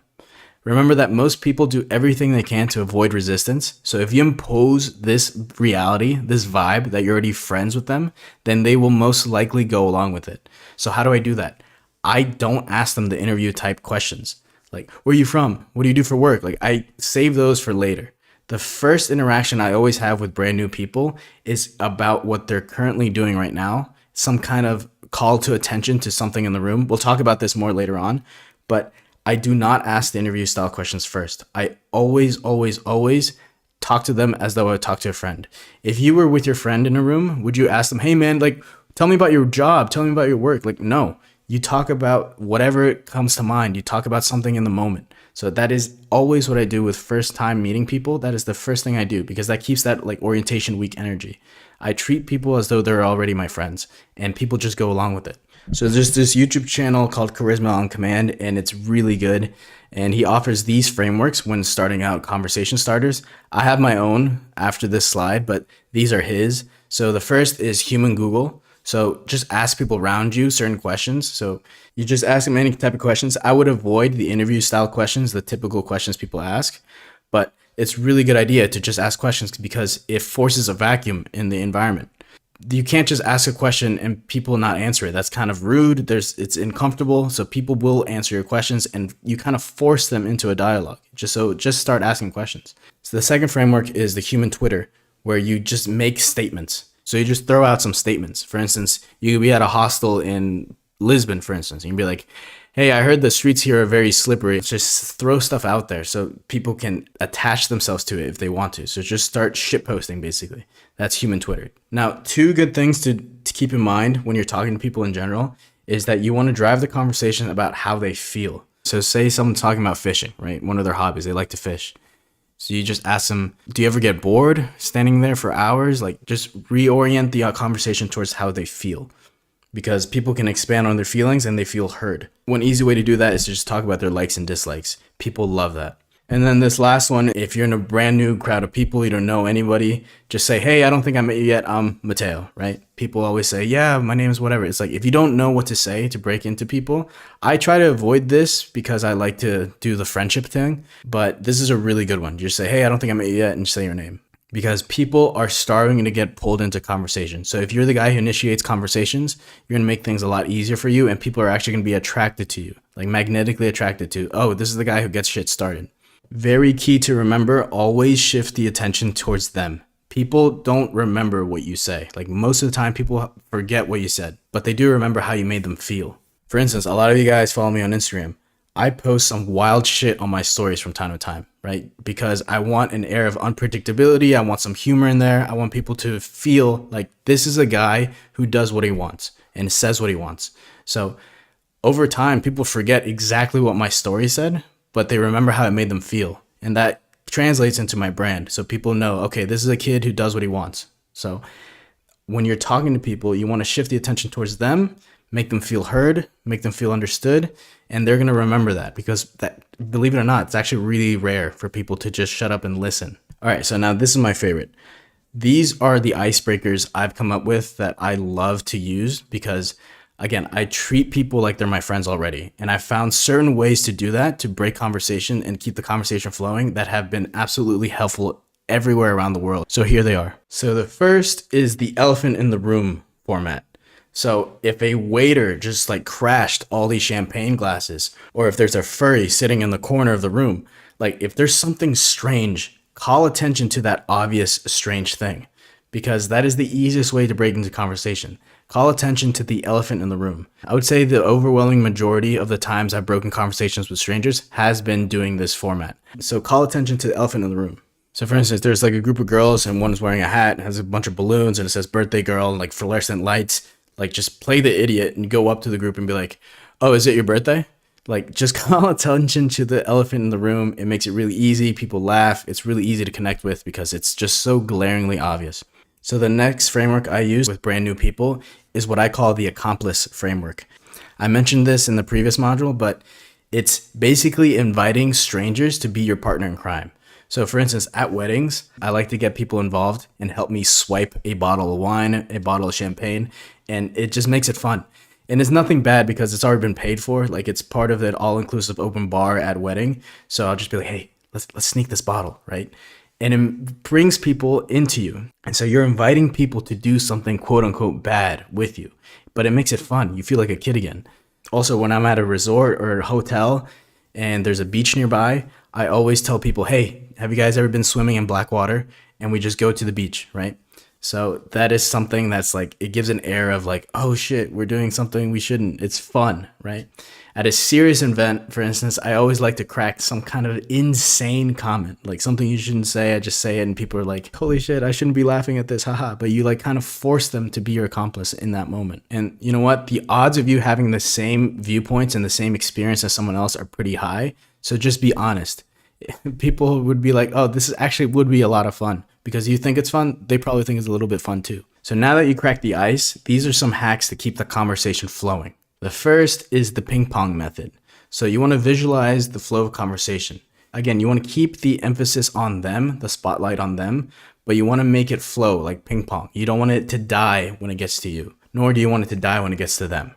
So when they speak, actually listen to them. It's very obvious when I'm talking to someone and I can see them in their mind coming up with a response. It's very annoying. So they can tell too. So when you're listening to someone, truly be present and listen to them. And then the inverse, ask them open-ended questions so that they can keep the conversation going. One quick hack here is to repeat the last phrase they just said. So for instance, they talk about, yeah, I just read Expert Secrets. This is really cool because my funnel has just finally broken $1 million. And you'd be like, oh, your funnel broke $1 million. And they'll be like, yeah, my funnel broke $1 million. And they just keep going, right? Just repeat the last thing they said, make them feel heard, and that will keep the conversation going. So the next thing is humor. And different people have different senses of humor, but what I've found to be universal is that a really good joke is kind of like a slap.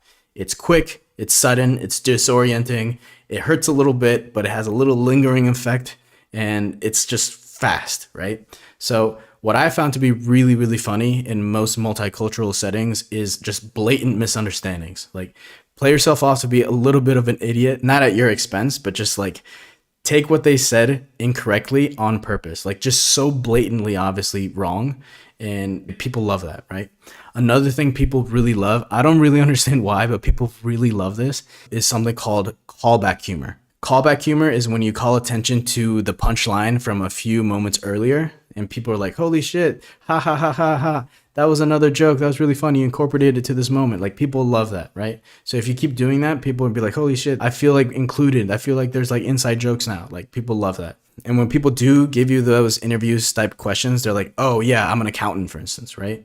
Always, always, always lighten the mood by poking a little fun at them and yourself. So when those interview questions do come up, those answers, I always try to make it seem like we're friends already. So I make it light and I make it joke about things. So if someone says they're an accountant, be like, oh, you're an accountant. That's great. You can help me with tax fraud, right? Just never take answers literally. Like, try to avoid it if you can. Don't take the answers literally. Have some fun with it, right? And if you do tell a joke and it bombs, just own it, okay? Never bail on a joke. Always finish your joke. Just own the consequences and learn from it. Never bail on a joke. Now, to really make someone feel heard, it's very powerful to use this phrase, it sounds like, because they tell you something, and if you can regurgitate it back to them, then they will feel extremely heard, and they'll remember how you made them feel so much more. So you allow someone to share something with you. So for instance, say they just invested in this new thing called FTX, right? And you're like, all right, it sounds like you're about to lose a shit ton of money, no? Just make a joke out of it. It really makes you guys connect. If you really want to connect, say someone says like, yeah, I just went to a retreat last night and they promised us to like, that we would close our first 5 sales in our first 30 days. And, you know, it's been 2 months and I don't know, you can be like, yo, it sounds like you didn't really get much out of the program. Like, just actually expand on it, make them feel heard. It sounds like is a goated phrase that you should include when you're talking to people. Now, if you notice, I love Robert Greene because Robert Greene has done so much research, both in the history and present day, on people and psychology and psychoanalysis and sociology. And so his book, The Laws of Human Nature, helps out so much in understanding how to make friends and how to leverage human relationships. So, how to connect with people truly. So, you don't want to put yourself in their shoes. Your current self, with all your mental frameworks, all your current understandings, that person should not be in their shoes because you won't actually see their point of view. So what you should actually do is remember a situation in your own life that made you feel that emotional reaction and then put that emotional self in that situation. So for instance, imagine a kid who just broke their favorite toy and they're crying, they're losing their mind, they're like really crying. It would be wrong for me to sit there and be like, hey, that's just a toy. Shut the fuck up. Grow up. It's just a toy, right? Now, what are they really feeling emotionally? What's their emotional response? They feel immense loss, right? So I have to put myself in a situation like, when have I felt immense loss? And it could be if I lost a family member, if I lost a close friend. That feeling of loss was the biggest feeling of loss in my life up at that point. And this child is 4 years old. So it's highly likely that this feeling is the biggest loss in this child's life. Like at that moment, that's their biggest sense of loss. So extrapolate from the emotion to the circumstance, not the other way around. And so you should do that with other people too, especially your spouses, especially your significant others. So remember that you should not put your actual self in their shoes, but rather start from their emotional standpoint and work back into their circumstance. So Robert Greene covers several laws of human nature, but there are 4 that I want to just highlight because they are the ones that I've used the most and I think they have the most ROI. The first is irrationality. You have to accept that human beings are irrational. I was very frustrated with this. I used to believe that if I explained things thoroughly, if I showed evidence, that I could change people's minds. Actually, if you impose yourself on people, especially on their beliefs, they're actually going to dig themselves deeper into their position. So you just need to accept that there's irrationality. There's different types of biases that keep them in that irrationality. And just accepting that helps you so much as a human with your peace. And also, you can change people's minds, but you have to do it in a much more intentional way. Remember, you should ask them questions and you should let them arrive to the discovery on their own. That's the only way for them to actually change their minds and to have an impact on them, is to let them believe they got to the conclusion on their own. The second law of nature is role playing. So you should read people's faces, read their body language, really understand why they're doing what they're doing. So there's a bunch of observational skills you should develop, nonverbal cues, and the book really does a good job of covering that. We're going to talk a little bit about body language at the end of this module. Just understand that people have tells, and being able to read those tells will help you out a lot because a lot of people communicate with their body rather than with their mouth. The third law of nature that I really wanted to focus on is defensiveness, because people will not allow you to change their minds, especially if that idea is very central to their identity. So there are universal self-opinions that everyone believes. Everyone believes they have agency to some degree. Everyone believes they're smart, and everyone believes they're good. Those are the 3 universal self-opinions. Everyone believes these things. Now, objectively, there are some stupid people out there. And objectively, there are some people who have no free will. Like they believe they have agency, but they're just regurgitating things that have been imposed on them. There are very few people who actually think. And then the third is a lot of people think that they are good. If you look at any movie with like Thanos or anything, all the bad guys believe they are doing things for the good, right? Everyone believes they're good. So just understand these 3 things, because if you start attacking people and say, hey, you're a fucking idiot, or hey, you're an evil person, or hey, you're doing this because X and Y person told you to, they are going to fight tooth and nail against that because they cannot by nature believe that. Because if you attack those 3 things, then you're going to leave them with nothing. So understand those 3. And then the fourth is self-sabotage. There's people who have these cancerous ideas about themselves. There's these attitudes that they hold that are just toxic and bitter. So just being aware of how you view the world and how you view yourself is one of the key ways to avoid self-sabotage. One of the key ideas in this section is something known as Q-tip, or quit taking it personally. People do not think about you.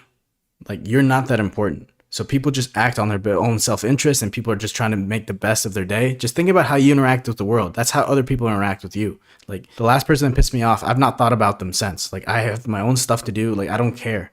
That same way that you interact with the world, most people interact with you also. So stop taking things personally. People are just living their lives. Now let's get into body language. We are all transmitting information all the time through posture, clothes, facial expressions. We need to understand these body language expressions to better understand and leverage those moments. So self-soothing behaviors. So usually when you get someone a bit nervous and you notice them doing this, that means that you got them nervous. It doesn't necessarily mean that they're lying, but there is some underlying reason that got them uncomfortable. So it could be something you're saying. It could be something that you're about to say. The common one is crossing your arms in front of your vitals like this. Some people immediately hold something in their hands, like a cup. So at a party, like for instance, I have not been drinking alcohol this entire year, 2023. And at first, when I would go out for a friend's birthday or something, I would look like a serial killer because I had nothing in my hands. Then I realized I put a lot of people at ease by just holding something in my hand. Like people just feel more comfortable that way. The other way, in the bottom right, you see someone closed off, closing their hands, really centered like that. The opposite of that, someone who's really confident, they have their chest open, they have their legs open. So being able to identify whether someone's comfortable in the moment or not is really important to seeing how your language is impacting them. Another really important area of body language is when people show displeasure. So when it's crossed from self-soothing and they're just like, all right, I don't like what's happening right now, then they do this. They hide their lips, they tilt their head back, they cover their vitals. They also avoid eye contact and scrunch their nose. Like these are signs that they are displeased. They don't like what's going on right now. So if you approach someone in a group and you start laying down your jokes and they start doing this, just be like, all right, guys, peace, just get out of there. Like if you can see that there's displeasure, then you can just remove yourself from the situation. Now, making friends is important. So there's actually some exercises you can do to start building rapport with people. And I love these exercises. So let's get into it. First, you have to identify that there's different types of strangers. And your day-to-day life, you might have routine strangers. So this is the same one or two baristas that you get your coffee from.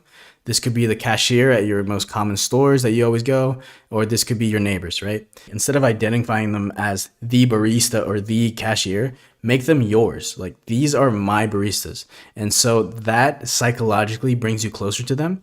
And so you should start opening conversations with them as though they were your barista, your cashier. Not in a possessive way, but in a familiar way. Like this is my dog, this is my person. So those are routine strangers. Then there are absolute strangers. This is the waiter at the one restaurant you're going to go like once a year. This is the guy standing next to you at a stoplight. This is the old lady in front of you in line. These are absolute strangers, like people who you will not see again.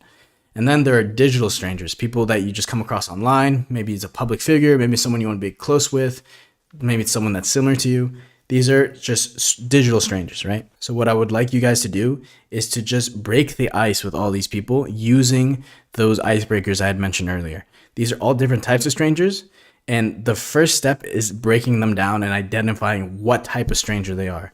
Because when you do that, you can start looking at the world as like, all right, these are not just a sea of strangers. What type of strangers are they?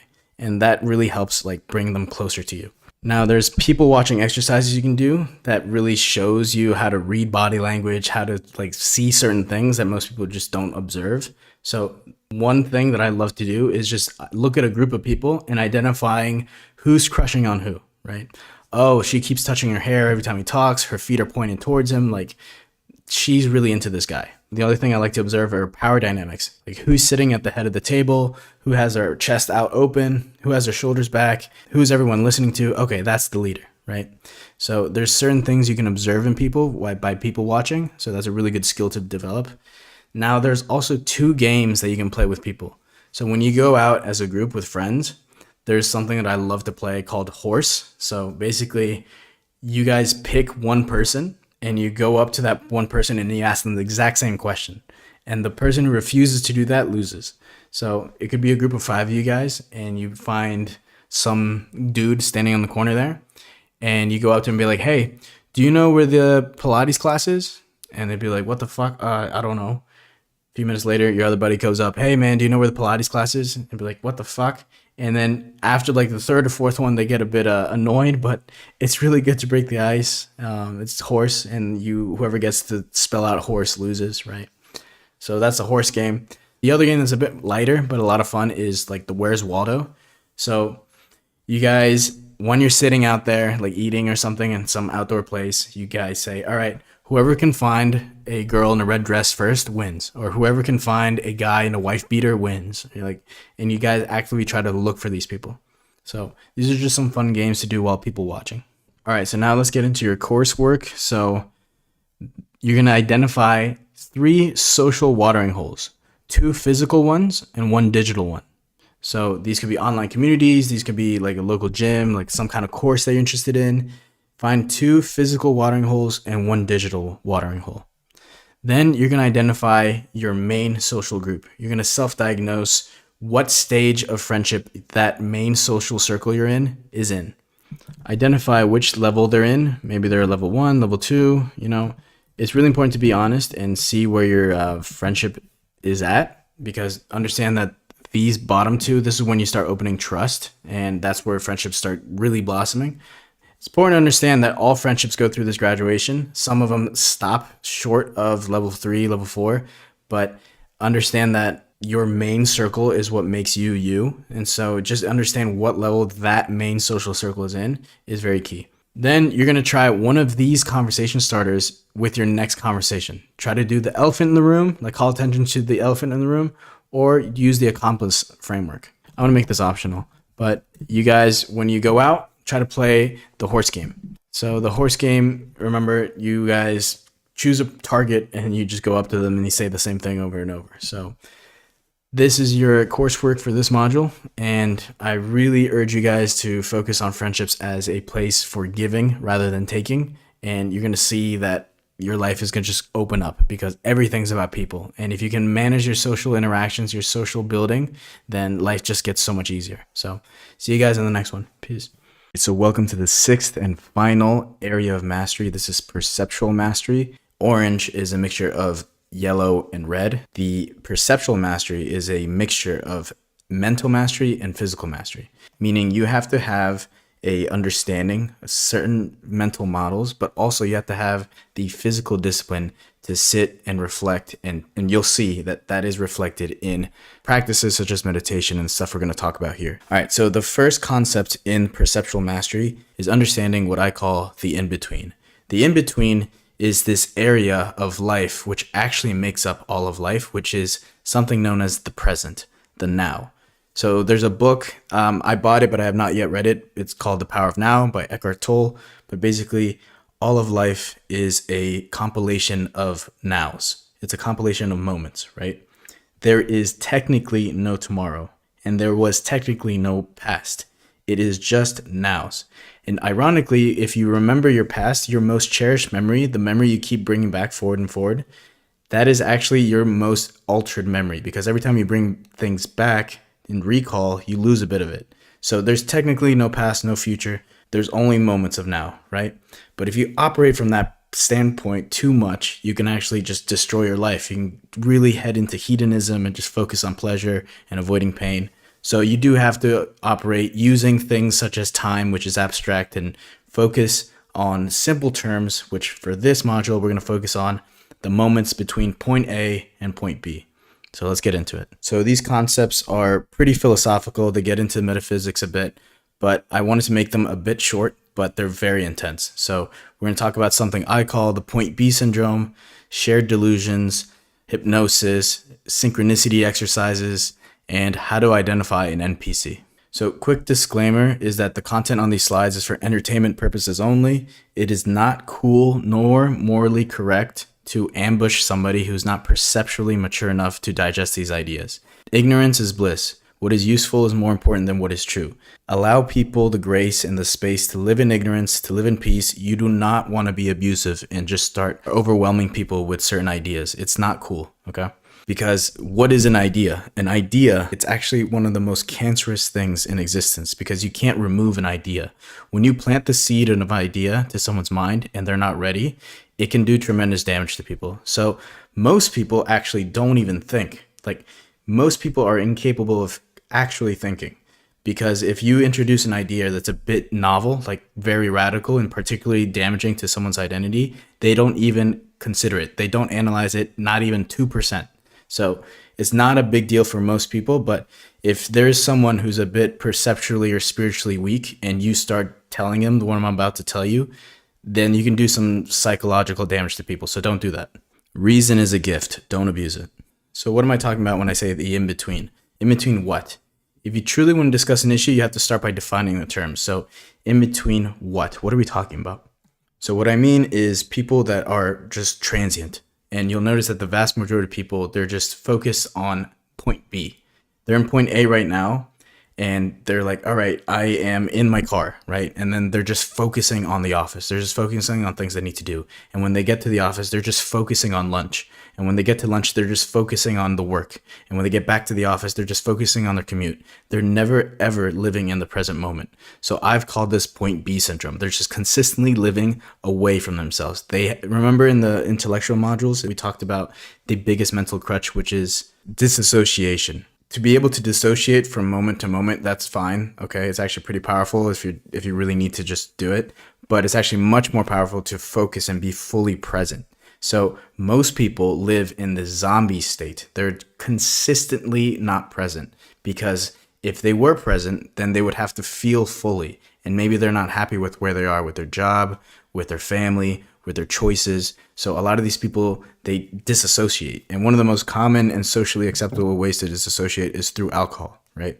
So this is what I call point B syndrome. You do not want to get here. But ironically enough, both your employer, especially your employer, and the government, they want a sea of taxable people that are just disassociated, that they don't question things. They don't want a bunch of self-autonomous, sovereign individuals who can pay for themselves, make their own money, and can travel, right? They don't want that. So they want you to be completely dependent on them. And one of the easiest ways to do that is to kill your spirit. And how can one kill their own spirit? Is by drinking. And how do they get people to willingly tap into that? Is through culture.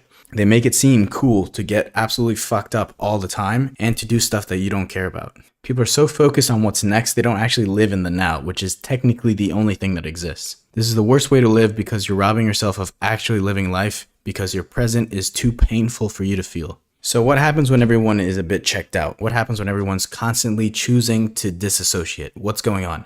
It is very easy to introduce delusions, and everyone is just lying to themselves and therefore each other. And there are common delusions, shared delusions that everyone has. So let's get into how to get out of those. Well, the first thing is that you need to recognize that most people are in a state of hypnosis. And most people are familiar with stage hypnosis, where you have someone like tell people to get into silly positions, whatever, and they don't think it's real. Hypnosis is actually a state of mind. It's a legitimate field of psychology and clinical practice. So hypnosis and hypnotherapy has actually been used for over 4,000 years. Hypnotherapy is legitimate clinical treatment. And as you can see, if you compare hypnotherapy to behavioral therapy or psychoanalysis, it's 93% effective when it comes to recovery of their patients. So what is hypnotherapy? What is a hypnotic state? It is a state where you're hyper suggestible. In fact, on the bottom right there, you can see a picture of Dr. David Spiegel, who's the director of the Center of Integrative Medicine at Stanford University, hypnotizing Dr. Andrew Huberman. I know a lot of you guys are familiar with Huberman, but you can watch the videos. He puts him under. Dr. Spiegel puts Andrew Huberman under, and he's in the state of hypnosis. So basically, I just wanted to say that this is not woo-woo. So I've actually taught myself how to do hypnosis. There's a book right there I bought by Dave Ellman, and hypnosis is actually a moment. It's a state of altered consciousness where you are much more easily to manipulate. Basically, it's very easy to implant those seeds we're talking about into your mind and to accept certain things. A lot of people who take on hypnotherapy are people who suffer from anxiety. This actually gives them a lot of relief. So the power of hypnosis lies in its potential to influence thoughts, feelings, and behaviors. So some of the key aspects of the power of hypnosis are altered states of consciousness, because it induces a state of focused attention and relaxation. In this state, individuals may become more open to suggestions. Also, like we said, you get enhanced suggestibility. This is key for therapists to drive certain points home.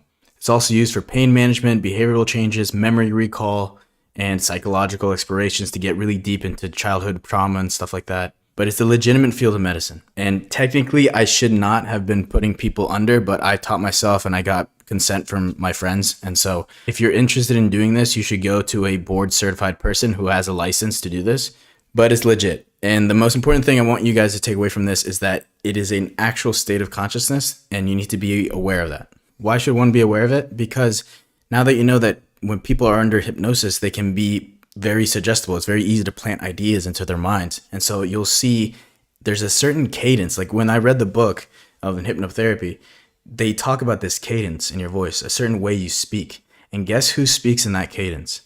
Every news anchor on the news worldwide, they speak in this cadence. They make you relax. And so maybe out of a full hour of news coverage, maybe 50 minutes is actual news, and then 10 minutes throughout the whole segment, they're planting suggestible seeds into your brain.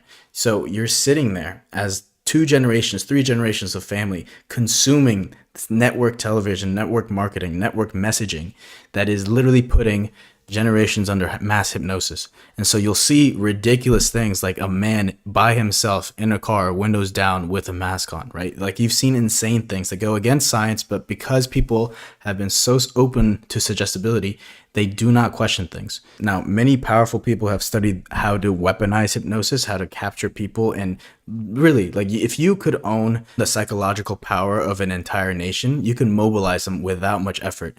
You can get people to hand you money to fund certain missions for certain incentives without really convincing them because you've been peppering in your messaging for generations.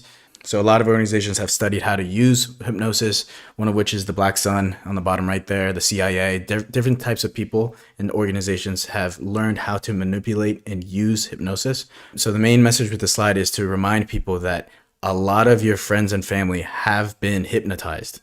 Maybe you have, maybe you haven't, but this is an actual agenda item for many countries and many organizations. All right, so pop quiz. We're going to do a quick little test here. We're going to have some fun. So right now, I want you to take your phone and open up your front-facing camera.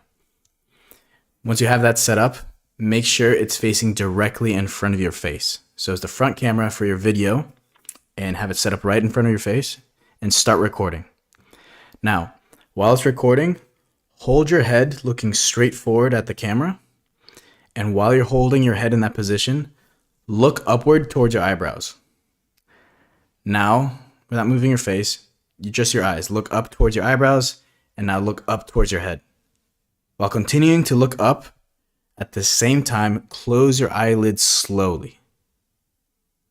Now, open your eyes and let your eyes come back to normal focus, okay? Now, let's end the video now.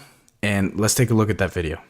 So the test you just did is called the Spiegel eye roll test. It's going to tell you how hypnotizable you are. And although there are many hypnotic susceptibility tests, including the Stanford test, the Harvard test, and the Capsian test, this test you just did is the single quickest physical test to see how hypnotizable someone is. If you recall in the last social mastery modules, we talked about how to identify a psychopath.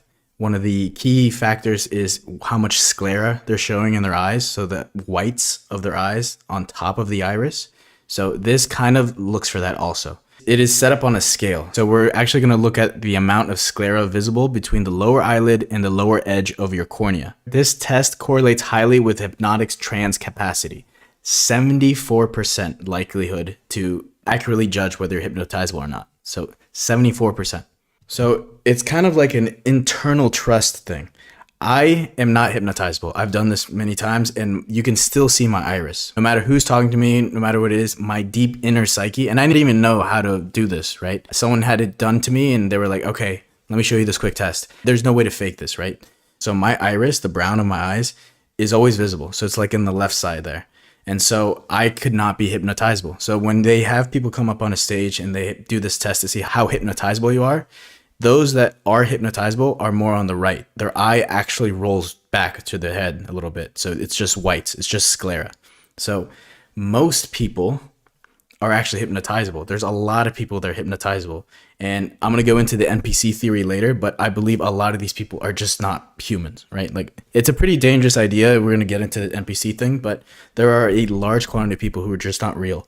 And I think one of the key tests to see how suggestible you are is with this eye roll test. So you'll notice a lot of people just, even with their thoughts, with their ideologies, they don't question anything. They're given scripts. Again, this is not ethical. Don't do this. You need a license. But practicing hypnotherapy with people who give you consent and just realizing how fucking malleable people are is very alarming. So let's dig into that concept there, the paradigms that we are given and adopted. So paradigms are like mental frameworks, are like ideologies, right? People are born into paradigms in their culture, in their families, in their geography. People are given paradigms. There's different paradigms. They need to digest several. But then when you're 4 years old, if you're not fully socialized by the time you're 4 years old, you are going to struggle.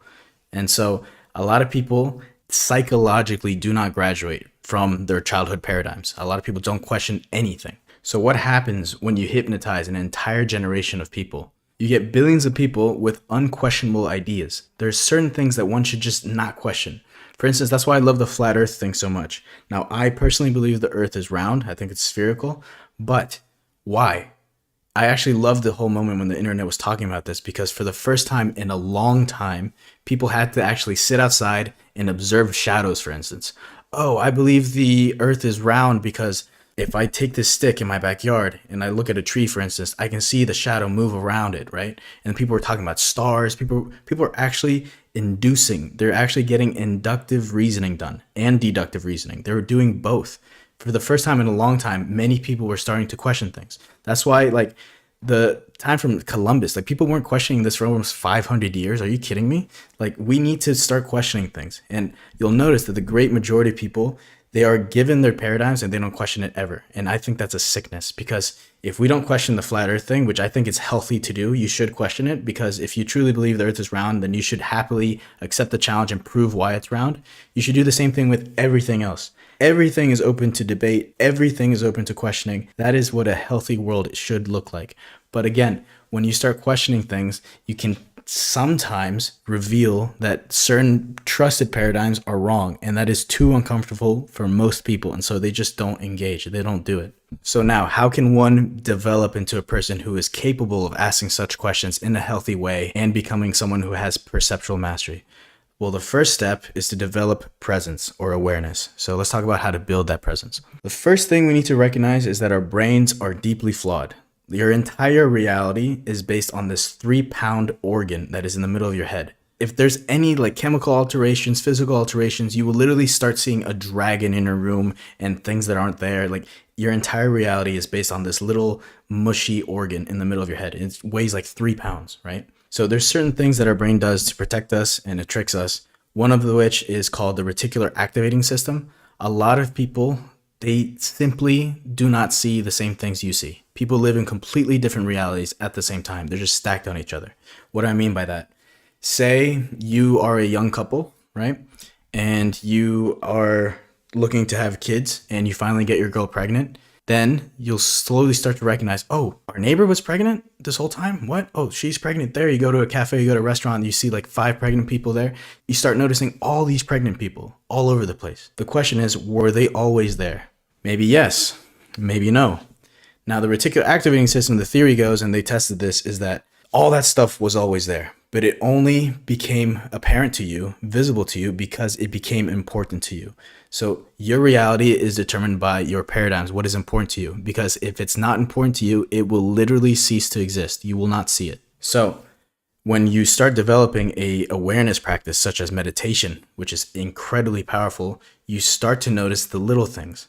Life is just the present moment. And so if you can really build the awareness muscle where you can notice the little things, like the wind on the hairs of your arms, the smells when you're walking through the street, all that soft stuff is what makes life life. And just like in wealth mastery, if you cannot appreciate $1, you won't get to 100, and then you won't get to 1,000,000. And so I'm actually really obsessed with C.S. Lewis. He wrote the Alice in Wonderland. Alice in Wonderland is a fantastic story.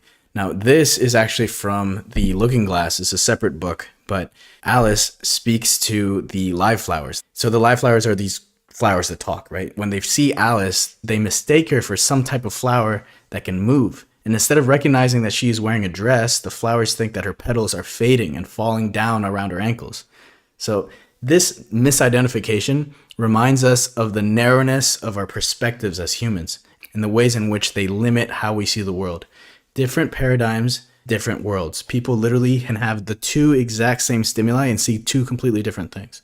So if you build your awareness, you start seeing through the people into other realities. So you can start seeing different worlds stacked on top of each other. So that's why it's so powerful to build a meditation practice. The next type of practice, which is extremely powerful that I just started doing last August, is a synchronicity journal. So this is an idea I got from Will Coomer, who's actually a member of our community here.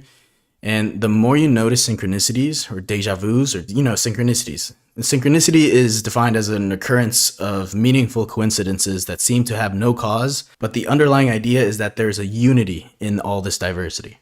So when you start noticing all these coincidences, all these synchronicities, write them down. The more you notice them, the more they will seem to appear because of the reticular activating system. Perhaps they were already there, but you weren't appreciating them.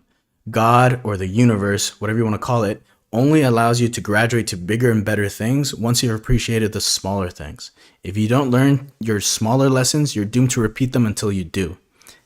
So this synchronicity journal is an exercise in building that awareness. Here's some pictures of my actual synchronicity journal. It doesn't have to be big. This is really small. I keep it in my back pocket when I walk around. Now, synchronicities are somewhat tied to deja vus. Now, deja vus present a question that has been asked since the beginning of time. So the Greeks, they actually were talking and discussing and debating whether we are agents with free will or determinism, like everything's predetermined for us. I personally believe it's a blend of both. It's like these connected dots. If you ever played connected dots, I believe there are certain events that are the dots that are set in stone. Like you're supposed to get that job. You're supposed to meet that girl. You're supposed to move to that city. But the way you get between those two dots, that is completely up to you. It might take you a month. It might take you a year. But there are certain dots you have to hit.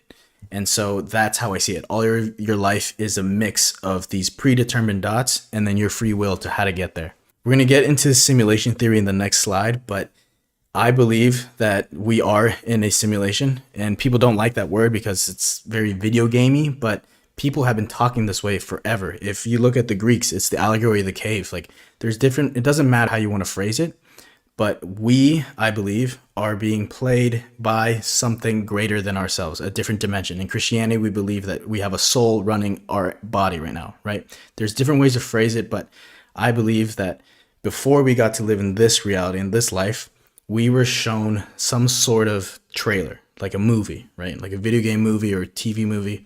We were shown some trailer of the life this avatar was going to live. And so those dots that we see, those deja vu dots, are those short scenes from that trailer. So when you finally get to that point and you see that moment in time in real life, it's a weird feeling because you've seen it before. You've seen it before. So that's the way I conceptualize deja vus. So when you notice these, write those down in your synchronicity journal. Once you start piling these together, you'll start to notice, oh, this is a cowboy movie, or this is a entrepreneur's journey. Like you start seeing who you're supposed to be, because you can get lost between point A and point B. You can get there how many ways you want. Some people get completely lost, right? But if you can identify those dots, those moments of deja vu, those moments of synchronicity, those are the moments that actually define you, because those were in your trailer. Like if you can collect a notebook that has all of those together, you can see the bigger picture. Oh, I'm supposed to be X or Y type person. Like this is who I'm actually supposed to be. So keep those in mind. And that is a quick hack to seeing who you're actually meant to be. Now, what actually happens when you meditate? When you meditate, you are doing something completely abnormal because you are a monkey. You are an animal. And you are designed to respond to stimulus. So it's completely abnormal to force yourself to sit down and be still. Our body knows it can't come with us into the spiritual realm in the afterlife. And so it does not care about its physical cravings being bad for you. So if you start itching, right? Or if you want to eat something that's completely bad for you, like very unhealthy, or if you want to smoke, or if you want to do all kinds of bad things, it is the physical cravings. It is the physical body that knows it has a limited time doing that. It's talking to you in that way. It's speaking that language because it doesn't care about the goodness and the well-being of your soul. So it doesn't care because it knows it's going to end here in this life, in this realm. So the more you ignore those physical cravings, the more power you're going to start building. I'm telling you, the spiritual perceptual power you start building and the awareness you start building once you can start saying no to your body is phenomenal. It is like a fucking superpower. If you can force your body to be a slave to your soul, then life literally becomes a game. The final section here is a bit controversial, but we're going to talk about NPCs and NPC theory. Now, technically speaking, NPCs or non-playable characters, this is a concept that has been played out for a long time, but this language, this term NPCs just came out within the last few years, but it comes from video games. So when you're playing in a video game, a first-person game, you can come across certain characters that they just have a predetermined list of dialogue. They can only say certain things. They can only do certain things. They're very limited life, right? They don't question things. They're not novel things. Now, I personally believe there are NPCs on this planet and this reality, but I do recognize that it's very dangerous to think about people this way, because what you're effectively saying is that there are people who are not real. There are people who are expendable. There are people who are not people. And so once you do adopt that idea, it becomes much easier to get rid of people if you want to. Like if there was to be some NPC test, which we do have in the next few slides, you can effectively get rid of people, right? But this is amoral, dangerous. You do not want to start thinking about people this way. But regardless, I believe there's a huge amount of people who are NPCs. We'll get in the next slide how to identify these people and how to avoid becoming one. Because I actually believe that being an NPC is the default setting, because the game has to run. It's like the Sims game or GTA, whatever. Like you have to have things going on in the background because people are joining in live all the time. From the year 2083 or whatever, people are joining into this virtual realm. They're joining into this reality, right? And so you have to have people already running in the background. So I believe everyone, me included, we all started as NPCs. I could be a 14-year-old girl in Korea in the year 2080, or I could be a 50-year-old Russian oligarch in the year 2060. I don't know who I am right now. But when they logged into my Mateo character, I gained consciousness when I was 2 years old. Like that, I remember my first memories, right? And so I believe those first 2 years, those are just NPC movement, whatever. It might not have even been coded yet, but everyone, I believe, as a default, is an NPC.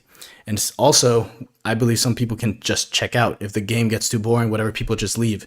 So I believe there are certain people who can become NPCs through their actions by doing things that are just boring. If the game just gets too hard, if they can't level up, a lot of people quit. So you'll notice a lot of people who were your boys, they just become NPCs too, right? Like they're a person who's playing as their avatar, they just quit. So I believe that you have to avoid becoming an NPC. One of the best ways to avoid becoming an NPC is to identify what makes an NPC. So how do you identify an NPC? The defining feature of an NPC is their predictability. Their code has limits. These are people who talk to you about the same thing over and over again. They never deviate off script. They have simple and repetitive actions, and they avoid resistance. They always take the same path every day. Over 90% of the day is the exact same thing. All of their actions are reactive. They never do anything novel. Everything's reactive, both their actions and their thoughts. It's all reactive. Oh, what are we mad about today in Twitter? Oh, what are we like? They're just reactive, right? This is the overwhelming majority of people out there. So in the next module, we're going to talk about the simulation theory and how to break that down and understand it and take advantage of it. But just to remind people of the allegory of the cave, which is made popular by Plato, he gave us the thought experiment of imagine a few people in a cave where they're chained so they can only see the wall of the cave. They can't see outside. And there's light coming in. And so every day they can see shadows, like little bird shadow figures or like dog figures. They can see animal figures onto the wall. And so these people who were born into this situation, they don't know anything else. They believe that these shadow figures are real. They believe that this is an actual bird, this is an actual dog. The story goes that if someone were to break free from their chains and escape and go outside the cave and realize that these are just like people making the little shadow figures and that there's a world outside with the rivers and cities and all that, that it'll be so overwhelming, so detrimental to their identity and their paradigm that they will literally choose to return to the cave and chain themselves back up. That's not far from our reality. How many times have you shown certain people evidence for certain things and they just will not accept it?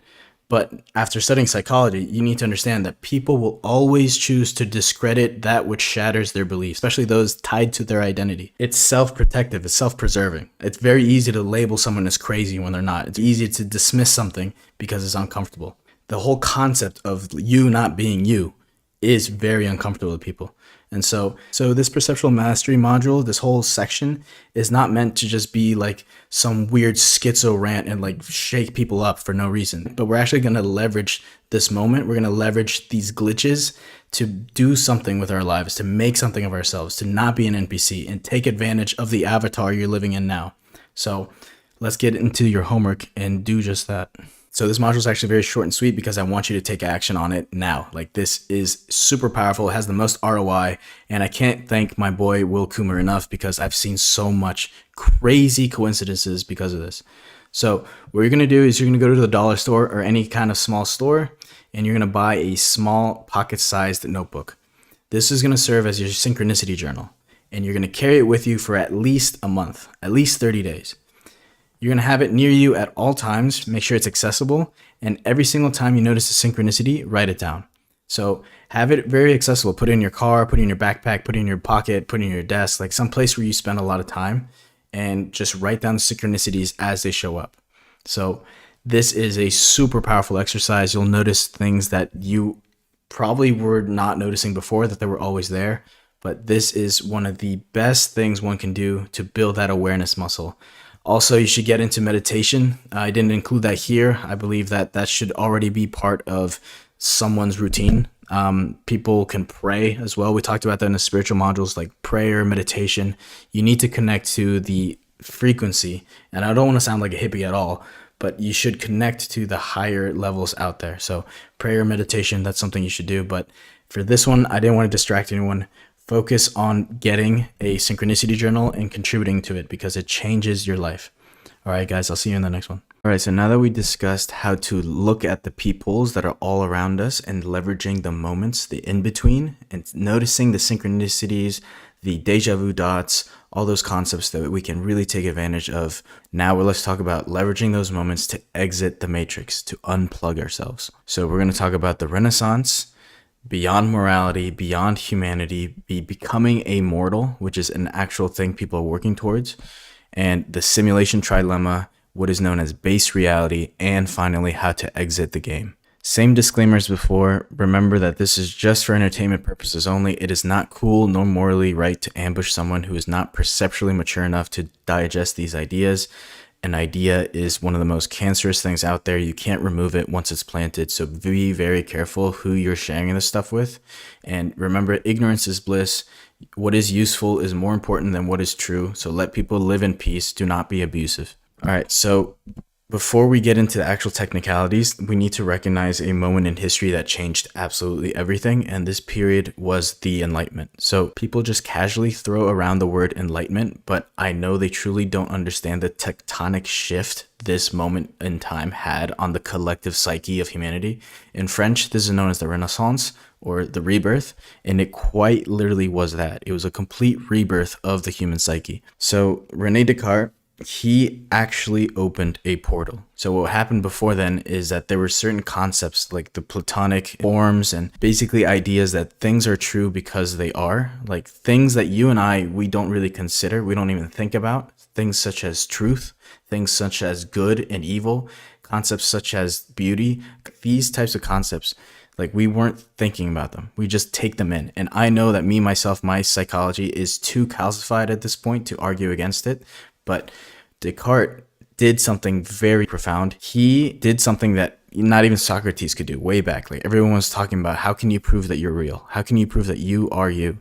And he said, well, the only thing I'm sure of is not my location, because if I close my eye, I have no idea where I am, really. I wake up and I'm just in this simulation. I'm in this moment now. The only thing that I am 100% aware of is my cognition, is that I'm thinking. So he says, I think, therefore I am. Now, it's hard to describe exactly how monumental this idea was when it entered the mainstream circles. Our senses are extremely unreliable. It's like the spaces between your fingers. When you're swiping through the air, you're dragging your arm throughout the air, there's still space between your fingers. You can't touch everything. It's just incomplete. Your senses are incomplete. Your five senses, they're incomplete. There's space. Freud actually argued against Descartes' idea. He thinks that we don't have that 100% autonomy. Freud argued against the idea of our mind being our overwhelming governor. Freud actually said that we had autonomous sub-personalities and urges that are intelligent in and of themselves, and those can determine a large amount of our lives. So there is a lot happening underneath the surface, like the iceberg, that is not accessible to your awareness. And this is actually somewhat true. We looked at some psychology and we know that our memory systems are actually segmented. We don't have one main memory system. We have a separate memory system for semantics, so like for words and understanding of words. We have a separate memory system for actions. So if you want to learn how to backflip, for instance, that is actually stored in a different part of your brain. And we have a different memory system for imagination. So it keeps your dreams as dreams. Like, it's really hard to blend the two. That is how we can dream things that we don't know. So what this moment did, though, with Descartes is that it opened a period of humanism, and it started this movement of, I believe, immense hubris. But I think if you can manage it correctly, it can actually be very powerful. But people started looking within, and one could argue that's the biggest Luciferian crime, is to believe you are God, to believe that you have all the answers yourself, that you are the judge, you are the executioner. But there is a beauty in being able to self-analyze and realize that, okay, I may not be what they told me I am. And starting to dive deep and be like, oh my gosh, what is going on here? There's multiple layers. So we're going to dive deep into that. The main concept here is a lot of people, they don't even understand what they don't understand. Like, are you your mind? Do you truly believe that you are your mind? We're never going to get the full picture of what's going on. And it's been described in philosophical circles before, but when you do get close to the divine, you see certain things. It's actually looking at God's back. Like, you will never be able to see his face. You will never be able to comprehend God because he is incomprehensible. It is just overwhelming to us.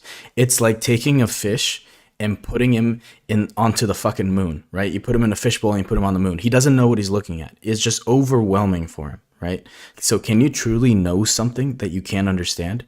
If you were to see God, you wouldn't even know what's happening. So I think it's a bit hubristic to think that I am that I am. I think there is something much deeper going on. We're going to get into the simulation theory in this module, but that's this wormhole that was opened up by Descartes, I think, was a mistake. So there's been a domino effect that's happened as a consequence, and I'm not going to see this progression myself in my lifetime, but there's going to be a new type of human. And actually, we had a genius, a misunderstood genius, who recognized all this, and his name was Friedrich Nietzsche.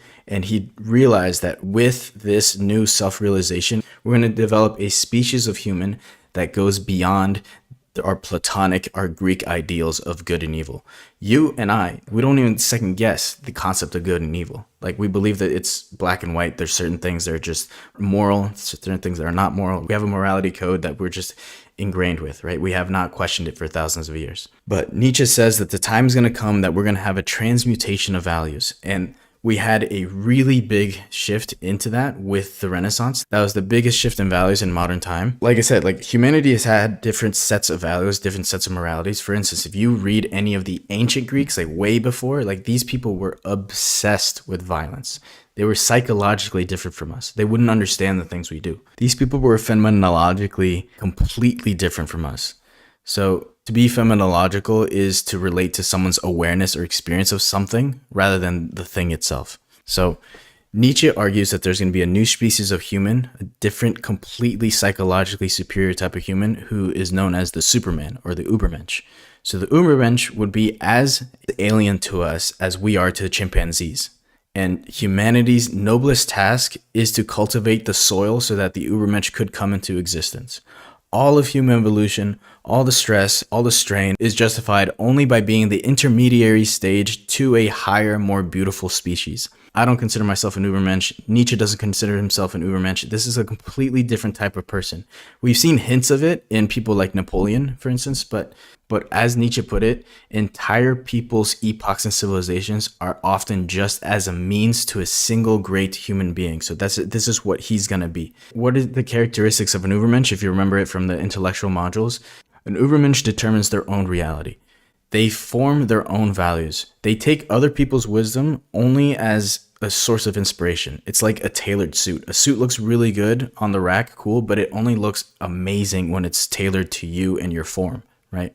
So these people are capable of taking values as they come and as they go when it serves them. So it's a relative morality these people have. But not everyone can be an Ubermensch. You have to have a set of skills. You have to be able to provide results. And there's a touch of altruism there, but these people, they just operate by different rules. And if you notice the world, like the people who are hyper successful, a lot of these people play by their own rules, but they're not yet Ubermenches because they still believe in these Greek values of good and evil. In order to live life authentically, you need to be able to stop following the safe path blindly. So on the right here, we have some of Nietzsche's biggest contributions to psychology, the idea of will to power, the overman or the Ubermensch, slave/master morality. I really wish we could get into these more in depth because I love these concepts, but this is the main idea, is that we are preparing the future for a type of human that is a moral relativist. I will never get there. I will never be there. I have too much Catholic dogma in my psyche. I can't do it, but this is the future. Nietzsche's opus magnus, or his masterwork, was this book called Thus Spoke Zarathustra. And in there, he talks about this 3-step metamorphosis that someone has to do to become an Ubermensch. So the 3 steps to become an Ubermensch are the following. The first is that you must become a camel. Now, we all start here, and some of us never leave this phase. This is the phase where we let other people tell us what is right or wrong. Like, we get indoctrinated with religion. We take on other people's biases. We live our life based on how society tells us we should. After a while, the camel can't handle all the weight it's been carrying and becomes confronted with the lack of real meaning in their lives. These are the loneliest of deserts. So the camel is the quintessential beast of burden. He takes on all the baggage of his history, culture, biology, spirituality, and he doesn't shy away from his kind's fears, desires, strengths, and weaknesses. His struggle and pursuit leave him alienated from his fellows, but he maintains his burden because he knows it's in the pursuit of truth and knowledge. Many people are like this. Most people are like this. They are in the camel stage. They just take what they're told and they move along and they muscle through. When a camel gets tired of this, he graduates into the next stage, which is to become a lion. Now, in this phase, the lion must fight the dragon, which represents the thou shall, like you must do this. The lion fights back against each of these doctrines. This can show up in many aspects of life, in the corporate world, such as fighting against stereotypes, toxic culture, inequality, in one's personal life, such as being authentic to oneself without shame, and in one's inner spiritual life, such as questioning one's true beliefs and what feeds the soul. The lion has limitations, though. It can't create new values, but it can create freedom and space for new creation. There are many people who never make it past this phase, which is unfortunate because the next phase is the best one. And as a lion, you are the creature who is just consistently saying, I will, I will. He is the embodiment of will and courage. And he doesn't feel guilt. He's just breaking rules at this stage. He's not creating new rules, but he's just questioning authority. Now, the next stage is the best stage. The third stage is that you must become a child. Now, why must the praying lion still become a child? Because the child is innocence and forgetfulness, a new beginning, a sport, a self-propelling wheel, a first motion, a sacred yes. If you're lucky, you'll reach this stage. Imagine the best, happiest, most fearless part of you and being in that state regularly. You are fully present, you have no attachment of what should be happening, and you are in a state of wonder and play.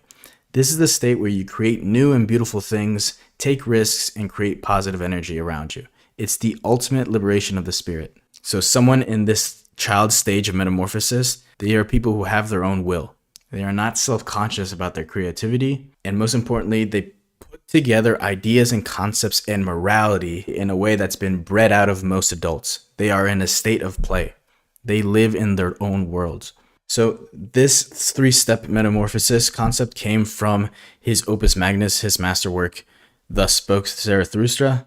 The experience of reading Nietzsche is like philosophizing with a hammer. He takes an idea and just shatters it, and then you have to explore each of those tiny fragments of pieces, and he keeps doing it. So I have not finished this book. I've been trying for the last 4 years. It's filled with such depth and intensely deep ideas. I have to take breaks because I can't just finish the whole thing. But this is a concept within the book that is extremely powerful. I am trying to live in the child state of play.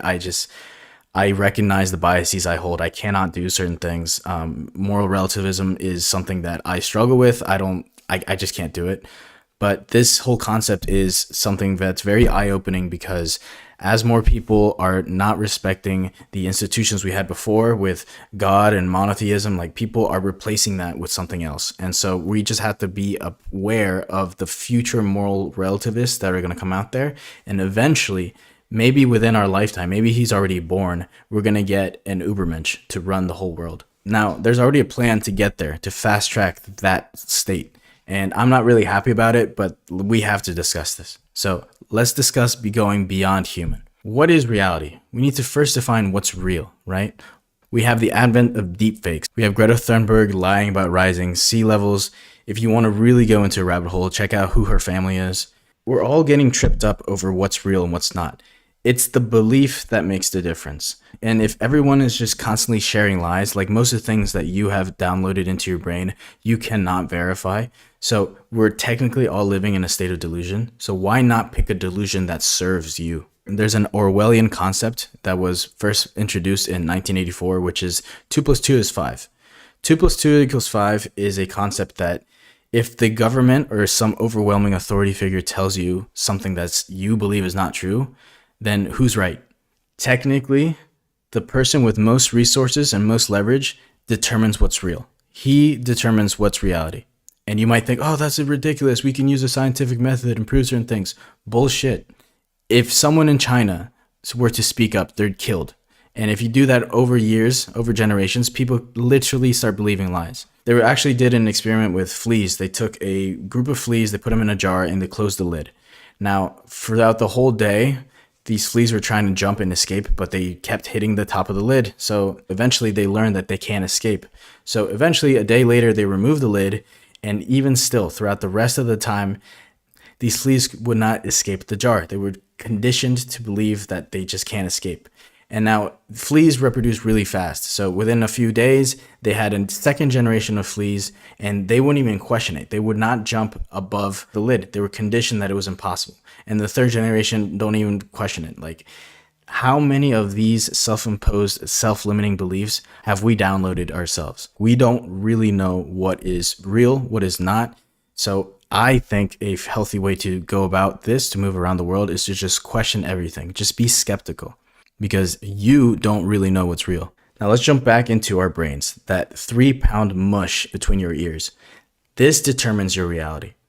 Now, it's actually very interesting because people with psychosis, and particularly schizophrenia, they see things that aren't there. They have a completely different sense of reality than the quote-unquote normal person.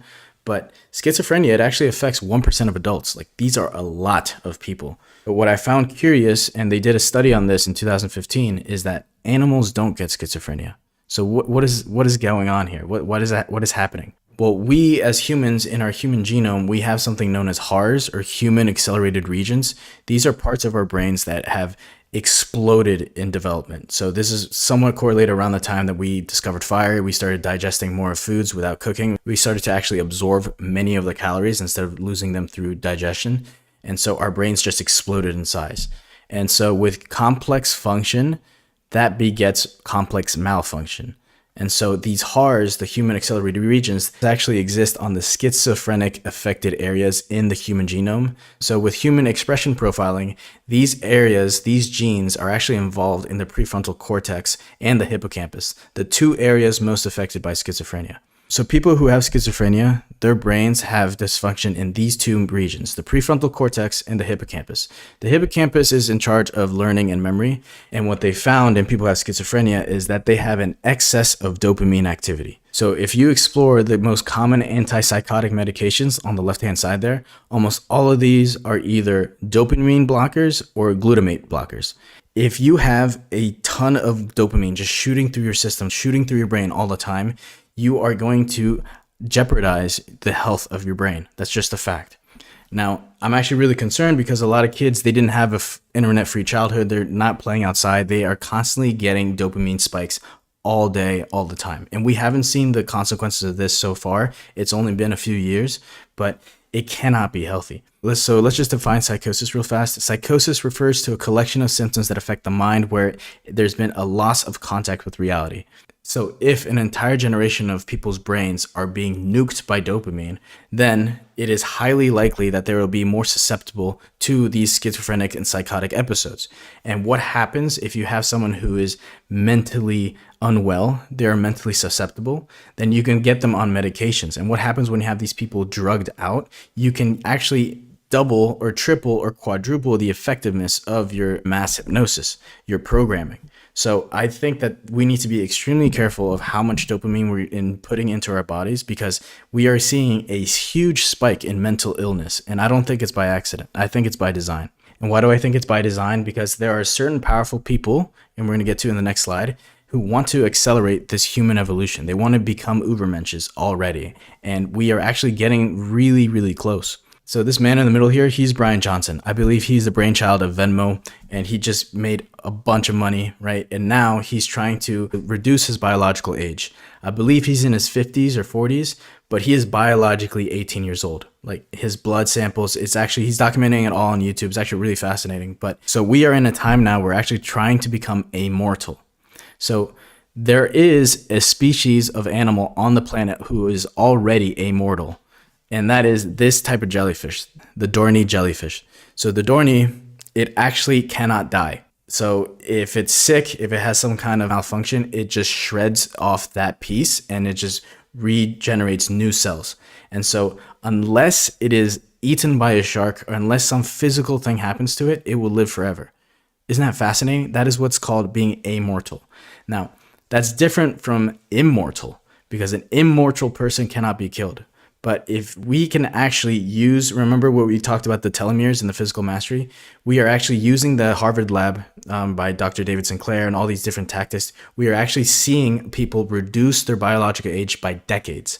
And so if we can get people into a state of immortality where they can live forever, their genes don't age, then we can literally just start putting people in pods and we can have their brains being hyperactive and stimulated, and we can introduce them into virtual realities, AGs, all kind of stuff. But these people are still susceptible to physical injury. So that's why if you were to pay millions of dollars to become immortal, you highly likely would not expose yourself to the risk of being run over by a car or breaking your bones. Like, you wouldn't want that. So in fact, these people who get to reach this stage, your Disneys, like all these guys, they are put into these chambers that they can just live on technically forever. And that's where we get to the simulation theory. And we are in a simulation. It's just by the law of probability. So we already have the Oculus, we have the Meta glasses, we have all these different types of VR coming out. And the brain is actually pretty dumb. If you have the right visual stimulus, you will believe what you're seeing. And if you don't believe me, if you ever tried the roller coaster thing, like, your body feels like it's there. Because of the five senses, your vision, it actually has the most neurons attached to your brain. So actually people who are blind, for instance, they actually suffer from a lot of mental disorders too, because your brain is actually meant to see. Like, you are overwhelmingly a visual creature. In fact, Dr. Andrew Huberman talks about this. Your eyes are actually part of your brain. It's not separate. It's like actually part of your brain. It just shoots out during like week 3 or something of your development. So the simulation theory is not new. This is something that we have been discussing for a while in Christianity. We believe that we are vessels, like we have a soul inside of us that is moving this bag of meat. And there's different ways to view it, but it's all basically the same. Like, we are in a simulation. We are being run by something or someone.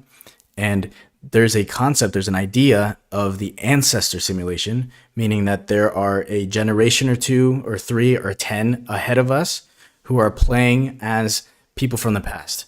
It's kind of like kids today playing Red Dead Redemption. They want to see what it's like to be in the Wild West and play as cowboys. Like, that is in the past. And they're playing as the past because they have documentation. They know what it was like. It'll be fun. It's kind of predictable. So there's the theory, the overwhelming theory, that the people playing as us are actually people from the future. And so that's ancestor simulation. And if you look at video games, the progression of video games, it's not linear. It's exponential. If you take a video game graphic from 5 years ago, it's fucking laughable. Now it's almost insanely realistic. It's really crazy. So there's actually been an entire interview, a virtual reality interview done between Mark Zuckerberg and Lex Friedman. I highly suggest you guys check that out. But they're not in the same room, but they put on these glasses and they're literally face to face. And they already had a face scan so they can see all the pores, all the hairs. Like, it's insane what we have now. So just imagine what we're going to have in 1 year from now, or 5. So this begs the question, are you a free agent, or are you an avatar that someone's playing as? It's fun to entertain. I do believe that I am being played as the Mateo character by something else. And I don't know who that is, but I do believe it's something in the future. And so when I get those deja vus, I am reminded that this is just the moment in my trailer that was shown to that person when they chose to play as the Mateo character.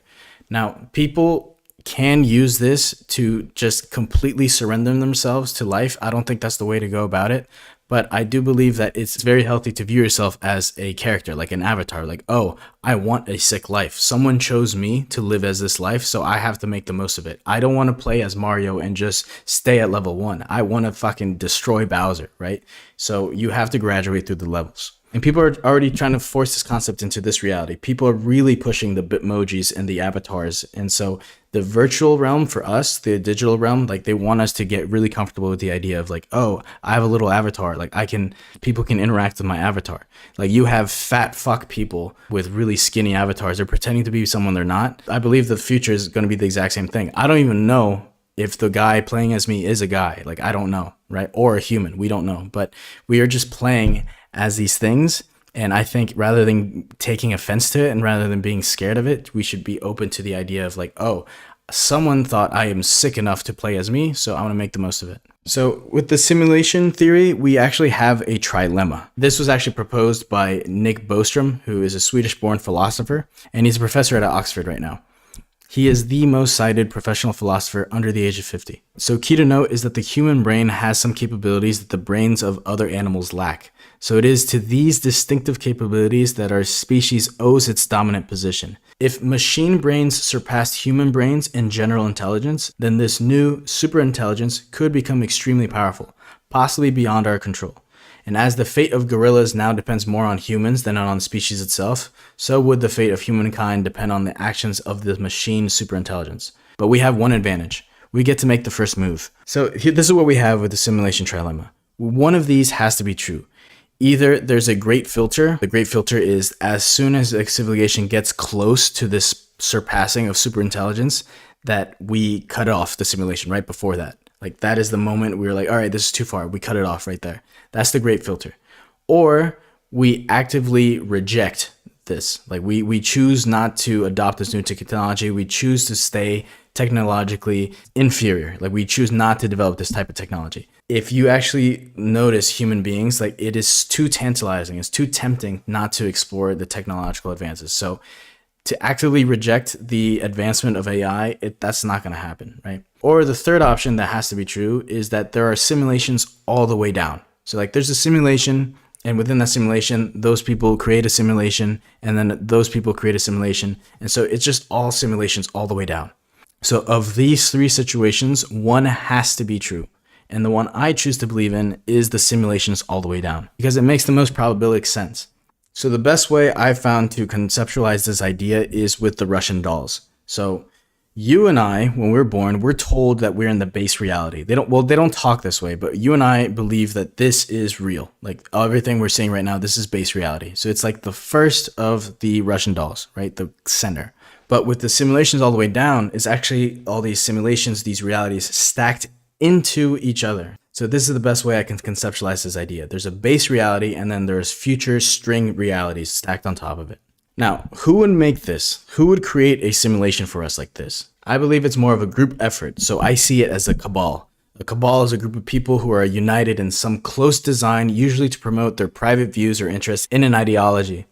So these people tend to be very secretive, very protective. And the reason why I see the creators of the simulation as a cabal rather than as a benevolent entity is because you cannot really push this idea out to people without massive resistance. Also, if you want to know who controls you, look at who you cannot criticize. That should give you a hint. So who runs the world, right? There's different ways to view it, but I believe that look at the agenda.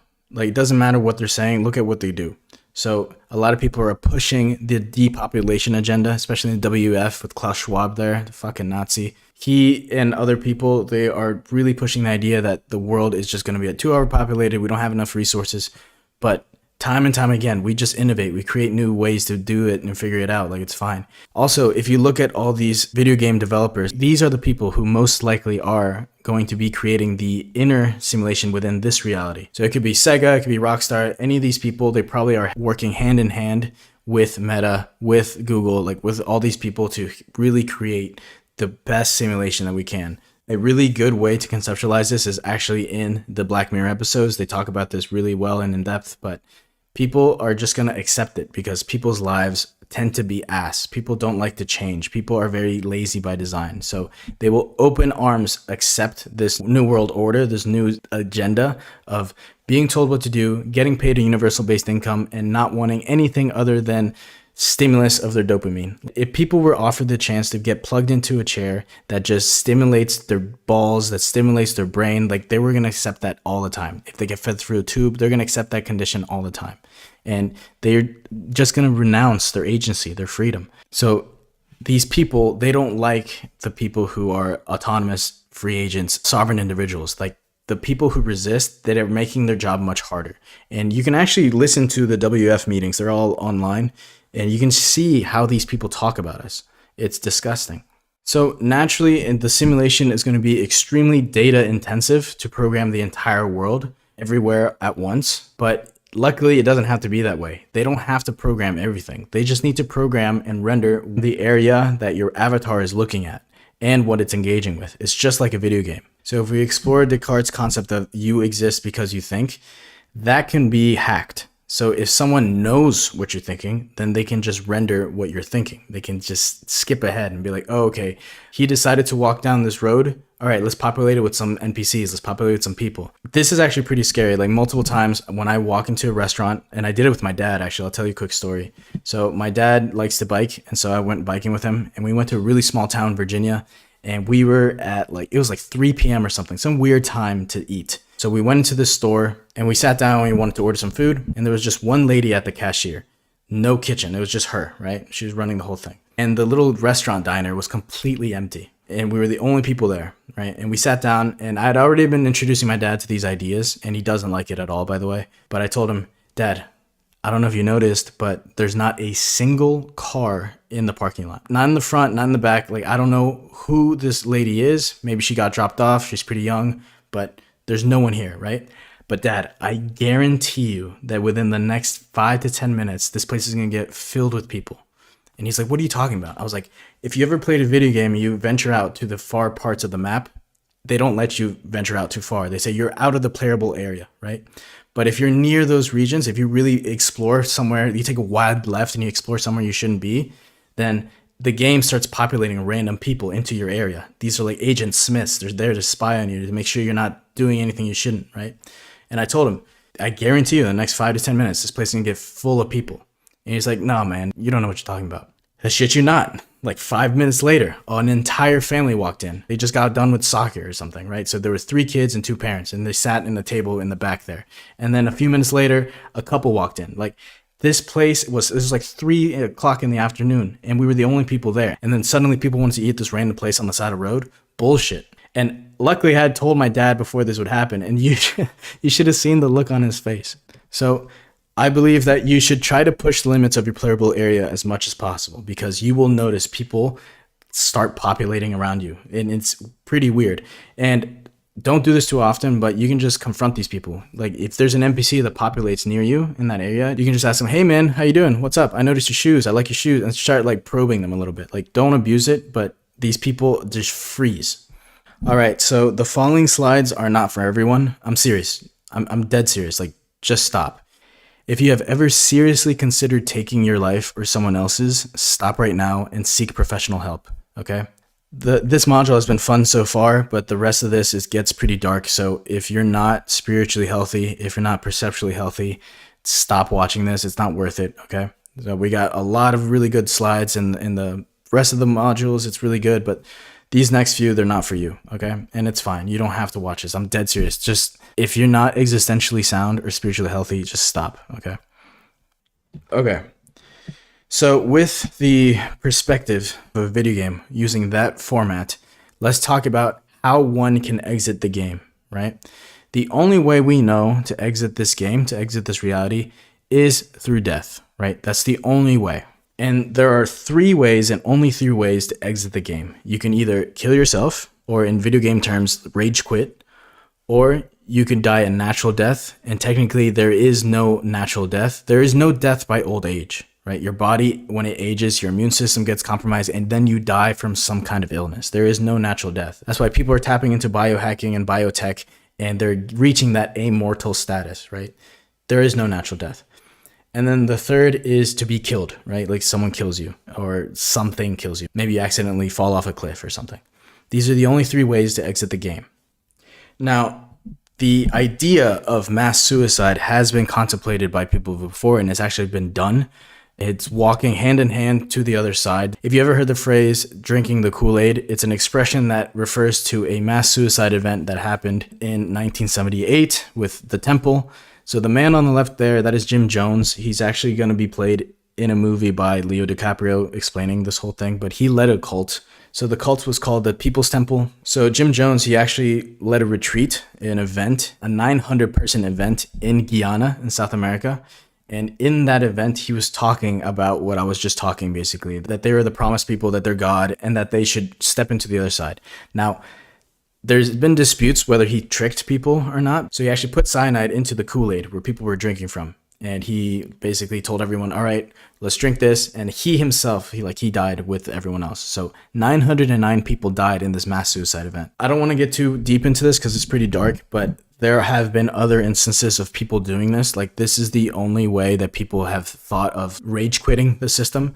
I believe it's one of the worst sins you can do. I think it's disgusting. I think it's cowardice at the most extreme. You have a family who depends on you. If not, you're a child of God. You are a source of life. You should not do this at all. It is demented. It is sick in the head type behavior. Don't do this shit. But I just wanted to highlight that there are people who have explored the simulation theory too much. Like, they treat it like a video game, and so they're all trying to rage quit and see what's on the other side. If you ever watched True Detective, Russ Cole talks about this concept too. Like, he doesn't have the constitution to kill himself, but he wants to, right? This is not the way to think. I think it's very, very sick in the head to do. I don't think you should do this, obviously. But the whole reason why I'm highlighting this is because there are forces that want you to do this. Like, there's the WF, there's all these people talking about depopulation. Just be extremely careful with this, because if you lack a purpose, you lack a mission, and you start entertaining these ideas, people just destroy themselves, like either literally killing themselves or destroy their lives. Like, don't do this. Now, the other 2 ways I don't really want to talk about too much because it's just way too dark. However, you can get around death. You can get pretty close to death when you sleep. So if we are going to relate this back into the video game analogy, it's when your character logs off. So the person playing as you, when he has to go to school, or when he has to go do his chores, or he has to do something, he puts you on standby. And what happens is that your character, your avatar here, he goes to sleep, right? Have you ever stayed up multiple days in a row? I have. It's not cute. It's not fun. You actually start blurring a few things. Like, it's not okay. And if you stay up for way too long, you can actually fry your brain, and it's actually really unhealthy. But why is that? Why do we need to charge ourselves like a battery? Is it because we're like a video game where we can't just play for way too long? I believe that this is the moment that we are tapping into our batteries, like our battery packs. And what's actually interesting is you get people like Carl Jung, who explores dreams. We all share the exact same dreams all the time. It's archetypes. Like, someone from Kenya and someone from Belarus, like, they all share the same archetype dreams. Same types of characters, same types of stories. Like, isn't that interesting? Like, you could dream anything you want in the world, but you are dreaming of the same type of archetypes. They're the same dream categories. That makes me think that we're all tapping to the same subconscious, the same source code. Now, another way you can get pretty close to death and then to the other side is with drugs. Now, I'm not condoning this at all, but there's a way people can really just shatter their paradigms in their brains, and they can just see things that aren't there. And so one thing that's actually really interesting with this is that, again, cross-culturally, cross-time, like, people see the exact same things. It's kind of like how animals, when they don't use any words, but they just pick up on each other's vibe, they're like, oh, there's danger here. Oh, this person's sick. Like, they just, without talking, without using words, they can just connect, right? People who get high, they communicate this. They feel this shared consciousness.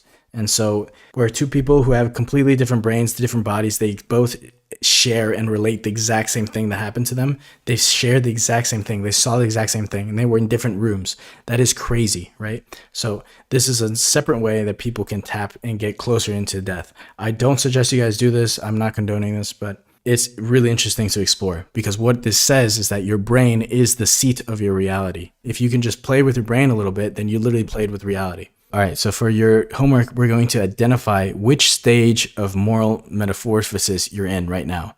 Are you a camel, a lion, or a child? And be honest with yourself. Like, I personally am a lion. I cannot really make my own rules like this. I somewhat just give myself the space and the freedom to play around and not just accept everything. But I don't think I could ever psychologically get here. But just identify where you're at. Also, purposely switch things up for a day. Like, brush your teeth with your left hand, take a different route home. Like, just switch things up just for a day. Just see what happens. Also, this short video here, it's 10 minutes long. It highlights exactly what the imposed paradigms and deeper incentives of people around you are. This was made 6 years ago. It's before the COVID vaccine. It's before all this stuff. And you should see that there is a repeatable pattern of things that people want you to do. And it touches on the systems and the cabal, like what they want you to do. It's a short watch. I highly suggest you guys watch that. And I'll see you guys in the next one. Peace.